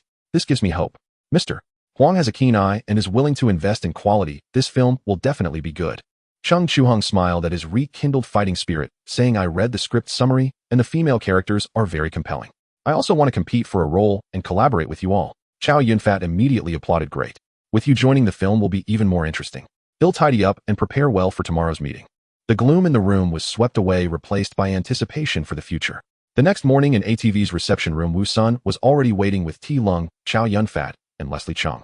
Chow Yun-fat was full of energy, unable to hide his excitement. Leslie Chung stood tall, his eyes filled with anticipation for the new role. Only T. Lung had a serious expression, his fingers slightly clenched. Having faced setbacks due to contract issues, he worried that this collaboration might encounter uncertainties again and feared that his poor condition would squander this opportunity, feeling anxious deep inside. Wu Sun noticed T. Lung's unease and took the initiative to pat his shoulder, lowering his voice to comfort him. "Don't worry, Mr. Huang places great importance on this film. Not only does he support our choices, but he also raised the budget from 3 million to 4 million with potential for more later. T. Lung froze at his words, then slowly relaxed his grip, his anxiety dissipating considerably. With sufficient budget support and a daring investor like Huang Kunyao backing them, he gradually put aside his concerns and quietly awaited Huang Kunyao's arrival. Wu Sun was entrusted with full authority over all production preparations, leveraging his extensive industry connections and years of experience to advance every task with remarkable efficiency. From selecting the core behind-the-scenes crew and finalizing filming locations to coordinating the schedules of lead actors such as Di Long and Chow Yun-fat, he brought every element into perfect order within just a few days, laying a solid foundation for the film's smooth commencement. It is a long-standing tradition in the Hong Kong film industry to hold a deity-worshipping ceremony on the first day of shooting, praying for a smooth production and box office success.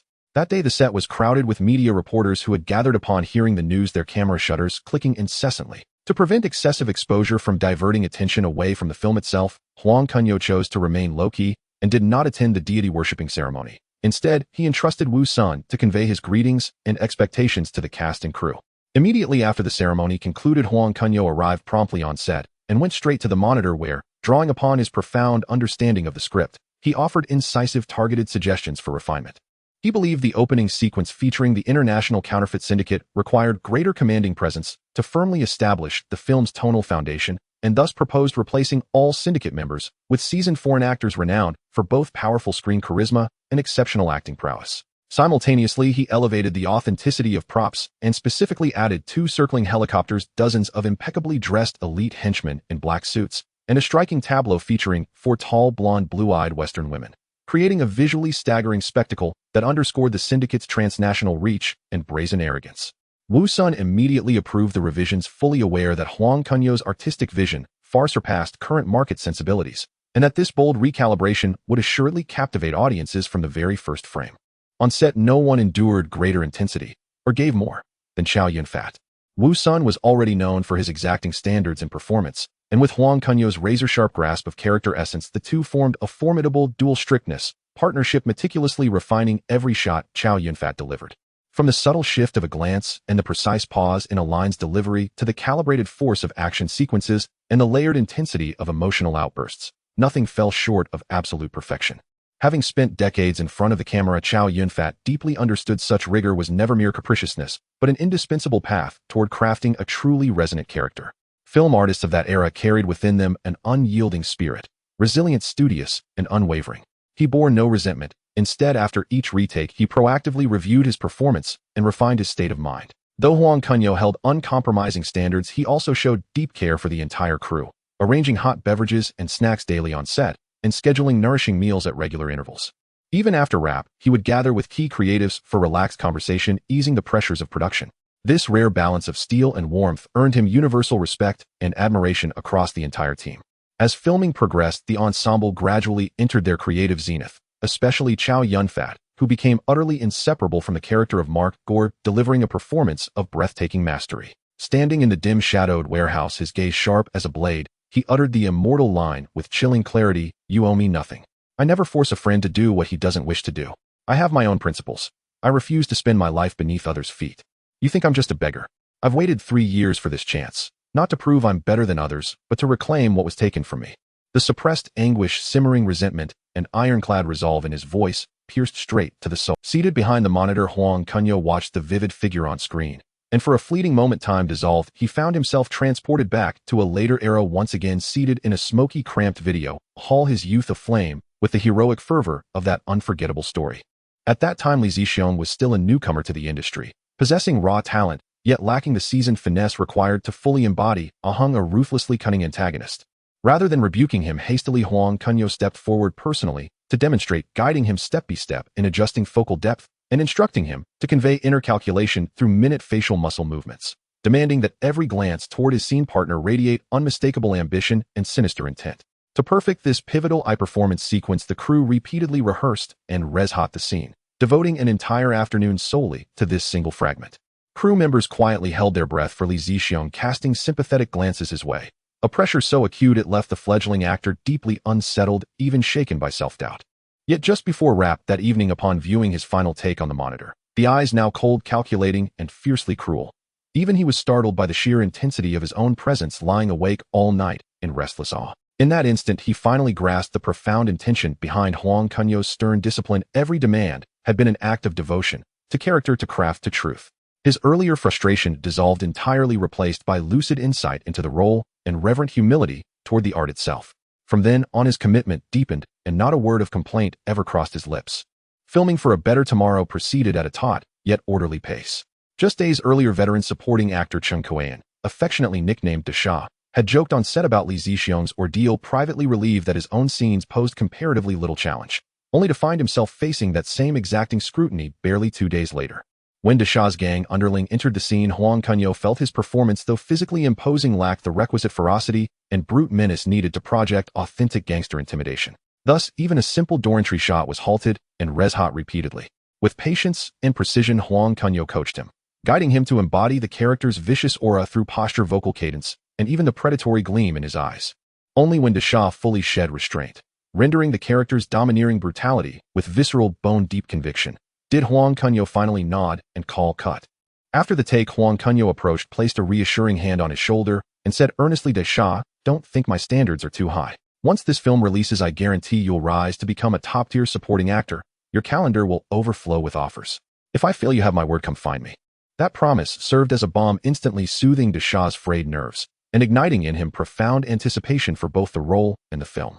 Though the overall filming schedule moved swiftly, Huang Kunyao's demands for visual texture and meticulous detail remained uncompromising, bordering on obsessive. Whether it was period accuracy in costumes and props, minor flaws in set dressing, or continuity errors in framing, even trivial background objects flashing momentarily, if they deviated from his vision, he insisted without hesitation on reshooting. His professional insights consistently struck a delicate balance, aligning with mainstream aesthetic sensibilities while penetrating to the narrative's very core, often sparking revelations for Wusun and opening fresh creative pathways that sharpened the film's storytelling logic and emotional resonance. Huang Kunyao's purpose was unequivocal, not merely to create a cinematic classic, but to elevate audience taste and aesthetic standards through this very work.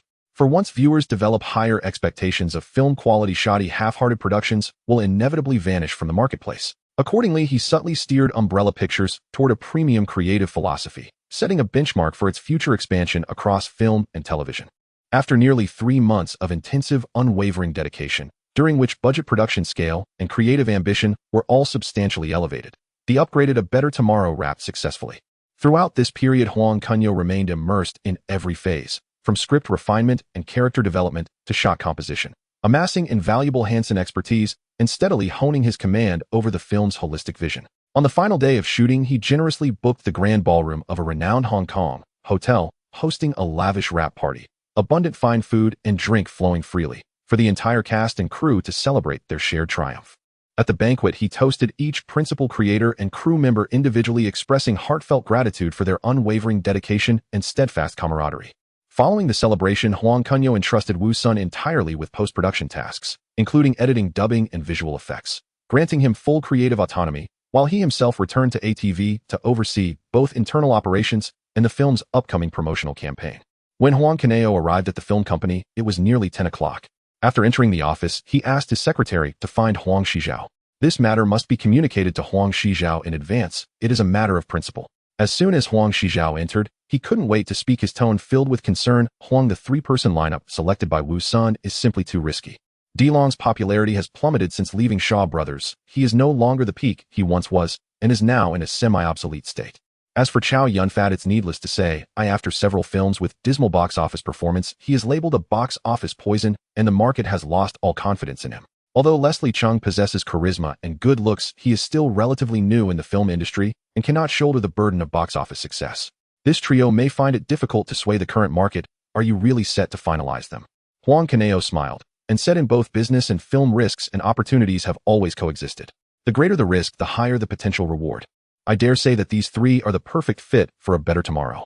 Delong's steadiness can support the poignancy of Song Jihao, Chow Yun-fat's intensity can portray the courage of Little Ma, and Leslie Chung's charisma can interpret the growth of Song Zijia. This film will not only sweep through Hong Kong, but also secure the annual box office champion, creating a legendary story in the film industry." Seeing Huang Shijiao still frowning and hesitant, evidently not having fully dispelled his concerns, Huang Kunyao boldly proposed a bet. With a more playful tone, "How about we make a wager that this A Better Tomorrow will take the annual box office champion?"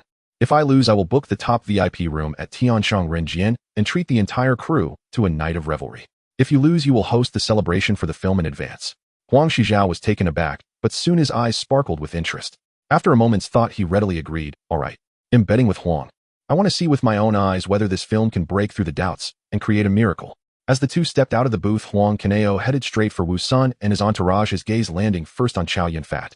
At that moment, although Chow Yun-fat was trying to muster his spirits, his eyes were filled with excitement, yet he still bore a trace of unhideable awkwardness, likely due to the box office poison label weighing heavily on him for too long, making him understandably anxious in the face of new opportunities. Huang Kunyao spoke humorously, actively teasing to close the distance. Fat Gore, I've heard that you've recently been branded as box office poison in the industry.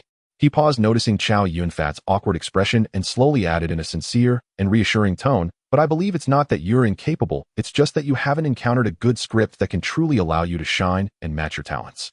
These words hit precisely at Chow Yun-fat's heartstrings, and the awkwardness on his face instantly faded. He smiled bashfully, scratching his head, and the tense atmosphere in the room grew increasingly relaxed. Huang Kunyao then shifted to a more serious tone, saying word by word, let me make a bet with you as well. If this A Better Tomorrow allows you to turn your fortunes around, shedding the label of box office poison and regaining your footing in the film industry, you will sign with ATV, and I will personally craft a development plan tailored for you, from selecting scripts to allocating resources, fully supporting you to rise to the top of the film industry. If that doesn't happen, I will privately fund 10 films for you, allowing you to gradually regain your momentum until you produce a blockbuster. Do you dare to take this bet? Chow Yun-fat's eyes suddenly sparkled with brilliant light, a mix of excitement, anticipation, and a resolute determination. He understood that this was not just a wager, but an excellent opportunity to change his destiny. Without a moment's hesitation, he stood up, cupped his hands, and said forcefully, I'm in. Rest assured, Huang, I will do my utmost to refine the character and bring Little Ma to life, absolutely not failing your trust and expectations. After finalizing the bet with Chow Yun-fat, Huang Kunyao turned to Wu Sun nearby, speaking succinctly and decisively, announcing the film's investment will be increased to 4 million Hong Kong dollars, and the project process will commence immediately. The funds will be managed and allocated by director Huang Jixing, ensuring designated use, complete transparency throughout the process. Should additional investments be required during filming, be it for scene upgrades, prop changes, or reshoots, you can apply to me at any time without restraint. Wu Cindy Long and the others were all taken aback, their faces filled with surprise and joy. They were initially worried about whether the 3 million budget would suffice, but unexpectedly Huang Kunyao was so generous, not only guaranteeing the full amount, but also providing unlimited additional funding. What surprised everyone even more was that Huang Kunyao added, I will participate in the film production as a co-director, helping you control the pacing of the story, refine the quality of the shots, and develop the character's essence. However, when the film is released, there is no need to credit me. All the accolades will belong to you and the entire creative. Having said that, he took out a densely annotated script from his briefcase and handed it to Wu Sun, his tone filled with reverence and anticipation for the work. These are my suggested revisions.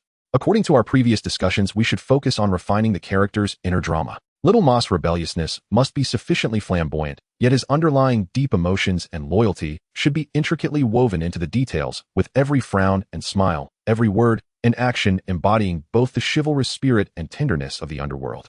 Song Ziheo's restraint cannot merely remain superficial, it must be conveyed through the subtle changes in his gaze and body language, expressing his guilt towards his brothers, his regrets about the past, and his struggles for the future, with more solitary scenes to serve as groundwork.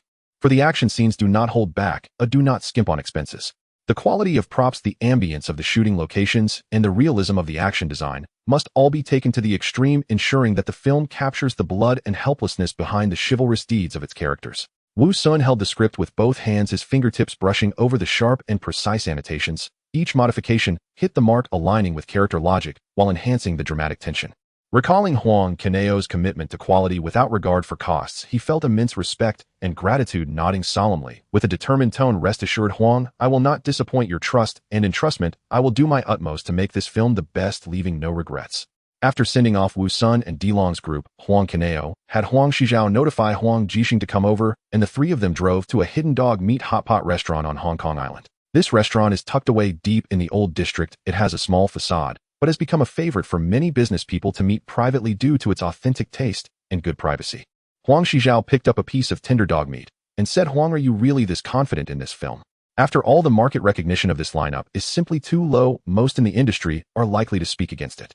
Huang Kunyao picked up a soup spoon, scooped a bowl of steaming dog meat soup, blew on it, and handed it over with a light laugh. The foundation of this A Better Tomorrow script is solid enough, with a rich story core combined with the explosive potential of Long Chow Yun-fat and Leslie Chung in a desperate situation. They all desperately need a blockbuster to prove themselves. This urgency will translate into the most extreme performance tension, inevitably resonating deeply with the audience. Huang Shijiao chuckled wryly and shook his head. It seems I need to book that VIP room at Tianshang Rinjian in advance to avoid a chaotic situation later on. Huang Kunyao laughed heartily. Don't worry, you won't be working in vain. Once the film sells well, our ATV's film and television sector will ascend to a new level and our diversified layout will become more stable, leading to better development in the future. The three raised their glasses simultaneously, the crisp, clinking sound echoing in the room with the steam from the soup, and the cheerful laughter intertwining, filled with expectations for the film's success and certainty about the future. According to Huang Kunyao's plan, the film A Better Tomorrow is set to be fully released in November. This enhanced version of the movie carries his high expectations, and it will take about 2 more weeks for Wu Sun to complete it, which fills Huang Kunyao with anticipation. Recently, Huang Kunyao has not been particularly busy. He often visits the set to check on the editing progress of A Better Tomorrow and discusses the continuity of the plot frame by frame with the editing team, striving for each transition to be natural and smooth. After more than a month, the sample film has finally been polished to completion. Huang Kunyao immediately gathered Jimmy Chintiani, along with Wu Sun Di Longzhou Ruinfa, and other leading actors, as well as key figures from ATV like Huang Shijiao and Su Xiaoming, to participate in an internal screening at ATV's viewing room. The viewing room has been meticulously renovated, equipped with uniform soft sofas and Topophthalene surround sound systems. Each seat is accompanied by a small table neatly arranged with teacups and beverages, creating a luxurious and comfortable environment. Everyone is filled with curiosity about this film, which Huang Kunyao has devoted so much effort and resources to. By the time the sample film was completed, the investment had reached 5,500,000 Hong Kong dollars, not including subsequent promotional costs. Huang Kunyao deliberately called all the core personnel of ATV, highlighting the significance he places on this. Wu Sun Di Longzhou Ruinfa and Leslie Chung inevitably felt a bit nervous. After all, the film has not yet been tested in the market, and their success hinges on this moment.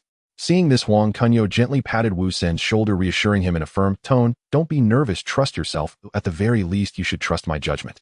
Reassured by Huang Kunyao, Wu Sun calmed himself slightly. After everyone took their seats, Huang Kunyao signaled to the staff to start the playback, and the lights in the viewing room slowly dimmed, marking the official beginning of the film. This opening is specially crafted by Huang Kunyao, who invested $300,000 to commission a team from Country M. From now on, every film produced by the company will carry this logo. During the screening, the audience was silent, fully immersed in the storyline.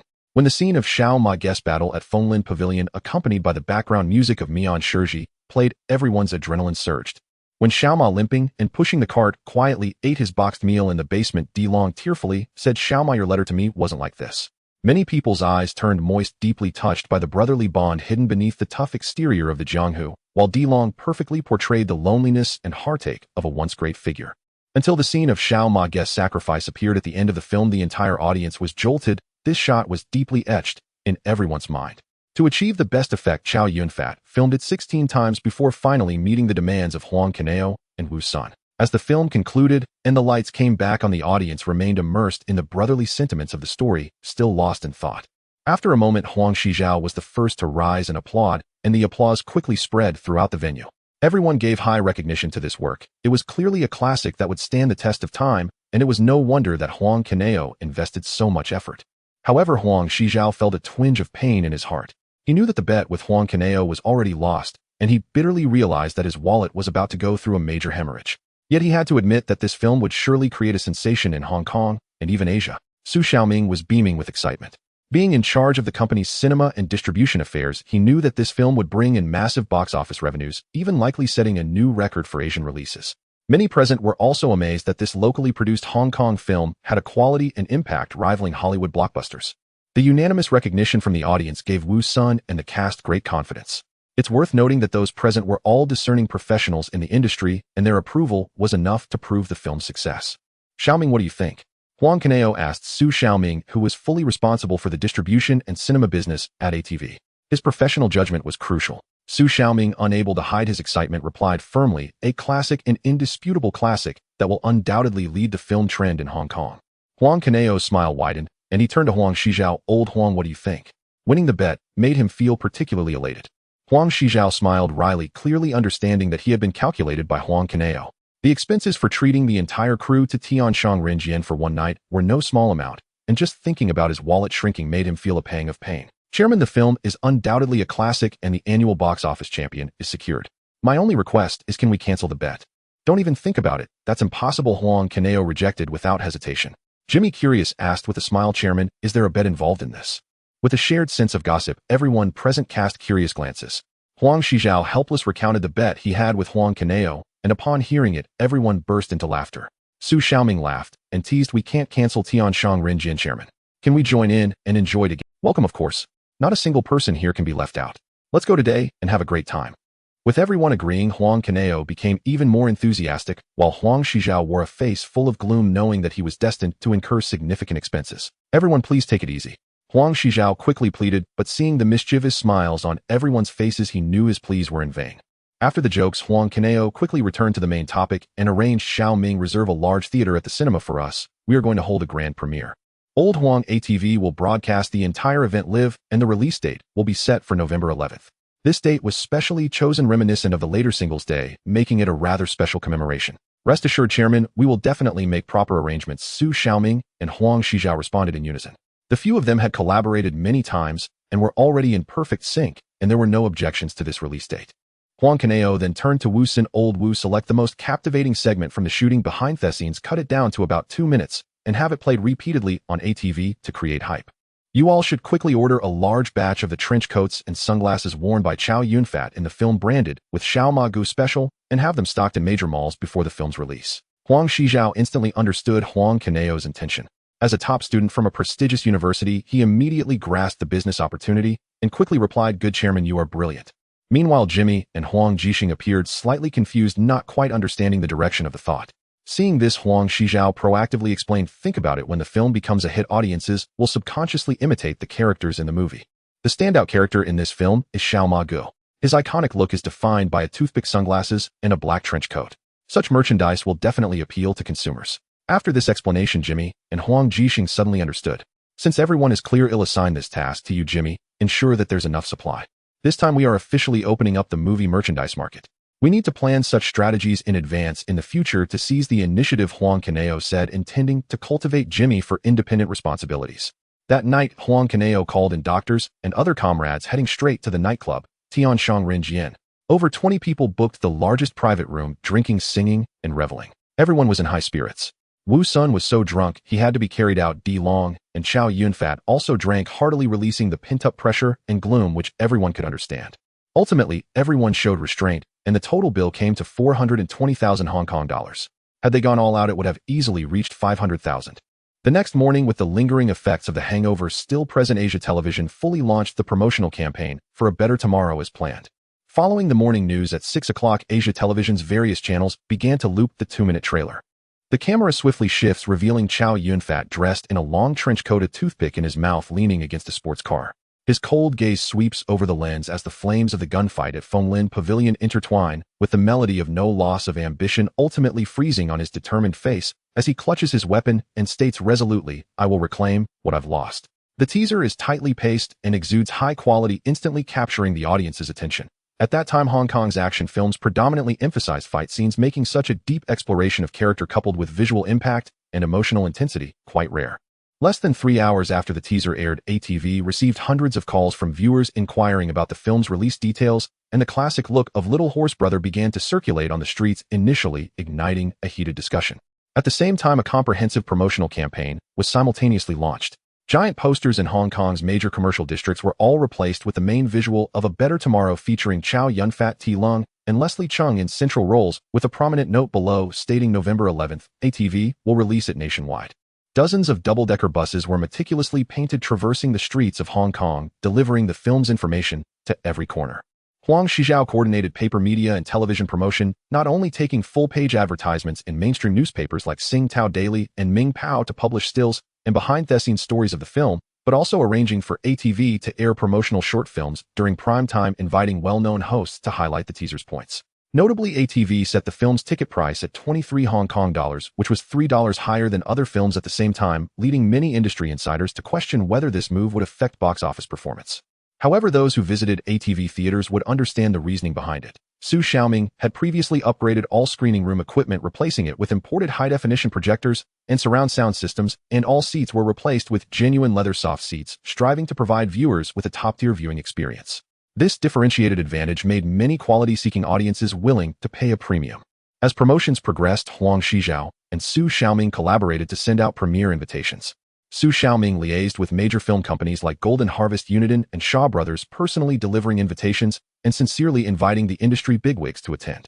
Huang Kunyao was responsible for contacting stars from Hong Kong and Taiwan, media reporters, and seasoned film critics, deciding to hold the premiere at the ATV Grand Theater. This venue, capable of accommodating 1,000 people, had been newly renovated with lighting and sound at industry-leading standards sufficient to match the film's specifications. After the invitations were sent, responses poured in, including industry peers who had faith in the film's potential and curious onlookers regarding Huang Kunyao's anonymous participation, as this young boss had already become a hot topic in Hong Kong for his strict reforms at ATV. Now crossing over to film production, yet refusing to take credit, this low profile only added to the air of mystery. On the evening of November 11th, the ATV Grand Theater was ablaze with lights and stars. The red carpet extended from the entrance to the lobby with flashing lights on both sides, the sounds of cameras clicking intertwined with the cheers of fans. Bigwigs like Zhou Wenhui from Golden Harvest, Mai Jia from Uniden, and Fang Yihua from Shaw Brothers arrived one after another, dressed formally and responding calmly to interviews. Stars such as Leslie Chung, Sherry Chung, and Anita Mui all made appearances, eliciting continuous screams from the audience. In the crowd, Jackie Chan, dressed in a black suit, stood quietly in a corner observing the scene. As he watched Chow Yun-fat and T. Lung exuding charisma on the red carpet, a hint of melancholy crossed his gaze. Although he had already gained recognition through action films, he still faced obstacles in Hollywood and had yet to find his core position. Witnessing the two men encounter such a quality script and appreciative investors inevitably stirred envy in his heart, deepening his reflection on his own circumstances. Sherry Chung, in a flowing red gown, gracefully approached Chow Yun-fat, and while avoiding the camera's pursuit, lowered her voice to ask, "Brother Fat, Huang's vision is exceptional. This film will definitely be a hit. Does he have any new projects in the pipeline? Will he invite me to collaborate?" Chow Yun-fat had just finished answering a group of reporters when he heard her and smiled, shaking his head. "Chu Hong, you know that Huang has extremely high standards for scripts. He would rather have nothing than settle for less. He never cares about fame when selecting roles. He only considers whether they align with the character's core. If you wish to collaborate, keep an eye out for quality scripts, and when a suitable opportunity arises, I can put in a good word for you." Sherry Chung nodded slightly, her eyes reflecting a touch of regret, yet she understood that what Chow Yun-fat said was true. Works that could earn Huang Kunyao's full investment must withstand scrutiny. They cannot be rushed or forced. The premiere hall was packed with people from all walks of life, gathering together, their conversations filled with discussions about the film. Some were curious about Huang Kunyao's reasons for participating, anonymously speculating that he wanted to test the waters of the film industry discreetly. Others remained skeptical about the combination of washed-up actors' box office poison, believing that even with adequate promotion, the film's reputation might not meet expectations. Huang Kunyao did not appear on the red carpet. Instead, he sat in a hidden spot at the back of the venue, accompanied by his secretary Huang Heike Jimmy and Chun Tianyi, quietly observing the happenings inside, his expression calm and indifferent to the surrounding discussions. He knew well that the film's quality was the best response. At exactly 8 o'clock, the premiere officially began. The host, dressed in a glamorous gown, appeared on stage, skillfully engaging the audience and briefly introducing the film's preparation process before inviting Wu Sun, T. Lung, Chow Yun-fat, Leslie Chung, and others to share their filming experiences. Wu Sun held the microphone, excitedly recalling the 3 months of shooting, thanking the entire crew for their dedication and mentioning Huang Kunyao's support for the film, while adhering to his instructions not to mention his participation, repeatedly emphasizing, "There is an investor of exceptional caliber who has given us the greatest creative freedom and financial support." Chow Yun-fat, when discussing the character of Little Horse Brother, expressed profound sentiments. "This role helped me rediscover my original intention of acting. To present the best effect, many scenes were res-hot dozens of times. I thank the director for his strictness and the team's tolerance." T. Lung and Leslie Chung also shared their insights from filming, their words filled with appreciation for this work. After the sharing session, the venue's lights gradually dimmed and the film officially began screening. As the familiar opening melody played, the audience fell silent, all eyes focused on the enormous silver screen. When Little Horse Brother was eating takeout in the basement while pushed in a wheelchair, and Song Zaheo tearfully said, "Little Horse, your letter to me wasn't like this," soft sobs resonated through the hall. The bloodshed of the gunfight at Fonglin Pavilion, the touching reunion of the two brothers, and the hatred for Ah Xiong's betrayal gradually tugged at the audience's emotions. The most heart-wrenching moment was the scene at the end, where Little Horse Brother sacrifices himself. Chow Yun-fat delivered an extraordinary performance, vividly portraying the character's tragic heroism and profound loyalty, causing many viewers outside the screen to shed tears. Even the bigwigs and critics present were moved. As the film concluded and the lights came back on, there was initially a brief silence before the audience erupted into prolonged applause and cheers, with many standing and clapping, reluctant to take their seats. Wu Sun Ti-lung and Chow Yun-fat embraced each other, tears soaking their clothes. These tears contained relief from overcoming past lows, the emotion of finally being recognized after years of perseverance, and the ecstatic affirmation of self-worth. Once considered box office poison, a washed-up star and a director with unfulfilled ambitions, they finally washed away all shadows, with this work regaining their footing in the film industry. After the screening, everyone remained immersed in the plot surrounding the leads, and Wu Sun to share their impressions, with continuous praises filling the air. Huang Kunyao watched the lively scene in the hall, a satisfied smile creasing his lips, quietly rising to leave. He didn't need to stand in the spotlight. Watching this work shine and witnessing this group of disillusioned individuals turn their fortunes around was enough. That night, countless people in Hong Kong found it hard to sleep. The audience discussed the plot animatedly in the streets, lamenting Little Horse Brother's sacrifice and touched by the brotherhood. Veteran critics were busy writing, meticulously refining their articles, striving to pay the most precise tribute to this work. Ming Pao film critics wrote in their articles, "A Better Tomorrow transcended the constraints of traditional gangster films, with loyalty as its bone and dignity as its soul. With exquisite performances and excellent production, it has pioneered a new genre in Hong Kong cinema destined to be recorded in film history." The next morning, the film review sections of major newspapers were entirely dominated by A Better Tomorrow, all filled with rave reviews, completely igniting the Hong Kong film scene. The reputation of A Better Tomorrow spread like wildfire, igniting a nationwide discussion in Hong Kong, with major newspapers scrambling to provide extensive coverage and analysis of the film. The Ming Pao published a full-page review titled A Better Tomorrow: The Dawn of Hong Kong Cinema's Third Wave, precisely dissecting how the film transcended traditional gangster films, reconstructing the core of the genre with themes of brotherhood and dignity, placing it alongside the Cantonese feature film era and the golden age of martial arts films as three major milestones in Hong Kong cinema, stating that it has rewritten the landscape of the film industry with a single work. The Daily News innovatively defined the film as a new genre of hero films, emphasizing its distinction from traditional martial arts and gangster films, eschewing the glorification of violence to focus on the character's resilience and redemption in dire situations, allowing heroes to return to their intrinsic humanity, a perspective quickly embraced by industry insiders. The review in the Sing Tao Daily focused on the actors' performances, praising Chow Yun-fat for holding up half the soul of the film alone, from the flamboyant and bold gunfight at the Maple Forest Pavilion to the quiet desolation of eating boxed meals in the basement, culminating in the tragic resolution of his sacrifice. Every glance and movement precisely captured the essence of the character, demonstrating the complex depth of Mark Lee, boldly stating this is Chow Yun-fat's most divine performance to date, completely tearing off the label of a box office poison. The media's overwhelming coverage, combined with the audience's spontaneous word-of-mouth recommendations, sent the popularity of A Better Tomorrow into a frenzy. Before dawn, a long queue stretched several dozen meters outside the ATV Cinema and its partner theaters, with many fans waiting overnight with folding chairs just to secure a ticket. On the streets, whether in tea restaurants, barbershops, or on buses, the topic of conversation revolved around the film, with some lamenting Mark Lee's sacrifice, while others debated the rights and wrongs of the characters. Even students were seen imitating Mark Lee's trench coat and sunglasses style, making Mark Lee the hottest symbol on the island. Seeing this, Su Xiaoming decisively adjusted the screening schedule, reducing the showtimes of other films and shifting all primetime and core screening resources of ATV cinemas to A Better Tomorrow, even adding midnight shows to meet the viewing demand. Under such precise decision-making, the film's box office soared, breaking the 10 million Hong Kong dollar mark just 2 days after its release, setting the record for the fastest film to surpass 10 million in Hong Kong cinema history, shattering the previous speed record held by Golden Harvest, shocking the entire film industry. As the box office surged, the peripheral products that Huang Kunyao had prepared in advance also experienced explosive. The Mark Lee set, customized by Jimmy, black long trench coat, retro sunglasses, and matching toothpick holder, was quickly sold out upon distribution to major malls, leading to a shortage, with many merchants taking advantage of the situation to resell at inflated prices. Young people dressed in trench coats and sunglasses were seen everywhere on the streets, deliberately mimicking Mark Lee's toothpick pose, becoming a unique sight on the island, illustrating the film's profound influence on popular trends. Huang Jixing noted in the financial report that the sales of peripheral products had surpassed 1 million Hong Kong dollars within just 1 week of their launch, further impressing everyone with Huang Kunyao's foresight in commercial insights, linking film content with commercial monetization even during the filming stage. Amidst the external uproar, Huang Kunyao remained exceptionally calm, spending his days at home savoring tea and waiting for news, entrusting the theater operations and reputation management entirely to Huang Kunyao and Su Xiaoming, only periodically reviewing box office reports and public feedback. He understood that the value of A Better Tomorrow extended far beyond local Hong Kong. Its heroic sentiment and excellent production would undoubtedly resonate with a broader market. As expected, just as the film gained momentum in Hong Kong, major Southeast Asian film distributors flocked to the island to negotiate for the film's distribution rights, with representatives from Singapore, Malaysia, Thailand, and other regions arriving in droves and bids continuously rising.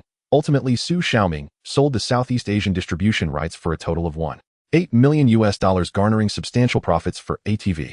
Even more notably, Hollywood's Paramount and New Line Cinema sensed the opportunity and dispatched key representatives to Hong Kong, hoping to negotiate for the film's screening rights in Europe and America.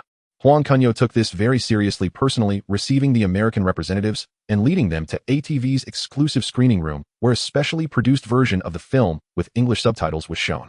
Based on the original version, the editing rhythm of the action scenes was optimized, enhancing the visual quality and sound layers, and supplementing some previously undisclosed behind-the-scenes footage, making the overall film increasingly reminiscent of a Hollywood commercial production, significantly increasing its commercial value compared to the original. After the screening, the American representatives were visibly impressed, continually praising the film's narrative pace and visual impact, stating that a work of such caliber certainly possessed the potential to break into the European and American markets. At the negotiation table, Huang Kunyao got straight to the point, directly proposing a bidding rule of the highest bidder wins, confidently stating, "I trust you all have assessed the market value of A Better Tomorrow. The rights to the European and American screenings will belong to whoever offers the highest price. I will only choose the best offer." The representative from Paramount was the first to bid, offering $2 million. His tone, laced with a hint of confidence. This price far exceeded the average level for the overseas distribution of Hong Kong films at that time. Unexpectedly, the New Line representative immediately raised the bid to $230,000, causing the atmosphere in the room to tense up. However, upon hearing this, Huang Kunyao simply shook his head slowly, calmly, but resolutely rejecting the offer. "Sorry, this price falls far short of the film's expected value. You two may reconsider." The American representatives looked astonished, surprised that Huang Kunyao would reject such a high offer. After a brief discussion, both sides jointly requested 3 days to consult their headquarters and adjust the bidding proposal. Huang Kunyao readily agreed, smiling as he said, "I will give you all 3 days. I hope to receive a bid that reflects the film's value by then." After sending off the American representatives, Huang Kunyao and Su Xiaoming couldn't help but express their confusion, asking Huang Kunyao, "Mr. Huang, $230,000 is already an exorbitant price, far exceeding our expectations. Why did you refuse?" Initially, both were quite satisfied with this bid and even thought they could finalize the cooperation immediately. Huang Kunyao raised his hand to signal them to sit down and calmly advised, "You are only seeing the immediate benefits while overlooking the long-term value of the film. A Better Tomorrow has pioneered a new genre. Its subsequent IP derivative value and sequel linkage effects are immeasurable. If we were to sell the European and American screening rights for just over $2 million, now should the film explode in popularity later, we would miss out on significant profits. More importantly, this is not just a transaction, it is an opportunity for Hong Kong films to break into Hollywood. We must leverage this film to elevate the pricing power of Hong Kong cinema in the international market, ensuring that overseas distributors do not perceive our works as undervalued. We must broaden our horizons and not be blinded by short-term interests." His words enlightened Huang Kunyao and Su Xiaoming, causing them to break into a cold sweat as they secretly rejoiced that they had not hastily finalized the cooperation, growing more respectful of Huang Kunyao's long-term vision. 3 days later, representatives from New Line Cinema returned, bringing the final bid, $450,000, setting a new record for the sale of Hong Kong film overseas screening rights. Huang Kunyao immediately nodded in agreement, and both parties quickly finalized the cooperation details and signed a formal contract. After the news spread, the entire Hong Kong film industry was shaken. No one expected a locally produced Hong Kong film could fetch such a high price in the European and American markets, attracting more overseas distributors' attention to Hong Kong cinema, laying the foundation for the internationalization of Hong Kong films. Following this positive news, A Better Tomorrow, which had been showing for over 20 days with a slight slowdown in box office growth, saw its box office surge again. With a second wave of audience enthusiasm, many viewers wishing to support this glorious film for the nation deliberately went for a second and third viewing, as the total box office steadily approached the target of 40 million Hong Kong dollars. Data from ATV Cinemas showed that the occupancy rate for prime weekend screenings returned to full capacity, with many Southeast Asian tourists coming specifically to Hong Kong to watch the film, further boosting box office growth. At this time, Huang Kunyao convened Huang Kunyao, Su Xiaoming, Wu Sun, and others at the villa in Repulse Bay to discuss the celebration banquet for the film. In the fragrant living room, Huang Kunyao looked at the box office report on the table and smiled, saying, with the current strong box office trend, there is no rush for the celebration banquet. We will hold it once the total box office surpasses 40 million Hong Kong dollars, inviting the entire cast, media friends, and industry colleagues to celebrate together. Everyone nodded in agreement, filled with confidence in this goal. When discussing future plans, Huang Kunyao shifted the conversation to Wu Sun, saying, Old Wu, the script preparation for A Better Tomorrow 2 can be put on the agenda. The sequel should delve into the character backstories, such as Mark Lee's early experiences in the Underworld and the past connections of the Song Zihai brothers, using this as a core selling point to continue the emotional essence and quality of the first film. Su Xiaoming immediately proposed, Mr. Huang, with the film's current popularity, why not seize the moment and expedite the production of the sequel to maximize box office returns during this wave of enthusiasm? Upon hearing this, Huang Kunyao raised his hand to stop him slowly, saying, we must not rush for immediate success. We need to pursue a quality-first approach rather than short-term gains. The script polishing, filming, and production of the sequel must be meticulous. We should not prioritize speed, but rather quality, planning to release a carefully crafted sequel each year to maintain audience anticipation through a hunger marketing effect. Now that A Better Tomorrow is a massive hit, a slew of derivative works will undoubtedly emerge. By slowing down our pace and focusing on quality, we can highlight the genuine value of A Better Tomorrow amidst the flood of similar films, making it a timeless classic IP rather than a fleeting hit. Upon hearing this, Wu Sun, Huang Shijiao, and others nodded in agreement after a moment of contemplation. Wu Sun remarked, what Mr. Huang said is absolutely correct. Derivative works will only deplete the IP's popularity, and only quality can retain the audience. I will start preparing the script right away, meticulously refining the details to live up to this trust. Su Xiaoming also added, we will plan the cinema and promotional resources in advance, aligning with the quality-first approach for the sequel to ensure a long-term strategy. Thus, the blueprint for the subsequent development of A Better Tomorrow was officially established, a film IP that spans both domestic and international markets, while balancing quality and commercial success is slowly unfolding.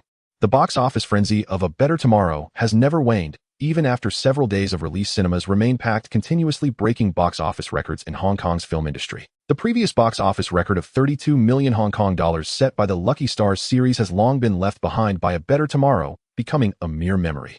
By the time the film officially left theaters, its total box office in Hong Kong reached an impressive 45 million Hong Kong dollars, alongside $6 million US dollars earned from overseas markets, bringing the combined gross to over 90 million, shattering the historical box office record for Hong Kong cinema, with absolute superiority, making it a hot topic of conversation throughout the streets of Hong Kong. To celebrate this glorious moment in cinematic history, Huang Kunyao extravagantly booked the entire Langham Hotel, inviting not only the hottest stars from Hong Kong and Taiwan, but also major film company executives, as well as the core team from ATV and the entire crew of A Better Tomorrow, creating an unprecedented scale in recent years of Hong Kong's film industry. On the night of the celebration, the Langham Hotel was ablaze with lights, from the red carpet at the entrance to every corner of the banquet hall. It was meticulously decorated with flowers and lights complementing each other, exuding a luxurious ambience. The hotel exterior was already filled with reporters who had come to capture the scene. Cameras pointed at the entrance, the sound of shutters clicking in quick succession, all to capture the guests' charisma and document this star-studded moment. Inside the banquet hall, guests gathered in droves, with the atmosphere lively yet orderly. The artists and celebrities mostly clustered together, chatting and laughing among themselves, with topics largely revolving around the success of A Better Tomorrow and future collaboration opportunities. Directors, producers, and film company owners congregated in a designated area on one side of the banquet hall, discussing shifts in the film industry's landscape and exchanging project collaboration intentions, with a harmonious air of business negotiations and professional exchanges filling the space. The table where Zhong Chuang sat was a gathering place for female stars, with top actresses of the time, such as Zhang Aijiao, Lin Qingxia, and Zhang Manyu, all present, their makeup flawless and dressed in elegant attire, occasionally whispering and laughing while raising their glasses for a toast, drawing many gazes from around. During the meal, a curious actress inquired of Zhong Chuang whether Huang Kunyao had a girlfriend, her tone betraying an undeniable admiration for the young and astute capital tycoon. Zhong Chuang playfully responded with a smile, and their exchange of banter further lightened the atmosphere at the table. Around 8 o'clock that evening, Huang Kunyao arrived at the scene dressed in a tailored dark gray suit, standing tall, his demeanor composed yet slightly spirited, accompanied by Jimmy, Huang Shijiao, Su Xiaoming, and Wu Sun, instantly becoming the center of attention upon entering. Once the venue quieted down, Huang Kunyao stepped onto the stage to give a brief speech, his words concise and powerful, expressing gratitude to the entire crew for their hard work and thanking all the guests for their support, before loudly announcing the official start of the celebration banquet.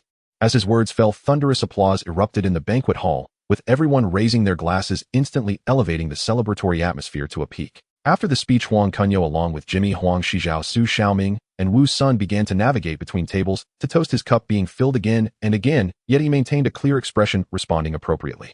At every table he visited, guests stood to congratulate him, praising his keen insight and precise management, to which Huang Kunyao responded with a smile, showing great courtesy. When they reached the table where Zhong Chuhong was seated, Huang Kunyao glanced over the beautiful women at the table and jokingly remarked, "With all these beauties gathered at one table, you've captured all the glory of the evening, making us rough men seem rather dull in comparison." Upon hearing this, Zhang Aijia was the first to chime in playfully. "Huang, that comment seems biased. We're just sisters having a reunion, yet you say we've monopolized the spotlight. If that's the case, you must take a penalty drink," she said, signaling a server to refill Huang Kunyao's glass. Huang Kunyao readily accepted, raising his head to drink it all in one go. Afterward, Zhang Aijia smiled and introduced him to a slender girl beside her. "Huang, let me introduce you. This is Wang Zuxian visiting from Taiwan, a very spirited young lady." Wang Zuxian stood up and nodded in acknowledgement, her eyes carrying a hint of innocence and gentleness. Huang Kunyao politely responded by lifting his glass to share a toast with her. In that moment of raising their glasses, Huang Kunyao felt a surge of emotions. He had already recognized her. This beautiful ghost who had haunted his dreams countless times in his past life was simply irresistible. After toasting at the female star's table, Huang Kunyao continued to mingle with guests at various tables, exchanging pleasantries and toasting, and before he knew it, he had consumed quite a bit. As the effects of the alcohol began to rise, he gestured for everyone to excuse him briefly, heading alone to the restroom to freshen up. After splashing cold water on his face, he felt somewhat more alert. Drying his hands, he opened the restroom door and stepped outside, only to collide with someone hastily approaching from the opposite direction, the force of the impact knocking the other person to the ground. After splashing cold water on his face, the alcohol buzz faded significantly. Huang Kunyao dried his hands and opened the restroom door, only to bump into a slender figure nearly falling into her arms. With a soft thud, she stumbled back and sat on the carpet, her hair disheveled and her face flushed from the effects. "I'm so sorry, I wasn't watching where I was going." Huang Kunyao instinctively bent down to help her, his voice filled with apology. Just as his fingertips were about to touch her arm, he looked up and froze. It was Wang Zuxian, whom he had seen earlier at the table. Wang Zuxian had already consumed a few glasses of red wine during the meal. Feeling dizzy and hurrying to the restroom, her hurried steps led to the sudden collision that left her feeling weak, causing her to fall directly to the ground. Just as she attempted to push herself up from the floor, an urgent need arose, and a wet stain appeared on her skirt.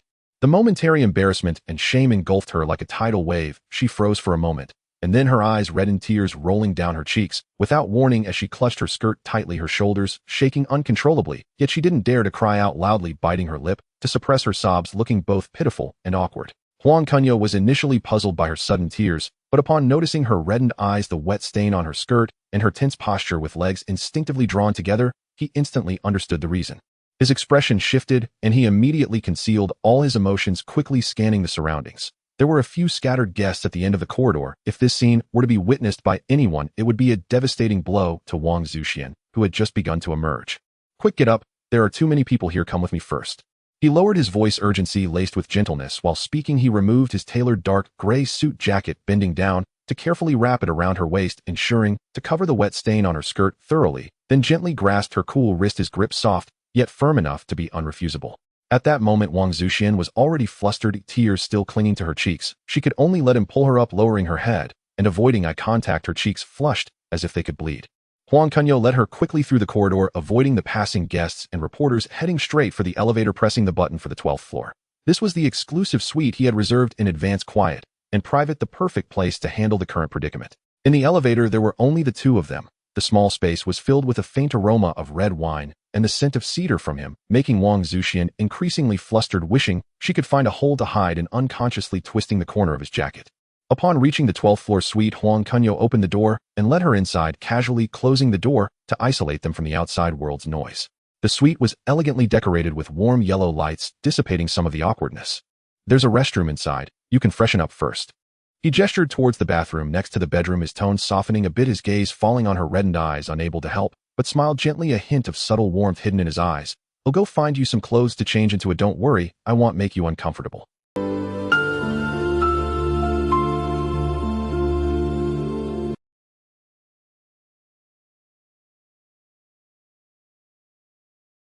In that moment of raising her hand, the mingling of alcohol and embarrassment caused her gaze to flicker, with tears still clinging to her eyelashes. Her cold demeanor, now mixed with a touch of charm and allure, made Huang Kunyao momentarily lose focus, even forgetting to dodge her gentle taps. Wang Zuxian felt her face redden further under his gaze, pushing against his chest with her hand, her voice raspy and playful from her earlier sobbing. You go out. Don't look. As she pushed him towards the door, she finally closed the bedroom door with a bang, leaning against the door panel and exhaling, slowly raising her hand to wipe away the tears on her face, her eyes reflecting a mix of complex emotions, embarrassment, reproach, and a hint of a feeling she hadn't yet recognized. Huang Kunyao stood outside the door, still entranced, recalling the way her eyes had shimmered moments ago, feeling a ripple of emotions in his heart. But in the next moment, he frowned, inwardly vexed. He had been so focused on helping her avoid being seen that he completely forgot there was no suitable women's clothing for her here. Dressed in a thin white shirt, he stood in the center of the living room, pondering where to find clothes when the door opened gently, and Zhong Chuang entered with a glass of warm water, clearly having noticed his early departure and come to check on him. Zhong Chuang's cheeks were flushed from the effects of alcohol, her eyes bright, as she swept a glance over his shirt-only appearance, and then noticed the closed bedroom door, a hint of understanding flashing in her eyes. She then shot him a playful glare, her tone laced with teasing. Huang, what a good mood you're in, hiding here while the banquet is in full. Huang Kunyao's heart tightened, quickly composing himself and subtly blocking the bedroom door, fabricating an excuse. I saw Miss Zuxian's friend had too much to drink. She left to take her friend home. I was worried she might have an urgent matter here, so I left a message to confirm with her tomorrow. Zhong Chuhong, being perceptive, obviously didn't believe his words, but she didn't expose him either. Instead, she shook her water glass, her tone teasing. Is that so? Then Huang, you must remember not to delay important matters. With that, she turned to leave, and just as she was closing the door, she glanced back at him, her teasing gaze, making Huang Kunyao's heart race, causing him to instinctively clench his fists. Once Zhong Chuang was out of sight, he let out a breath, fully aware that he couldn't linger, so he had to Zhuang greet Huang Shijiao, stating that he had a low tolerance for alcohol and would head upstairs to rest, planning to discuss the follow-up matters of the celebration banquet the next day. Huang Kunyao gently pushed the door open and walked into the living room, where the warm yellow light made the room even more tranquil. The sound of rushing water came from the direction of the bathroom, and the mist seeped through the crack of the door, leaving a faint trace of moisture on the floor. His deep gray suit jacket was casually thrown on the carpet, the hem still dusted with a bit of the hallway's dirt. He bent down to pick up the jacket, shook it off, and draped it over the armrest of the sofa. Then from his pocket he pulled out a cigarette and a lighter, igniting it with a click. As the blue smoke spiraled upwards, entwining around his tall figure, he leaned back against the soft leather sofa, fingers clasping the cigarette, his gaze falling on the bathroom door while his thoughts drifted away. Fragments of information about Wang Zuxian pieced together in his mind. Born in Taiwan, she entered the industry at a young age. Although she had already acted in several works, she was still a newcomer in the film industry, yet to truly find her footing. He knew in his heart that soon director Su Kes, a Chinese ghost story, would extend an olive branch to her, and the role of Nie Xiaoqian would become the pinnacle symbol of her acting career. An image of a ghost in white, sorrowful, yet enchanting, both delicate and resolute, that would not only make her an overnight sensation, but also transcend time, becoming an irreplaceable classic in the hearts of countless people, influencing an entire generation's aesthetics. Thinking of this, he flicked the ash from his cigarette, feeling somewhat moved. Oh, a woman with such captivating aura deserved to shine in the film industry. To have this moment of intersection with her now could be considered a wonderful fate. The sound of water from the bathroom suddenly ceased, and moments later the door was gently pulled open. Wang Zuxian emerged wrapped in a beige bath towel, her long black hair damply clinging to her shoulders and back. Water droplets cascaded down her fair neck, soaking into the edge of the towel, outlining her delicate skin. Her cheeks were still tinged with a lingering blush, her gaze cast down, carrying a hint of shyness after just experiencing embarrassment. When she spoke, her voice was still a bit hoarse. Where are my clothes? Huang Kunyao paused at her words, the cigarette in his fingers momentarily stilled a trace of barely perceptible embarrassment flickering across his face. He quickly extinguished the cigarette, and tossed it into the ashtray, rising to explain, I apologize. In the heat of the moment, I only thought about getting you away from others and forgot to prepare a change of clothes. I've already collected your wet clothes, intending to have the hotel take them for washing and drying. I was just about to contact. With that, he walked to the bedside table, picked up the phone, dialed the hotel operator, and calmly instructed, please arrange for someone to pick up the clothes from room 1206. They need to be washed and dried urgently and must be returned by tomorrow morning. Just 2 minutes after hanging up, there was a knock at the door. Huang Kunyao signaled for Wang Zuxian to retreat to the bedroom, then quickly walked to the door to open it, receiving the storage bag from the service staff. He placed the suit jacket from the sofa along with the already folded wet clothes inside, repeatedly reminding the jacket needs to be ironed carefully and the women's clothes should be washed gently without damaging the fabric. They must be delivered before 8 tomorrow morning. The service staff respectfully acknowledged and took the storage bag, turning to leave. As the door closed, the tranquility of the two-person world returned. Huang Kunyao turned around, his gaze landing right on Wang Zuxian, who was peeking out from the bedroom door.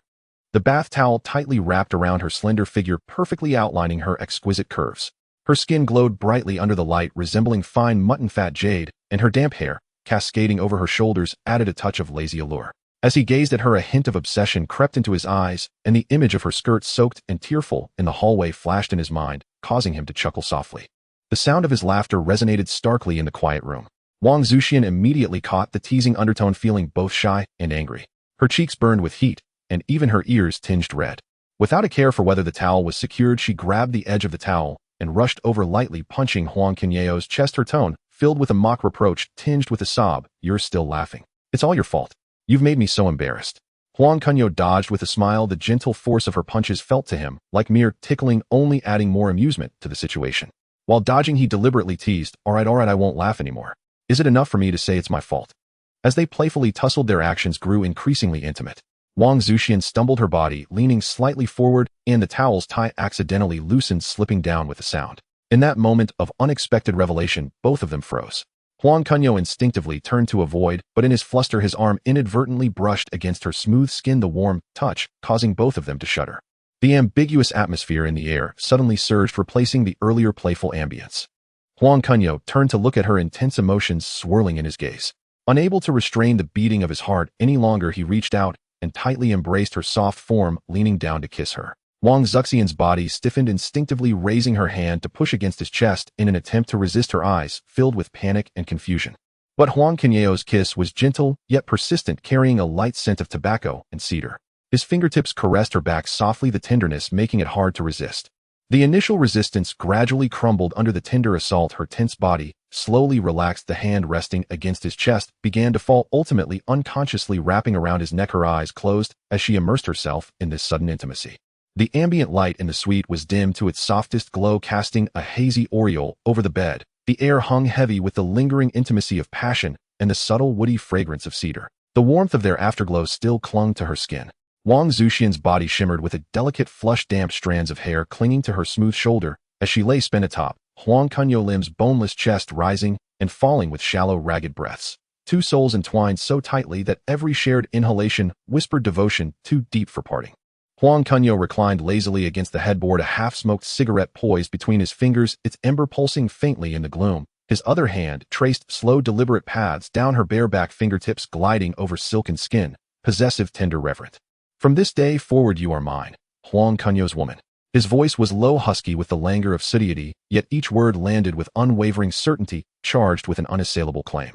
Wang Zuxian, too exhausted to lift her eyelids, let out only a drowsy murmur, then instinctively pinched his shoulder, her grip feather-light, like a kitten's playful scratch, all coquettish protest, no true resistance.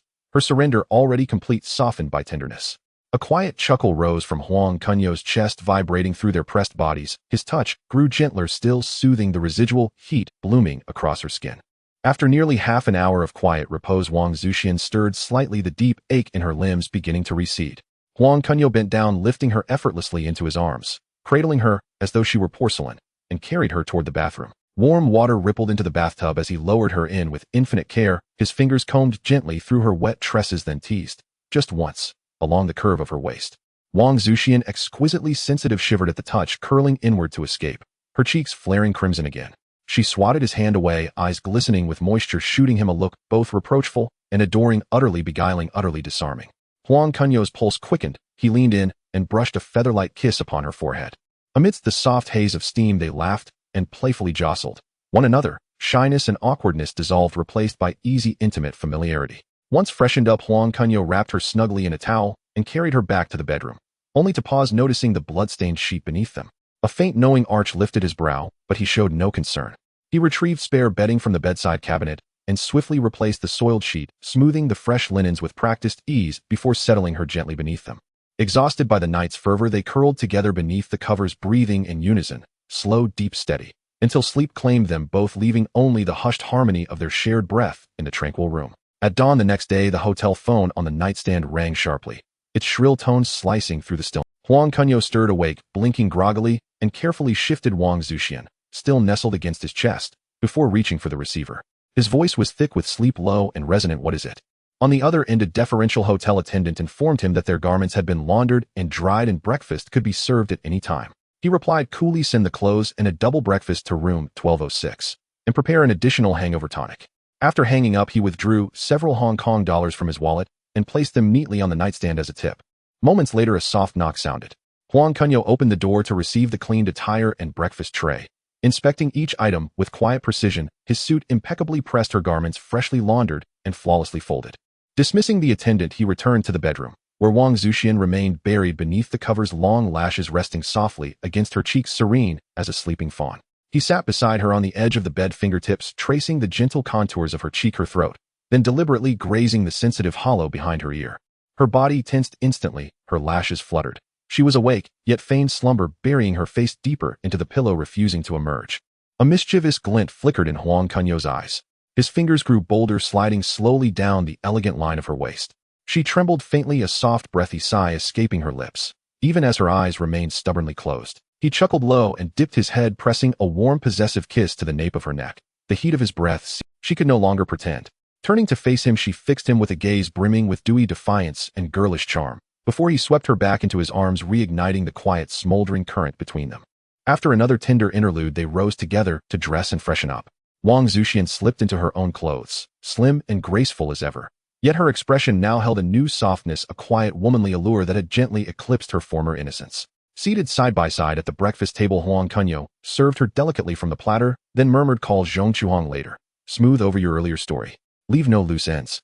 She nodded quietly, nibbling her sandwich with small, thoughtful bites, her eyes clouded with gentle confusion and quiet resolve. "I understand." When the meal ended, Huang Kunyao adjusted his shirt cuffs and strode to the door, opening it to reveal De Zhuang and several men, including Ho Zi, standing at rigid attention in the corridor. De Zhuang's team now operated in rotating shifts, each carrying substantial cash reserves, 50,000 Hong Kong dollars per assignment, replenished without question or audit. As the door swung open, the men offered crisp, respectful nods. Huang Kunyao's gaze settled on Ho Zi. His tone was direct, authoritative. "Ho Zi, you'll escort Miss Wang home and stop by the telecommunications store en route. Purchase her the latest mobile phone." "Yes, Mr. Huang." Ho Zi bowed slightly, then turned to Wang Zuxian with impeccable courtesy, gesturing smoothly toward the hallway. "Miss Wang, please follow me." She looked up at Huang Kunyao, her gaze still veiled with lingering vulnerability and bashfulness, fingers unconsciously twisting the hem of her sleeve. He stepped forward, placing a reassuring hand on her shoulder, his voice calm, warm, anchoring, "Don't overthink it. If anything arises, Ho Zi will reach me immediately." She gave a small silent nod and followed Ho Zi out. De Zhuang remained stationed outside, his sharp eyes sweeping the corridor, guarding the threshold with silent vigil. Huang Kunyao stood motionless at the doorway, watching Wang Zuxian's slender figure recede down the hall until she vanished into the elevator's embrace. Only then did he withdraw his gaze, his expression resolute. She was his, and he would shield her, not just with power, but with honor, with grace, with a devotion few could rival. The Xiangang Paomui VIP pavilion felt unusually charged today. Signs on the upper floors declared private booking temporarily closed to the public, and security at the entrance stood erect and vigilant, scrutinizing each entrant. Even ordinary members were politely turned away. On the third floor, in a top-tier private room fragrant with sandalwood, 9 Chinese tycoons who held the economic lifeline of Guangdao sat around a redwood table. Hua Yingdong occupied the head seat, his expression grave. Li Jiaqing, Bao Yugong, Zheng Yutong, Su Shixuan, and the others flanked him. The tea on the table had only cooled slightly, yet the atmosphere was taut with disagreement. Heading north to generate momentum in Beijing is a matter that will reshape the Chinese business landscape. But the capital outlay, resource coordination, and risk management, each is exceedingly thorny. Hua Yingdong tapped the table with measured force, his tone steady. "Some worry about policy volatility, others about the length of return on investment. Each concern is understandable, but we must reach a consensus soon. Delay will only cause us to miss the opportunity." Before he finished, Zheng Yutong frowned and interjected, "Mr. Hua, you speak truly, but if we pour tens of billions in and policy changes later, who will shoulder our losses?" To be prudent, he suggested waiting another half year until the situation became clearer before making any move. Several of the magnates chimed in with agreement, while others insisted on striking early to seize the advantage. Each side stood firm, and the debate grew stalemated, the room's mood sinking ever deeper. Bao Yugong lifted his teacup, sipped, and set it down slowly, smiling to ease the gathering. "Gentlemen, we are all planning for the long term. There is no need to fight until faces turn red." He added by way of digression that a young junior had recently risen to prominence on Guangdao and might provide an interesting talking point to lighten the mood. Their heads turned in curiosity at Bao's remark. A trace of approval flickered in his eyes as he continued, "His name is Huang Kunyao. I suppose you have all heard of him. In the Zhelangang affair, that youth, though scarcely seasoned, displayed extraordinary courage and precision in his maneuvers. He cost me a small loss, yet I must admit he is a rare talent. I have always prized talent. These past months I have offered him occasional guidance. merely the courtesy of a senior. Huang Kunyao. Hua Ingdong raised an eyebrow, his tone laced with dismissal. He is merely a recently risen junior. Young as he is, his family background remains thin, he cannot stir much of a tempest. Before he could finish, Li Jiaqing shook his head gently and replied with certainty, Mr. Hua, that assessment is mistaken. I have watched that young man. His company Kunyao Properties recently deployed over 70 billion Hong Kong dollars in cash to acquire properties across Guangdao and its environs. No loans at all. The scale of that move surprised even me. From what I learned through Shunbai, Huifeng holds him in high regard. Shunbai privately praised him as a once-in-a-century young talent and called him an intergenerational confidant, insisting that his commercial vision far surpasses his peers. And now his net worth already exceeds that of many present. Those words struck like thunder, throwing the private room into uproar. The assembled magnates were stunned. To purchase with full cash upwards of 70 billion Hong Kong dollars, such financial firepower would force even veteran captains of industry to realign their resources. That a young junior possessed such means seemed almost unbelievable. All cash. No loans at all, someone blurted, unable to contain himself. Huifeng's capital vetting is notoriously strict. If he passed their scrutiny, his funds must be clean. What on earth is this young man's background? Excited murmurs rippled through the room. The earlier contempt for Huang Kunyao had wholly transformed into keen curiosity. Su Shishuan regarded the astonished faces, shook his head with a rueful smile, and spoke up. As it happens, I have some history with Huang Kunyao. When he acquired Lida shares, I sold my stake to him at a 30% premium. I thought I had gotten the better of the bargain, but it seems I underestimated him. He continued with a wry chuckle. Once out of boredom, I taught him a few tricks about betting on horses. Unexpectedly, he casually purchased a 3T lottery ticket with the highest odds, 100 times, and he won. He took home more than 400 million Hong Kong dollars in prize money. He paused, sentiment thick in his voice. That kind of luck is not ordinary. The magnates of Guangdao are superstitious. In my view, Huang Kunyao seems a reincarnation of the god of wealth, born with his own fortune. At that, the room erupted in renewed admiration. To be both financially formidable and blessed with uncanny luck, such a figure seemed destined by the heavens. The chatter gradually subsided. The magnates exchanged glances, each harboring the same thought: Huang Kunyao was no common talent. He would in time stir the business scene on Guangdao and perhaps farther afield. Hua Ingdong fell silent for a long moment, rubbing his brow with 2 fingers. His face wore equal measures of annoyance and relief. Annoyance at having overlooked such a pivotal figure, relief at finding a new point of breakthrough. I was remiss, Hua admitted solemnly. A junior with ability, vision, and innate fortune merits serious attention. He resolved, at our next gathering, we must invite Huang Kunyao. Regarding the northern momentum toward Beijing, perhaps his insights will reveal a fresh avenue. Nods and assent followed. No one any longer belittled the young man. Hua's proposal won unanimous approval, and the tension born of disagreement dissolved under the new topic of Huang Kunyao. After the meeting dispersed, the magnates departed in their cars, and each compartment a vehicle echoed with conversation about Huang Kunyao. Li Jiaqing instructed his assistant, immediately arrange a comprehensive investigation into Huang Kunyao, his rise to wealth, his holdings, his network. Leave no detail unchecked. Bao Yugong smiled to those beside him. It seems I did not misjudge him. This young man is extraordinary. I'll watch his movements closely, and when necessary consider lending support. Zheng Yutong, Su Shishuan, and the others likewise ordered inquiries. Each man brimmed with curiosity about this meteoric talent and accorded him newfound importance. They understood that the commercial landscape of Guangdao might well be altered by this young man. Huang Kunyao was completely unaware of this. At this moment, he was deeply engrossed in the Indo-Fire work of his enterprises, entirely oblivious to the fact that he had come into the sights of the top tycoons of Hong Kong Island, and that the nickname God of Wealth had quietly spread among the big shots during their private conversations. For him, the most pressing matter at hand was to stabilize the rhythm of his various industries, while the hidden attention he was receiving, whether it would be a blessing that would help him advance further or a crisis lurking in the shadows, remained uncertain. Recently, he had been running back and forth, never pausing his steps. On one hand, he managed the affairs of the real estate company, while on the other, he followed up on matters concerning Asia Television. Asia Television's artist training class was about to start, and Huang Shijiao had already reviewed the initial list of instructors with him, emphasizing moral character. Those with great abilities, but poor moral conduct, would not be considered. As the year-end approached, Huang Kunyao, as per his usual practice, requested each company, Asia Television, the real estate company, and the security company, to distribute bonuses based on annual performance, of benefit that was quite rare in the industry, motivating those with mediocre performance to strive for improvement in the coming year and encouraging outstanding performers to work even harder. What was gratifying was that Asia Television had finally achieved a balance between income and expenditure for the first time at the end of the year. In his delight, Huang Kunyao doubled the red envelopes for the management team of Asia Television, earning him the envy of many. For Huang Kunyao, the new year had never been a leisurely holiday. Instead, it became the busiest time of the year. With his foundation in the Hong Kong business community still shallow, he needed to take advantage of the festive season to visit seniors, attend various business association gatherings, and actively participate in charitable donation activities, thus maintaining connections and gradually establishing a positive public image. From the 23rd day of the 12th lunar month to the 7th day of the new year, he was almost constantly shuttling between various occasions, coping with a multitude of social engagements. Only on the 8th day of the new year did he finally shed his fatigue and gain a moment of leisure. In this rare moment of free time, Huang Kunyao first thought of Wang Zuxian. Since the night of the celebration banquet where they had shared warmth, he had been tied up with trivial matters, almost losing contact, only allowing his assistant to occasionally deliver some clothing and jewelry. He called Wang Zuxian, and on the other end of the line came a youthful voice tinged with a hint of playful reproach, sounding distant. Mr. Huang, is there something you need? I already have plans for tonight. Huang Kunyao immediately saw through her lie, knowing she was resentful of his prolonged absence. He spoke with an undeniable authority. Cancel them. They'll come by at 7. Be a good girl and wait for me at home.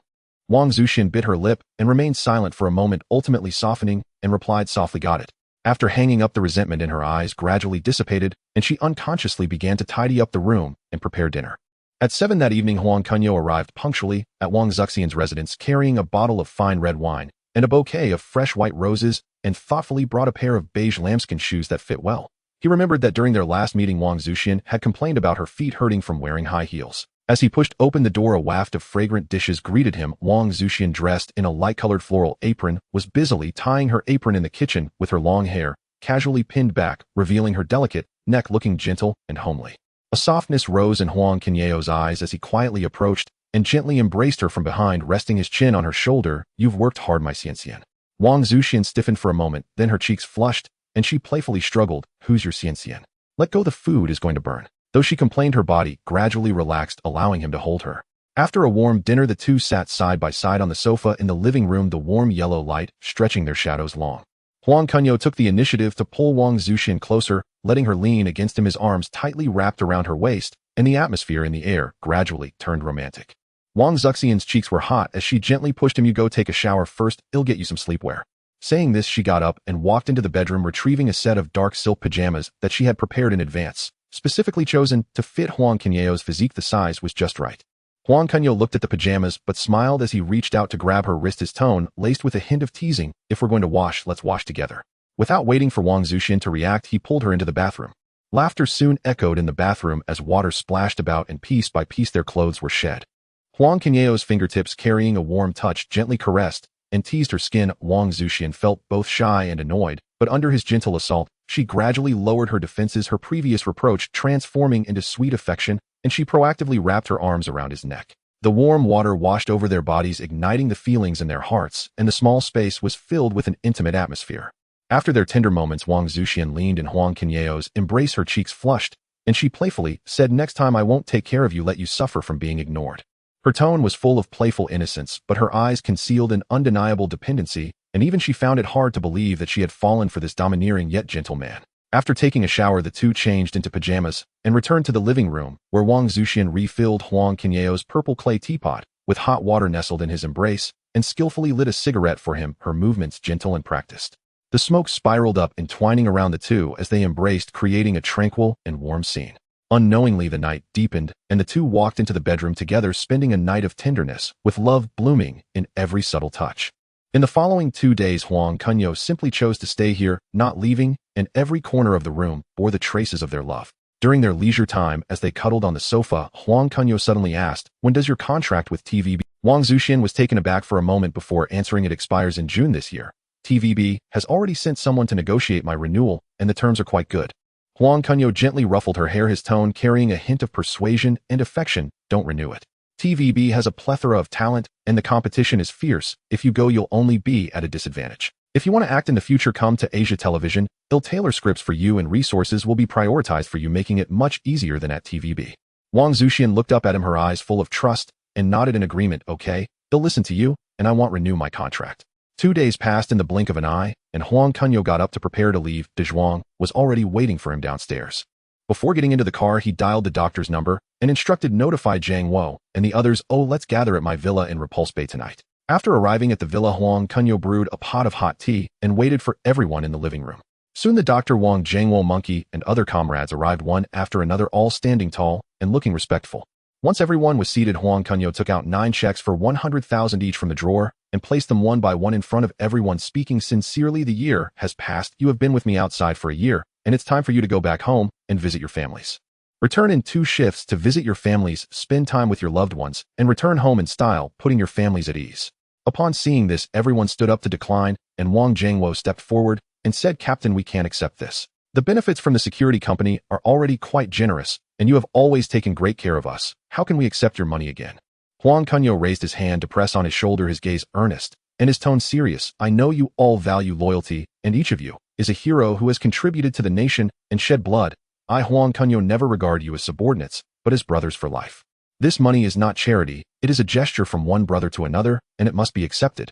He forcefully pressed the checks into their hands, and added, when you return home, if you encounter suitable partners, feel free to bring them back. Whether family or a lifelong partner, I will arrange for suitable accommodation and work ensuring you have no worries. His heartfelt words moved everyone deeply, and tears glistened in their eyes as they raised their hands to salute, speaking resolutely, Thank you, Captain. We will not disappoint your trust. This sincere brotherhood further solidified everyone's loyalty to Huang Kunyao, enhancing the cohesion. In 1983, Oziangang lay beneath a somber pall of economic decline. Volatile swings in the US dollar exchange rate ignited soaring inflation. The property market languished. Many small and medium enterprises folded. Unemployment became a common sight on the streets, and society exhaled a stifled anxiety. It was at this juncture that the enterprises under Huang Kunyao displayed formidable resilience against risk. Kunyao's leasing arm, owing to its prior acquisition of prime assets, retained a steadfast tenant base. Amid the slump, office buildings and shops maintained occupancy rates above 90%, and cash flow was so abundant as to meet any contingency with equanimity. Kunyao Anbao, lauded for professional service and well-equipped teams, secured successive security contracts with elite households and large corporations, yielding steady revenue growth. Even Yashur, once mired in intractable problems, gradually crawled out of the mire after more than half a year of stern reorganization and resource reallocation. Except for the television division, whose programs still required upgrading and whose talent pipeline demanded ongoing investment, resulting in weaker profits, the other businesses delivered respectable returns, with overall revenue nearly doubling year on year. Perceiving the market's short-term trough as a rare opportunity, Huang Kunyao decisively diverted 500 million Hong Kong dollars from the leasing division's cash flow to purchase in bulk premium properties and office towers in promising districts such as Kowloon and Xinjia.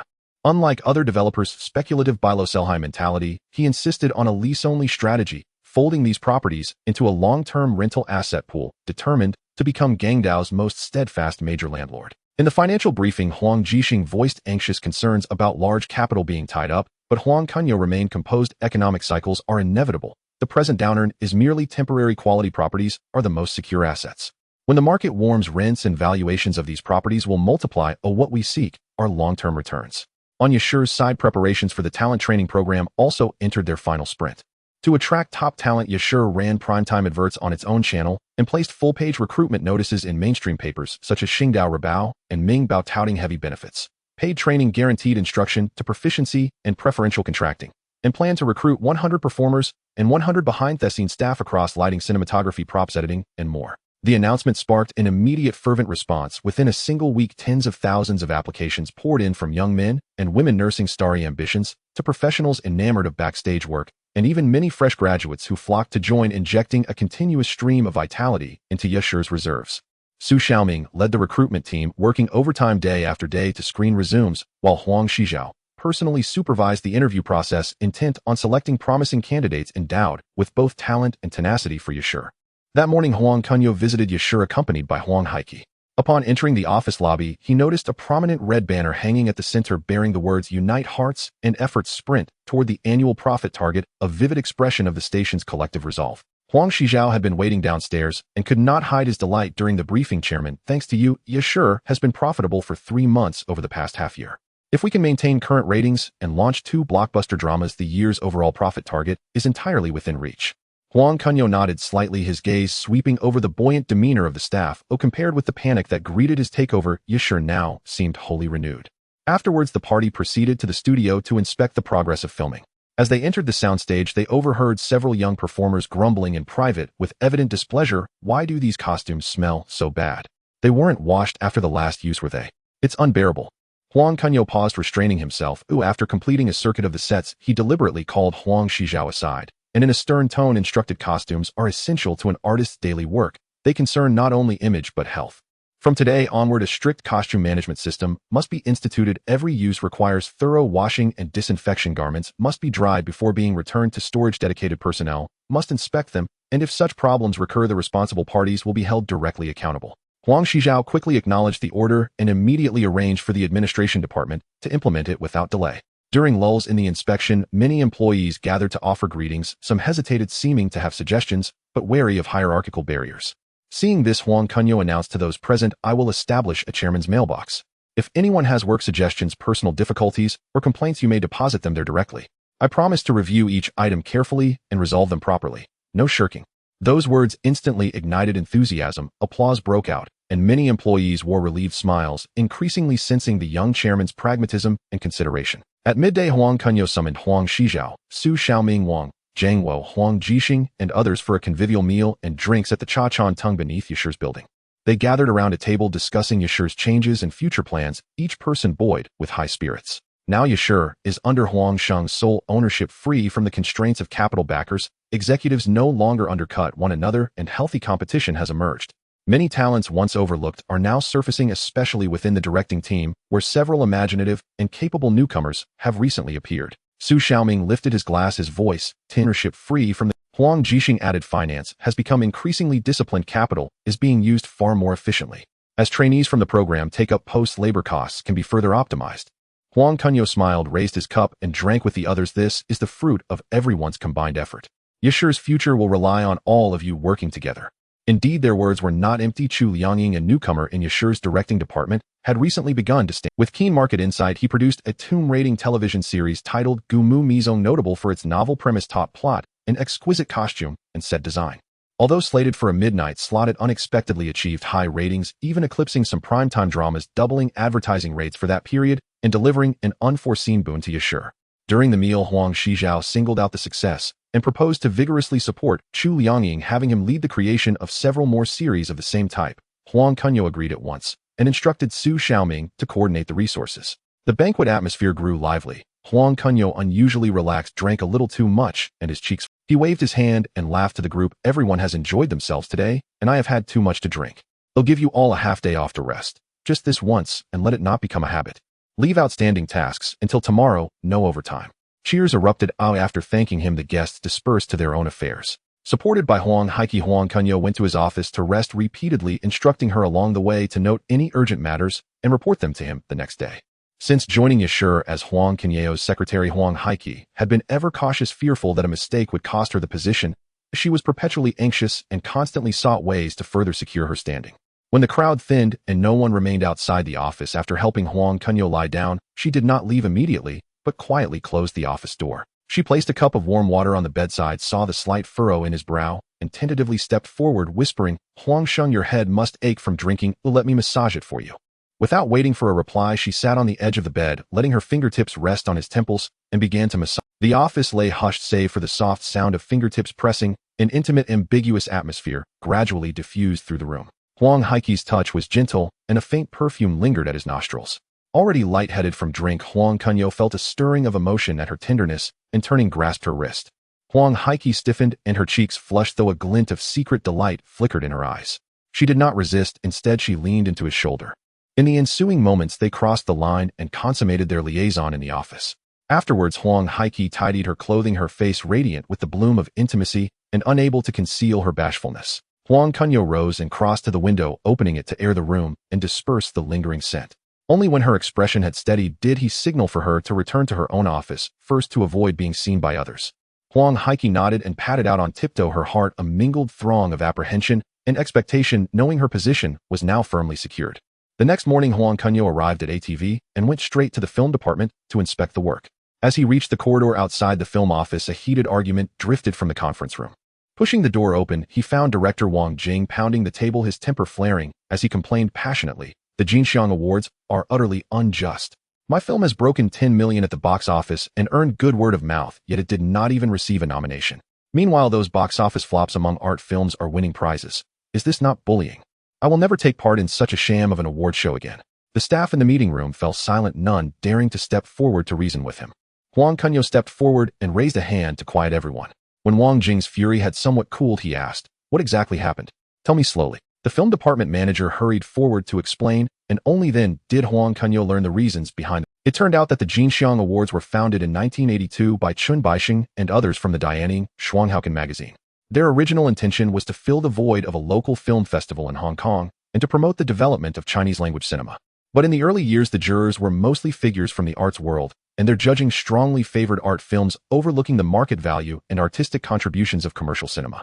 Many practitioners in the commercial sector voiced their discontent. Wang Jing's present outburst was triggered by his comedy being snubbed. Now the Jinxiang Awards, because of this skewed judging orientation, have fallen into a predicament of losing support and facing financial shortfalls. After hearing the explanation, Huang Kunyao fell into deep thought. He knew well that a mature film market requires guidance and support from authoritative awards. If the Jinxiang Awards were to decline, it would be detrimental to the development of Hong Kong cinema. After a moment's reflection, he said to Wang Jing, "Calm down.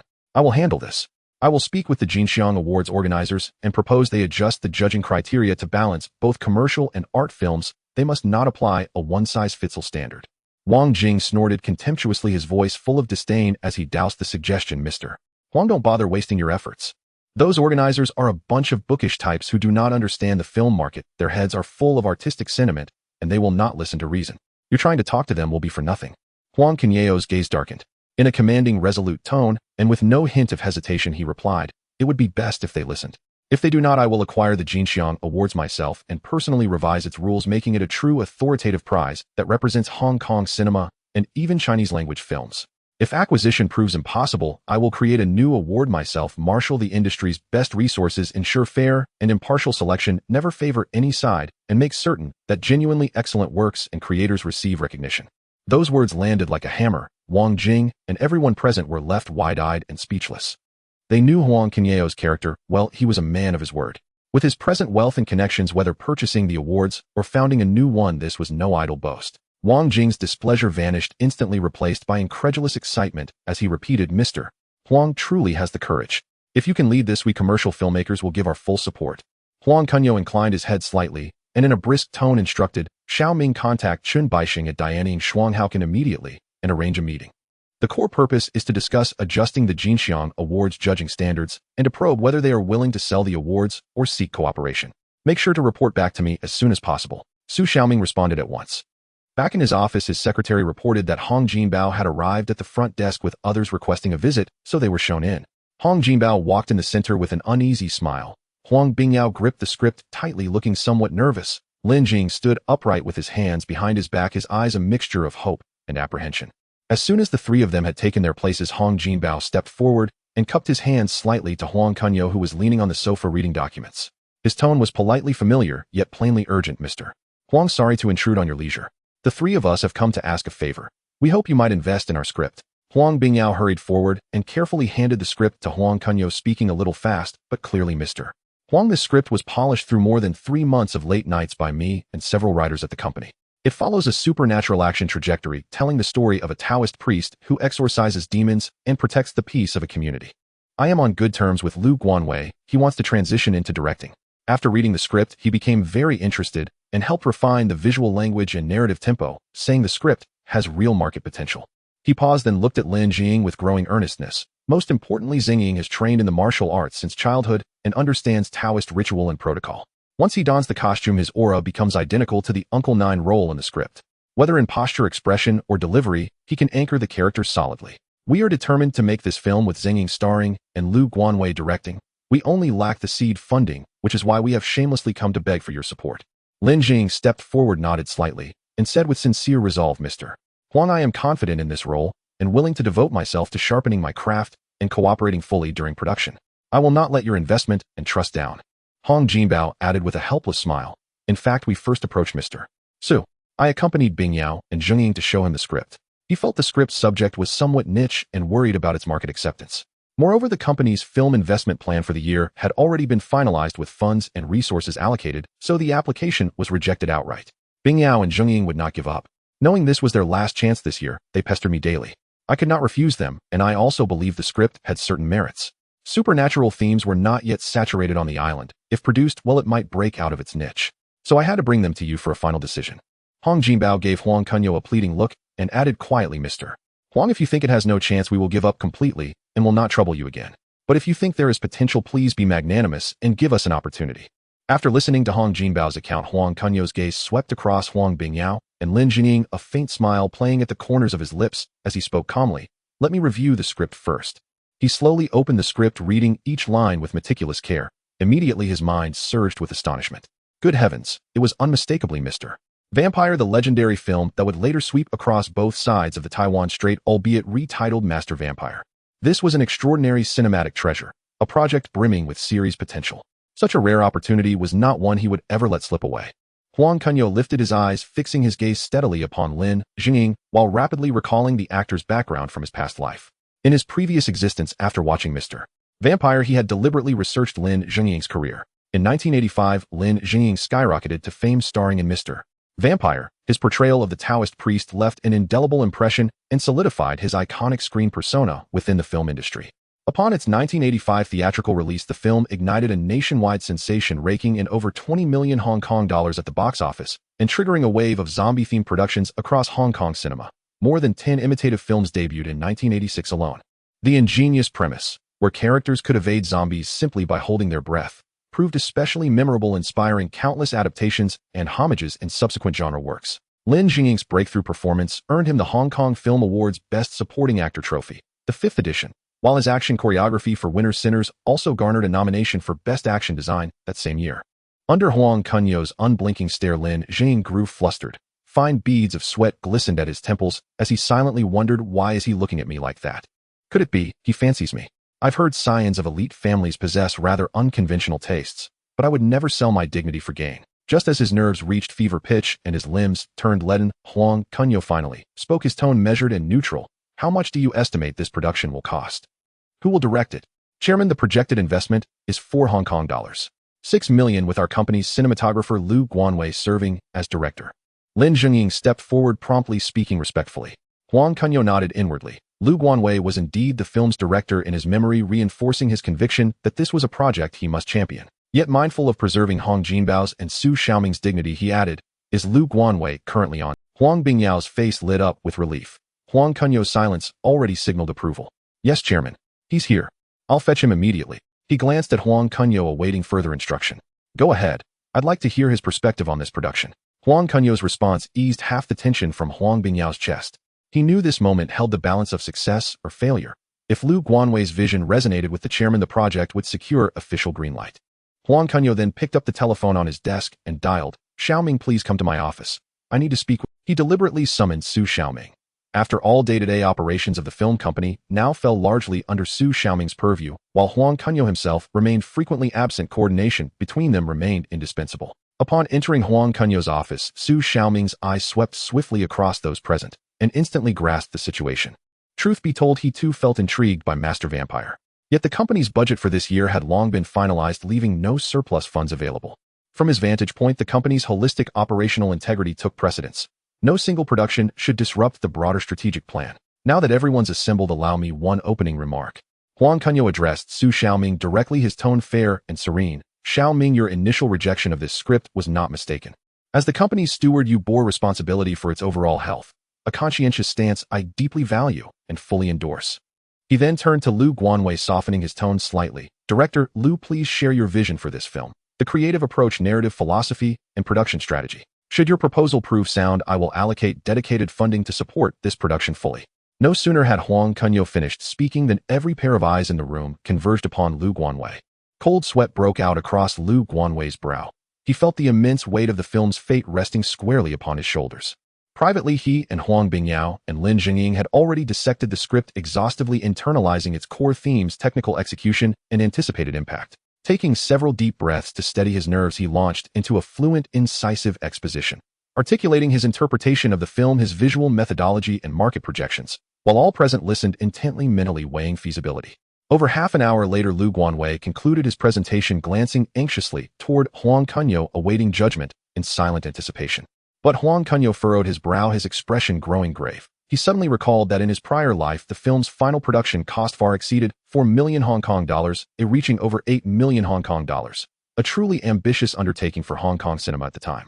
Seeing the chairman's furrowed brow and prolonged silence, Lu Guanwei, Huang Bingyao, and Lin Jing exchanged dejected glances, each silently wondering, did the chairman disapprove of my presentation? Just as their thoughts spiraled downward, Huang Kunyao broke the quiet, his voice edged with rhetorical gravity. Do you truly believe 4 million Hong Kong dollars is sufficient to capture the texture, depth, and artistry this film demands? His words hung in the air. Silence descended instantly. They all knew well that 4 million Hong Kong dollars represented the absolute bare minimum. Every expense squeezed to the limit. A single misstep during filming would inevitably trigger budget overruns. The very reason Su Xiaoming and Hong Jinbao had jointly opposed the project's launch. Observing their downcast expressions and flagging morale, Huang Kunyao realized they had misread his intent. Smiling gently, he reassured them, this film will be made, and made exceptionally well. But 4 million Hong Kong dollars falls drastically short of what's required. You must draft a new comprehensive and meticulously detailed budget.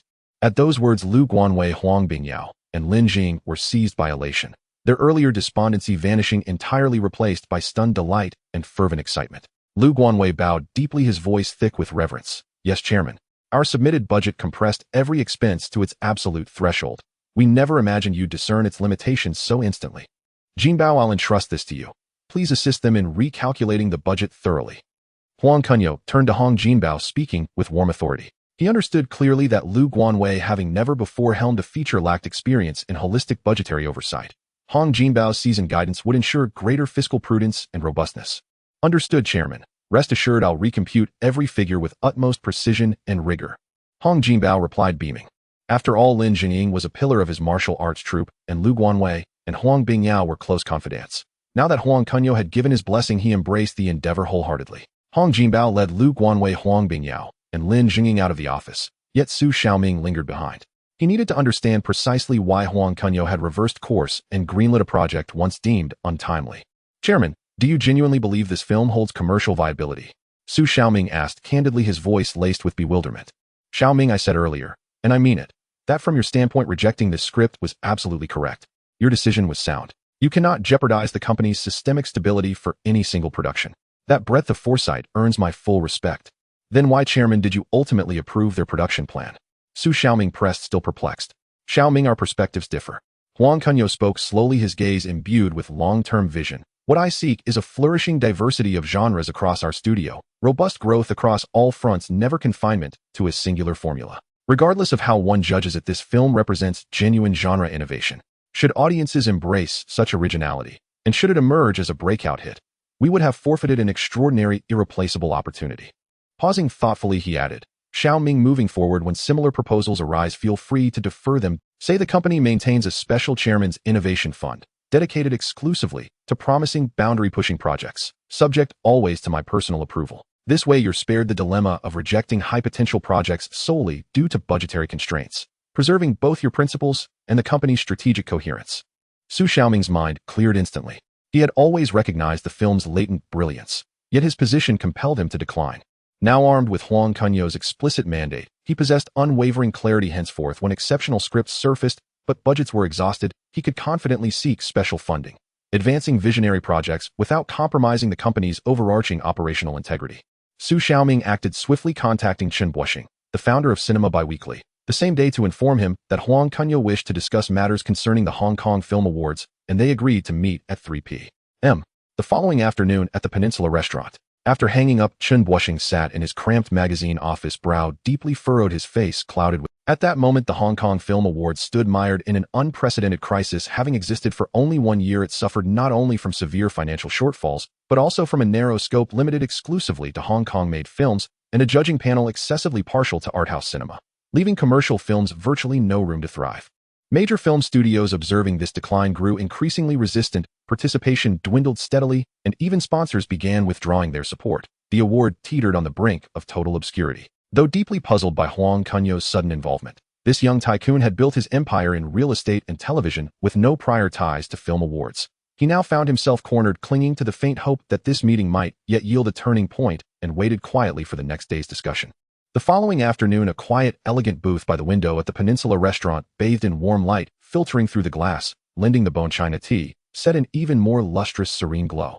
Dressed in a charcoal gray suit, Huang Kunyao arrived with Su Xiaoming, while Chen Buoxing, already seated, wore a simple scholarly robe, his refined bearing softened only by the unmistakable weariness etched across his brow. After brief pleasantries, Huang Kunyao cut straight to the heart of the matter, his voice calm, yet resolute. Mr.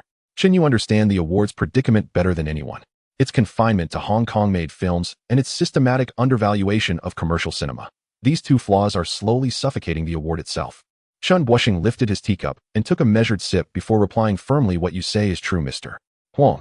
Yet the awards were founded precisely to nurture Hong Kong's local cinema, to safeguard the very foundations of our island's cinematic heritage. If we expand eligibility to all Chinese-language films, Hong Kong's voice risks dilution, and if commercial cinema, driven by profit over art, is overemphasized, the awards will devolve into little more than a glorified box office tally, betraying the very ideals upon which they were conceived. Noble ideals are precious, but rigid adherence to tradition leads only to extinction. Huang Kunyao leaned forward slightly, his gaze sharp and incisive. Chinese-language cinema is at its core a single unified entity. Only through inclusivity can it truly flourish. There is no hierarchy between commercial and art house films. The former pulses with market vitality, the latter resonates with artistic depth. Only by honoring both can the awards command legitimacy across the entire industry. I propose expanding eligibility to encompass all Chinese-language films produced across the Greater China region, and introducing a dedicated category for commercial cinema, thereby rebalancing the award's evaluative compass. These words struck at Chen Buoxing's deepest convictions. He slammed his teacup down and rose, his voice hardening. Mr. Huang, I founded the Hong Kong Film Awards not to chase some hollow notion of industry-wide recognition, but to protect the purity of Hong Kong cinema. Your proposal is unacceptable. Seeing Chen Buoxing's unyielding stance, Huang Kunyao abandoned diplomacy and unveiled his second plan. Since you remain steadfast in your founding principles, I offer instead to acquire the Hong Kong Film Awards in full. Post-acquisition professional judging shall remain entirely under the stewardship of your existing team. I will provide only capital and resources, never interfering with the award's editorial or adjudicative independence. How does that sound? Absolutely out of the question. Chen Buoxing's face flushed crimson as he glared at Huang Kunyao. The Hong Kong Film Awards embody the blood, sweat, and soul of Hong Kong filmmakers, not a commodity to be bought and sold. If you wish to enter the realm of film accolades, Mr. Huang, then found your own. Do not lay claim to ours. With that, he disregarded protocol entirely, snatched up his briefcase, and strode away, his robe's hem sweeping past the table and leaving behind an air thick with silence and discomfort. Su Xiaoming rose instinctively to intervene, only to be halted by a raised hand from Huang Kunyao, whose eyes burned with suppressed fury, fingers clenched so tightly his knuckles whitened, clearly seething at Chen Buoxing's aloofness and obstinacy. That evening, the living room of Huang Kunyao's Repulse Bay villa blazed with light, as Chun Tianyi, Su Xiaoming, Huang Shizhao, and others gathered, tense and solemn. Reclining on the sofa, cigarette poised between his fingers, Huang Kunyao spoke coldly. Chen Buoxing remains entrenched in his dogma, neither willing to reform nor to sell. The Hong Kong Film Awards are beyond redemption. Then let us build a new launch, a wholly original Chinese-language film award, one destined to supplant the Hong Kong Film Awards in stature and influence. Launching such an award requires a credible institutional anchor, Huang Shizhao offered immediately. Ideally, we should acquire an influential newspaper or magazine, serving both as a platform for advocacy and as the operational hub for publicity and coordination. Chun Tianyi nodded and added, I happen to know just the right candidate. The daily news owned by the Miaoli Group. Facing acute financial distress, the group is actively seeking buyers. Its asking price is reasonable, and it enjoys considerable readership across Hong Kong. A flash of decisive brilliance lit Huang Kunyao's eyes. It's settled. Tianyi, you'll oversee the acquisition in full. Move swiftly to finalize the deal. Funding is no constraint. Preliminary estimates place the acquisition cost at approximately 6 million HKD, Chen Tianyi reported. Adding expenses for stakeholder negotiations and staff outreach, another million plus will be required. Huang Kunyao waved dismissively. I'm allocating 10 million HKD, 2 million designated strictly for public relations. Any surplus is yours as remuneration for your efforts. A warmth stirred within Chen Tianyi. He rose and bowed deeply. Thank you, Mr. Huang, for your trust and extraordinary generosity. I shall not fail you. He knew well how closely his fate was now intertwined with Huang Kunyao's, and such magnanimity, such profound recognition, merited nothing less than unwavering loyalty. The group resolved that the acquisition would remain confidential until internal stability at the daily news was secured. Only then would they jointly announce the new award initiative with film studios and industry professionals across Hong Kong and the Greater China region. Notably, Wei Jianbang, the paper's legendary editor, dubbed the Maverick of the Press, was widely known in journalistic circles, yet his reputation suffered from perceived impulsiveness and scattered focus. He lacked both dedication to the craft and the capacity for strategic leadership. Having assessed his profile, Huang Kunyao opted not to include Wei Jianbang in the core leadership team, retaining him solely as a junior editor pending further evaluation of his performance. Shun Tianyi was just about to rise and take his leave preparing for the acquisition negotiations of the Daily when Huang Kunyao raised his hand to stop him. Tianyi, please wait a moment until Jixing arrives, and we will set off together. He also helped him complete the relevant procedures for transferring to the newspaper, ensuring seamless cooperation between the finance and legal departments later on. Shen Tian nodded in acknowledgement and resumed his seat to wait. Before long, Huang Jixing arrived carrying his briefcase. Dressed in a sharp suit, he appeared even more composed. Upon seeing him, he immediately stepped forward to inquire, Mr. Huang, you called for me. Huang Kunyao gestured for him to sit down slowly, instructing, I have asked Sophie from Lindis Decoration Company to prepare a plan. You and Tianyi should first go to the real estate company and choose a house in the Wenyuan community. The environment is serene and security is tight. A 4-bedroom to living room layout will be sufficient for your family. The entire decoration, furniture, and appliances will be handled by Sophie. I will cover the costs. Huang Jixing felt warmth in his heart and quickly expressed his gratitude, fully aware that Huang Kunyao's gesture was to show consideration for his hard work in recent days, specifically arranging a comfortable setup for him. Before leaving, Huang Kunyao's expression became serious as he added a few core directives, his tone carrying an undeniable authority. Jixing, you need to quickly select 2 qualified financial backbones to join Tianyi at the Daily firmly, take control of the newspaper's finances, and ensure every expenditure is thoroughly checked to prevent the financial chaos previously seen at Asia Television. Tianyi, contact Shen Xiqing and hire him as the head of the newspaper. You can decide on the salary and responsibilities without needing to report back to me. In Huang Kunyao's memory from the future, there indeed existed a person named Shen Xiqing, who, although talented in the industry, with a sharp writing style and understanding of media operations, had always struggled on the fringes of the media circle in Hong Kong due to his lack of experience and support. This arrangement not only provided Shen Xiqing with an opportunity, but would also enable him to quickly revitalize the newspaper with his capabilities. That very day, Shun Tianyi contacted Shen Xiqing to explain the hiring matters. When he mentioned that it was for the Daily being acquired by Huang Kunyao, Shen Xiqing was both surprised and delighted, fully aware that this was a golden opportunity to change his circumstances, and he immediately agreed. The next day, he packed his belongings, preparing to devote himself wholeheartedly to the new job. Meanwhile, Huang Jixing also finalized the candidates for the finance team, with the core member being Li Meicheng, his capable subordinate of many years. Li Meicheng had a solid foundation in finance, was meticulous in his work, and had clear boundaries. His only drawback was a slight tendency towards womanizing, yet he greatly admired Huang Kunyao's decisiveness and vision, willingly dedicating himself to serve. 2 nights later, the villa in Repulse Bay was brightly lit. Shen Tianyi arrived as scheduled with Shen Xiqing, while Huang Jixing brought Li Meicheng along. The group waited in the living room for Huang Kunyao. At that moment, Huang Kunyao was in his study being tutored in foreign languages by a teacher from country M named Sarah. Sarah was exceptionally talented, fluent in 6 languages, including English, French, and German, and had a flexible teaching style, making for a very pleasant exchange between the two. During a break in the tutoring session, Sarah smilingly suggested, Mr. Huang, your language aptitude is remarkable. If you could find time to study at a university in country M, systematically learning business and media knowledge, you would have a greater advantage in positioning yourself in the global market in the future. Huang Kunyao nodded with a smile, noting this suggestion in his mind, and after sending Sarah off, he quickly walked into the living room to meet everyone. This is Shen Xiqing, who will be responsible for the overall operations of the Daily, and this is Li Meicheng, the financial backbone in charge of the newspaper's financial management. Huang Kunyao briefly introduced the two and indicated that they should work closely together in the future. Shen Xiqing spoke first, reporting in a steady tone, Mr. Huang, I have initially grasped the current situation of the Daily. The internal management is loose and the layout is outdated. To stabilize the situation and streamline operations, it will take at least 6 months. However, Huang Kunyao slowly shook his head, his fingers lightly tapping the table, his tone resolute. I have an urgent and confidential plan. Time waits for no one. The newspaper must be rectified within 3 months to ensure it can cooperate with the plan's advancement at any time. After the plan concludes, I will provide you with ample time to optimize operations. As his words fell, the atmosphere in the living room instantly became tense. Li Meicheng instinctively wanted to rise and retreat. Confidential plans were not something ordinary financial personnel should know. He was well aware of workplace boundaries, but upon reflection, he realized this was a critical opportunity to join Huang Kunyao's core team. After hesitating for a moment, he remained seated, his gaze firm and indicating that he would keep everything strictly confidential. Huang Kunyao noted his reaction and a hint of approval flickered in his eyes. He then solemnly emphasized, everything said today is confidential. Except for those present, no one is to leak a word to anyone else, including relatives and subordinates. Every move of the newspaper going forward must be carried out according to my directives, and any anomalies must be reported immediately. Everyone responded in unison, and a layout surrounding the confidential plan quietly began. After everyone pledged to keep the secret, Huang Kunyao raised his hand to extinguish the cigarette, but a decisive glint swirling in his eyes Shun Baixing is stubbornly clinging to his views. The Golden Horse Awards have long become a stagnant display. Since we cannot persuade or contain him, we shall take his place. He leaned forward, surveying the crowd and clearly articulating his plan. I intend to establish a brand new Chinese film award in collaboration with the Daily News, covering the 3 regions across the straits, balancing commercial and artistic value with a fair and just selection process, allowing truly great works and creators to shine.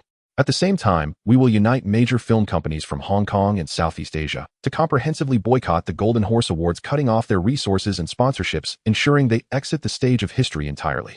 Chun Tianyi and Huang Jixing had already known about Huang Kunyao's preliminary idea. Upon hearing this, they merely nodded slightly, while Shun Shiqing and Li Meicheng were momentarily stunned, their faces filled with disbelief.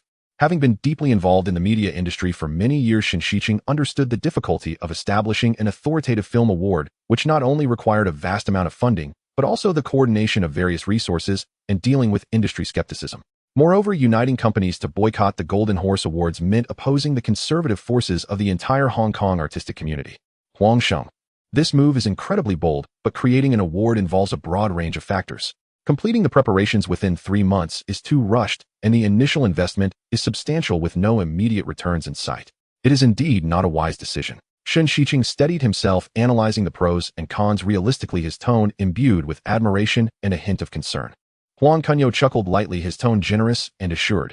You need not worry about finances. I will inject 5 million Hong Kong dollars as startup capital for the newspaper, immediately earmarked specifically for the award preparations, newspaper operations, and staff subsidies.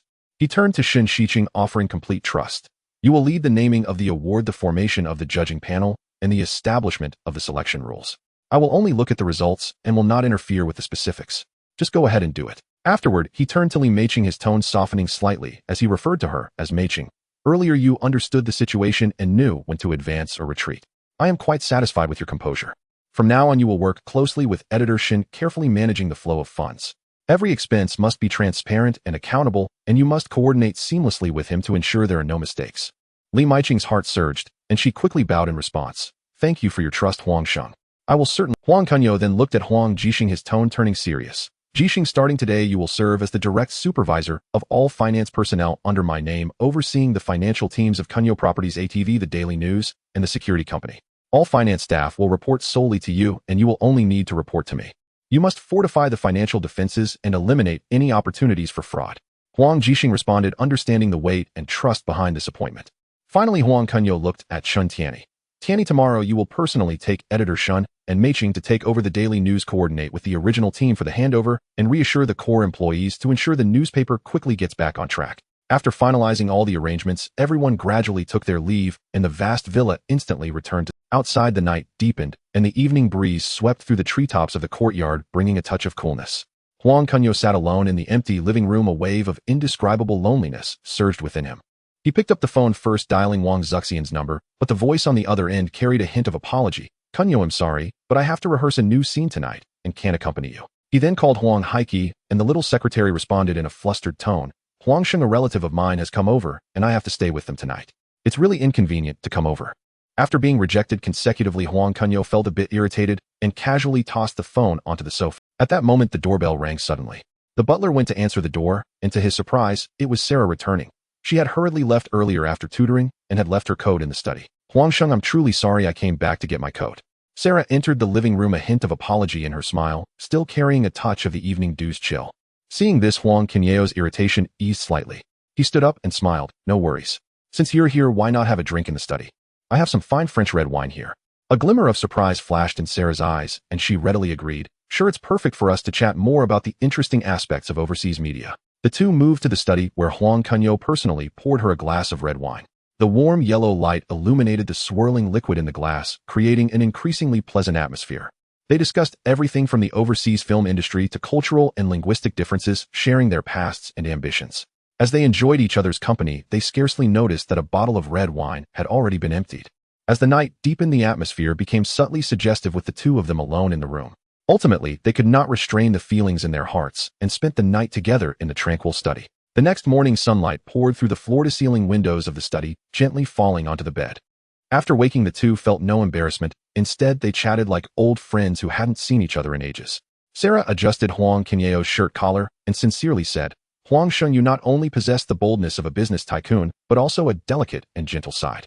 You understand the overall layout while also listening to others' thoughts. You are the most outstanding young person I have ever met. Huang Kunyao nodded with a smile. After seeing her off, he dialed Wang Zuxian's number to arrange a meeting. Upon arriving at Wang Zuxian's residence, Huang Kunyao accompanied her to go shopping, helping her pick out the jewelry and clothes she liked. They then drove to Victoria Peak to enjoy the panoramic view of Hong Kong, and in the afternoon accompanied her to a temple to pray for blessings, being gentle and considerate throughout. The two nestled together chatting about daily life as the warm moments swiftly passed. In the evening, Dezhuang suddenly came to inform Huang Kunyao that there was a call from Bao Sheng. Huang Sheng Bao Yugong just called asking to meet you at the harbor tomorrow at 10. He mentioned wanting to take you out to sea and introduce you to a few friends. Huang Kunyao raised an eyebrow, feeling a sense of doubt. He had only met Bao Yugong a few times, and he had been very supportive of him. As the world shipping king, Bao was extremely busy, so his sudden invitation to meet and mention introducing friends could not be a simple reunion. However, knowing Bao Yugong's strength and connections, it was clear that his importance warranted this meeting, and to refuse would mean missing a valuable opportunity. I understand. Please arrange transportation for me to depart on time tomorrow morning. Huang Kunyao replied in a deep voice. After hanging up, he gently said to Wang Zuxian, I have an important appointment tomorrow, so I will take you home first. The next morning as dawn broke, Huang Kunyao got up on time. After having breakfast prepared by the butler, Dezhuang was already waiting in the courtyard with the car. The car drove steadily towards the Chi Li port of Victoria Harbor. This was a common docking point for private yachts of wealthy Hong Kong residents, heavily guarded and picturesque. When they arrived at the port, there was still a quarter of an hour until 10. Huang Kunyao leaned against the car, gazing at the various yachts moored in the distance, contemplating Bao Yugong's intentions while waiting for this unknown meeting. Before long, a tall attendant in a white uniform hurried over, bowing slightly as he gestured Huang Sheng. Mr. Bao is waiting for you in the lounge. Please follow me. Huang Kunyao nodded and followed the attendant, leading him through a tranquil corridor and pushing open a carved wooden door. Inside, a warm ambience enveloped him with the rich scent of sandalwood and cigars intertwining in the air. Several pairs of eyes turned towards the entrance, causing him to pause instinctively. Inside, a circle of genuine leather sofas surrounded prominent figures from the business sector of Hong Kong, with Bao Yugong dressed in a deep navy suit leaning back in the main seat with a gentle smile. Li Kashing held a teacup, his gaze warm yet scrutinizing. Su Shixuan and Zheng Yutong sat on either side alongside Li Zhaoji of Chung Kong Holdings and Guo Desheng of New World Development, each a titan commanding a billion-dollar empire. Such a luxurious gathering was rarely seen even at the top banquets of Hong Kong's business circles. Huang Kunyao quickly concealed his surprise, stepping forward steadily and slightly bowing as he greeted, greetings, esteemed seniors. I am Huang Kunyao. I apologize for the intrusion. Zheng Yutong was the first to speak, lightly tapping his knee with his fingertips, his tone tinged with humor. This must be our newly appointed god of wealth from Hong Kong, right? Indeed, his youth and remarkable demeanor are impressive. God of wealth. Huang Kunyao raised an eyebrow, showing confusion, unable to comprehend the origin of this nickname. The others laughed heartily at his reaction, and Bao Yugong raised his hand to indicate for him to take a seat, personally pouring him a cup of tea, his tone filled with appreciation. Kunyao, don't be so reserved. The title God of Wealth is not just a casual jest. He then guided Huang Kunyao towards the others, introducing each one. This is Mr. Li Kashing, Mr. Li Zhaoji, Mr. Guo Desheng, all esteemed seniors from Hong Kong's business community. We have specially invited you here today to discuss an important matter. Huang Kunyao greeted each person in turn, his attitude humble, yet confident, responding clearly and demonstrating his composure. Just as they were chatting, the lounge door was pushed open once more, and Huang Tung, founder of commercial radio, along with Mr. He Zuoji, entered, adding to the seriousness of the atmosphere. At this moment, Huang Kunyao suddenly realized this was no ordinary reunion among friends, but a closed-door meeting of the top 10 wealthy alliance in Hong Kong. To be invited here was a significant acknowledgement. His heart trembled with both shock and a newfound sense of caution. Once everyone was seated, Bao Yugong slowly revealed the purpose. Kunyao, everyone here has done some research on you. You started from stock market futures with clean and transparent funding, subsequently branching into real estate, media, and security, each step taken with precision and decisiveness, building a vast enterprise in a short time. We have all witnessed your vision and determination. The nickname God of Wealth stems from two aspects. Firstly, your impressive command of substantial cash and your successful financial strategies. Secondly, it reflects your extraordinary luck and precise investment insights. Even Shixuan admires your natural prosperity. We are here to formally invite you to join our wealthy alliance to discuss matters of importance in the Hong Kong business community together and support each other. At last, Huang Kunyao understood, silently grateful for Bao Yugong's recommendation. Being accepted by this group of business magnates was not solely due to his own capabilities, but undoubtedly relied on Bao Yugong's significant facilitation. He Zuoji lifted his teacup and took a sip, his gaze fixed on Huang Kunyao, his tone carrying a hint of regret. Kunyao, it turns out you have a past connection with Xiao Qiao. Back then you both attended a banquet together. She often mentioned you in front of me, saying you were young, composed, and had unique insights. It's a pity that you both got busy later and lost contact. Huang Kunyao nodded slightly at this, his tone sincere. Mister. I once enjoyed pleasant conversations with Miss. But recently I've been caught up in trivial matters and failed to visit. It's my oversight. His response was appropriate and comprehensive, neither overly ingratiating nor neglectful, causing those present to nod in approval. After a brief chat, Bao Yugong stood and smiled. It's getting late. Let us move to the yacht for further discussion. Everyone then stood up and proceeded to the dock. At the shore, a massive luxury yacht awaited, its hull entirely white, equipped with top-notch leisure facilities on the deck. 2 security boats followed alongside with bodyguards in black attire, standing solemnly on deck, their expressions serious and vigilant, clearly to ensure the safety of this gathering. Huang Kunyao followed the others aboard, proactively assisting the elderly Gui Dushing and casually offering the boarding handrails to several seniors. Such thoughtful actions quietly won the favor of those present. The yacht slowly departed from the port, the sea breeze brushing against them, dispersing the heaviness from indoors. The attendant presented exquisite snacks and red wine, with Huang Tung being the first to raise his glass, his gaze steady as he looked at Huang Kunyao. Kunyao, at such a young age you have achieved so much, your future is limitless. On behalf of the Alliance, I welcome you to join us. Cheers to your arrival. The others raised their glasses in response, the sound of clinking glasses ringing clear and pleasant. Huang Kunyao stood to reciprocate, his tone humble. Thank you for your generous support, esteemed seniors.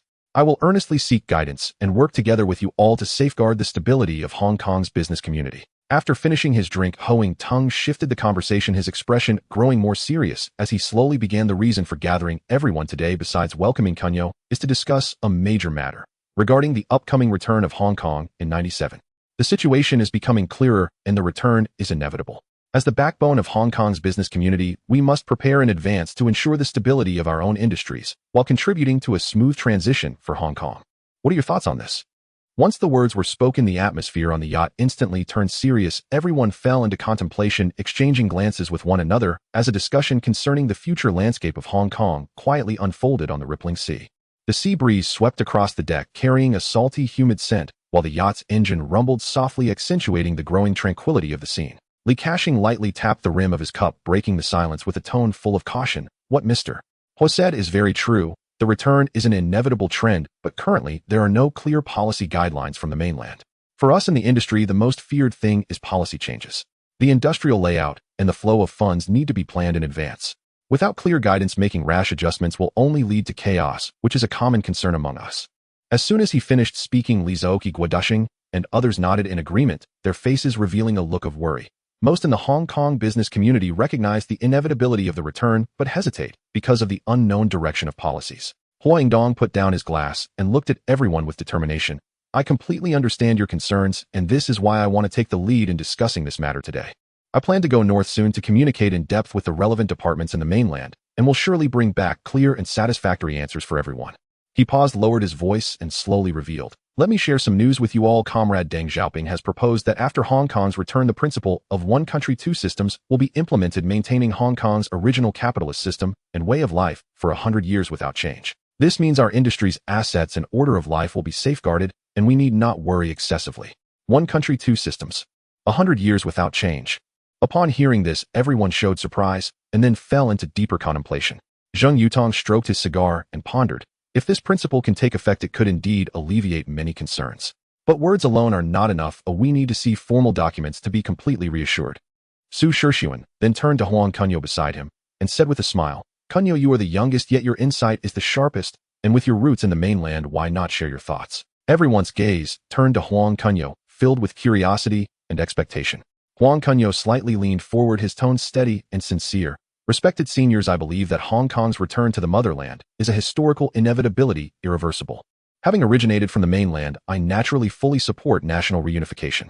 He shifted his tone and candidly expressed his concerns. However, human hearts are difficult to read. I also worry that the mainland may publicly promise to protect rights while subtly interfering in operations. After he finished speaking, many people nodded in agreement, clearly sharing this hidden worry. Huang Kunyao continued. I have a simple suggestion. We could use the signal connection of ATV as a standard for evaluation. As a mainstream media outlet in Hong Kong, if ATV can successfully achieve signal coverage in the mainland, it would indicate our willingness to comply with relevant mainland regulations, proactively integrate, and allow mainland citizens to understand the true life in Hong Kong, thus enhancing mutual understanding. If this matter can be smoothly advanced, it would sufficiently prove the sincerity of the mainland, or on the contrary, we can also prepare in advance for any responses. This statement balanced both position and practicality, neither blindly following nor opposing, winning unanimous approval from the crowd. Bao Yugong raised his hand to signal everyone to be quiet, representing the group. Kunyao's proposal is very... On behalf of everyone present, I want to express our stance. We fully support Hong Kong's return to the motherland, and regardless of future fund allocation or industrial cooperation, we are willing to contribute both financially and with our efforts. At the same time, we also ask Mr. Hua to ensure our concerns and demands are conveyed properly during your communication in the North, and to do your best to coordinate and resolve differences, striving for a stable development environment for the Hong Kong business community. Hua Ingdong nodded solemnly. Rest assured, everyone, I will definitely keep this matter in mind. However, implementing policies is not a matter of a single day. It is clear that we cannot reach complete consensus today. I will first go north to connect, and any progress will be immediately communicated to everyone. At this moment, a servant hurried onto the deck, leaning down to report softly to Bao Yugong. Mr. Ho Hung Sun and Mr. Run Shaw recognized the yacht and sent someone to ask if they could board for a meeting. Hua Ingdong laughed heartily, his tone open. Mr.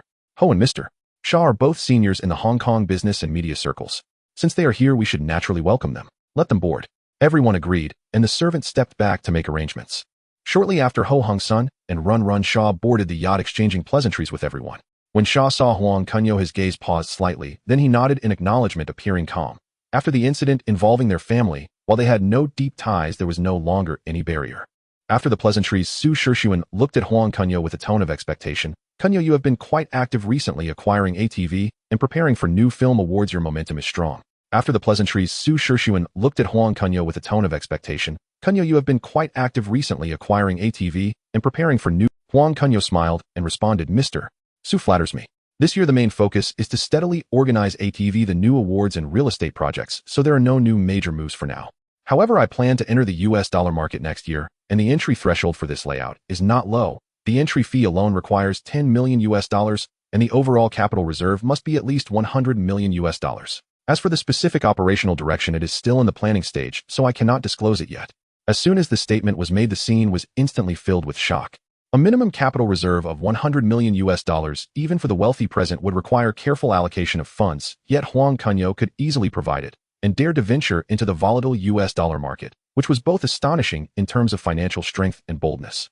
Li Kashing's eyes flashed with brilliance as he pressed on. The US dollar market has been volatile recently. Are you planning to invest in foreign exchange futures or other fields? Huang Kunyao smiled lightly, his tone calm. The specific direction still needs observation. When the time is right, it will naturally be announced. If the seniors are interested, we can discuss it together then. Although everyone was filled with curiosity, they also knew he acted with caution and did not pursue further questions, each feeling increasingly wary and appreciative of this young junior. Perhaps the landscape of the Hong Kong business community would indeed be rewritten because of him.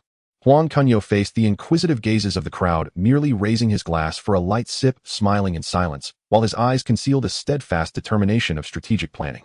Su Shishun was the first to lose his composure. Although he was pained by the substantial financial investment, he understood that missing the opportunity to collaborate with Huang Kunyao could mean losing the financial windfall of the next decade. He decisively declared, Kunyao, I trust your vision. I will invest $100 million. His tone carried a sense of resolution, completely shedding any previous hesitance. Li Kashing's eyes flickered with brilliance at this, for he had delved into the business world for decades and understood the importance of seizing opportunities. He knew Huang Kunyao's precise judgment in finance was not mere luck, and immediately chimed in. I will invest $300 million. However, given the substantial scale of the funds, I need to be informed of the specific start date a month in advance to manage the allocation efficiently. Bao Yugong followed closely, his tone straightforward. I will also invest $300 million, and I too will require a month's preparation time. The two, with their substantial financial resources and full confidence in Huang Kunyao's plans, pushed the collaborative funds to new heights. The remaining wealthy individuals exchanged glances, deterred by the unknown risks of the dollar market and recognizing that the threshold of $100 million far exceeded their flexible financial limits. After much contemplation, they all waved their hands to abandon the idea, candidly admitting, we cannot bear the risk and must forfeit this great opportunity. Huang Kunyao had anticipated this and did not press the matter further, choosing instead to discuss details privately with Su Shishun, Li Kashing, and Bao Yugong. I plan to activate the funds in the second half of next year, and I will notify you all of the exact timing 1 month in advance. The usage period will be approximately 6 months. Huang Kunyao lowered his voice, his tone steady. I can assure you all that the returns will at least double, and if the market conditions improve, the profits can rise even further. He paused, sweeping his gaze over the three, and emphasized, this matter is to be known only to us four, and must not be disclosed to anyone else to avoid market fluctuations that could disrupt our plans. The three's eyes brightened. It seemed Huang Kunyao had a plan in place, giving them a sense of security and alleviating their concerns. Su Shishuan contemplated whether he should prepare more funds. The gathering on the yacht continued until the afternoon, after which they reluctantly parted ways. After spending the day together, everyone witnessed Huang Kunyao's vision, ambition, and decisiveness firsthand, and no one looked down on him for his youth. Their perception of him now held a greater respect and appreciation. After Ho Hong-sun and his group returned to their boat, he pulled Xiao Yifu aside to recap, plainly stating that Huang Kunyao's smooth entry into the billionaire alliance was largely due to the strong recommendations of Bao Yugong and Li Kashing, with Su Shishuan also playing a significant role. His words were filled with certainty. The business landscape in Hong Kong is likely to gradually enter the era of Huang Kunyao. Upon hearing this, Xiao Yifu felt even more apprehensive and resolved to strictly control those around him, ensuring that no conflicts arose with Huang Kunyao, lest it bring disaster upon themselves. After disembarking, Huang Kunyao exchanged personal contact information with the business veterans, bidding them farewell. This yacht gathering officially integrated him into Hong Kong's top commercial circles. Not only did he gain the recognition of the tycoons, but he also established a solid network of connections, returning fully loaded. On the other side, upon returning home, Xiao Yifu immediately summoned Fang Yihua, sternly warning, from now on you are not to harbor any ulterior motives or employ any tricks against Huang Kunyao. His current status and influence are not something we can easily contend with, and any misstep could lead to Fang Yihua had already heard about Huang Kunyao joining the billionaire alliance, and was well aware that he was now a figure of great significance in Hong Kong's top circles. Reflecting on his previous actions, a wave of dread surged within him, and he quickly nodded in agreement, not daring to defy even slightly. Huang Kunyao did not become complacent upon entering the upper echelons. He consistently balanced physical training with language studies while maintaining a firm grip on the operation of all his enterprises. On this day, he specifically visited the ATV film department, where Sammo Hung and Su Xiaoming had long been waiting in the office to report the final budget estimate for Mr. Vampire. Huang Sheng, after repeated calculations, the total budget for the film is set at 7.3 million Hong Kong dollars, covering all expenses, including props, special effects, location shooting, and personnel salaries. Upon hearing this, Huang Kunyao immediately approved the project with his signature, while also reminding Su Xiaoming, set aside an additional reserve fund in case unexpected situations arise during filming that could lead to insufficient funds. Always leave some room for maneuvering. Subsequently, he summoned director Lu Guani and financial manager Yao Xiaolin to the meeting, assigning them tasks for the upcoming work and clearly requiring that the 7.3 million funds be allocated to a dedicated account managed by a designated individual with full transparency to eliminate any possibility of financial fraud. A month passed in the blink of an eye. Yu Shun Shiqing brought the operational report of daily news to Huang Kunyao. After joining, he swiftly exerted his efforts, both increasing the compensation of core editorial staff to stabilize the team and launching promotions and subscription gifts to attract readers. In just 1 month, he raised the daily sales of the newspaper from 500 copies to 700 copies, with the overall operational situation continuing to improve. What's more noteworthy is that he successfully led the approval for the establishment of the Golden Ding Award Special Operation Agency, with all preparatory work proceeding steadily. Huang Kunyao was very satisfied with Shun Ziqing's performance after reviewing the report. Previously, at Huang Jixing's request, he had added an additional $2 million in special funds for the newspaper to ensure the smooth progress of the newspaper reform and the preparations for the Golden Ding Award. As the morning light gently breaks, the living room of the villa at Qianshui Bay is already filled with warmth, with the fragrance of sandalwood lingering in the air. Su Xiaoming, Huang Xijiao, Jimmy, Huang Jixing, and Chen Tian all gathered here early in the morning. After taking their seats, they spread out the materials related to the Golden Tripod Award in front of them, their expressions solemn. Huang Kunyao, dressed in a comfortable beige leisure suit, leaned against the main sofa, lightly tapping his fingers on the table, and stated directly, the core of today's gathering revolves around 2 matters. One is how to completely suppress the Hong Kong Film Awards, and the other is to push for the establishment of the Golden Tripod Award. We must complete all preparations within 3 months to seize the industry's discourse power. As soon as he finished speaking, Su Xiaoming took the lead, sliding the industry list on the table towards Huang, and said, Mr. Huang, I believe the first step is to bind the top forces in the industry. The 3 major companies, Jiahe Cine City and Shaw Brothers, occupy nearly 70% of the film market in Hong Kong, with abundant resources in artists and directors. If we can communicate with them in advance and gain their support along with our protective umbrella, the 4 companies together can control the situation, not only causing the Hong Kong Film Awards to lose its sources, but also laying a solid foundation for the Golden Tripod Award. He paused, and added I have an old acquaintance Guanchang from Jiahe and my Jia from Cine City. I can personally visit them for talks. As for Shaw brothers with your connection to Uncle Shaw, it would be easier to facilitate communication. Huang Kunyao nodded slightly, a glimmer of approval in his eyes. This proposal is crucial. Binding the top players is essential for establishing a foothold. You will be responsible for liaising with Jiahe and Cine City, while I will handle the Shaw brothers' side. Remember, the cooperation terms must be flexible. We can promise more exposure opportunities for their works under the Golden Tripod Award, but we absolutely cannot compromise on the core selection rights.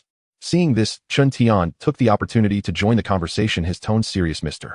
Huang, I have an idea. The Golden Tripod Award needs to establish a separate non-profit operating entity, with all financial transactions supervised solely by Director Huang Jixing and made public at all times. Awards are most vulnerable when tied to capital interests. A non-profit model can avoid the stigma of capital controlling awards and attract more neutral judges and industry insiders, establishing a reputation for fairness and justice.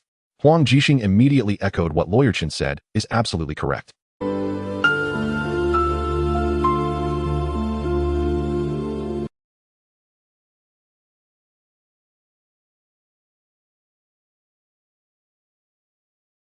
I have prepared an independent financial accounting plan and can open a dedicated account.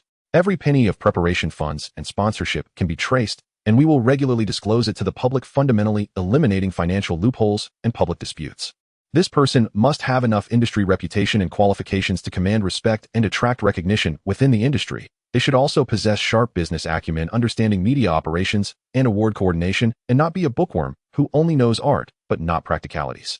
I recommend Li Zhuotao, a senior editor from the former Film Biweekly.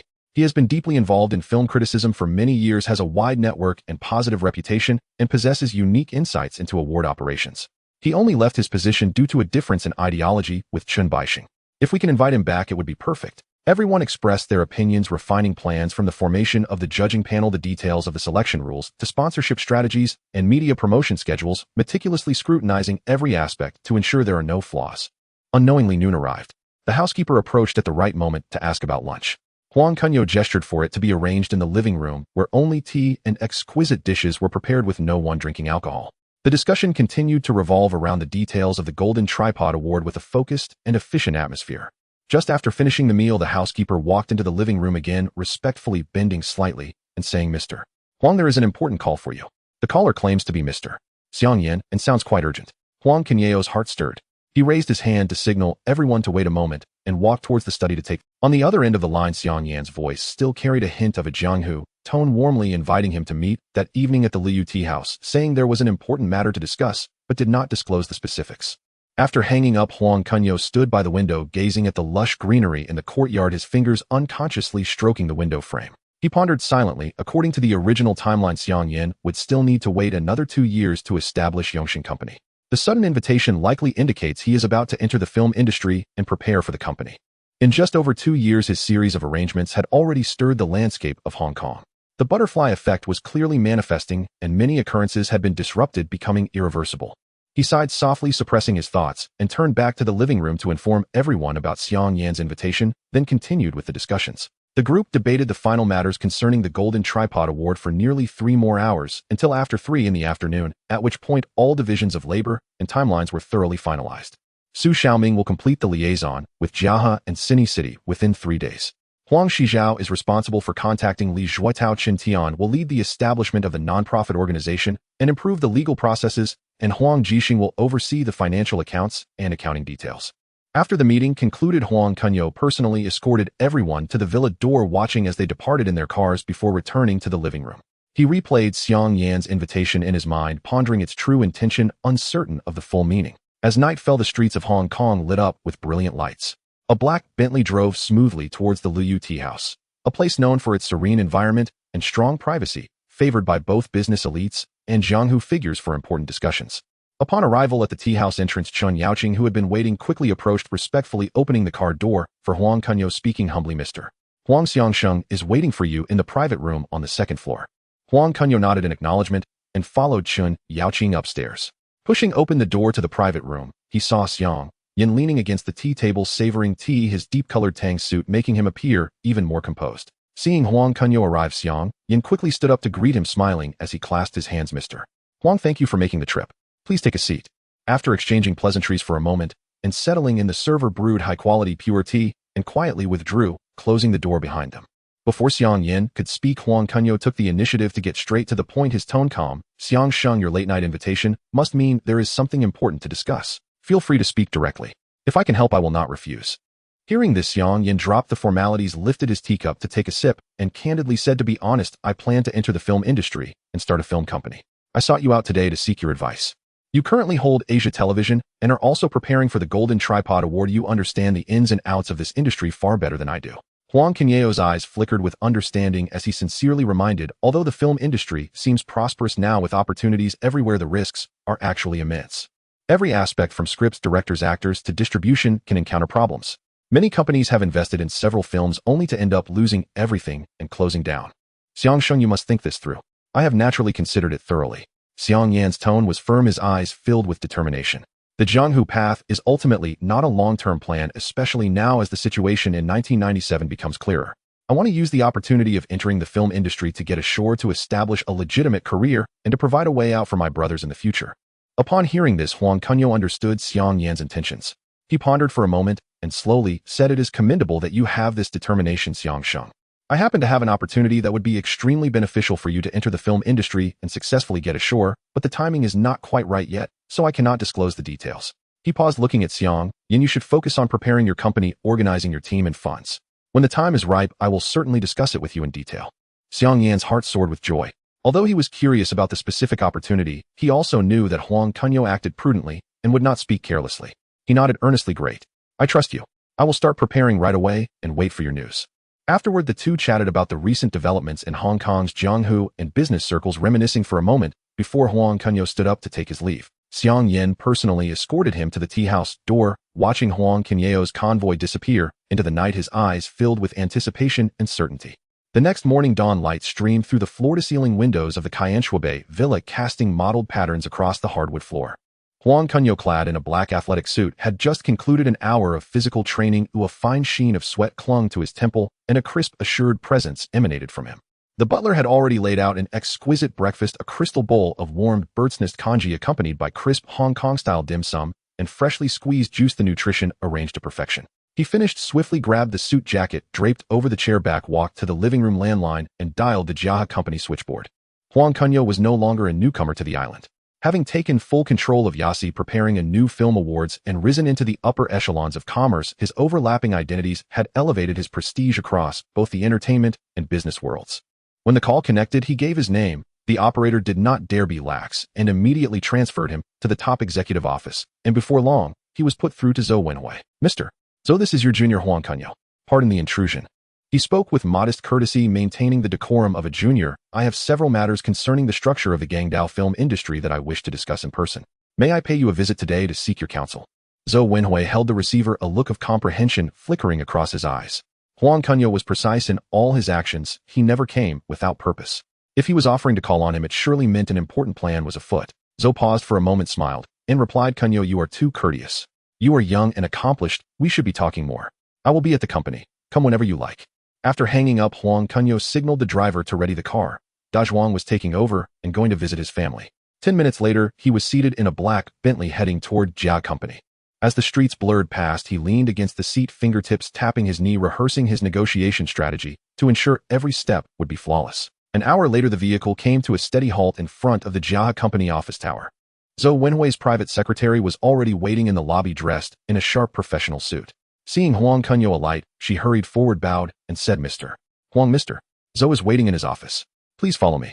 The secretary led him down the spacious, light-filled corridor. Employees glanced their way with curiosity and reverence, but no one dared speak up. Arriving at the top-floor executive office, the secretary gently pushed the door open, gestured a polite, please, then withdrew quietly and closed the door behind him. The office was tastefully austere and grand, shelves lined with film scripts and industry tomes, a few posters of classic films on the walls, the room steeped in a cinematic atmosphere. Zhou Wenhui stood by the tea table, arranging the tea set. Seeing Huang Kunyao enter, he smiled and motioned, please sit. I've just brewed some pu'er, have a taste. He personally poured a cup of hot tea for Huang Kunyao. The liquor was mellow and clear, its aroma lingering by the nose. Then into the internal line, he instructed his secretary, refuse all visitors for the next half hour. No one is to disturb. They sat across from each other, sipping tea and chatting briefly. Moving from recently popular releases to Jia's new project plans, their rapport growing steadily warmer. When the small talk tapered off, Huang Kunyao shifted tone and grew solemn. Mr.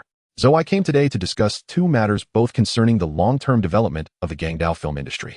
On the surface, the island's film market seemed prosperous. Production numbers were swelling and box office records kept falling, but hidden dangers had already taken root.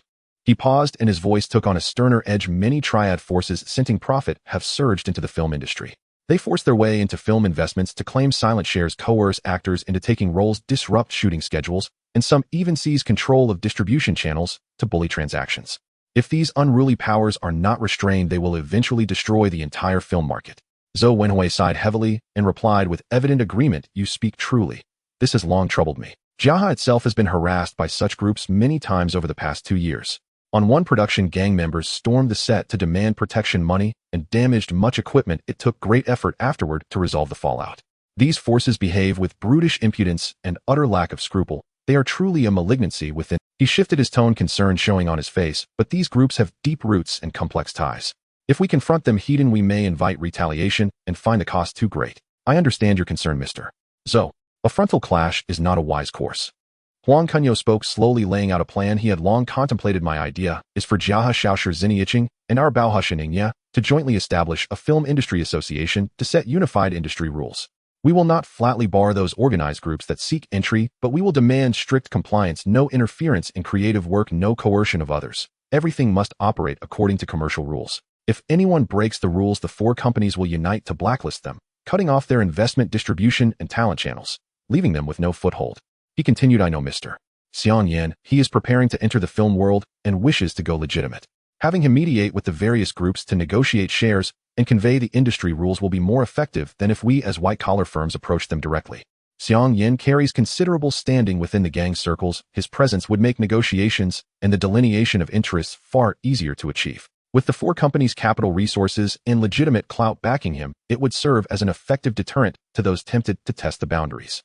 As for the small opportunistic shell companies that rely solely on speculation and trickery, they would be eliminated in due course, thereby cleansing the market." Zhou Wenhui nodded repeatedly, his fingers tapping the table with growing approval. "This plan is thorough.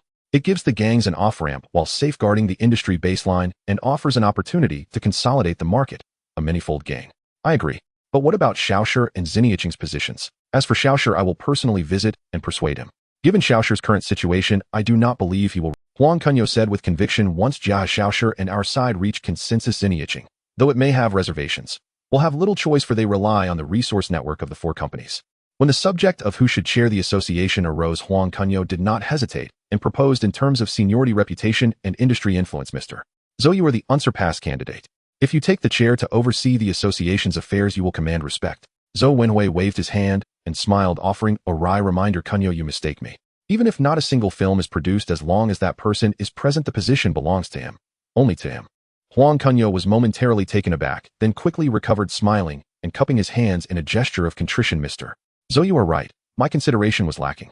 He accepted the counsel with composure and no wounded pride. That openness earned Zhou Wenhui's quiet. Then Huang Kunyao shifted to the second matter. "Beyond forming the association, I also seek Mr. Zhou's support on another initiative. Since its inception, the Jinxiang Awards jury has grown insular, and its evaluation leanings have overly favored arthouse films while neglecting the worth of commercial cinema. It has resisted reform and no longer reflects the true state of the island's film industry. I have acquired Tiantian Daily and plan to use the paper to establish a new Chinese-language film award, the Jinma Award, symbolizing swift success for Chinese cinema spanning the mainland Taiwan and Hong Kong, balancing commercial and art films and awarding with fairness to supplant the Jinxiang Award." Huang Kunyao looked earnestly at Zhou Wenhui. As an industry leader, if Jiaha would lend strong support to the Jinma Award, it would spur more companies to respond. "I humbly ask for your assistance."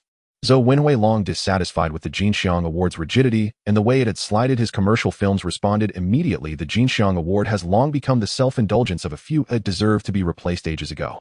You have the boldness to found a new award.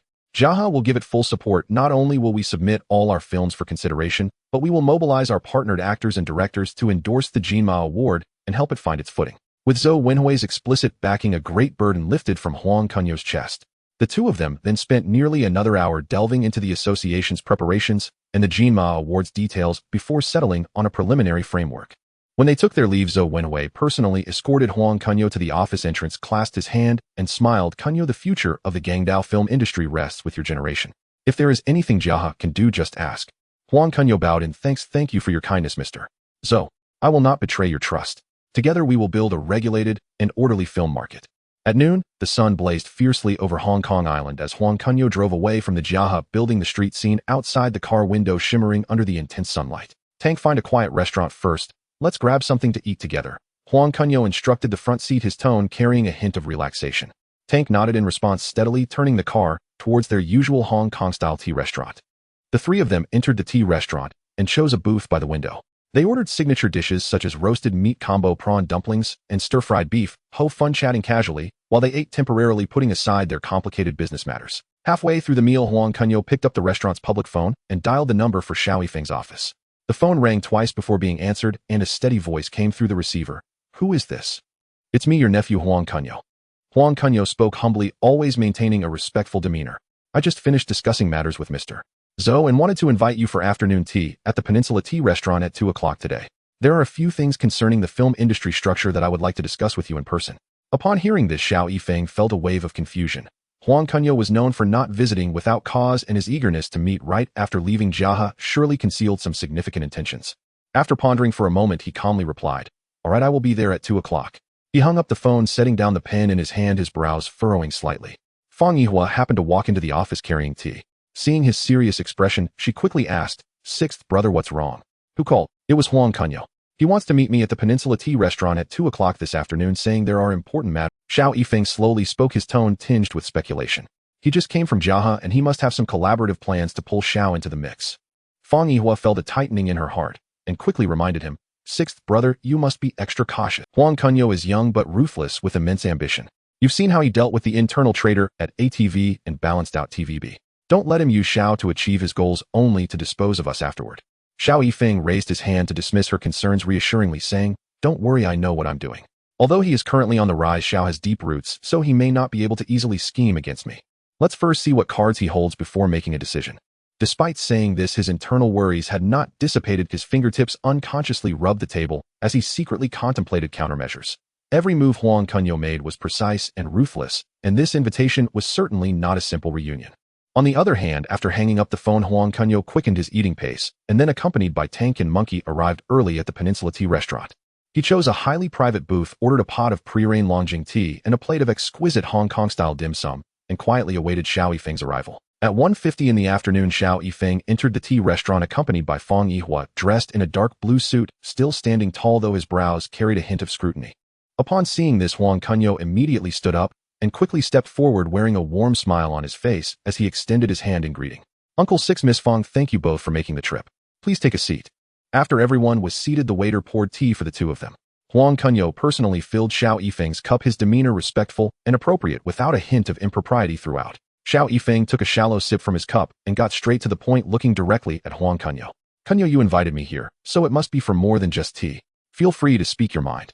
"Very well, Uncle Six, I'll get straight to the point then." Huang Kunyao did not beat around the bush, putting away his smile and directly expressing his thoughts before finally asking, "What do you think, Uncle Six?" Xiao Yifeng paused, his hand holding the teacup, hesitating as he fell into deep thought. He understood the dangers of gang disturbances, having faced many troubles himself. Establishing an industry association could indeed resolve many potential hazards. Moreover, the rigidity of the Golden Horse Awards had long caused dissatisfaction in the industry. Creating a new award could break the existing structure and secure more influence for Xiao. After contemplating for a moment, he slowly nodded, saying, "This plan is feasible. It benefits industry development and also protects the interests of major companies. As for the Golden Horse Awards, Xiao has no objections and will fully cooperate with your preparations going forward." Seeing Xiao Yifeng's swift agreement, Huang Kunyao felt a surge of joy and immediately took the opportunity to express, "Thank you for your support, Uncle Six. On the side of New Art City, I plan to meet with Mr. Mai Jia tonight to persuade them to join. I'll have Hong Jinbao contact Mai Jia to finalize the meeting location for this evening." Xiao Yifeng nodded slightly, and the two chatted for a few more moments about the details of the association and the preparations for the Golden Horse Awards before getting up to leave. After leaving the tea restaurant, Huang Kunyao immediately dialed Hong Jinbao's number, instructing, "Sanmao, please help me contact Mai Jia from New Art City and arrange to meet him at Luyu Tea House at 7 tonight. Just tell him I have significant matters regarding the film industry structure that I wish to discuss with him." Hong Jinbao responded immediately, saying, "Don't worry, Huang Sheng, you'll contact Mai Jia right away and make sure he meets with you." In the evening, Hong Jinbao delivered news that Mai Jia had agreed to the meeting and would be waiting at Luyu Tea House on time. At 7 that night, Huang Kunyao arrived punctually at Liu Yuti house, where my Jia had long been waiting in a private room dressed in a casual suit, his expression carrying a mix of curiosity and scrutiny. After exchanging pleasantries and taking their seats, Huang Kunyao laid out his plan to establish an industry association with the 4 major companies, eliminate unlawful forces, and create the Golden Horse Awards. My Jia listened in increasing shock, disbelief filling his eyes. Once Huang Kunyao finished speaking, he slowly regained his composure and said with a hint of admiration in his tone, "Huang Sheng, you aim to unify the film industry of Hong Kong Island. Your ambition is truly commendable." My Jia contemplated for a moment before candidly stating, "Personally, I fully agree with this plan. It not only addresses the hazards of gang disturbances, but also breaks the monopoly of the Golden Horse Awards. However, this concerns the overall interests of New Art City, and I cannot make the decision alone. I need to discuss it with Mr. Lei Jukin Shirtian and Huang Baoming before I can give you a final response." Huang Kunyao had anticipated this and replied with a smile, "No problem, Mr. Mai, feel free to discuss it with them. I will wait for good news. Regardless of the outcome, I respect New Art City's decision." Subsequently, they chatted a bit more about the current state of the industry before parting ways.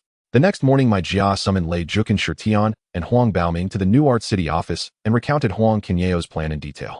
Everyone fell into deep thought. Lei Jukin tapped the table lightly with his fingers, weighing the pros and cons before slowly speaking.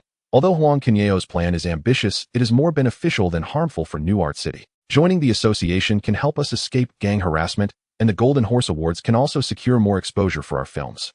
If we refuse, we might be squeezed out by Jiahe and Xiao, missing out on development opportunities. I agree to join. Seeing Lei Jukin's stance, Shirtian and Huang Baoming also nodded in agreement. My Jia immediately dialed Huang Kunyao's number, speaking in a cheerful tone, "Huang Sheng, good news. We have discussed it and agreed to join the plan, fully cooperating with you in the preparations for the Industry Association and the Golden Horse Awards." Huang Kunyao felt a weight lift from his heart upon hearing this, responding with a smile, "Thank you, Mr. Mai, and everyone for your trust. I will have my team draft the subsequent details quickly and coordinate with each party." After hanging up the phone, Huang Kunyao immediately drove to Xiang Yan's residence. The two of them had a private conversation in the study for nearly 2 hours, finalizing details ranging from the formulation of the Industry Association's rules and profit distribution to the boundaries of restraining gang forces and the promotional cooperation for the Golden Horse Awards. Xiang Yan remained focused throughout, occasionally offering his insights, and the two collaborated seamlessly, quickly reaching a consensus. As they were parting, Xiang Yan suddenly spoke, his tone laced with a hint of probing. "Kunyao, there's something I'd like your help with. I want to bring Wang Jing over to my side. He has great ideas in scriptwriting and film oversight, which can help me quickly open up the film industry landscape. I've already been in private contact with him a few times, and he is also interested. It just depends on whether you will allow it." Huang Kunyao understood immediately. Wang Jing was always sharp and had likely sensed Xiang Yan's impending rise and had already started to attach himself. He maintained a neutral expression and replied with a smile, "Since Wang Jing himself is willing, I have no objections. Talent belongs wherever it can be utilized. As long as he can add value under your leadership, that would be a good thing."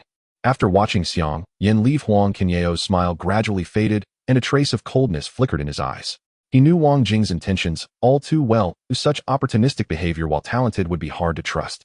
He secretly calculated that should an opportunity arise in the future, he would make Wang Jing pay dearly for his opportunism, both as a warning and to extract his value. On the morning of the third day, Huang Kunyao returned to the ATV film department and walked straight into the joint office of Huang Shizhao and Su Xiaoming, where the two were currently reviewing the progress of the Golden Horse Awards preparations.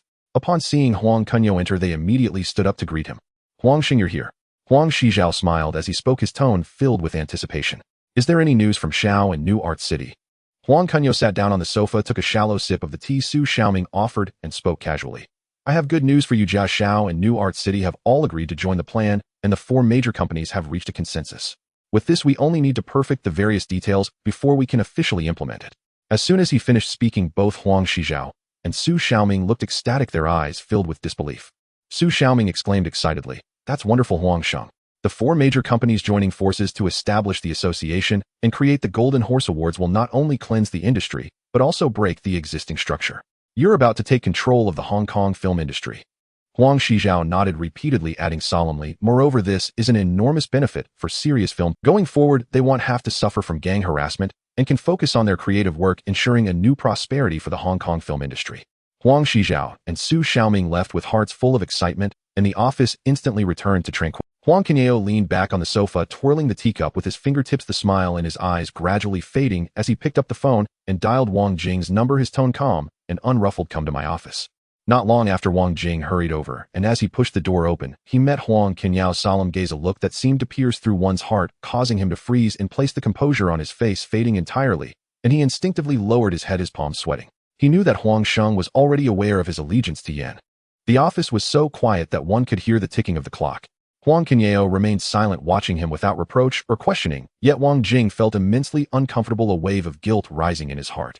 He clenched the edge of his clothing, his voice slightly hoarse. Huang Shengai. He couldn't finish his sentence, recalling how Huang Kunyao had once disregarded others' skepticism and promoted him from a behind-the-scenes screenwriter to project leader, giving him countless opportunities to showcase his talents, even when he occasionally took shortcuts. Huang Sheng had always been forgiving and supportive, and he ultimately let down this kindness. Seeing this, Huang Kunyao slowly raised his hand to interrupt him, taking out a thick red envelope from the drawer and gently placing it on the table, pushing it towards him with a tone that carried a hint of relief. All right, I already know. Everyone has their aspirations. If you want to follow Xiang Sheng and try your luck hoping to become your own boss one day, there's nothing wrong with that.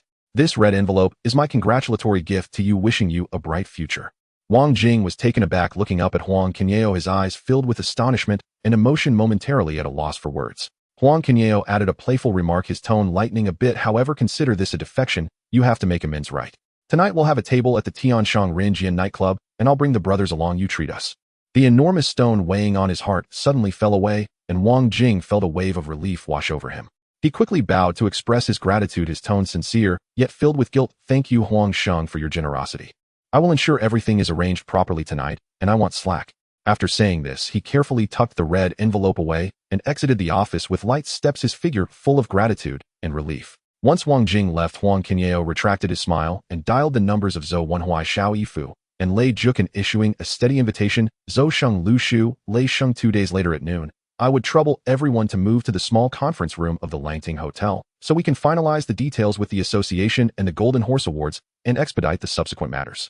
That evening, the Tianshang Rinjian nightclub was ablaze with lights, and Wang Jing had already booked the luxurious top-floor suite, preparing top-notch drinks and exquisite dishes.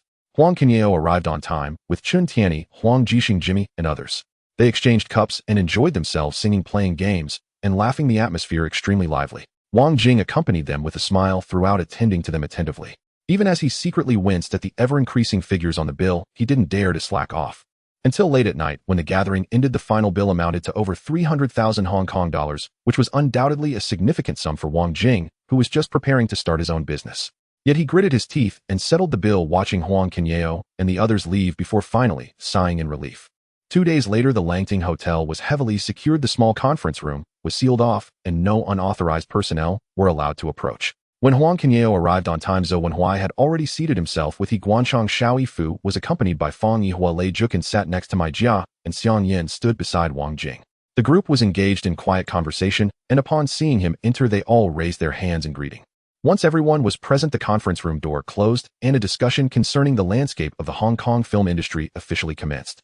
From the bylaws of the Film Practitioners Association, the division of rights and responsibilities, to specific measures to boycott the Hong Kong Film Awards and the distribution standards and constraints for association quotas, everyone expressed their opinions and deliberated repeatedly, sometimes in heated debates, sometimes reaching consensus, and they spent an entire day negotiating before finally settling all agreements. According to the agreement, the Hong Kong Film Practitioners Association was officially established, with the highly respected and experienced Xiao Yifu serving as president, overseeing all association matters.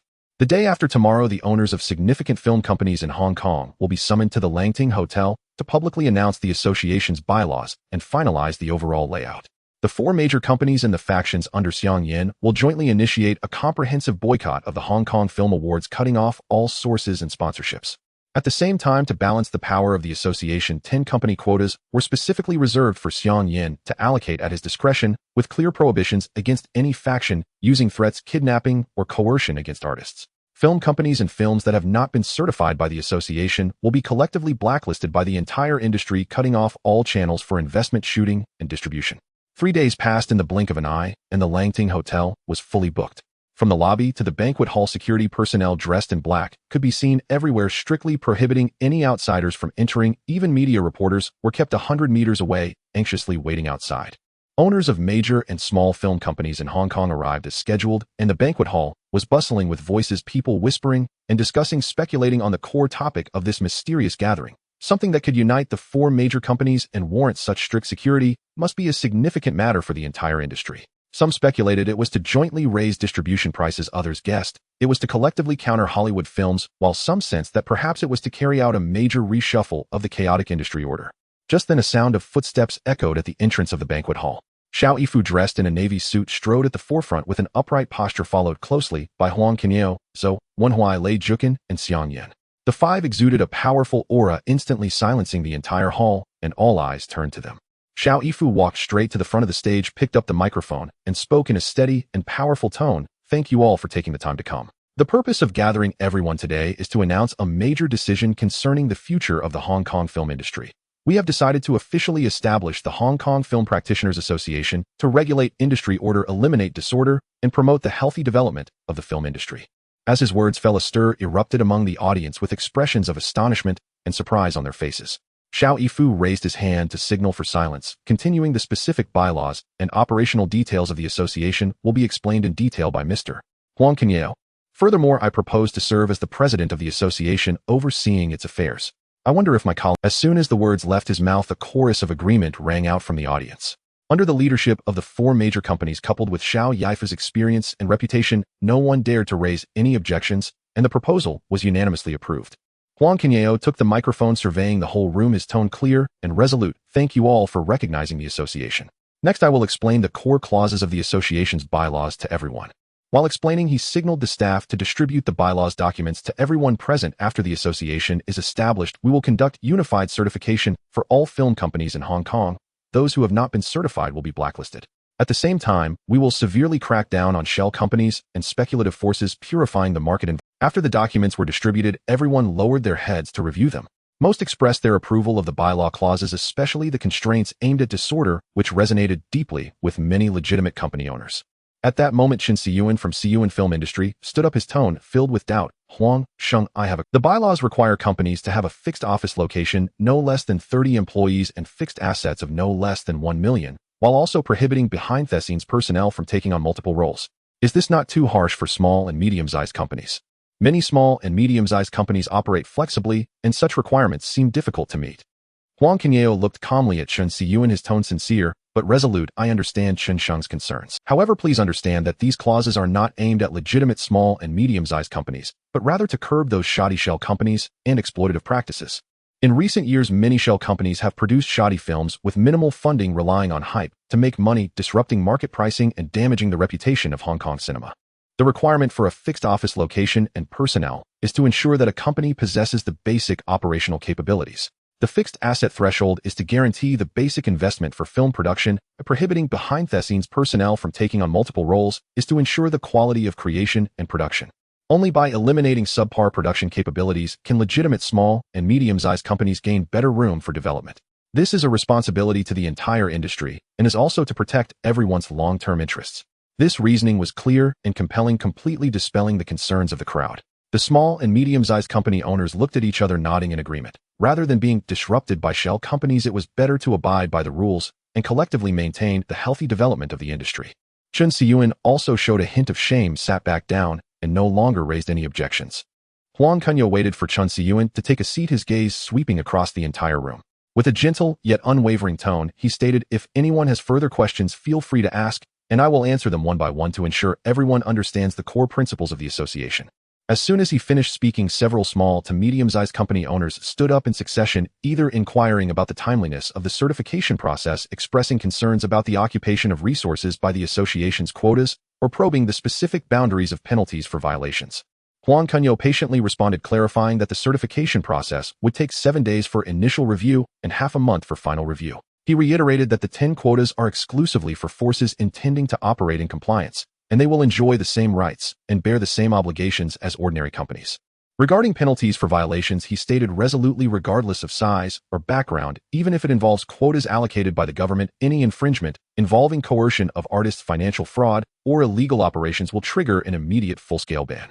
This will sever all collaboration with actors, directors, and screenwriters, terminate distribution channel connections, and freeze investment transactions. There will be no leniency. Once all questions subsided, Huang Kunyao raised his hand to signal the staff to close the side doors of the banquet hall, his expression growing more serious as he threw out the most significant decision of the evening. There is one more matter concerning the selection structure of the film industry in Hong Kong and the Chinese-speaking world. Effective immediately, the Hong Kong Film Association formally announced that it does not recognize the authority of the Golden Image Awards. All films produced by certified companies and signed artists of the association are strictly prohibited from participating in the selection, awarding, and related activities of the Golden Image Awards. This statement struck like a thunderbolt, instantly shocking the audience. Many inhaled sharply. Even with prior anticipation, the impact was undeniable. Huang Kunyao continued, the association will only recognize the Golden Horse Awards founded under the leadership of the Daily Times. This award will serve as the core benchmark for future Hong Kong and global Chinese language films, and the honor system of the Chinese film industry will be constructed around the Golden Horse Awards. After a moment of silence, the room erupted in a chorus of agreement, with no one raising objections. Given the joint efforts of the four major companies and the association's regulatory constraints, resistance was futile. Moreover, the positioning of the Golden Horse Awards is inherently higher than that of the Golden Image Awards, making it more attractive to the major companies.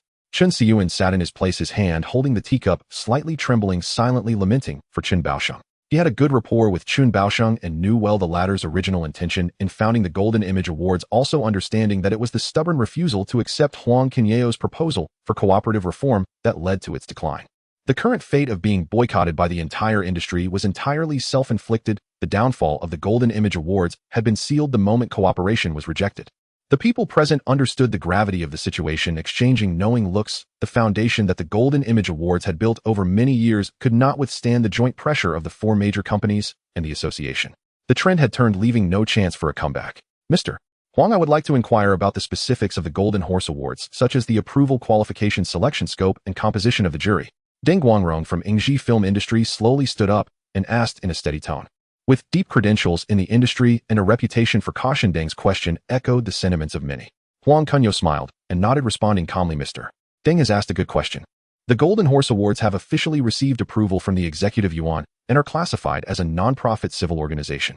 The funding source is from the association's special allocations and compliant corporate sponsorships, all conducted transparently under the supervision of director Huang Jixing from Asia Television. The selection scope covers all Chinese language films across the Taiwan Strait and Hong Kong, regardless of region or company size. As long as they meet production standards, they are eligible for selection. He paused briefly and further clarified the jury mechanism. The jury team will consist of 3 parts. First, authoritative experts from film schools across the Taiwan Strait and Hong Kong to ensure professionalism. Second, it will include seasoned directors, actors, and screenwriters from the industry to consider industry perspectives. Third, mainstream media journalists and top figures from various fields will ensure credibility and coverage. Our goal is to establish the Golden Horse Awards as the true Oscar for Chinese people, with its authority, coverage, and influence far surpassing any existing Chinese language film awards. Upon hearing this, Deng Guangrong nodded slowly, his last shred of doubt completely dissipated. Backed by the Executive Yuan, a robust jury mechanism, and the support of the entire industry, the Golden Image Awards indeed had no power to resist. Outside the banquet hall, reporters from major newspapers such as the Tsingtao Daily, Ming Pao, and Oriental Daily had gathered cameras and microphones ready. Although security personnel blocked the entrance, they could not stop the reporters' eagerness to uncover the truth, with some even tiptoeing and whispering speculations about the proceedings inside. Inside, the attendees began to finalize the structure of the association. After discussions and voting, it was ultimately confirmed that Xiao Yifu would serve as the president of the association, overseeing the overall operations. Huang Kunyao, Zhou Wenhui, Lei Jukin, and Xiang Yan would serve as vice presidents, respectively, responsible for financial coordination, industry resources, market standards, and association coordination. Huang Shizhao, He Guanchang, Mai Jiafang Yihua, and Deng Guangrong were appointed as executive committee members to implement daily affairs. Chen Siyuan, Su Ku Huang, Beiming, Su Xiaoming, Xin Jianxuan, and Li Guoxing were selected as supervisory committee members to oversee the implementation of the association's regulations and the utilization of funds. Subsequently, everyone agreed on the association's office to be located on the top floor of the Asia Television office building, funded by initial investments from the 4 major companies and membership fees. They clarified the core program of standardizing order, supporting quality, connecting with the Chinese-speaking world, and resisting chaos, with all matters passed unanimously by a show of hands. This meeting, which was crucial to the structure of the film industry in Hong Kong, ultimately concluded successfully. Xiao Yifu volunteered to report the establishment of the association to the relevant departments of the Hong Kong government and to lead the formulation of a new entry review mechanism for new companies to ensure the association operates according to regulations. After the meeting, the staff immediately set up the press conference in the multifunctional hall next to the banquet hall of the Langham Hotel. The red backdrop with the words Establishment of the Hong Kong Film Association and Core Issues Briefing was particularly eye-catching, with microphones and projection equipment being tested one by one, while security personnel orderly guided journalists to take their seats. At around 3 o'clock in the afternoon, the press conference officially began. Huang Kunyao, dressed in a custom-made dark gray suit, took the stage as the host, followed by Xiao Yifu, Zhou Wenhui, and other core members of the association. The crowd of reporters erupted in excitement, the sound of cameras clicking incessantly as flashes lit up the stage like daylight. Huang Kunyao raised his hand to signal for silence. Once the crowd settled down, he announced the 6 core issues in succession. First, the Hong Kong Film Association is officially established today, aiming to standardize industry order and promote the healthy development of Chinese-language films. Second, Mr. Xiao Yifu is elected as the president of the association, overseeing all association affairs. Third, Huang Kunyao, Zhou Wenhui, Lei Jukin, and Xiang Yan are appointed as vice presidents. Huang Shizhao and 4 other gentlemen are executive committee members, while Chun Siyuan and 6 other gentlemen are supervisory committee members, with the list now public. Fourth, the core program and operational rules of the association are clarified, with certification opening to all film companies in Hong Kong in the future. Fifth, all members of the association jointly boycott the Golden Image Awards, prohibiting all certified companies and artists from participating in any related activities from this day forward. Sixth, the Golden Horse Awards will be established under the leadership of Daily Times as the core selection award for Chinese-language films covering the Taiwan Strait and Hong Kong, creating an authoritative honor system. Each announcement stirred excitement in the audience, with reporters eagerly raising their hands to ask questions, microphones nearly reaching the stage. Huang Kunyao indicated for everyone to remain calm, reserving half an hour for questions.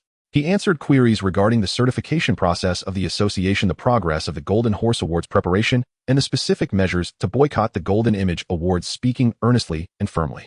The open question and answer session of the press conference commenced on schedule, with Huang Kunyao standing at the front, holding a microphone.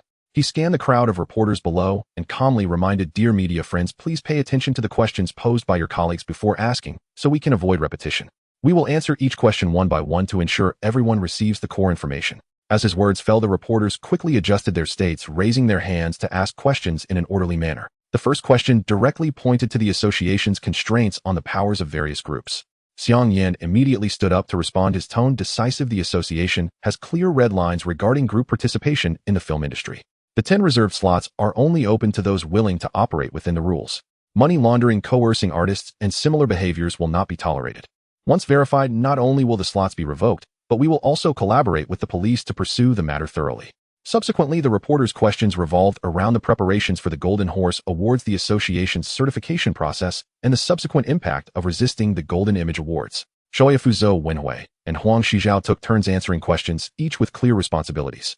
Xiao Yifu elaborated on the progress of the association's coordination with the Hong Kong government. Zhou Wenhui explained the planning for industry resource integration, and Huang Shizhao responded about the support policies for small and medium-sized film companies, with each answer being clear and packed with useful information. The originally planned half-hour question time was extended due to the reporters' enthusiastic follow-ups, and the entire press conference lasted nearly 2 hours before officially concluding. The reporters, clutching detailed notes and recordings, wore satisfied expressions as they hurriedly departed, rushing back to their newsrooms to prepare detailed reports for the next day, fearing they would miss this significant news that could reshape the film industry in Hong Kong. In stark contrast to the lively press conference, the editorial office of Film Biweekly was shrouded in gloom. Chen Baixing sat behind his desk, gripping a cold teacup with fingers that trembled, his face dark with discontent. The phone on the desk rang incessantly, with heads of companies like Jiahe Shaw Brothers and Uniden calling in, their tones polite, yet resolute, informing him that they would completely terminate all cooperation with the Golden Image Awards, and their films and artists would not participate in any future selections. After hanging up the last call, Chen Baixing sighed deeply, slamming the teacup down on the desk, causing tea to splash over the edge and wet the corner of the Golden Image Awards regulations. "It's over, completely over." His voice was hoarse, filled with a sense of helplessness. The editors beside him also looked dejected. Some clenched their fists in frustration, while others lowered their heads in silence, expressing regret, yet no one could come up with a way to reverse the situation. The boycott, led by the 4 major companies, with the entire industry responding, formed a tightly woven net, completely sealing off any lifeline for the Golden Image Awards, leaving no chance for a comeback. At this moment in Repulse Bay Villa, Huang Kunyao felt a sense of ease after returning home. He removed his suit jacket, loosened his tie, and sat on the sofa in the living room, gazing out the floor-to-ceiling windows at the tranquil night, a hint of relief curling at the corners of his mouth. Not only did he settle the old grudge of the Golden Image Awards' refusal to cooperate in deliberate difficulties, but he also successfully integrated the chaotic film industry in Hong Kong, consolidating scattered forces under the association, a sense of accomplishment that far surpassed any previous business merger. He raised his hand to dial Chun Siyuan's number, his tone firm. Siyuan, I am entrusting you with the full responsibility for the preparations of the Golden Horse Awards. You are meticulous and prudent in handling matters, and you are familiar with the industry ecology, so you will surely bear this responsibility well. On the other end of the line, Chun Siyuan was both surprised and delighted, quickly responding, rest assured, Huang, I will not fail the mission and will do my utmost to organize the Golden Horse Awards well. After hanging up the phone, Huang Kunyao walked into the study, turned on the desk lamp, spread out a blank sheet of paper, and began sketching out the award system for the Golden Horse Awards. He understood that to create an authoritative award that surpasses the Golden Image Awards, he must balance professionalism and inclusivity. Thus, he designed the award dimensions one by one. The artistic category retained core awards such as Best Film, Best Director, and Best Actor/Actress, focusing on the depth of thought in the works. The commercial category added Best Commercial Film and Best Box Office Contribution Award, recognizing market value. The technical category refined awards for Best Cinematography, Editing, Special Effects, and Music, highlighting the value of the behind-the-scenes team. A special category for newcomers was established, including Best New Director and Best New Actor awards to tap into the backup forces of the industry. Moreover, he planned to invite film masters from the 3 regions across the Taiwan Strait and other Asian countries, as well as experienced Hollywood professionals, to join the judging panel. He also specifically added a Best Foreign Language Film award to enhance the international standing of the Golden Horse Awards, aiming to create a true Oscar for Chinese people. His pen danced across the paper, carefully considering and marking everything from award rules to judging mechanisms, from promotional planning to implementation details. He was busy until late at night, before washing up and resting, his eyes still filled with expectations for the Golden Horse Awards before sleep. That night, many people in Hong Kong had trouble sleeping. Chun Siyuan, after handling his affairs, specially invited Chun Baixing and others to their usual bar, where they sat in a corner, surrounded by empty bottles. Chun Baixing downed drink after drink, his face filled with sorrow. Chun Siyuan raised his glass, speaking earnestly to console him, Brother Baixing, it has come to this, no amount of sadness will help. The end of the Golden Image Awards is a choice of the times, not an individual's fault. From now on, we should focus on the Golden Horse Awards and apply the experience we have accumulated over the years to the new awards, which may not be another path forward. Chun Baixing looked up at Chun Siyuan, his eyes filled with complexity. In the end, he only sighed heavily and raised his glass in one gulp. Though he was reluctant, he understood that Chun Siyuan's words were not false and could only accept this outcome. In the Xiang family mansion, brightly lit, a meeting concerning the future of the family was quietly underway. Xiang Yan sat at the head of the table, flanked by core family members and key figures from the association, with the association's regulations laid out on the table. The previous plan to launder money through film companies is completely cancelled. Xiang Yan's tone was serious as he scanned the crowd. Now that the association's rules are stringent, backed by the 4 major companies and the Hong Kong government, this is our best opportunity to go legit and run a legitimate business. We must treat Yongxing Film Company as a long-term venture and use this to completely clean our records. Everyone nodded in agreement. Although someone raised a concern, all major groups are eyeing those 10 slots. The negotiation difficulty is not small. Xiang Yan raised his hand to signal silence, his tone firm. I will personally lead the negotiations, uphold the bottom line of the association's rules, secure the slots, and prevent internal strife. We cannot miss this opportunity due to momentary greed. The meeting continued until dawn, ultimately finalizing the negotiation strategy with various major groups and clarifying the company's future operating direction. The establishment of the Film Association was most beneficial to the artists within the industry. Previously, many artists suffered from being held hostage by groups, threatened to take roles, and coerced into sharing profits. Even popular stars were not spared from harassment and could only endure in silence. Now, with the backing of the 4 major companies and clear rules to constrain actions alongside covert police cooperation, artists no longer needed to live in fear. As the news spread, many artists actively contacted the association, applying for membership, eager to develop in a regulated environment. The entire film industry seemed to shed its heavy shackles and began to steadily move towards a direction of healthy operation according to commercial rules. The next morning, major newspapers in Hong Kong rushed to publish impactful reports with front-page headlines focusing entirely on the establishment of the Film Association. Sing Tao Daily titled its article, "The Establishment of the Association Cleans Up Chaos, Ushering Hong Kong Film into a Golden Era," praising this move for integrating industry strength and injecting new vitality into Chinese-language cinema. Ming Pao provided a detailed interpretation of the association's regulations and the planning for the Golden Horse Awards, stating it restructures industry order and leads a new pattern for Chinese-language films. Oriental Daily featured pictures from the press conference emphasizing the strong appeal of the four major companies. Only a few niche newspapers published articles lamenting the Golden Image Award, sighing that its long-standing foundation was destroyed in an instant, but no one responded, quickly drowned out by praises for the association. Soon after, the official approval from the Hong Kong government was issued on schedule, clearly recognizing the legality and regulatory functions of the Hong Kong Film Association. Huang Kunyao immediately decided to designate part of the top floor of the Asia Television building as the association's office space and paid all the renovation costs up front, while requiring Huang Jixing to oversee the association's finances throughout, with all income and expenditure details to be made public regularly for full supervision and verification by the committee. This series of measures completely won the hearts of film industry practitioners. Previously lingering doubts vanished, and everyone actively cooperated with the association's work, with certification and filing processes progressing exceptionally smoothly. The association's inauguration ceremony was grandly held on Jordan Road in Kowloon, with the venue decorated festively and drums beating. Business tycoons like Shi Fu and Zhou Wenhui, along with officials from the Hong Kong government and police, all attended to congratulate, presenting flower baskets and blessings, while media reporters documented the event throughout. Upon seeing this, the forces on the streets began to retract their claws. Even if a few still held out hope and wanted to test the rules, they were labeled as potential examples by the association and dared not act rashly. With strong capital and powerful connections backing it, the association, relying on its absolute strength, steadily deterred all parties from violating the rules, bringing unprecedented clarity to the film industry in Hong Kong. Months later, Xiang Yan's Yongxing Film Company officially opened, located in the core business district of Causeway Bay, with a grand ceremony. Huang Kunyao specially wore formal attire and personally visited to congratulate, presenting a precious antique ornament as a gift. "Xiang, congratulations on your opening."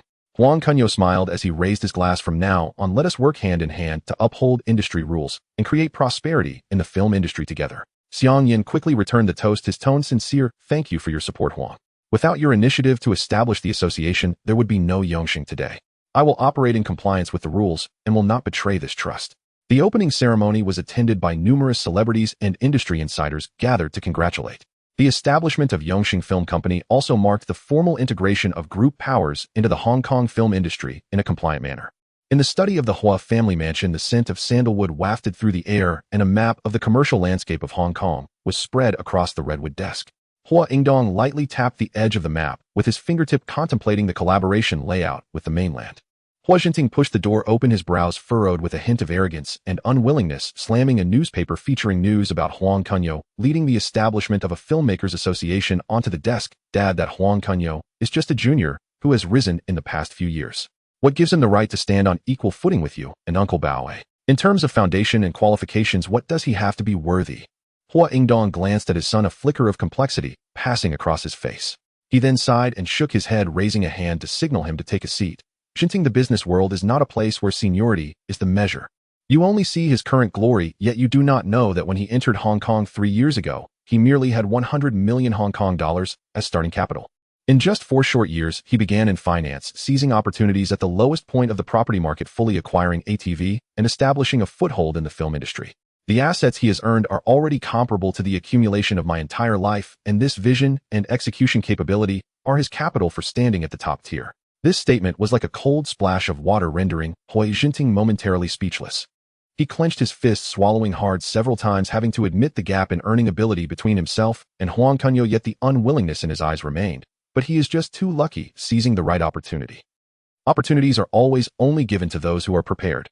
Hua Ingdong interrupted him, his tone becoming more serious. "I will give you 100 million Hong Kong dollars, and you can try your hand in any industry or field. If within 4 years you can achieve results that are not inferior to his, then you can naturally sit alongside us. But I have one strict rule: never dabble in any shady dealings and walk the straight path step by step." Hua Yingdong's gaze swept over the old photographs on the desk, his eyes filled with the weight of experience. "I worked my way up from the bottom to enter the Hong Kong business world, avoiding countless traps to gain today's status. The shortcuts of shady dealings may seem easy, but they hide disasters that could destroy one completely. Huang Kunyao's rise to today is not due to clever tricks, but rather precise judgment and ruthless execution. If you want to surpass him, you must first learn to calm down and hone your own abilities." This statement awakened Hua Jinting, and the arrogance in his eyes gradually faded, replaced by a fierce fighting spirit as he suddenly stood up and bowed. "Dad, I understand. I will not let you down. I will surpass Huang Kunyao with my own abilities, and I will never touch the shady path, standing firm with integrity." Hua Ingdong looked at his son, who was filled with fervor, and sighed inwardly. Having ambition is good for the young, but his mindset has already fallen short. Being eager to prove oneself can lead to detours, but the cost of this growth must ultimately be borne by him alone. Moreover, with Huang Kunyao's rising momentum, if the Hua family does not want to fall behind, they must also harness their son's sharpness to take a risk. Just then a servant lightly knocked on the door and reported softly, "Sir, Mr. Lu from the mainland is on the phone saying there is a response regarding the matter you reported earlier." Hua Yingdong's eyes instantly sparkled, and he quickly raised his hand to signal his son to step back, hastening to the phone to pick up the receiver, his tone carrying a hint of seriousness. "Mr. Lu, hello." The voice on the other end was steady and powerful, slowly conveying the decisions from the mainland. Hua Yingdong's expression shifted from focused to excited, his grip on the receiver tightening involuntarily, and his breathing became slightly hurried. After hanging up the phone, he remained standing in place for a long time, his eyes filled with exhilaration. The ATV signal integration with the mainland proposed by Huang Kunyao had sparked heated discussions in dozens of special meetings in the mainland. Ultimately, it was decisively confirmed by Comrade Deng Xiaoping, who clearly stated that as long as one supports the unification of the motherland and abides by laws and regulations, Hong Kong businesses can freely discuss cooperation with the mainland, setting a core tone for mutual collaboration. Hua Yingdong quickly returned to the desk, lightly tapping the surface with his fingertip, already formulating a plan. This matter is of great significance, requiring collaboration with core figures such as Bao Yugong and Li Kashing to promote it together. Coincidentally, his birthday is approaching, making it the perfect opportunity to invite everyone to gather during the family banquet and finalize the details for the trip to Beijing. Meanwhile, in the study of the shallow water bay villa, Huang Kunyao was following Bao Yugang's instructions, watching as technicians installed an encrypted private phone. "Mr. Huang, this phone uses the latest encryption technology, and the conversation content will not be monitored, ensuring your confidential communication with various big shots." After the technicians finished debugging, they respectfully reported. Huang Kunyao nodded to signal them to leave, and just as he sat down, this private phone rang. "Hello, this is Huang Kunyao. Oh, Uncle Hua, hello. Huang Kunyao answered the phone, his tone humble and proper. On the other end of the line, Hua Yingdong's tone was warm. "Kunyao, my birthday is in a few days. I have prepared a modest feast, inviting a few old friends for a small gathering, and I would like to invite you to join us. I wonder if you are available." Huang Kunyao's heart stirred, and he immediately responded, "Thank you for your kindness, Mr. Hua. I will definitely be there on time and cannot decline." After hanging up the phone, Huang Kunyao furrowed his brows, lightly tapping the table, lost in thought. Hua Yingdong holds a revered position, and his birthday banquets are usually family affairs. Even when inviting guests, they are often old friends of several decades. His connection with him is not particularly deep, so why has he suddenly received an invitation? He was certain that this matter was not merely a birthday celebration, but that something important was surely hidden behind it. While pondering, the private phone rang again, and this time it was Li Kashing. "Kunyao, you should have received Mr. Hua's call, right?" Li Kashing's voice came through the receiver, carrying a hint of insight. "His invitation to you should be related to the ATV signal integration with the mainland. This matter is both an opportunity and a test. If you do not attend, it will not only embarrass Mr. Hua, but it could also make the mainland think you are not proactive. I, Bao Sheng, and Su Sheng have already met, planning to use this family banquet to finalize the itinerary for the trip to Beijing. What do you think? Mr. Li, you have considered it thoroughly, and I will fully follow your arrangements." Huang Kunyao quickly responded, and then asked, "Does Bao Sheng have any specific ideas on his side?" Bao Sheng has already taken the lead in outlining a preliminary framework for cooperation. "We can discuss it in detail at the family banquet." Li Kashing added with a smile, "You are still young and have achieved so much. Your vision and decisiveness are commendable. This trip to the north is also a rare opportunity for you." After hanging up the phone, a glimmer of anticipation flashed in Huang Kunyao's eyes as he thought that perhaps this trip north could provide an opportunity to meet Comrade Deng Xiaoping and listen to his directives firsthand. In the following days, Huang Kunyao successively contacted Bao Yugong and Su Shixuan, and the three parties communicated the core demands and preparation matters for the trip to Beijing, reaching a preliminary consensus. At the same time, he specifically entrusted someone to select a Ming Dynasty painting worth 1 million Hong Kong dollars titled Birthday Celebration by Shen Zhou as a gift. This painting has an elegant artistic conception and auspicious meaning, suitable for a birthday occasion, reflecting sincerity without being overly extravagant. On the day of Hua Yingdong's birthday, the afternoon sun gently bathed the mountain path at Shallow Water Bay. Huang Kunyao, dressed in a custom dark gray suit, arrived at Li Kashing's villa. Li Kashing had long been waiting at the door, and after a few pleasantries, they got into the same car to head to the Hua family mansion. On the way, Li Kashing looked at the scenery outside the window and smiled in praise. "You recently organized the film industry in Hong Kong, established the association, and initiated the Golden Horse Awards, successfully cleaning up the chaos and even replacing the status of the Golden Bahinio Awards. This move is truly admirable." Huang Kunyao quickly waved his hand humbly, saying, "Mr. Li, you overpraise me. The chaos in the film industry has lasted for a long time, and I could hardly accomplish this alone. It was entirely due to the joint support of powers like Golden Harvest and Shaw Brothers. The development of the industry requires mutual benefit. Hoarding profits will ultimately lead to a dead, and I merely took on the role of leading coordination. Li Ka-shing nodded appreciatively at his words. This young man has achieved so much yet remains humble and composed, understanding how to conceal his talents and preserve his strengths, promising a bright future. After arriving at the Hua family mansion, Huang Kunyao presented his gift and entered the courtyard alongside Li. The courtyard did not have a grand feast set up. The atmosphere was simple and private with only a little over 10 attendees. Apart from the core relatives of the Hua family, there were also top tycoons such as Bao Yugong and Su Shixuan, each arriving separately, nodding to each other with discreet understanding. Everyone was aware that today's family banquet was not merely a birthday celebration, but rather a significant matter concerning cooperation with the North. Once everyone had gathered, Hua Ingdong led them to the small bar on the second floor. After the service staff brought in tea and exited, closing the door behind them, Hua Ingdong spoke, first his expression solemn, yet invigorated. Thank you all for coming today. Besides celebrating my birthday, there is also a major matter concerning all of us that I need to announce. He paused and conveyed Comrade Deng Xiaoping's instructions word by word. Comrade Deng has made it clear that as long as we support the unification of the motherland and abide by the law, all forms of cooperation with the mainland can proceed smoothly. The ATV signal integration is just the first step, and there are more opportunities for cooperation waiting for us ahead. As soon as he finished speaking, a wave of low murmurs erupted in the bar, excitement flashing across everyone's eyes. Bao Yugong was the first to stand and express his stance, his tone firm. Mr. Hua, this is fantastic news. I fully support the detailed talks in Beijing. Please take the lead in organizing the specific itinerary, and I will cooperate fully. Su Shixuan, Li Ka-shing, and others also echoed, expressing their willingness to cooperate, creating a lively and harmonious atmosphere on site. Huang Kunyao sat quietly on a corner sofa, holding a teacup, mostly listening quietly. Occasionally, when others discussed technical details regarding signal integration, he would succinctly add a few professional insights. He understood that his qualifications in the business world were still shallow, especially regarding significant matters like cooperation with the North. The experiences of the seniors were far richer, and it was wise to listen and learn more. This humble and eager tolerant attitude did not go unnoticed by Hua Ingdong, Bao Yugong, and others who secretly took note of it. Compared to Hua Zinting's eagerness for quick success, Huang Kunyao's composure and restraint displayed the demeanor of someone capable of achieving great things. The group engaged in detailed discussions regarding the timing for the trip to Beijing, accompanying personnel and core demands, ultimately deciding to depart together in 3 days. Hua Ingdong would take the lead in liaising with the relevant departments in the mainland, while Li Ka-shing and Bao Yugong were responsible for outlining the commercial cooperation framework. Huang Kunyao would focus on preparing the technical plans and materials for the ATV signal integration, each performing their respective roles with clear responsibilities.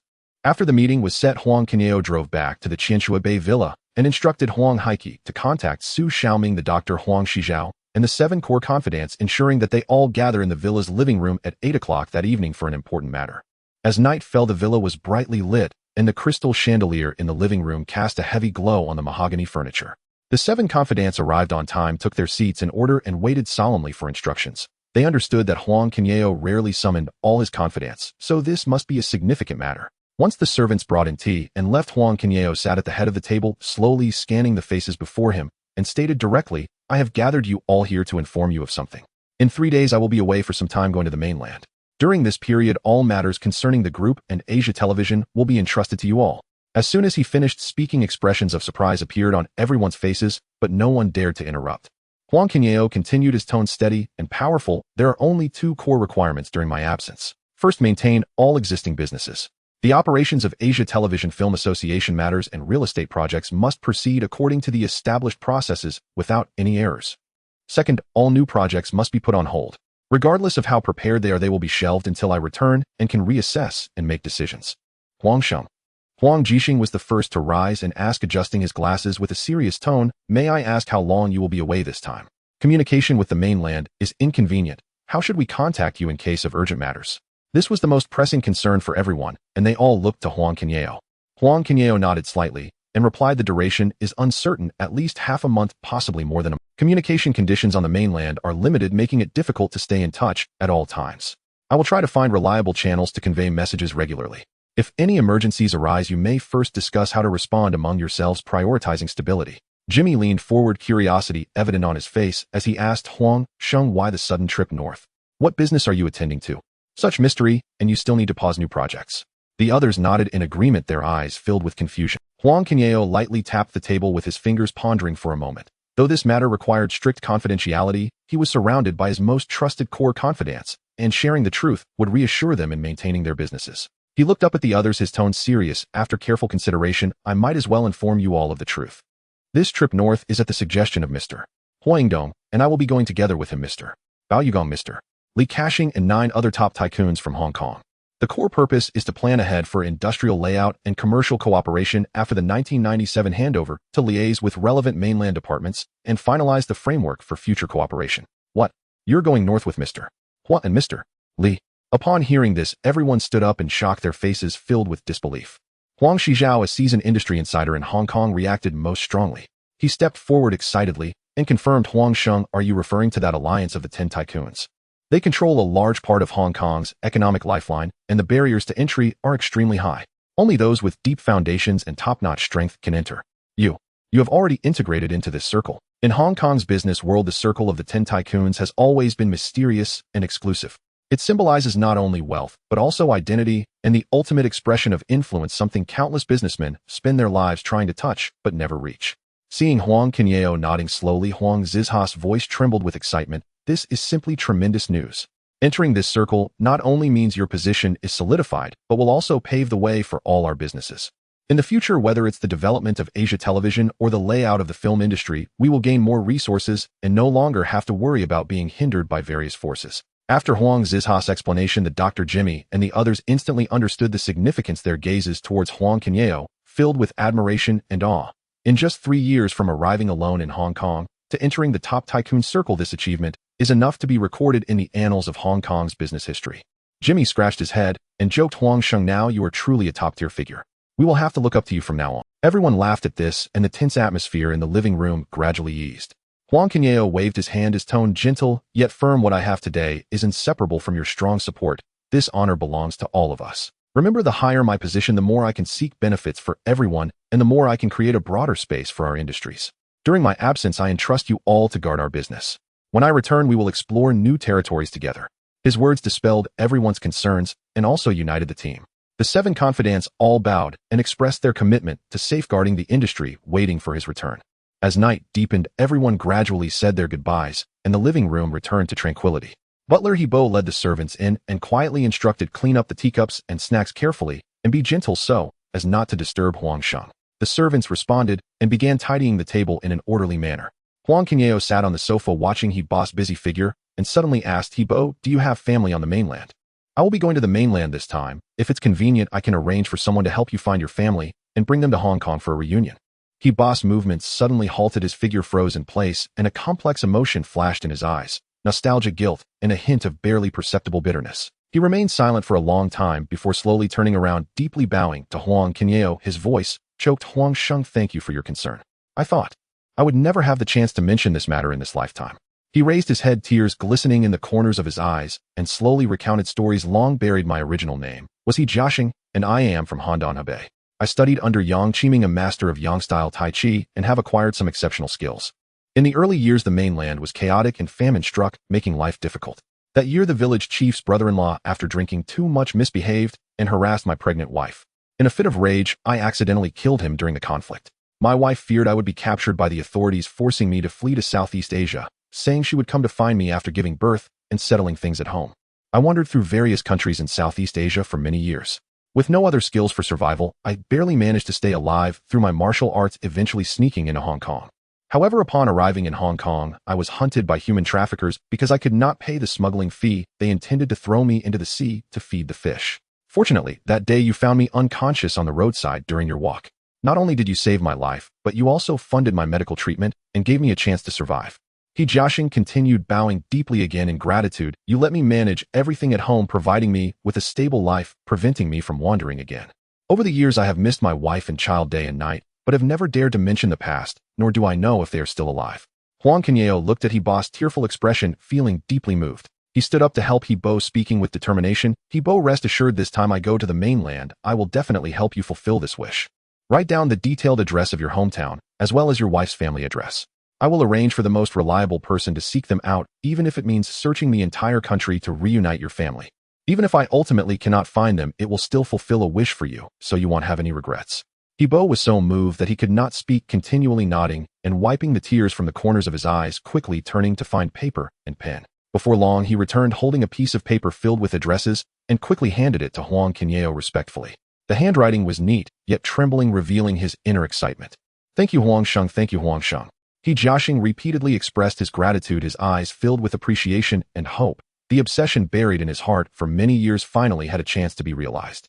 Huang Kunyao took the paper, carefully stored it, patted Hebo's shoulder, and gently reassured him, "Just wait patiently, I will definitely give you a response." 3 days later at noon, business tycoons such as Hua Ingdong, Li Kashing, and Bao Yugong arrived at the border, one after another exchanging nods and pleasantries, their conversations betraying their eager anticipation for the upcoming negotiations in the north. The group passed through customs in turn, guided by dedicated personnel. Once everyone had gathered, they boarded a vehicle heading to Shenzhen Airport, where the private jet awaited, ready to take off to Beijing.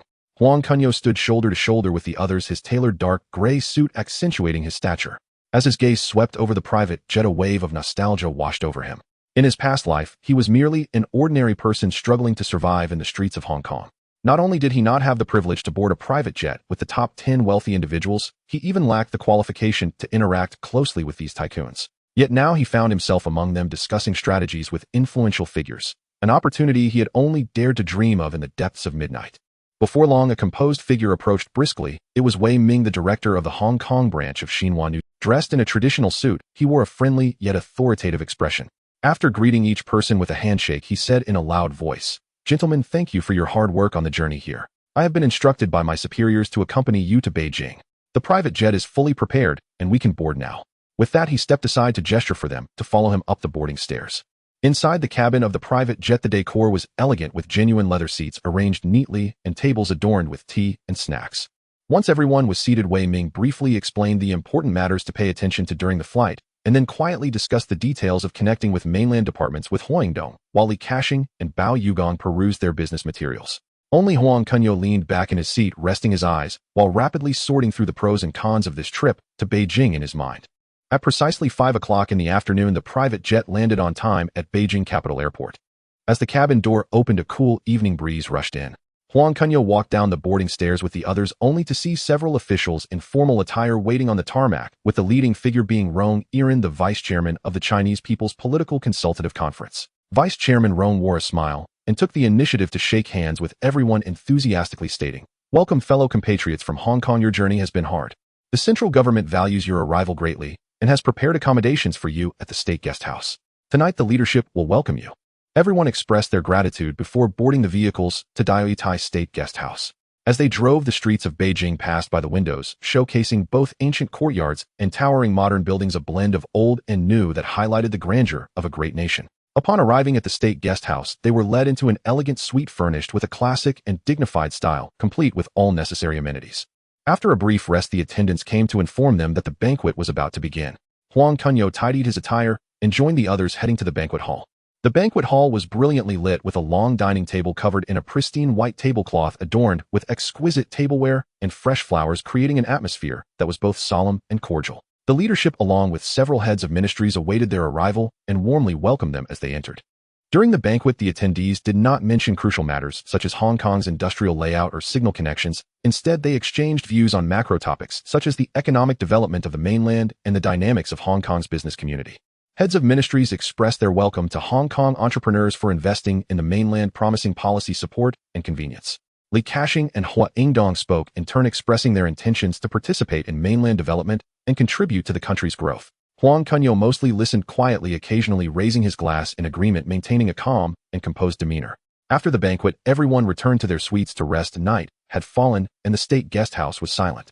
Meanwhile, in the conference room of Zongnanhai, the lights remained bright as key national leaders gathered to discuss matters related to Hong Kong.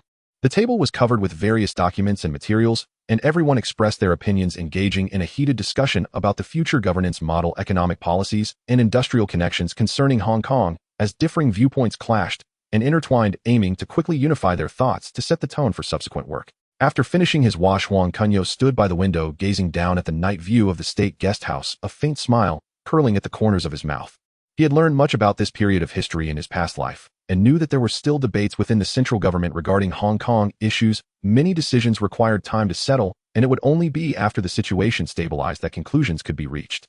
For this reason, he hadn't come to Beijing with expectations of substantial results, but rather with a mindset of exploration allowing him to avoid various probes while also enjoying the historical charm of the capital. This calm demeanor puzzled the several business tycoons who traveled with him during the day. They speculated about his thoughts privately, but could not decipher his mind, while Huang Kunyao remained indifferent, unwilling to offer explanations, and steadfastly adhered to his own rhythm. The next morning, the group met with several leaders in a small conference room at the state guest house. The atmosphere in the conference room was cordial, with the leaders first affirming the support of Hong Kong businessmen for the cause of national unification and acknowledging their contributions to the stable development of Hong Kong over the years before patiently listening to their concerns.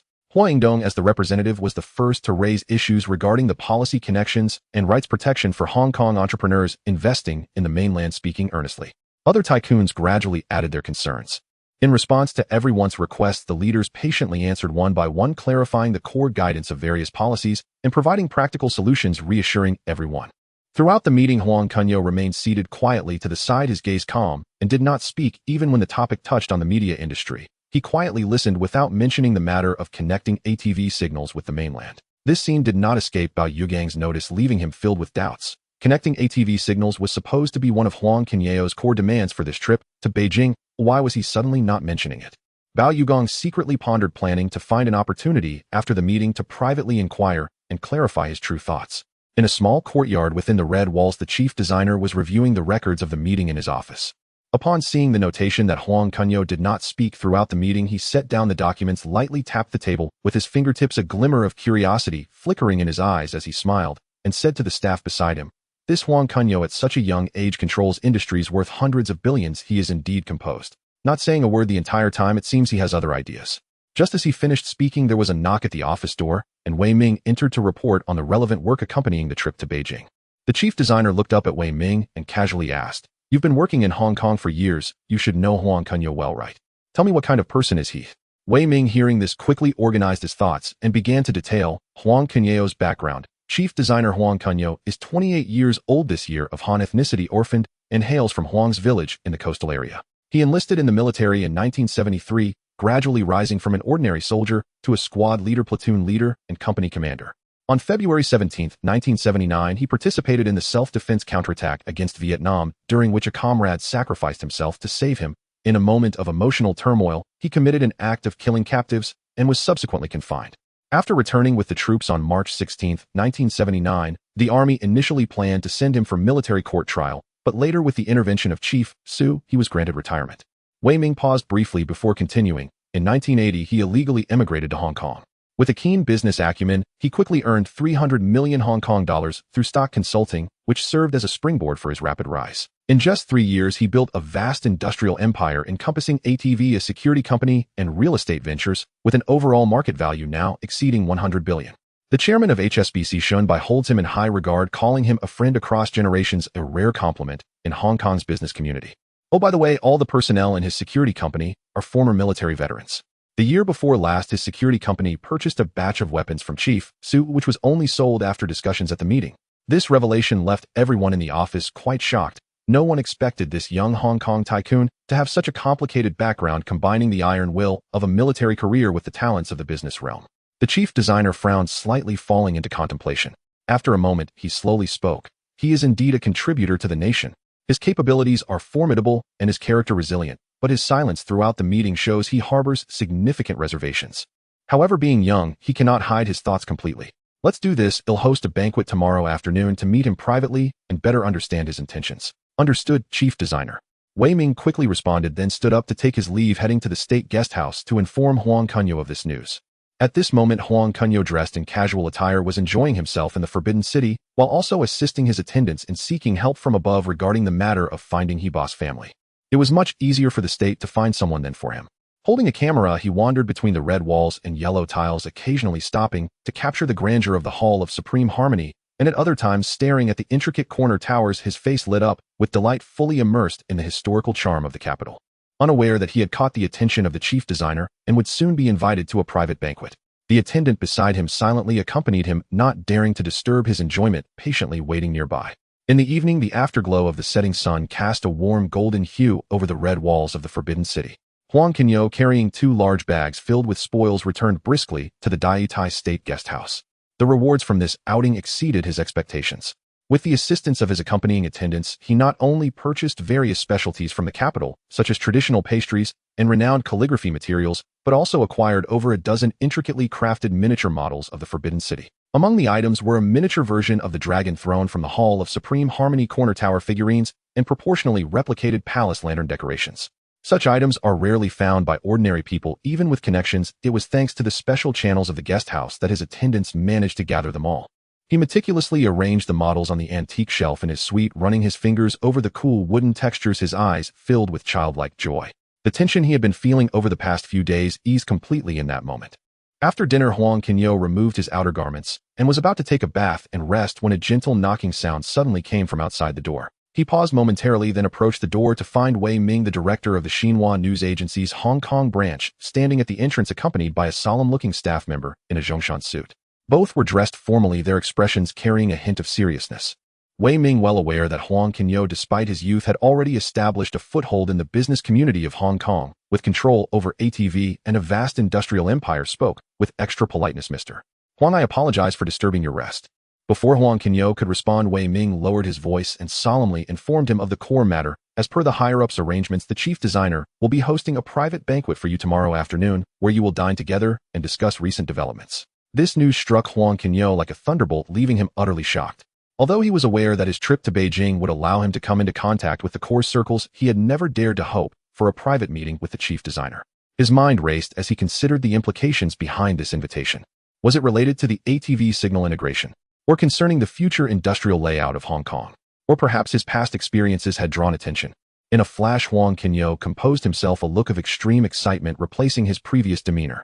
His hands unconsciously clenched, his voice carrying a barely perceptible tremor. "Director Wei Yu, what did you say? The chief designer wants to meet me. This is too unexpected." He leaned forward, eagerly asking, "Is there anything special I need to prepare for the meeting? I fear that I might say or do something inappropriate and disappoint the chief designer's goodwill." His astonished and flustered appearance perfectly masked the turmoil within, successfully confusing Wei Ming and his companion. Seeing this, Wei Ming's tense expression eased slightly as he smiled reassuringly. "Mr.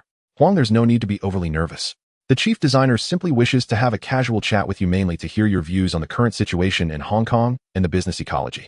Just keep it light." His tone feigned ease, yet he bore the responsibility of both comforting and guiding Huang Kunyao.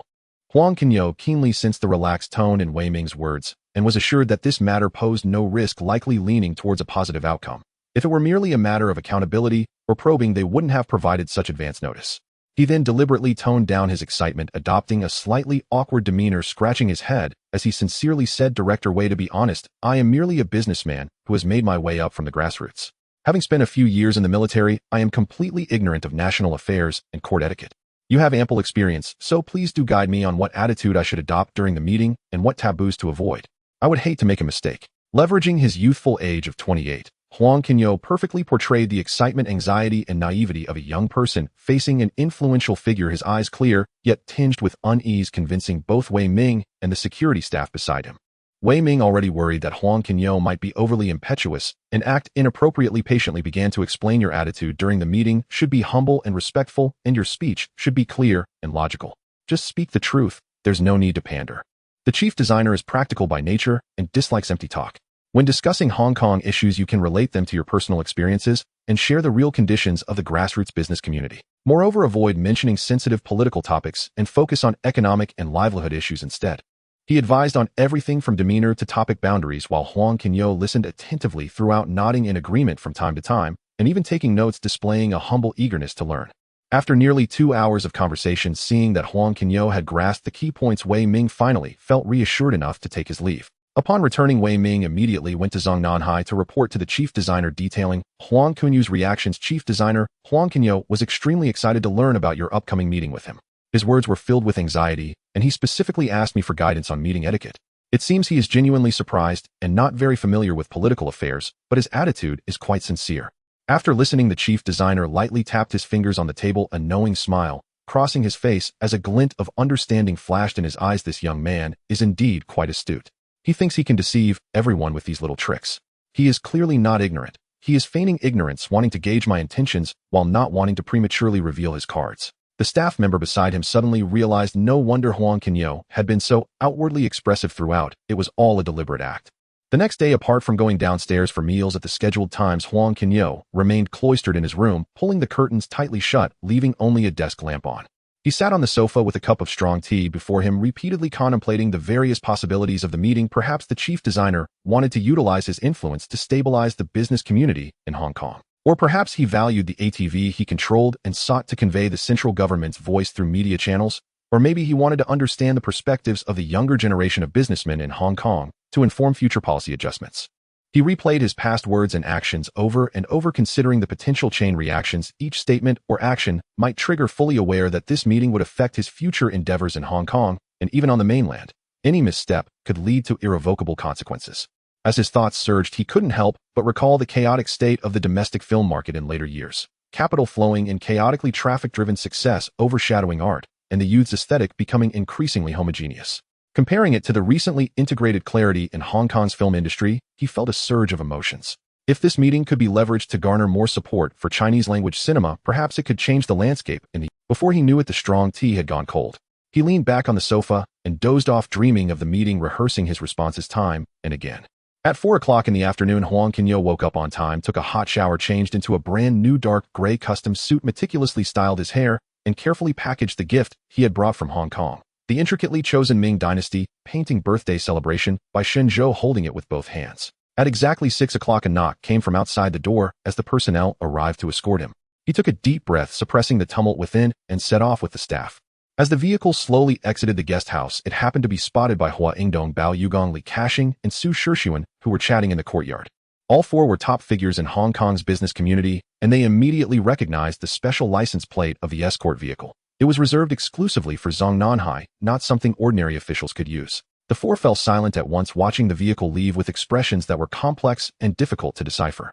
Hua Ingdong furrowed his brow slightly, a hint of surprise in his tone. "I didn't expect the chief designer would meet Kunyao alone. Such an honor has eluded even those of us who have been entrenched in Hong Kong for decades."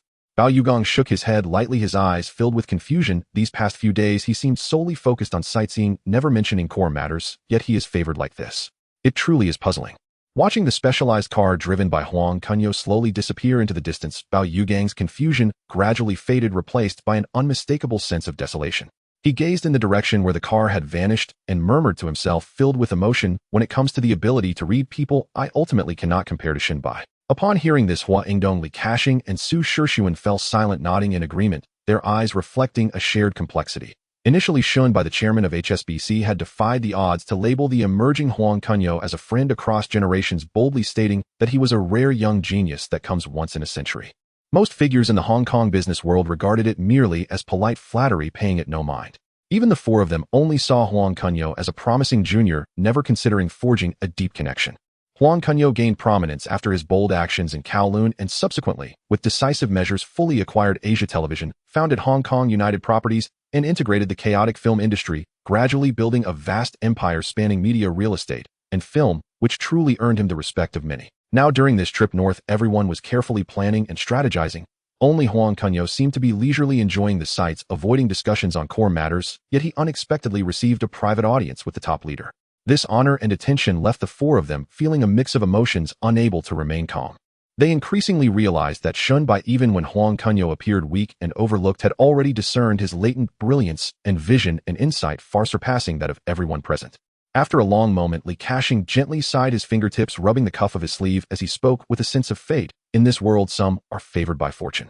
Kunyao at such a young age has encountered such circumstances, stepping precisely on the right opportunities and receiving the favor of the influential. Surely he is blessed by heaven." All four of them, seasoned veterans of the business world for decades, though they believed in the supremacy of strength, harbored a certain respect for fortune.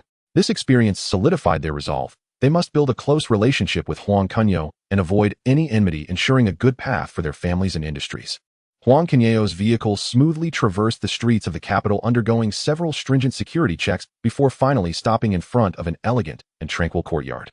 As the car door opened and he stepped out, he caught sight of a familiar figure standing at the entrance of the main house. It was the Huang Kunyao's heart jolted, instinctively halting his steps, disbelief filling his eyes. He never expected that this great man, who could alter the fate of the nation, would personally wait for him at the door. After a brief moment of astonishment, He quickly composed himself, stepping forward with a deep bow to the top leader, his tone respectful and steady. Top leader, I am Huang Kunyao, deeply honored by your summons. The top leader smiled, raising a hand to signal him to rise, his gaze warmly inspecting the young man before him. Huang Kunyao stood tall, dressed appropriately, though he could not hide his nervousness in front of his superior. Yet he maintained a composed demeanor, his words and actions measured, showing no hint of panic or loss of decorum. This composure and steadiness far exceeded that of an average 28-year-old, earning him silent praise in his heart. No need for excessive courtesy. The top leader's voice was steady and powerful, imbued with a touch of warmth. It must have been tiring coming all this way. Oh, please come inside.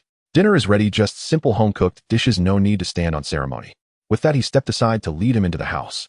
The interior was simply and modestly furnished with a round table set with 4 dishes and a soup, all authentic home-style flavors devoid of any extravagant display. Seeing this, Huang Kunyao's tense nerves eased slightly, and before taking his seat, he proactively assisted the top leader in sitting down. The top leader looked at the food on the table and joked, I don't have the delicacies of the state guest house here, just some plain tea and simple meals.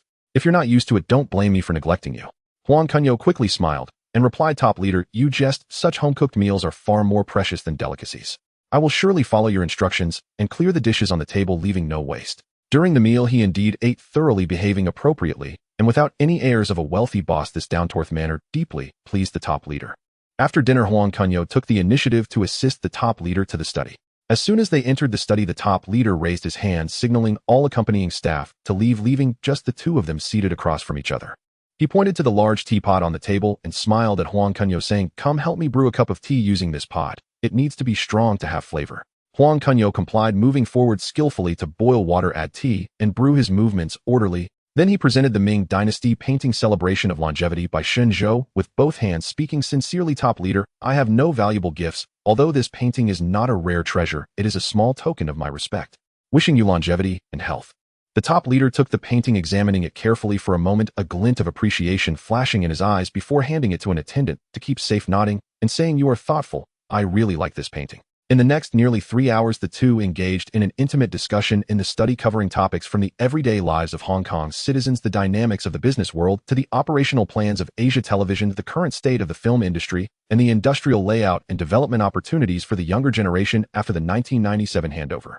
Huang Kunyao maintained a humble and pragmatic attitude throughout, speaking candidly, without trying to ingratiate himself or conceal his opinions, detailing the true state of the grassroots business community in Hong Kong and his thoughts on the future of Chinese-language films and the media industry, drawing from his personal experiences. The top leader listened patiently the entire time, occasionally posing questions to delve deeper into the topics, holding a pen to record many key points in his notebook, his expression focused and serious. As the conversation drew to a close, the top leader expressed recognition of Huang Kunyao's vision and insight, imparting many words about industrial development and national responsibility, each one sincere and filled with hope. When the confidential discussion ended, night had fallen. The top leader personally escorted Huang Kunyao to the courtyard entrance, watching him leave in the car before turning back inside. The specialized car smoothly drove Huang Kunyao back to the state guest house, and by the time they arrived, it was already. As he stepped out of the car, he noticed 4 figures standing under the streetlight in the corner of the courtyard. It was Hua Ingdong, Bao Yugong, Li Kashing, and Su Shixuan. Clearly these 4 had not slept all night waiting here for news. Upon seeing him return, there was a flash of inquiry in the eyes of the 4, yet they did not approach to disturb him. They merely nodded slightly before turning back to their rooms. Aware that such a high-level confidential discussion was not something that could be easily inquired about, they chose to quietly await subsequent developments. Back in his suite, Huang Kunyao felt utterly exhausted after removing his suit jacket, yet he had no desire to sleep. Sitting by the window, he gazed out at the tranquil night, the content of his conversation with the top leader echoing repeatedly in his mind, stirring a tempest of emotions within him. From sneaking across to Hong Kong alone, to entering the top circles of Hong Kong, and then to having an intimate discussion with a national leader, he had always been doing his utmost not only to safeguard the industry he had built, but also to seize this opportunity to contribute vitality to the nation and Chinese culture. That night, not only Hua Ingdong and the others, but everyone who knew about the top leader's private meeting with Huang Kunyao struggled to sleep, speculating on the core content of the discussion in the study. Some conjectured it concerned Asia Television's signal connection, while others speculated it involved economic policies post-handover, yet none could know the truth. 2 days later, everyone successfully signed several investment intention agreements with relevant departments in the mainland, and the core matters discussed during the trip north were satisfactorily concluded before setting off for home. Vice Premier Wan personally went to the airport to see them off, and just as everyone was about to board, a staff member quickly approached and handed Huang Kunyao a beautifully packaged gift box, speaking respectfully, Mr. Huang, this is a gift that the top leader specifically instructed me to give to you. Huang Kunyao was moved, solemnly accepting the gift box and nodding in gratitude to the staff member. After boarding the plane, the atmosphere inside the cabin became somewhat relaxed. Su Shishun, unable to contain his curiosity, said to Huang Kunyao with a smile, "Kunyao, the top leader specifically prepared a gift for you. It must be something valuable. Could we take a look together?" Huangdong Bao Yugong and Li Kashing also cast curious glances, their eyes full of inquiry. Huang Kunyao smiled and nodded, slowly opening the gift box, which contained not some rare treasure, but a beautifully framed piece of Xian paper. Gently unfolding the Xian paper, 8 powerful characters sprang forth. "The pearl is in hand. Act carefully and go far." At the bottom, the top leader's seal was impressed, and he had personally signed his name with the dedication, reading, "To my young friend Huang Kunyao." Seeing this, everyone revealed expressions of awe, their eyes filled with envy. These 8 characters were both an expectation and a recognition. This honor was enough for Huang Kunyao to establish a firm footing in Hong Kong, and even the mainland, benefiting him for a lifetime. As the rice paper unfolded, the air in the cabin seemed to freeze. A pearl in hand, tread carefully to go. The 8 characters, strong and vigorous, carried a penetrating power that left everyone in the cabin gasping in awe, instinctively lightening their breaths.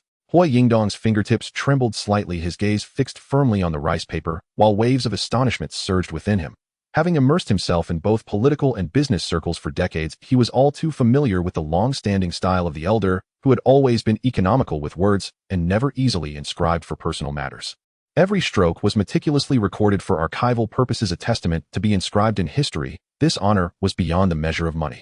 Li Kashing, Bao Yugong, and others displayed looks of envy, their gazes towards Huang Kunyao now tinged with reverence, fully aware that this inscription was not only a testament to the highest status, but also signified absolute recognition from the mainland. From now on, when Huang Kunyao conducted business in the mainland, he would undoubtedly face a green light. This intangible resource far exceeded tens of millions or even hundreds of millions in wealth. Wei Ming, head of the Xinhua News Agency's Hong Kong branch, could hardly hide his astonishment, repeatedly stroking the edges of the rice paper, rummaging through his memory for all that he had recorded. He then leaned closer to Huang Kunyao, his voice carrying a tone of solemn disbelief. "Mr. Huang, you are the first young person to receive such a personal inscription from Dengong. This honor is unprecedented. You must treasure it properly and never take it lightly." This statement was like a hammer, sealing the weight of the inscription, intensifying the silence in the cabin. The gazes of the crowd towards Huang Kunyao shifted from initial envy to a complex mix of reluctance, wariness, and a sobering recognition of the changing tides. Huang Kunyao remained calm, gently brushing over the characters, though a barely perceptible emotion lay hidden in his. He carefully rolled up the rice paper, his movements tender as if cradling a rare treasure, having already made up his mind to seek out the best framer on Hong Kong Island upon returning, and use the finest materials for mounting to hang it prominently in his study as a family heirloom, always reminding himself of the elder's admonition.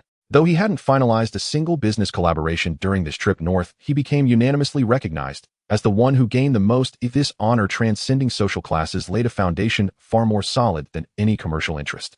Hua Yingdong gazed at Huang Kunyao, who was meditating with closed eyes, his expression complex and inscrutable. He understood that with this inscription backing him, Huang Kunyao's position on Hong Kong Island would be unshakable, and it would be difficult for any rivals to compete against him. Perhaps the business landscape of Hong Kong was truly about to enter an era led by this young man. The others harbored their own thoughts in comparison to Huang Kunyao's unparalleled glory. Their signed investment agreements appeared dim and insignificant, a hint of despondency passing across their brows as the cabin was left with only the soft hum of the engine, with no one daring to speak.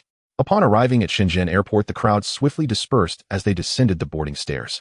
Huang Kunyao exchanged brief farewells with Hua Yingdong, and Li Kashing politely declined various invitations and turned to board the special vehicle heading to his hometown Bashishan village, taking this opportunity to detour back home. The special vehicle rolled along the dusty country road, and as it entered the boundary of Bashishan village, the intersection was already filled with people. Officials from the township and county dressed in sharp suits lined up under the old locust tree, followed by the village secretary and several clan elders. Even the half-grown children, who usually ran wild at the village entrance, were kept in check by their parents, timidly peeking from behind the crowd. The scale of this gathering surpassed that of the district commissioner's visits in the past, as the surrounding villagers whispered in excitement.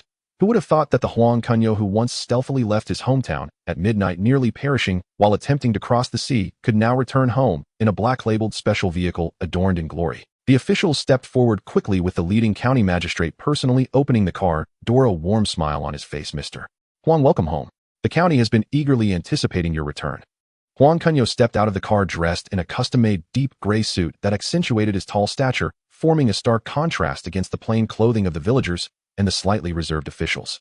His gaze swept over the familiar old locust tree at the village entrance. His fingers paused slightly. Then he raised his hand to shake hands with the officials one by one, his tone humble, yet commanding, neither servile nor overbearing. Thank you for waiting, leaders. I have only returned to visit my fellow villagers. There is no need for such a grand reception. In the following days, the officials accompanied him throughout, showing him around the county's industrial park and transportation hubs during the day, discussing planning details without straying from investment cooperation. At night, they hosted banquets at the county guest house, with local gentry and business owners accompanying him, their cups raised in toasts filled with flattery. However, Huang Kunyao maintained a sense of propriety, refraining from drinking too much after 3 rounds. And when discussing cooperation, he struck straight at the heart of the matter. I have returned home not to create a spectacle. I aim to accomplish practical matters.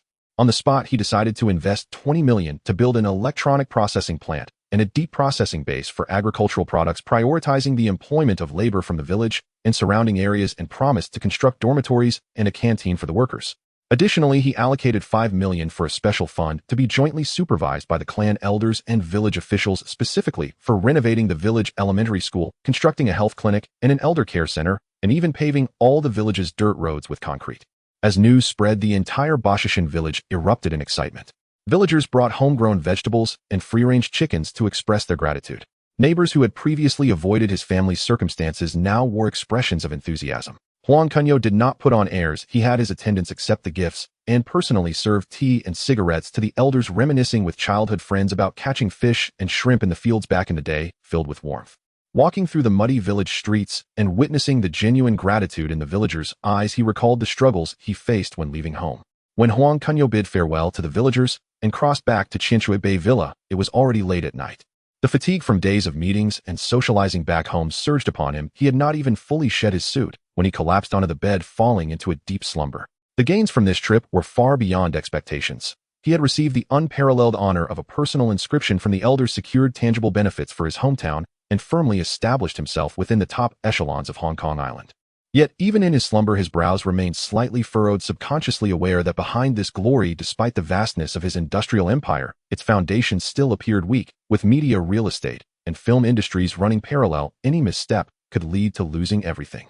Only by being more diligent than ever and solidifying his foundation step by step could he be worthy of this recognition and safeguard everything he currently possessed. During the few days of rest at home, Huang Kunyao set aside his complicated duties, particularly focusing on the inscription from the elder. He utilized personal connections, spending over 200,000 Hong Kong dollars to hire the top framer on Hong Kong Island. This master had framed countless treasures for high-ranking officials and renowned business figures, possessing exceptional skills and a strong sense of confidentiality. Throughout the framing process, Huang Kunyao personally visited multiple times, finalizing every detail from the choice of fabric and color to the style and craftsmanship of the frame, striving for perfection. He specifically chose a deep brown rosewood frame paired with ivory-colored silk, highlighting the vigorous character of the inscription while complementing the elegant and ancient style of the study. 3 days later, the completed inscription was carefully transported to the villa's study. Huang Kunyao personally directed the attendants to hang it in the central wall, directly facing the desk, the most prominent position in the study, easily visible at a glance.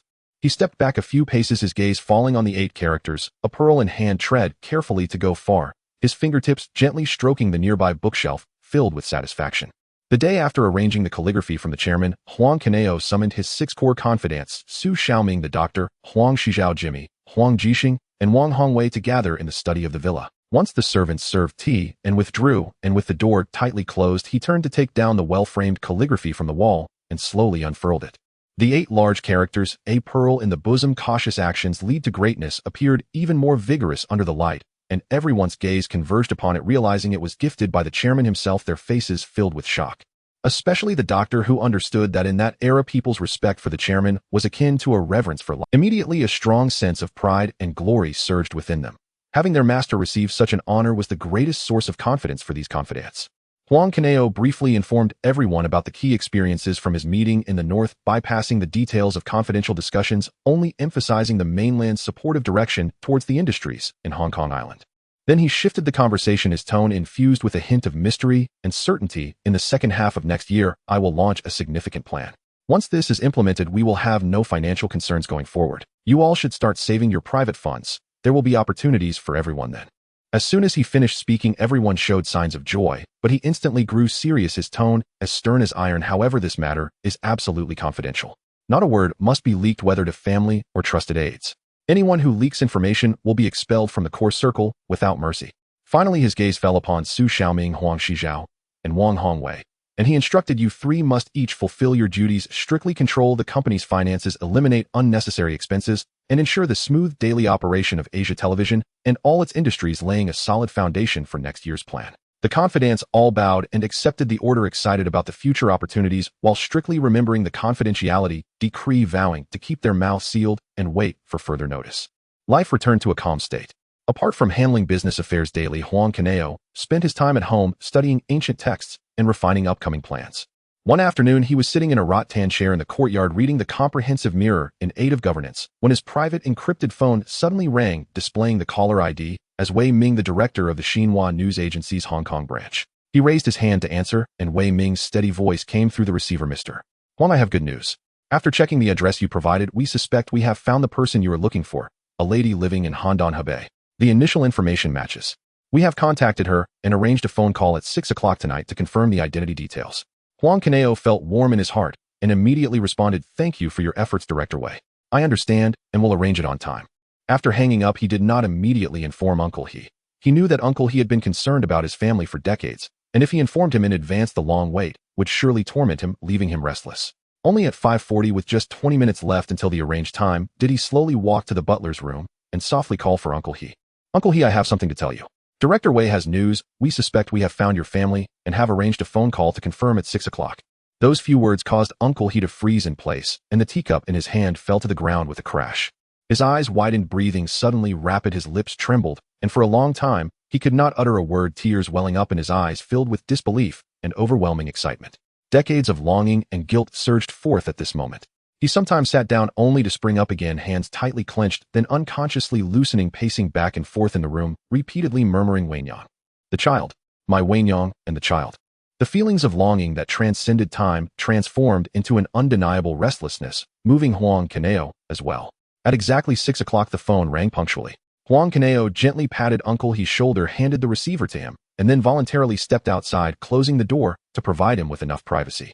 Soon Uncle He's choked voice could be heard from inside, initially tentative, but after a few exchanges it turned into heart-wrenching sobs mixed with intermittent confessions and apologies. Before long, the crying gradually subsided and the call ended.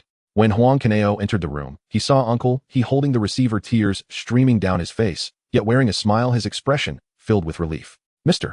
Huang, it's Wenyang. It really is Wenyang. And our son Pingan is safe. He is still alive." Uncle He tightly grasped Huang Kunyao's hand, his voice choked, yet unable to hide his joy. Huang Kunyao stepped forward, gently patting his back to comfort him. Once his emotions stabilized, he took the receiver to call Wei Ming back, solemnly asking for detailed address and contact information, carefully recording everything on paper, and instructing Director Wei, "Please arrange for someone to keep watch at the location. We will send someone immediately to pick them up, ensuring their safety." After hanging up, Huang Kunyao informed Uncle He that his relatives had been confirmed found, and immediately called Chun Tianyi, explaining the situation and arranging for him to accompany Uncle He to the mainland to meet them the next day. Chun Tianyi understood the significance of this matter for Uncle He and readily agreed, arranging to meet at the villa the next morning. The next morning, Chun Tianyi arrived on time in formal attire. Huang Kunyao had already written down the address 3 times. They each held a copy, keeping one at home as a backup, and he specially arranged for Tank to personally drive them across the border, instructing, "Make sure to safely bring them back. Contact us immediately if anything happens on the way." Then Chun Tianyi set off with Uncle He, planning to transfer to another vehicle in Shenzhen to head to Handan for this long overdue reunion. After Uncle He had left the port, Huang Kunyao remained concerned about the search for family, inquiring daily about the progress from Tank. A few days later, Tank relayed the news that Uncle He and his group had successfully met with their relatives and were on their way back to Hong Kong. As the vehicle entered the courtyard of the shallow water bay villa, Huang Kunyao had been waiting at the door. The door opened, and Uncle He was the first to get out, followed by a somewhat slender, yet gentle-looking elderly lady and a tall young man in his 20s. Uncle He's wife Yang Wei and son He Pingan. Uncle He hurried forward, pulling Yang Wei and He Pingan to Huang Kunyao, excitedly introducing Mr. Huang, this is my wife Yang Wei, and this is my son He Pingan. Yang Wei quickly stepped forward, deeply bowing to Huang Kunyao, her eyes filled with gratitude. "Thank you, Mr. Huang, for saving our lives. More importantly, thank you for helping our family reunite. We are deeply indebted to you." He Pingan also bowed respectfully, saying, "Thank you, Mr. Huang." Uncle He added that Yang Wei and he were originally senior brother and sister, both disciples of Yang Qingming, the inheritor of Yang-style Tai Chi, and both skilled in martial arts. After he fled, Yang Wei raised their son alone, living through countless hardships by sewing and working odd jobs, eventually raising he Ping on to adulthood. Huang Kunyao hurriedly helped the two up, smiling as he said, "Uncle, he is my elder and also the person I trust most. Helping his family reunite is the least I can do." That night, he specially hosted a banquet in the villa to treat Uncle He's family. During the meal, he learned that he Ping An was already 23 years old. Although diligent and capable, he had not been able to continue his studies due to family circumstances. Huang Kunyao immediately decided Ping An is still young, the right time for education. "I will arrange for you to study at Hong Kong University, and I will cover tuition and living expenses." At the same time, he transferred a four-bedroom to living room property he owned in Causeway Bay to Uncle He, funding a professional team to renovate it, fully equipped with appliances and furniture. He also gifted Uncle He his commonly used Mercedes-Benz sedan for transportation, instructing, "You can use this car from now on, and the family will cover fuel and maintenance costs, making travel more convenient." Upon learning that Yang Wei possessed exceptional Tai Chi skills, Huang Kunyao took the opportunity to hire her as his Tai Chi instructor, smiling as he said, "Aunt Yang, I am often busy with work and rarely have time to exercise. How about you teach me Tai Chi every day from now on? I will pay you a monthly salary of 3,000 yuan. How does that sound?" Yang Wei, who had intended to help the family, immediately agreed. Within a month, Uncle He's family smoothly moved into their new home, which was fully furnished, warm, and comfortable. The years of hardship finally came to a happy conclusion, and the three of them were filled with gratitude towards Huang Kunyao, working even harder for him. A few days later, Huang Kunyao specifically called Uncle He, reminding him Ping An will be entering Hong Kong University next year. The teaching methods on Hong Kong Island are different from the mainland, and English is particularly important. Please arrange for a tutor or an English class for him as soon as possible, focusing on English to solidify his foundation, ensuring he can smoothly enroll next year and adapt to campus life.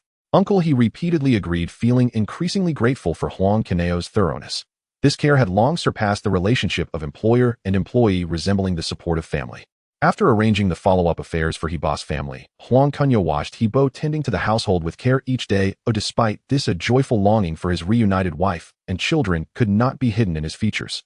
Huang stopped He-bo, who was about to retire to his study to sort papers, and spoke gently, acknowledging his hard work. "You and Aunt Yang and Ping An have been apart for decades. Such a reunion is rare.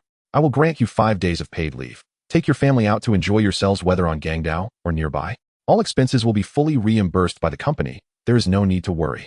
He-bo stared in astonishment, then felt a surge of gratitude, and waved his hands in embarrassment, protesting that such generosity was undeserved. He began to explain that there were still many matters at home that required his attention, but Huang interrupted and reassured him that the other servants would see to the household, and that he should simply accompany his family in peace. His tone brooked no refusal as he urged He-bo to spend time with Aunt Yang and Ping An to make up for the years they had missed together, for that was now the most important thing. Understanding Huang Kunyao's sincerity, He-bo could not refuse. He bowed deeply in thanks and turned to share the joyous news with his wife and children, his retreating figure brimming with delight. Once He-boss family had set off, Huang Kunyao dialed Chen Tianyi and asked him to come immediately to the Kowloon villa. Not long after, Chen Tianyi arrived in formal attire, carrying a briefcase that contained the preliminary materials for preparing the Golden Horse Awards. The two men took seats at the tea table in the courtyard. After the attendants discreetly withdrew with hot tea, Chen Tianyi began. He had contacted the heads of several film companies such as Jiahe and Shaoshi and coordinated with the island's cultural department. Every party had expressed willingness to cooperate.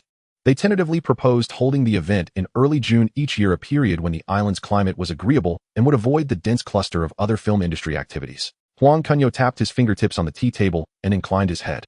Early June was acceptable. He then asked whether Chen had contacted Chun Siyuan of Siyuan Pictures. "I have chosen him to serve as director of the Golden Horse Organizing Committee. He has long cultivated the film industry, and his connections and experience are more than sufficient to support the task." Chen Tianyi replied that he had not made formal contact, only had his assistant deliver a brief message. Huang immediately picked up the phone and called Chun Siyuan, his tone courteous yet authoritative, asking whether Chen had time to come to his residence to discuss preparations for the Golden Horse Awards. On the other end, Chun Siyuan hesitated briefly before readily accepting, saying he would set out at once. After hanging up, Chen Siyuan felt a tangle of emotions. He had never approved of Huang Kunyao's ruthless, uncompromising methods. The thunderous tactics used during ATV's purge of internal enemies had left him wary of the young magnate.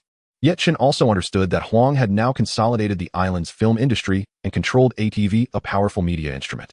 If the Golden Horse Awards were established under Huang's aegis, they would bring immense prestige and resources, both a challenge and a rare opportunity. He thus changed into a tasteful Zhongshan suit, deliberately tempering his usual hauteur and adopting a more deferential bearing. Over half an hour later, Chen Siyuan arrived at the Kowloon villa and followed an attendant into the courtyard. Huang rose to greet him, gesturing for him to sit with a composed courtesy. He introduced Chun Tianyi as the lawyer who would handle the legal and coordination matters for the Golden Horse Awards. Chun Siyuan rose promptly to clap hands with Chun Tianyi in greeting, his smile humble as he expressed that it was an honor to be involved in the preparations. He added that Lawyer Chin's reputation preceded him and that he looked forward to learning from him.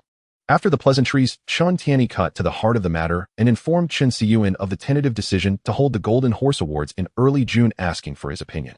Chun Siyuan lifted his teacup, sipped, and after a brief moment of reflection nodded in agreement, saying the timing. He added that May was the Oscars season, so holding the awards in early June would neatly avoid conflict. It would also allow them to draw on the Oscars procedures for selecting foreign language films, thereby enhancing the Golden Horse Awards' professionalism and international outlook.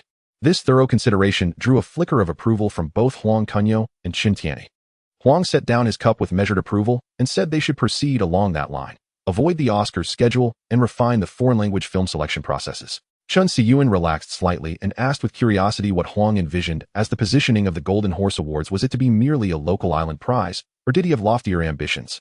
Looking into the distance, Huang spoke candidly and firmly. When he first founded the Golden Horse Awards, there had indeed been an element of rivalry with the Hong Kong Film Awards. If the latter remained insular and exclusionary, he would build an alternative that was fairer and more inclusive.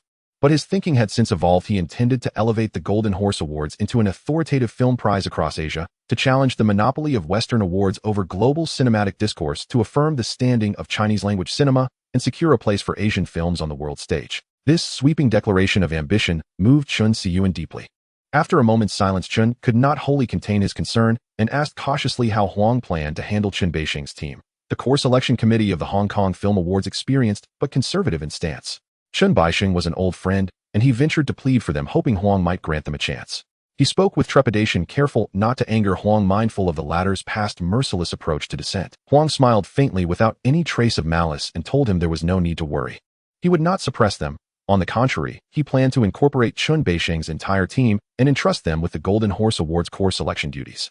The revelation left Chun Siyuan and Chun Tianyi momentarily stunned, faces alight with surprise. Huang explained that their professionalism was beyond doubt, their aptitude for spotting flaws and attending to minutiae would safeguard the award's integrity, and through their exacting standards drive continuous improvement of the Golden Horse rules and patch its weaknesses. This readiness to set aside past grievances and make judicious use of talent shattered the two men's previous impressions of Huang. No one had expected that this young tycoon, who had once wielded an iron hand to cleanse internal foes and consolidate the industry, would return from his northern journey with such magnanimity and vision. Chun Siyuan's gratitude was overwhelming. He rose and bowed, deeply thanking Huang on behalf of Chun Beishing and the entire team. He pledged to take full responsibility for the absorption, promising to communicate appropriately and ensure their wholehearted commitment to the Golden Horse preparations so as not to betray Huang's trust. Huang regarded him with an expression that blended a measure of deliberate pressure with an inward smile and said, "Good. I believe in your ability, but if the absorption fails, or if they pay lip service while subverting the work, I will intervene personally, and then I will not be so gentle." Though not intended as an oppression, the admonition was meant to prod, ensuring Chun Beishing's team would serve with conviction. Chun Siyuan understood and nodded solemnly, rest assured he would complete the task and not trouble Huang further. For the next several hours, the three men spoke with great warmth and camaraderie. Drawing on his years in the industry, Chun Siyuan offered practical proposals regarding award categories, jury selection, publicity, and venue construction, proposing numerous feasible measures. His words betrayed a growing admiration for Huang's team and a quiet eagerness to be part of it. Unconsciously, it was already noon. Huang instructed the servants to prepare a banquet. The three men sat down to taste wine and converse merrily. By the meal's end, Chun Siyuan was somewhat intoxicated and spoke with increasing candor. Huang arranged for Tan Ku to drive him home, and specially instructed Tan Ku to ensure his safe arrival. Once the car departed, only Huang Kunyao and Chun Tianyi remained in the courtyard, and an attendant served hot tea as the two continued their leisurely conversation. On the subject of the Golden Horse's progress, Chun Tianyi smiled and observed that with Chun Siyuan leading and the support of Chun Beishing's team, the Golden Horse Awards would surely take root and might even surpass the Hong Kong Film Awards. Huang nodded slightly, then adopted a more solemn tone. He told Chun Tianyi that he was his most trusted confidant and wished to inform him in advance of an important matter. In the second half of next year, he would launch a major plan and asked Chun to prepare funds in advance to participate. It would be a rare opportunity to make significant returns. A sharp glint flashed in Chun Tianyi's eyes. He knew Huang never acted without preparation. If Huang called something a major plan, it surely promised vast profit. He rose immediately to pledge his loyalty, promising to prepare the funds and to keep the matter strictly confidential, not revealing a single word to anyone. Huang Kunyao nodded with satisfaction and gestured for him to sit.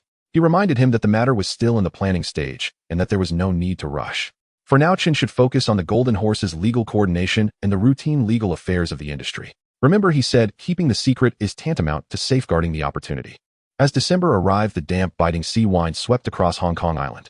With just over a month remaining until the spring festival of the Year of the Horse, festive anticipation had already begun to permeate the streets and alleys. Households busily cleaned their homes and stocked up on holiday provisions.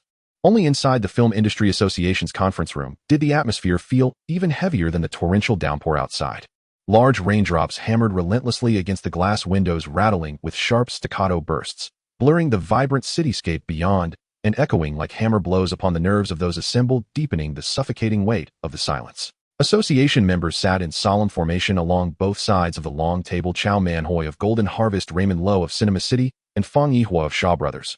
All wore grim, iron-hard expressions, hands clasped tightly before them, speaking not a word. Only the unconscious, restless rubbing of fingertips betrayed their inner turmoil and seething outrage. Huang Kunyao sat to the left of the head seat, his fingers tapping the tabletop, steady in rhythm, yet radiating an invisible, palpable pressure. When Sir Run Shaw's call came, Huang Kunyao sensed something amiss. With year-end audits and finalizations underway across the industry, such an emergency assembly, delivered in a tone so uncharacteristically urgent and furious, could only mean a matter of extraordinary gravity. Now, observing the ashen faces around him, he was certain this incident cut deep, not merely into personal dignity, but into the very bedrock of Hong Kong's entertainment industry. Sir Run Shaw rose slowly. His silver hair glinted starkly under the dim light as he pressed two fingers to his throbbing temples, his voice heavy as molten lead. I have summoned you all today to address a crisis that strikes at the industry's honor and its survival. Miss Lu Xiuhua, our Shaw Brothers protege, was driving alone yesterday to a mahjong gathering in Kowloon Tong when her vehicle was forcibly intercepted and blocked by several unknown men, and she was abducted. He paused, his eyes burning with fury and anguish. Our investigation confirms the perpetrators were under the command of Du Yitian. Following her abduction, Miss Lu was sexually assaulted, coerced into posing for nude photographs, and forced to sign contracts for 10 erotic films. Chow Man Hui slammed his fist onto the table, his face livid. This is utter lawlessness. The association has long held binding agreements with every major triad society in Hong Kong. No harm shall come to any entertainer under our protection. Du Yitian has brazenly shredded that covenant and openly defied us all. Such an outrage on the eve of the Lunar New Year, if mishandled, will leave every artist under our banners living in perpetual fear. Murmurs rippled through the room, thick with indignation, yet laced with caution. The Jinxing Shi Society wielded formidable backing and ruthless methods. Conventional countermeasures would scarcely dent its arrogance. Gradually, the murmurs subsided, and every gaze converged as one upon Huang Kunyao. Though nominally deputy chairman of the association, he was widely acknowledged as its true architect and sovereign, from unifying the film industry and founding the Golden Horse Awards to securing the personal inscription of the Minister of Culture during his mainland visit. His authority and acumen were etched into the industry's consciousness. Each member harbored private calculations. They wished to witness how he would defuse this crisis and confront Triad defiance, and silently weighed whether this moment might cement his supremacy once and for all. A swift, decisive resolution would crown him undisputed master of Hong Kong's entertainment realm, a sovereign whose authority none would dare challenge. Failure, however, would shatter his prestige and plunge the association back into chaos. Huang Kunyao ceased tapping. His gaze lifted, sweeping across the room, sharp, incisive, commanding, immediately quelling the last vestiges of unrest. After a moment's silence, a glacial resolve hardened in his eyes. He would make an example, kill the chicken to frighten the monkeys. Only the most uncompromising retribution could cow every lurking faction and preserve the industry's fragile order. He turned to Xiang Yin, his voice icy. Brother Xiang, under which society does Du Yitian operate? Xiang Yin, already incensed by the society's open provocation, replied instantly. Kunyao, Du Yitian leads a branch of the Jinxing Shi Society, swaggering under its protection for years. When we signed the pact with all major societies, Jinxing Shi refused to endorse it, claiming they were a fraternal association, not a film company. Now it's clear their refusal was premeditated. His tone bristled with contempt. I will not swallow this insult. If Jinxing Shi offers no redress, my Shinji Society will be the first to reject their impunity. Very well. Huang Kunyao's reply was low, resolute, and he rose, his presence radiating an aura of unassailable authority. I assume full command of this operation. Absolute obedience to my directives is mandatory. No duplicity, no evasion. His words landed like stone. Without hesitation, all present nodded assent, unanimously endorsing his leadership. None dared oppose, and none wished to miss this pivotal contest that would redraw the industry's power map. Huang Kunyao turned to Sir Run Shaw. Uncle Lu, please arrange for a complete dossier on the perpetrators Names, addresses, familial ties. The more exhaustive, the better. Sir Runshaw responded immediately. I'll have it delivered to you within half an hour. Huang Kunyao then instructed Su Xiaoming, once the list arrives, photocopy it and distribute copies to everyone, so all know who stands where. Simultaneously monitor each listed individual's movements closely. No one escapes. His voice dropped, edged now with lethal intent. Let me be unequivocal. Anyone who plays games, leaks information, or secretly colludes with the society will find themselves buried alongside Jinxing Shi's own, without mercy, without exception.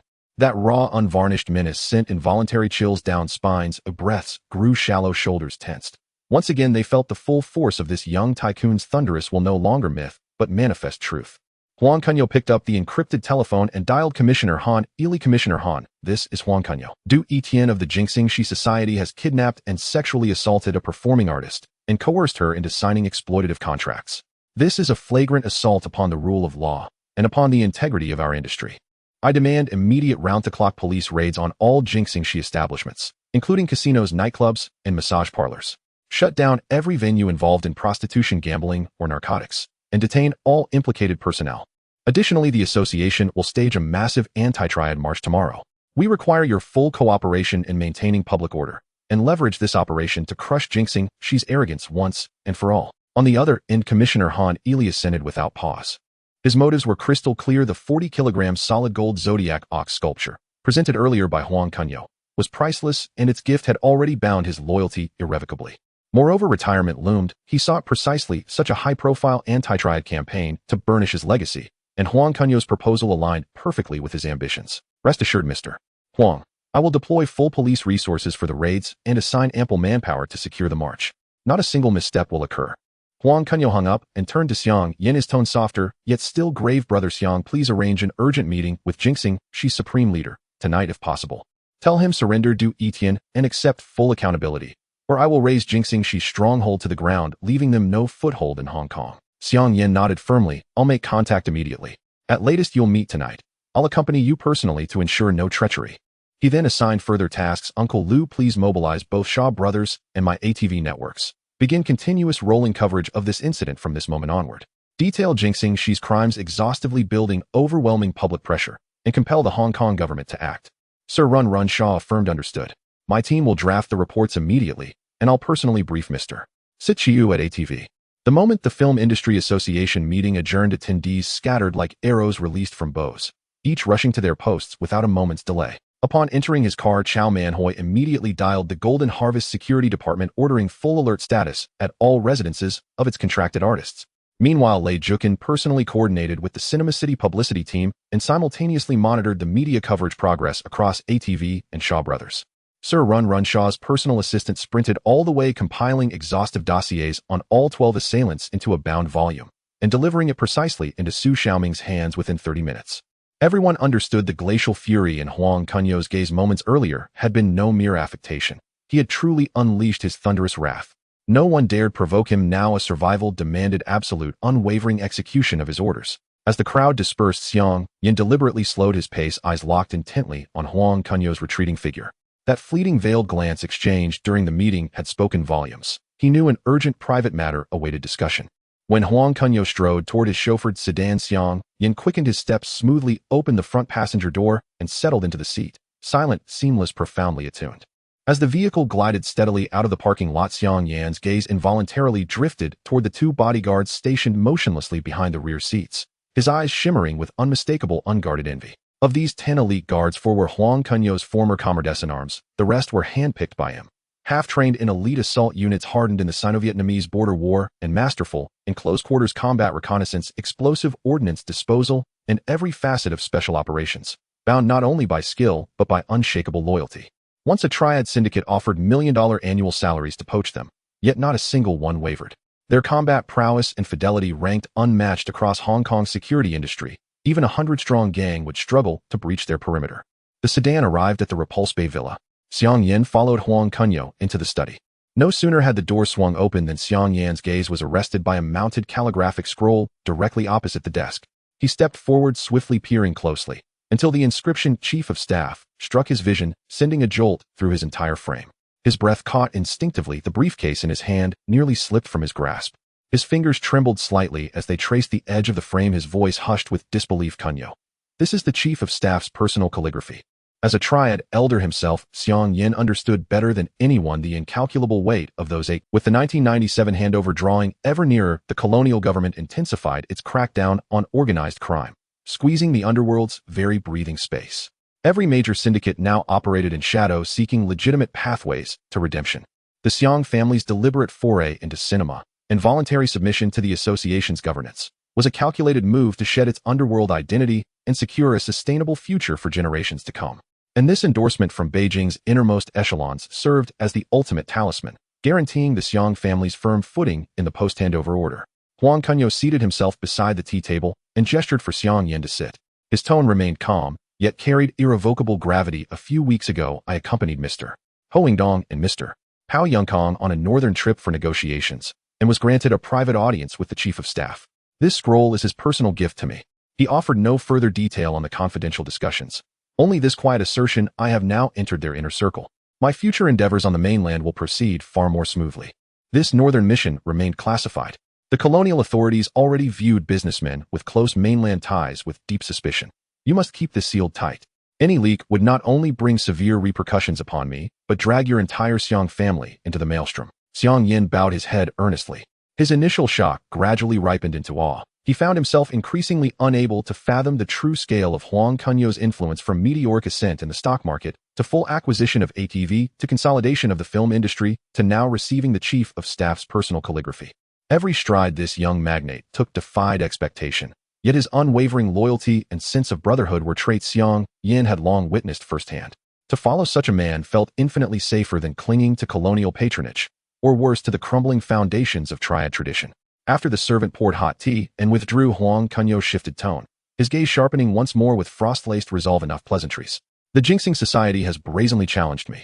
I intend to eradicate them root and branch, to make an example of them, and send a clear message across Hong Kong: the entertainment industry is my inviolable domain. Touch it, and you perish. He slid a blank sheet of paper across the table. List for me the Jinxing Society's territorial strongholds, core business assets, and all rival gangs, down to the last detail.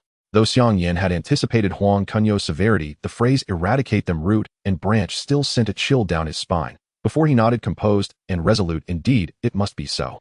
In recent years, the Jinxing Society's ambitions had swollen unchecked, repeatedly encroaching on others' turf, provoking widespread resentment among peer syndicates. Using this incident to eliminate them serves dual purposes: delivering justice for Miss Liu and cementing your absolute authority over the entertainment world.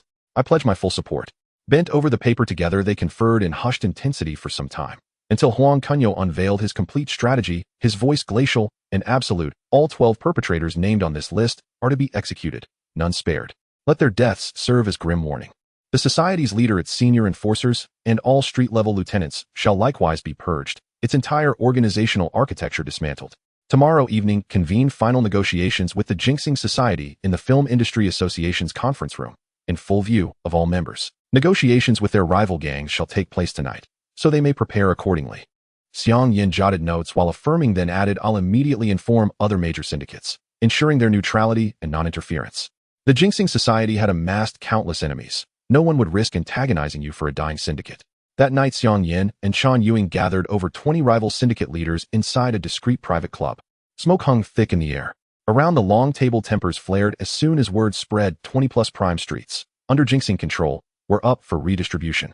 Chaos erupted instantly. These streets spanned core commercial districts, Causeway Bay, Mong Kok, boasting both high-rent retail corridors and lucrative entertainment venues, long-coveted prizes ripe for the taking. Syndicate leaders squabbled fiercely over preferred territories, voices rising, fists slamming tables, until the scene teetered on outright violence. At that precise moment, Huang Kunyao entered, strode silently to the head of the table, and sat. An almost palpable pressure descended. The room fell utterly silent. He observed in silence, fingertips tapping rhythmically on the tabletop. Only when the clamor subsided did he speak, calmly, dispassionately, balancing interests with surgical precision. 2 hours later, consensus was reached. Every leader departed satisfied. Once territorial divisions were settled, Huang Kunyao signaled a servant to present a sample HSBC cash check, then declared, voice resonant and unyielding, I am offering bounties 5 million HKD per street lieutenant, 2 million for each senior enforcer, 8 million for the society's leader, 1 million HKD for each of the 12 perpetrators involved in Miss Liu's case. All payments will be made via HSBC cash checks, redeemable on site per confirmed kill. A collective gasp filled the room. Greed ignited in their eyes. The total bounty amounted to hundreds of millions. For smaller syndicates, it meant instant, irreversible transformation. They trembled, not just at Huang Kunyao's ruthlessness, but at the sheer intoxicating magnitude of wealth. Eyes reddened, hands clenched, anticipation crackled like live wire. Huang Kunyao swept his gaze across their avaricious faces, then deepened his tone, lacing it with chilling, near-maniacal resolve. Tomorrow, I will negotiate with the jinxing leader. Should he surrender the perpetrators and dissolve his syndicate voluntarily, the bounty is void. Should negotiations fail, the bounty activates immediately. A hot-headed elder blurted, Brother Kunyao, we're praying negotiations fail. This feast has been overdue. A cold, razor-thin smile flickered across Huang Kunyao's lips as he added softly, if the sum seems insufficient, I will double it, triple it. Even if they flee to the ends of the earth, I will dispatch hunters worldwide, until every target is extinguished. His words struck like ice water, silencing the room anew, plunging it into frozen stillness. They stared at Huang Kunyao, calm yet burning with terrifying conviction, and recalled the staggering power and resources behind him. Reverence replaced greed. This young tycoon wasn't merely wealthy and influential. He was willing to burn everything to erase his enemies. A madman with limitless capital. The elders hastily suppressed their grins, privately vowing never to cross Huang Kunyao again. Obedience alone would earn them a share of the spoils. Huang Kunyao watched their cowed expressions, satisfaction flickering in his eyes, as he raised a hand to dismiss them. Return and prepare. Tomorrow, follow my signal. The next morning, as dawn on the island pierced the clouds, the entrance to the Filmmakers Association was already alive with voices and fluttering banners. The anti-Triad march began as scheduled, its scale far exceeding expectations. The association's core leadership had worked through the night to mobilize, notifying everyone from leading stars and directors to behind-the-scenes crew and designers. Nearly every film industry worker received word. Thousands clad in matching shirts emblazoned with anti-Triad Protect the Industry stood in neat ranks at the association's gate, banners and placards in hand, the very air thick with resolve. ATV and TVB broadcast vans had already parked in position, cameras and microphones trained on the procession, the live feed streaming across the entire territory. Between live segments, broadcasts repeatedly aired emblematic cases of Triad bullying against merchants and abuses of citizens in recent years, each account resonant and incendiary, igniting public sentiment. Many passers-by spontaneously joined the ranks, swelling the march. Late that night, Huang Kunyao had already called the encrypted line of Legislative Council member Li Pengfei, laying out the march plan, the misdeeds of jinxing Shi, and his own scheme to unify the entertainment world and purge the industry's corruption. After a long silence, Li Pengfei ultimately approved the plan.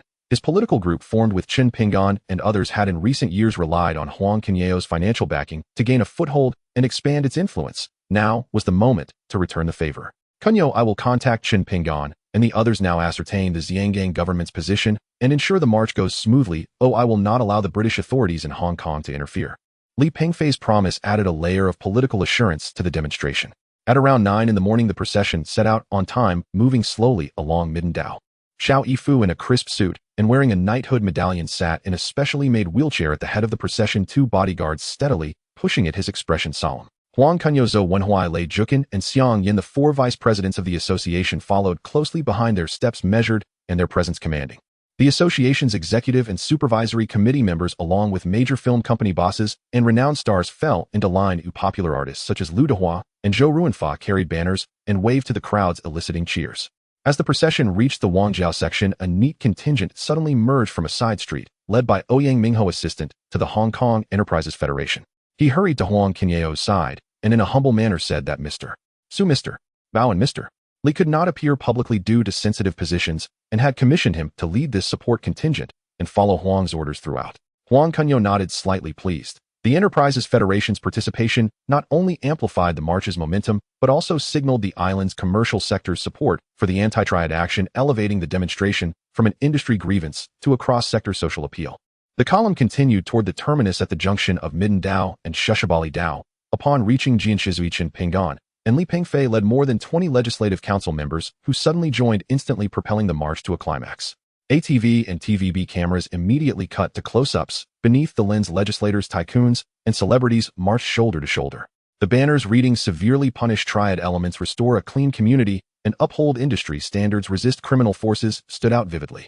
This lineup not only greatly enhanced the march's legitimacy and influence, but also sent a resolute signal of public opinion to the Zhejiang government. At this moment, the governor's representative, Police Commissioner Han Yili, and the heads of customs, the Independent Commission Against Corruption, and other agencies were already waiting at the terminus. Previously, Xinhua's Hong Kong bureau had phoned the governor's office to apply pressure, and with the international scrutiny surrounding Sino-British negotiations over Hong Kong, there was no room for missteps in public opinion. The Xiangang government had intended to rein in the escalating Triad disorder, and seeing the situation immediately deployed police to escort the procession, creating a scene of citizen march under police protection. Upon arrival, the governor's representative spoke, first publicly pledging full support for the anti-Triad action and vowing zero tolerance for organized Triad crime. Han Ili followed, promising an immediate escalation in crackdowns on Triad-like organizations, sealing off implicated venues and arresting those involved with no leniency. After these clear statements, Huang Kunyao raised his hand to quiet the crowd, briefly summarized the march's original intent, and then announced its orderly dispersal. This massive anti-Triad demonstration not only ignited the city's anti-Triad fervor, but also exerted sufficient pressure on the Xiangang government, paving the way for the subsequent reckoning of Jingxingxi. As the sun sank and the island's skyline turned gold and crimson, the atmosphere inside the Filmmakers Association conference room was chillingly suffocating. Negotiations between the association and Jingxingxi proceeded as scheduled. Although Jingxingxi boss Zhou Tai was nearing 70 and walked with a limp, his temper remained fiery. He burst in, flanked by hall leader Du Etian and several dozen goons bearing clubs. The men formed ranks on both sides, their gazes fierce, plainly intent on intimidating the association. Zhou Tai sat in a chair beside the head of the negotiating table, arms crossed over his chest. He glanced at the association members with a flippant, arrogant tone. Isn't it just a few youngsters acting up, scaring your artistes? It's not a big deal. He'll pay HK2000 as maintenance for that actress, and it's settled. Those words thoroughly enraged everyone at the association. Xiang Yan's face went white with fury as he slammed the table and rose. Zhou Tai, are you bribing us off like beggars? Miss Lu suffered such persecution. Is HK2000 enough to make amends? Jingxingxi openly tore up industry accords and must hand over the involved personnel and accept punishment. Zhou Tai waved him off indifferently, publicly shielding his subordinates. I said it's just youthful misbehavior. A scolding and some education is enough. Hand them over. Impossible. Jingxingxi is not to be trifled with. Throughout, Huang Kunyao watched in silence, his fingertips tapping the table lightly, a cold fury already roiling in his eyes.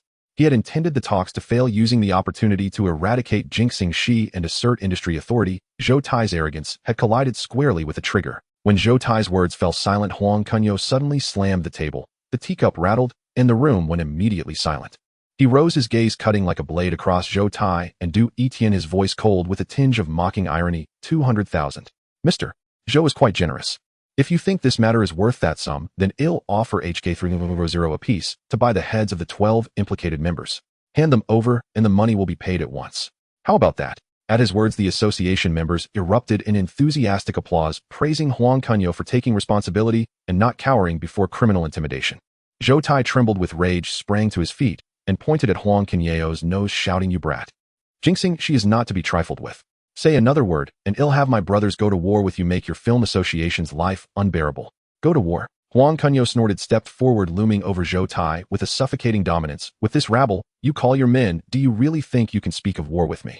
Jingxingxi has broken the rules. They must pay with their lives. I put it plainly, if you do not hand them over today, I will place a bounty for their slaughter. If 100 million Hong Kong dollars cannot settle it, I will raise it to 500 million Hong Kong dollars. Even if you flee to the ends of the earth, I will hunt you down and tear you limb from limb." With that, he grabbed the teacup and hurled it to the floor. Ceramic shards flew, mirroring his resolute ferocity. Huang Kunyao turned and left. The association members rose and followed en masse. Not one remained. Zhou Tai watched his upright, resolute back and trembled with fury, yet dared not step forward to stop him. What he had seen in Huang Kunyao's eyes was not empty menace, and combined with the power and confidence displayed by the daytime march, fear had already taken root within him. Seeing this, Du Etian hurried forward to steady Zhou Tai. "Boss, are we really going to fight them, Heaton? With Huang Kunyao's show of force today, certainly someone is backing him. We fight. Why not fight?" Zhou Tai shoved Du Etian away, his tone violent, but betraying panic. "If Huang Kunyao wants to swallow Jingxingxi, then he should see whether he has the teeth for it. Send the orders, the whole society to arms. Tonight, we'll teach them a lesson." What he did not know was that outside the conference room, Xiang Yan had already positioned his men, and the bounty-driven hunts agreed with the major gangs had quietly begun. Jingxingxi's destruction was already counting down.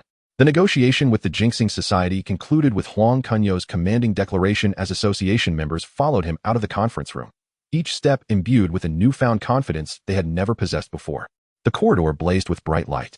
Huang Kunyao paused, turned, and swept his gaze across the group, his voice grave and resounding. "Rest assured, I shall deliver justice for the Jingxing Society's atrocities within 1 week. From now on in Hong Kong's entertainment industry, so long as you abide by rules and uphold righteousness and legality, the Filmmakers Association shall stand as your unshakable bulwark. With me at the helm, no one shall dare lay a hand upon anyone within our circle. These words acted like a soothing balm, instantly igniting the crowd's emotions.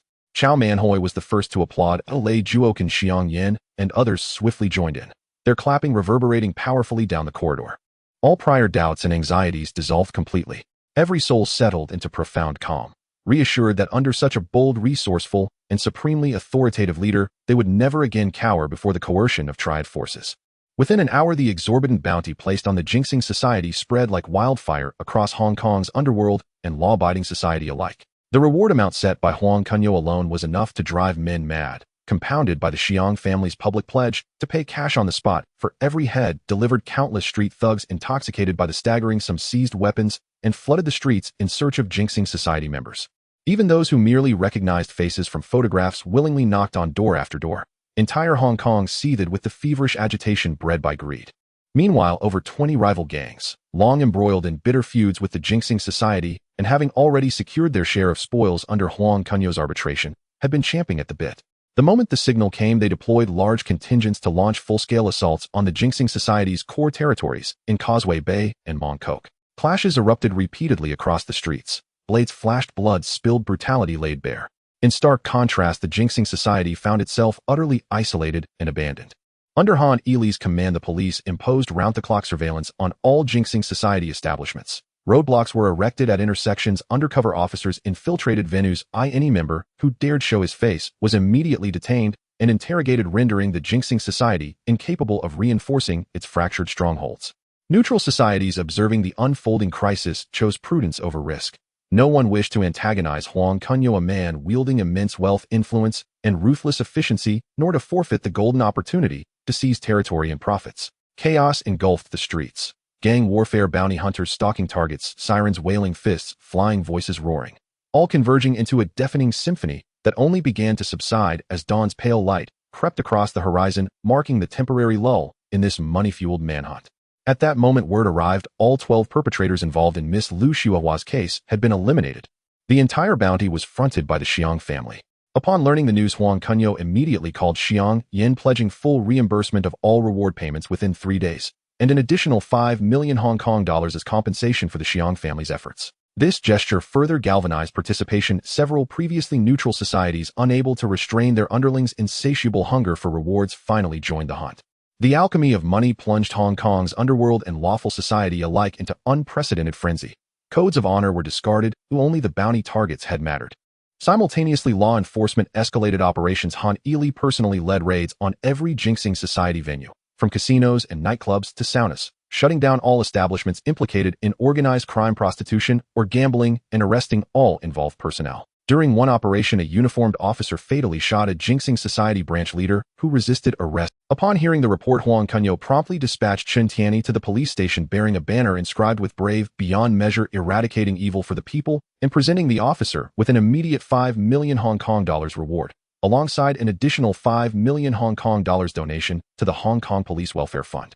This act dramatically heightened police motivation. Over 2,000 officers applied in a single day for firearms authorization to join anti-Triad operations, their zeal surging in pursuit of Jinxing Society members growing ever more relentless. Senior Triad leaders across Hong Kong, apprised of these developments, trembled with fear and issued strict internal edicts: under no circumstances provoke Huang Kunyao. To them, this young tycoon wielded not only immense wealth and power, but also the terrifying willingness to deploy every resource, without hesitation, to eradicate enemies utterly. Even the police had been bound tightly to his cause. To incur his enmity meant becoming a shared target for both underworld and law enforcement, ending inevitably in ruin and annihilation.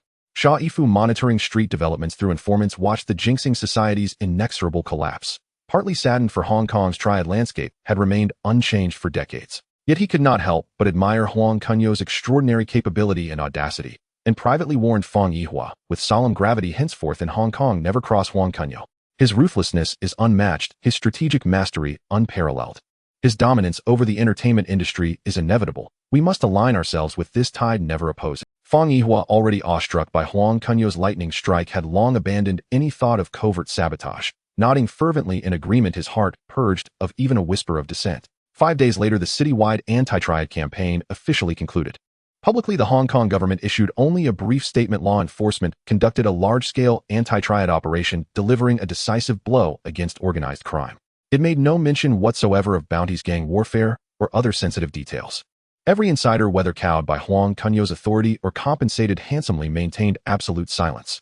No word leaked beyond closed doors. In the aftermath, the Jinxing Society was utterly eradicated. Its leader, Zhou Tai branch chief, Du Etian, and all regional heads and lieutenants were killed.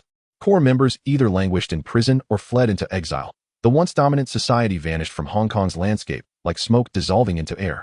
Huang Kunyao honored his commitments, settling all bounty payments with the Xiong family and fulfilling his promise of a 5 million Hong Kong dollars service fee. The Hong Kong Police Welfare Fund received a total donation of 20 million Hong Kong dollars from Huang Kunyao, though every decorated officer received their full reward. And Han Ili, elevated by this landmark anti-Triad success, secured a distinguished path forward in his post-retirement career. Triad factions smoothly partitioned the Jinxing Society's former territories, and residual assets collected their rewards in full and departed satisfied. Legislative Council members who participated in the anti-Triad rallies saw their public approval ratings soar amid comprehensive coverage by ATV and TVB, bolstering their political capital significantly.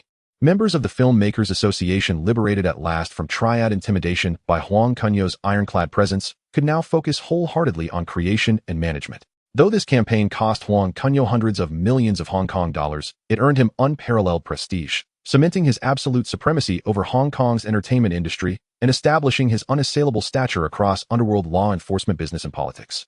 That evening, Huang Kunyao hosted a celebratory banquet for his closest confidants at the Peninsula Hotel. Glasses raised, laughter flowing, revelry unrestrained. Later, slightly unsteady from wine, he made his way to the residence of his personal secretary Huang Haiki, where the two shared tender moments. As a token of affection, Huang Kunyao presented Huang Haiki with a private villa nestled in the mid-levels, fully furnished with interiors, appliances, and furniture, all meticulously appointed. Overjoyed, Huang Haiki devoted herself to Huang Kunyao with renewed loyalty and unwavering obedience. As night deepened, warmth suffused the bedroom. Cradling his beloved, Huang Kunyao drifted into slumber, epitomizing the effortless grandeur of drunk upon the lap of beauty, awake to command the realm. And his era, truly, had only just begun. The chill of December deepened across Hong Kong Island, where red lanterns hung one by one along the streets, intensifying the festive air. Yet Huang Kunyao's schedule grew even more demanding than usual. This year he had advanced with meticulous precision. His network of influence had long extended beyond entertainment and commerce, reaching deep into the core echelons of the Hong Kong government, and even establishing direct ties with the governor's office. Year-end gift-giving was a time-honored custom among Hong Kong's political and business elite, and Huang Kunyao understood its subtleties perfectly. He had entrusted Chun Tianyi to spearhead preparations for lavish holiday offerings for the governor. An exquisitely crafted set of solid gold tea were accompanied by porcelain vases hand-painted with classical landscape motifs by mainland masters, elegant, understated, and profoundly refined.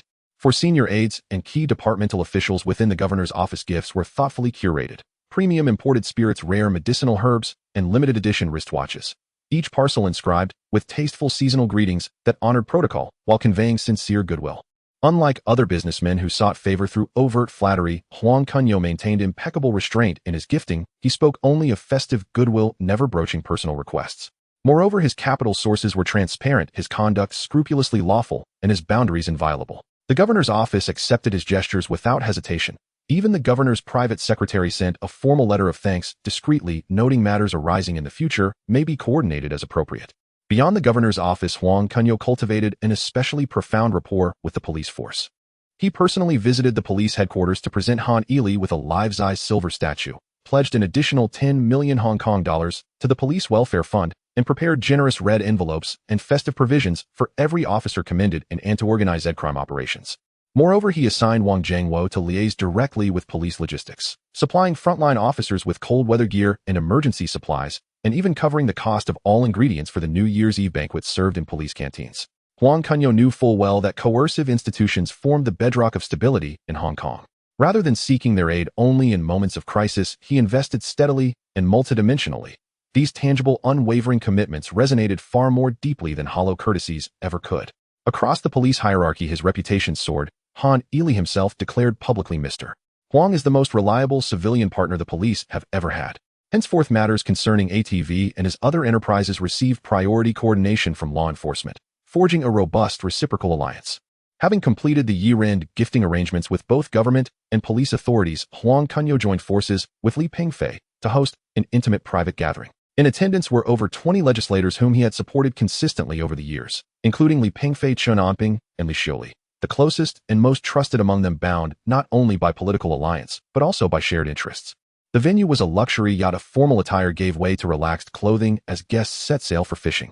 With sea breezes brushing their faces, the rigidity of officialdom dissolved, replaced by ease and quiet camaraderie. Exquisite tea, snacks, and fine wines were laid out on the deck. Between casting lines, the group gathered to discuss Hong Kong's economy and livelihood, from price stabilization and social welfare to pre-handover industrial strategy and SME development. Huang Kunyao listened attentively, for the most part interjecting occasionally with incisive observations, each remark piercing to the heart of the matter, revealing a vision and maturity far beyond his years. By the third round of toasts, the atmosphere had grown warm and convivial. Huang Kunyao then introduced a carefully conceived topic, delivered calmly, yet irresistibly compelling. Gentlemen, I am deeply grateful for your enduring trust over these many years, through which we have all secured our footing in this arena of politics. I now wish to share a proposal. Beginning next autumn, a major initiative will commence, a 6-month endeavor with manageable risk and substantial returns. I bring it before you today not merely to inform, but to invite your early preparation and participation. He revealed no further details, stopping deliberately at that point, yet the mere suggestion sufficed to ignite keen interest. Every legislator present was shrewd and perceptive. Instantly they grasped that this was not simply a profit opportunity, but rather Huang Kunyao's strategic move to deepen factional cohesion and reinforce mutual allegiance. Participation promised not only legitimate sizable financial gain, but also closer proximity to Huang Kunyao himself, leveraging his wealth and influence to expand their own political reach, a true win-win proposition. Mr. Huang, we place absolute confidence in your judgment. I shall return immediately to review my assets and reserve the necessary funds. Li Pingfei spoke first, the others quickly followed suit, some pledging to curtail personal expenditures, others vowing to mobilize resources from their circles, all demonstrating unmistakable eagerness. They already held Huang Kunyao in high regard, appreciating his aversion to provocation, his disciplined conduct, and his unwavering fidelity to promises, qualities that rendered him infinitely more trustworthy than other opportunistic tycoons. This maritime gathering did more than bind the legislators firmly to Huang Kunyao's camp. It solidified his authority within Hong Kong's political sphere and paved the way for the smooth implementation of his forthcoming grand design.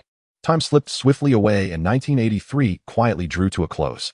For ADV, it had been a year of metamorphosis. Under Huang Kunyao's stewardship, the network achieved its first large-scale profitability, recording a surplus of 83 million Hong Kong dollars after settling debt, interest, daily operational expenses, and equipment maintenance costs. Without hesitation, Huang Kunyao personally covered the remaining 17 million Hong Kong dollars, bringing the total to exactly 100 million Hong Kong dollars, transferred in full to the debt repayment account to settle a significant portion of external liabilities outright. This act dramatically eased the debt burden for 1984 and propelled ATV's market valuation upward. Within just 2 years, the network had repaid 100 million Hong Kong dollars in debt, vastly exceeding industry expectations. Its formidable solvency and operational resilience earned widespread recognition from both business and investment circles. Numerous institutions proactively extended offers to participate in future financing rounds, each declined politely by Huang Kunyao. As ATV remained Huang Kunyao's wholly owned private enterprise, it bore no obligation to disclose its finances. He convened a closed-door meeting with Huang Shizhao and ATV's senior leadership, declaring his new target with unshakable resolve: the profits of 1983 are merely the beginning. For 1984, I demand that ATV achieve pure profits exceeding 100 million Hong Kong dollars. Once this goal is attained, we shall repay every last cent of our external debt, freeing ourselves entirely. He paused, his gaze sweeping across the room as he recalled a previously established rule: I know you have labored hard all year awaiting rewards, and as agreed earlier, no year-end bonuses until all external debts are cleared. But should we succeed next year, not only will the debts vanish, I will award every employee a generous year-end bonus, and the senior leadership team will receive additional profit sharing. My word stands unbroken. These words instantly ignited the leadership team's fighting spirit. After more than a year of rigorous restructuring and optimization, ATV had instituted a robust meritocratic system, where talent rose, mediocrity receded, and a new generation of gifted, ambitious young professionals surged forward. Its programming teams innovated relentlessly: documentary series grounded in everyday life, breakout variety shows, and premium drama series, driving steady gains in viewership and advertising revenue, placing ATV on equal footing with TVB in competitive standing. A quiet understanding had also taken root between Huang Kunyao and Run Run Shaw neither interfered in the healthy rivalry between their respective grassroots teams, reserving intervention solely for strategic oversight, granting each team ample space to thrive. Immediately after the meeting, Huang Kunyao cascaded the target throughout all departments, igniting a wave of determined momentum across ATV. Production units worked late into the night refining content. The marketing division aggressively expanded advertising partnerships. Logistics tightened cost controls. Every role fulfilled its duty, all departments coordinating seamlessly, each individual driven by fierce resolve to hit the 100 million Hong Kong dollars profit target. After all clearing the debt meant shedding a decades-long yoke, the promised rewards were concrete and substantial, and with ATV's current momentum, rivaling TVB's dominance, the entire workforce brimmed with unshakable confidence, suffusing the broadcaster with an atmosphere of vigorous aspiration. As Lunar New Year approached, festivity thickened in the air. Because Maggie Chung and her assistant Huang Haiki needed to return home to celebrate with their families, Huang Kunyao had prepared lavish holiday gifts well in advance, entrusting each woman to carry them home as tokens of filial respect for their elders. Rarely freed from the weight of official duties, he retreated to his residence in Repulse Bay, summoning his comrades-in-arms, including Dr. Wang, and gathering with Uncle He's family to celebrate the little new year together. Lanterns glowed warmly across the courtyard, casting a golden hue. Yang Wei herself took charge of the kitchen, preparing a sumptuous spread of authentic homestyle dishes, the rich aromas weaving through the garden like a living embrace. He Pingan busied himself pasting spring festival couplets and hanging auspicious Fu characters, his movements swift and practiced, imbuing every corner with the tender harmony of familial reunion, dispelling winter's chill. Years later, Huang Kunyao found himself completely unoccupied, often immersing in the film department of Asia Television, learning filmmaking from Wu Sun, partly to alleviate boredom and partly to leave behind his own directed films in this era, as the conditions for both hardware and software were now perfect for experimentation. Wu Sun, having deeply rooted himself in the film industry for many years, possessed considerable insights from camera movements to narrative pacing. Huang Kunyao set aside his chairman persona, willingly taking on the role of an apprentice, personally engaging in everything from script refinement, storyboard creation, to on-site sound recording and actor coordination. Even the details of equipment organization would catch his attention, and the occasional insights he offered always hit the mark, leaving Wu Sun secretly astonished by his talent. Meanwhile, the first Golden Horse Awards had entered the nomination phase, breaking geographical limits to encompass films from across the Taiwan Strait, 3 regions, and overseas Chinese cinema. Huang Kunyao not only formally invited filmmakers from Taiwan and the mainland, but also publicly called out through mainstream newspapers like Ming Pao and Sing Tao Daily, proposing the core slogan of pure cinema politics, "Stay away," clearly stating that the Golden Horse Awards as a grassroots film award would not mix in any political factors, judging solely on the quality of the works. This emphatic statement garnered unexpected applause, with several authoritative organizations, including the International Film Producers Association and the European Film Association, publicly expressing their support. Several Chinese-language film masters who had previously declined to attend due to political concerns also actively reversed their stance and agreed to participate. To further enhance the international influence of the awards, Huang Kunyao specially added 2 awards: Best Foreign Language Feature and Best Foreign Language Commercial Film. Upon this announcement, dozens of film companies from Southeast Asia and Europe and America immediately signed up. The attention on the Golden Horse Awards instantly surpassed that of the past Hong Kong Film Awards, becoming a focal event in the global film industry. After the nomination list was published, it was widely reprinted by numerous global media outlets. Official statements from Taiwan and the mainland announced that they would send delegations to attend, while Japan and South Korea even invited their respective film masters to lead teams to Hong Kong. The prestige of winning a Golden Horse Award soared, which also in a subtle way drove Chinese-language filmmakers to refine their acting skills and creative standards, creating a flourishing atmosphere in Hong Kong and the entire Chinese-language film industry. Huang Kunyao entrusted Chun Siyuan and a professional team to manage external communications and media liaison for the Golden Horse Awards, while he continued to immerse himself in learning on Wu Sun's film set, dedicating his daily efforts to studying filmmaking techniques and discussing scripts with the creative team. He also occasionally enjoyed casual gatherings with Huang Haiki and Wang Zuxian, living a very pleasant life. However, beneath this comfort, he did not relax his control over capital arrangements, secretly orchestrating a specialized investment group led by Elsa to stealthily enter Japan, allocating a one-time fund of 1 billion Hong Kong dollars specifically to monitor fluctuations in the Nikkei index for potential investments. Elsa, a Swiss national and a graduate of the economics department at Cambridge University, not only possesses striking looks, but also has a strong sensitivity to numbers and risk management skills. She had previously made a name for herself in the London stock futures market with precise operations, but suffered setbacks from a significant loss due to a misjudgment. 2 years ago, when she moved to Hong Kong with her parents, it coincided with Huang Kunyao recruiting high-end investment talents. After smoothly joining the team, she was thoroughly convinced by Huang Kunyao's foresight, due to her precise execution of strict directives on several occasions. Huang Kunyao recognized her meticulous and obedient nature, offering her a salary of 1 million Hong Kong dollars per year, placing her at the core of the team. Affected by past failures, Elsa opted to forego profit sharing, choosing a high base salary plus performance bonuses, strictly following Huang Kunyao's outlined direction for investment work without making independent decisions. As the date of the Golden Horse Awards approached with only half a month left until the grand ceremony, Huang Kunyao temporarily set aside his learning in the film crew and devoted all his energy to the preparations for the awards. After extensive consideration, the final venue for the grand ceremony was selected as the Hong Kong Convention and Exhibition Center. Though the venue was originally scheduled to be officially used in 1988, Huang Kunyao coordinated ahead of time through connections with the Hong Kong government facilitating its early adaptation for the Golden Horse Awards. This not only showcased the grandeur of the ceremony, but also allowed for more guests and audiences. From the final confirmation of the award presenters and hosts to the stylistic design of the venue setup and seating arrangements, every detail consumed much of his thought. He meticulously reviewed and revised the proposals submitted by the preparation team. From the overall lighting and shadow layout of the stage to the material selection of the guest boutonnieres, he sought perfection, only approving execution once everything met his expectations. This year's Golden Horse Awards ceremony boasted a luxurious lineup, with the host team selected as a combination of Chun Xinjian Shun, Bai Xiang Mao Xuanjuan, and Shun Dianxia, featuring 2 men and 2 women who possessed both hosting experience and popularity capable of balancing solemnity and entertainment. The award presenters were also star-studded, among whom the attendance of Mr. Jin Yong was particularly precious. To demonstrate sincerity, Huang Kunyao personally visited him, successfully persuading the literary giant to agree to attend, while renowned cultural figures from Hong Kong, like Huang Zhan and N.I. Kwong, were also invited as expected, adding luster to the ceremony.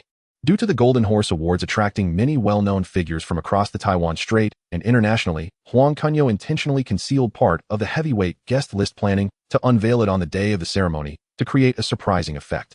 At the same time, he proactively contacted mainstream television stations from Taiwan, Singapore, Cambodia, Japan, South Korea, Thailand, and Malaysia, reaching an agreement for simultaneous broadcasting across 8 regions, allowing the ceremony to reach more areas.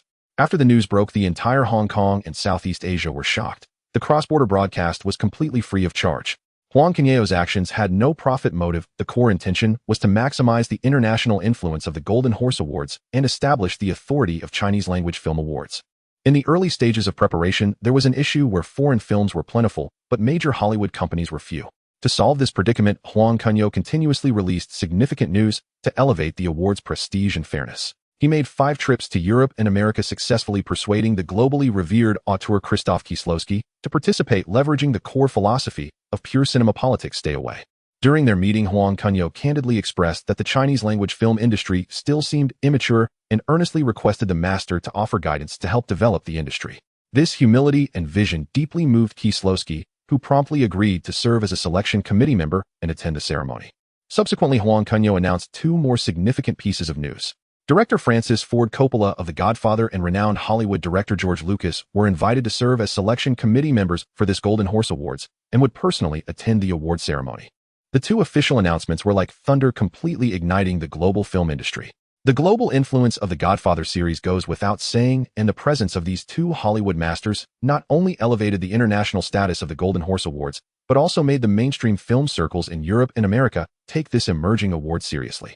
After the news spread, television stations, newspapers, and magazines from Hong Kong and various Southeast Asian countries rushed to contact the Golden Horse Awards organizing committee, applying for on-site coverage of this grand event. Huang Kunyao seized the opportunity, granting all media coverage applications free of charge and providing accommodation, transportation convenience, and exclusive interview channels for reporters coming from afar, making every effort to expand the award's dissemination range. At that time, all media participating in the simultaneous broadcast would send elite reporters to Hong Kong, while a large number of film fans would travel from Southeast Asia and even Europe and America to Hong Kong just to get a close look at their favorite film masters and stars. The entire Hong Kong was engulfed in fervor due to this grand ceremony, drawing the attention of the global film industry.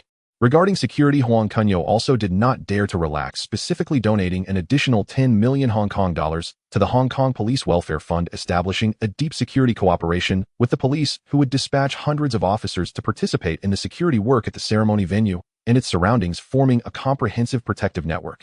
At the same time, the police publicly warned leaders of various small and large organizations on Hong Kong Island through channels that during the Golden Horse Awards ceremony, anyone who dared to take the opportunity to cause trouble or disrupt order would face severe punishment. Various organizations were well aware that global attention was focused on Hong Kong at this time, and causing trouble was tantamount to seeking their own demise. They actively restrained their members, promising to remain absolutely well-behaved during the ceremony. As the chairman of the Golden Horse Awards organizing committee, Chen Siyuan devoted himself fully shuttling between guest coordination, process verification, and handling unexpected situations amidst numerous complex tasks. Though physically exhausted, he remained filled with excitement. He understood that the successful hosting of this ceremony would bring immeasurable benefits to his career, especially in terms of networking, enabling him to meet core figures in the global film industry with limitless future development. At the same time, he also successfully completed the core task assigned by Huang Kunyao, successfully recruiting Chun Baisheng and his team. Previously, Chun Baisheng's team was a core selection force for the Hong Kong Film Awards, leaning towards traditional conservatism. Through multiple communications and negotiations, along with Huang Kunyao's sincere willingness to overlook past grievances and the international appeal of the Golden Horse Awards, Chun Baisheng ultimately decided to lead his team to join the selection work of the Golden Horse Awards, using his professional skills to safeguard the award's fairness and professionalism. The Golden Horse Awards ceremony was held as scheduled, and the surrounding streets of the Hong Kong International Convention and Exhibition Center had already been cordoned off by the police. Hundreds of uniformed officers lined both sides of the road, the security perimeter extending a kilometer in all directions, patrol cars weaving in and out, while helicopters hovered low overhead to ensure utmost safety. Inside the ceremony, over 400 security personnel from Kunyao Security performed their duties, from guiding guests and managing the process to equipment testing and emergency support, with each segment assigned a dedicated liaison, the manual detailing the procedures down to the minute to ensure everything went off without a hitch. Outside the convention center, a more than 30-meter-long red carpet was laid out straight, its velvet material gleaming warmly under the lights, while rows of cameras and photography equipment from 8 regions were already set up on one side of the barriers, reporters holding their breath as they adjusted their gear, lenses focused squarely on the entrance, microphone wires meticulously arranged. On the other side, fans gathered to catch a glimpse of their idols holding up posters and light boards, cheers rising and falling, the glow sticks forming a flowing river of stars reflecting the dazzling neon lights around them. In this year's commercial collaboration for the ceremony, Mitsubishi Motors showcased their astuteness, securing exclusive sponsorship for 1 million Hong Kong dollars, along with generous terms of providing 100 high-end vehicles for the ceremony. Dozens of black Mitsubishi sedans were neatly parked at the entrance of the red carpet, adorned with exclusive Golden Horse Awards logos, with drivers in uniform on standby. Whenever a star arrived, staff would promptly guide them to the vehicles, seizing the opportunity for brand exposure as the stars made their entrance, garnering attention while saving on hefty promotional costs. As night fell, star guests began to arrive one after another. Lin Qingxiao appeared in a stunning white mermaid gown, her graceful figure trailing the hem, causing fans to erupt in screams as flashes of cameras lit up the scene like daytime. Jackie Chan and Sammo Hung walked in sharply dressed and tailored suits, exuding a strong masculine presence, with every gesture occasionally waving to fans, the atmosphere growing increasingly lively. Renowned actors, directors, and behind-the-scenes creatives from the Hong Kong and Taiwan film circles, along with industry leaders and international guests, took turns gracing the red carpet, which lasted nearly an hour. Each guest's appearance stirred new excitement, creating a dazzling visual feast. In contrast to the high-profile appearances of other guests, Huang Kunyao did not walk the red carpet, but instead entered early through a special passage reserved for him and several film company moguls like Zhou Wenhui and Xiao Yifu. The passage was laid with a low-key gray carpet flanked by elite bodyguards arranged by Wang Zhengwo to ensure safety and privacy throughout. Upon reaching the inner venue, the group took their seats in the VIP area, expressing admiration for the scale of the ceremony. Xiao Yifu gazed at the fully occupied seats and the sophisticated broadcasting equipment, unable to help but exclaimed, "Kunyao, you have made the Golden Horse Awards flourish even more than during the height of the Hong Kong Film Awards. The focus of the Chinese film industry will likely shift to you from now on." Huang Kunyao smiled lightly, his tone humble. "Sixth uncle, you flatter me. This is the result of collective effort across the industry. I merely provided a platform, and the true brilliance comes from the works of my fellow colleagues." As soon as he finished speaking, the lights dimmed in the venue, and the host team gradually took the stage, with Chen Xinjian, Chun Baisheng, Mao Shunjuan, and Shun Dianxia each fulfilling their roles. Chun Xinjian and Mao Shunwan were responsible for managing the flow and introducing guests, while Chun Baisheng and Shun Dianxia lightened the atmosphere with their humorous banter, quickly dispelling any tension in the room, earning smiles of recognition for their professionalism and ability to engage the audience. As the founder of the Golden Horse Awards, Huang Kunyao was invited to deliver the opening speech, which was one of the core segments of the entire ceremony. At that moment, he wore a custom-made dark suit with a white bow tie, standing tall and looking spirited, While waiting backstage to take the stage, his calm gaze swept over the international judges and guests from both sides of the straight, his mind already mapping out the structure of his speech, aiming to showcase the attitude of Chinese cinema while respecting international peers. Once the ceremony officially began, the four hosts opened with a comedic skit thoroughly energizing the atmosphere, and then Qin Xinjian, holding the microphone, solemnly announced, "Next, let us warmly welcome the founder of the Golden Horse Awards and chairman of Asia Television, Mr. Huang Kunyao, to deliver the opening speech." A stirring piece of music suddenly played, and the audience erupted into applause, while cameras focused on Huang Kunyao, broadcasting his image live to 8 regions. He strode confidently to the stage, standing at the microphone. As the applause subsided, he slowly raised his hand and deeply bowed to the international judges present. Masters such as François Truffaut, Francis Ford Coppola, George Lucas, and Krzysztof Kieslowski nodded in response, their expressions full of approval. He then turned to the compatriots across the strait and fellow filmmakers from various countries, bowing once more and speaking in a steady, powerful tone. "First, I want to thank the international judges who have traveled from afar for setting aside your busy schedules and crossing mountains and seas to come to Hong Kong, empowering Chinese cinema with your professional insights. I also want to thank the film colleagues from both sides of the strait and other countries. It is your dedication and passion for art that allow this language of film to transcend borders and connect hearts." Pause for a moment, Huang Kunyao said with a resolute gaze, reiterating the core slogan today. "I must emphasize the original intention of the Golden Horse Awards. Pure cinema politics aside, film is a shared treasure of humanity and should not be confined by geography or stance. Our only criterion for selection is the quality and value of the work itself." Although Chinese cinema is still in its infancy, numerous practitioners are quietly toiling away, striving for excellence. I firmly believe that as long as we stay true to our original intentions and support one another, we can eventually carve out a space in the world film scene. Finally, I want to express my gratitude once again to all the guests, judges, and staff for their efforts. May this Golden Horse Awards become a pure artistic feast. This speech was humble yet grand, expressing respect for international peers while showcasing the confidence of Chinese cinema, further solidifying the core positioning of the Golden Horse Awards. The venue erupted in sustained applause, with international judges nodding in approval. George Lucas even rose to applaud, clearly recognizing this young founder. Huang Kunyao's prestige quietly settled in this applause, making him the acknowledged core figure of the event. Outside, people in various corners reacted differently to the broadcast. A young secretary sat on her sofa at home, fixated on the broadcast from Asia Television, her gaze locked onto Huang Kunyao, who spoke calmly on stage. Under the lights, he exuded a commanding presence, his speech reflecting composure and wisdom. The maturity and charm beyond his years stirred ripples in her heart, and she clenched her fists in determination, hoping for a chance to stand beside him in the future, worthy of sharing in his brilliance. Meanwhile, in the guest seats of the inner ceremony, Wang Zuxian sat quietly, her gaze following the eloquent figure on stage, her emotions a complex intertwining of feelings. There was admiration for his current achievements, gratitude for his past assistance, and frustration over the distance he maintained. All these feelings tangled together, forming a barely perceptible melancholy in her eyes. In the living rooms of other wealthy families on the island, the scene was similarly somber. The tycoons watched the television, seeing Huang Kunyao's growing momentum and calm demeanor, falling into silence. Some marveled at his exceptional talent, others envied his youthful accomplishments, while yet others quietly calculated how to connect with this rising new elite, as only awe and admiration lingered in their hearts. After the opening speech, the award presentation proceeded in an orderly manner, with each award announced in turn. Of films from both sides of the strait, as well as those from Japan and South Korea, all received recognition, fully reflecting the inclusiveness and fairness of the Golden Horse Awards. When the host announced that Mr. Jin Yong would take the stage to present the Best Screenplay Award, all guests spontaneously rose to applaud, the applause lasting nearly half a minute in tribute to this literary titan. Mr. Jin Yong, dressed in a Zhongshan suit, walked steadily onto the stage, holding the list of winners, and calmly read out the names of the recipients, his words filled with encouragement for the younger creators, earning deep admiration from all present. Subsequently, George Lucas and Francis Ford Coppola took the stage together to present the Best Director Award. The appearance of these two Hollywood legends further elevated the atmosphere of the ceremony, reaffirming the high prestige of the Golden Horse Awards. The fact that such a high-caliber international guest participation could be attracted for the award presentations demonstrates that its recognition is rapidly increasing in the global film scene, with hopes of becoming an Asian Film Award on par with the Oscars and Cannes. When Yen Hao won the Best Director Award for his exceptional directing skills, at the moment he accepted the trophy, his voice choked with emotion. He expressed that this award was not only an affirmation of himself, but also an encouragement for Chinese directors, vowing to continue creating and producing more quality works. The announcement of the Best Actor and Actress Awards similarly drew the attention of the entire audience.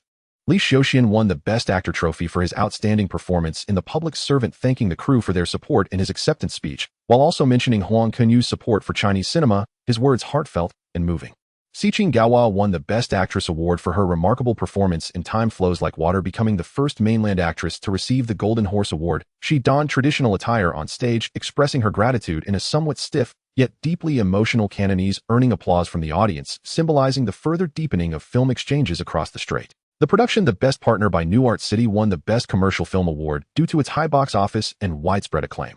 When Zhou Wenhui accepted the award, he specifically mentioned the award rules set by Huang Kunyao, praising their foresight in balancing art and commerce. It is worth mentioning that this ceremony specifically set a 4 million box office baseline for the Best Feature Film. Huang Kunyao made it clear during the preparations that this rule aims to balance the relationship between art and commerce, preventing directors from excessively pursuing artistic expression at the expense of market needs, thereby forcing creators to ensure work quality, while also considering audience preferences and market acceptance, promoting the healthy development of the Chinese film industry. It is reported that this baseline will be raised to 5 million the following year, gradually guiding the industry to form a creative philosophy of art at the core, commerce as the wings. During the interlude of the award presentation, the ceremony also featured exciting artistic performances with stars from both sides of the strait, taking turns to showcase their talents. Songs, dances, and light effects intertwined, adding more color to this artistic feast, with the atmosphere remaining high and vibrant, always filled with a warm yet solemn ambience.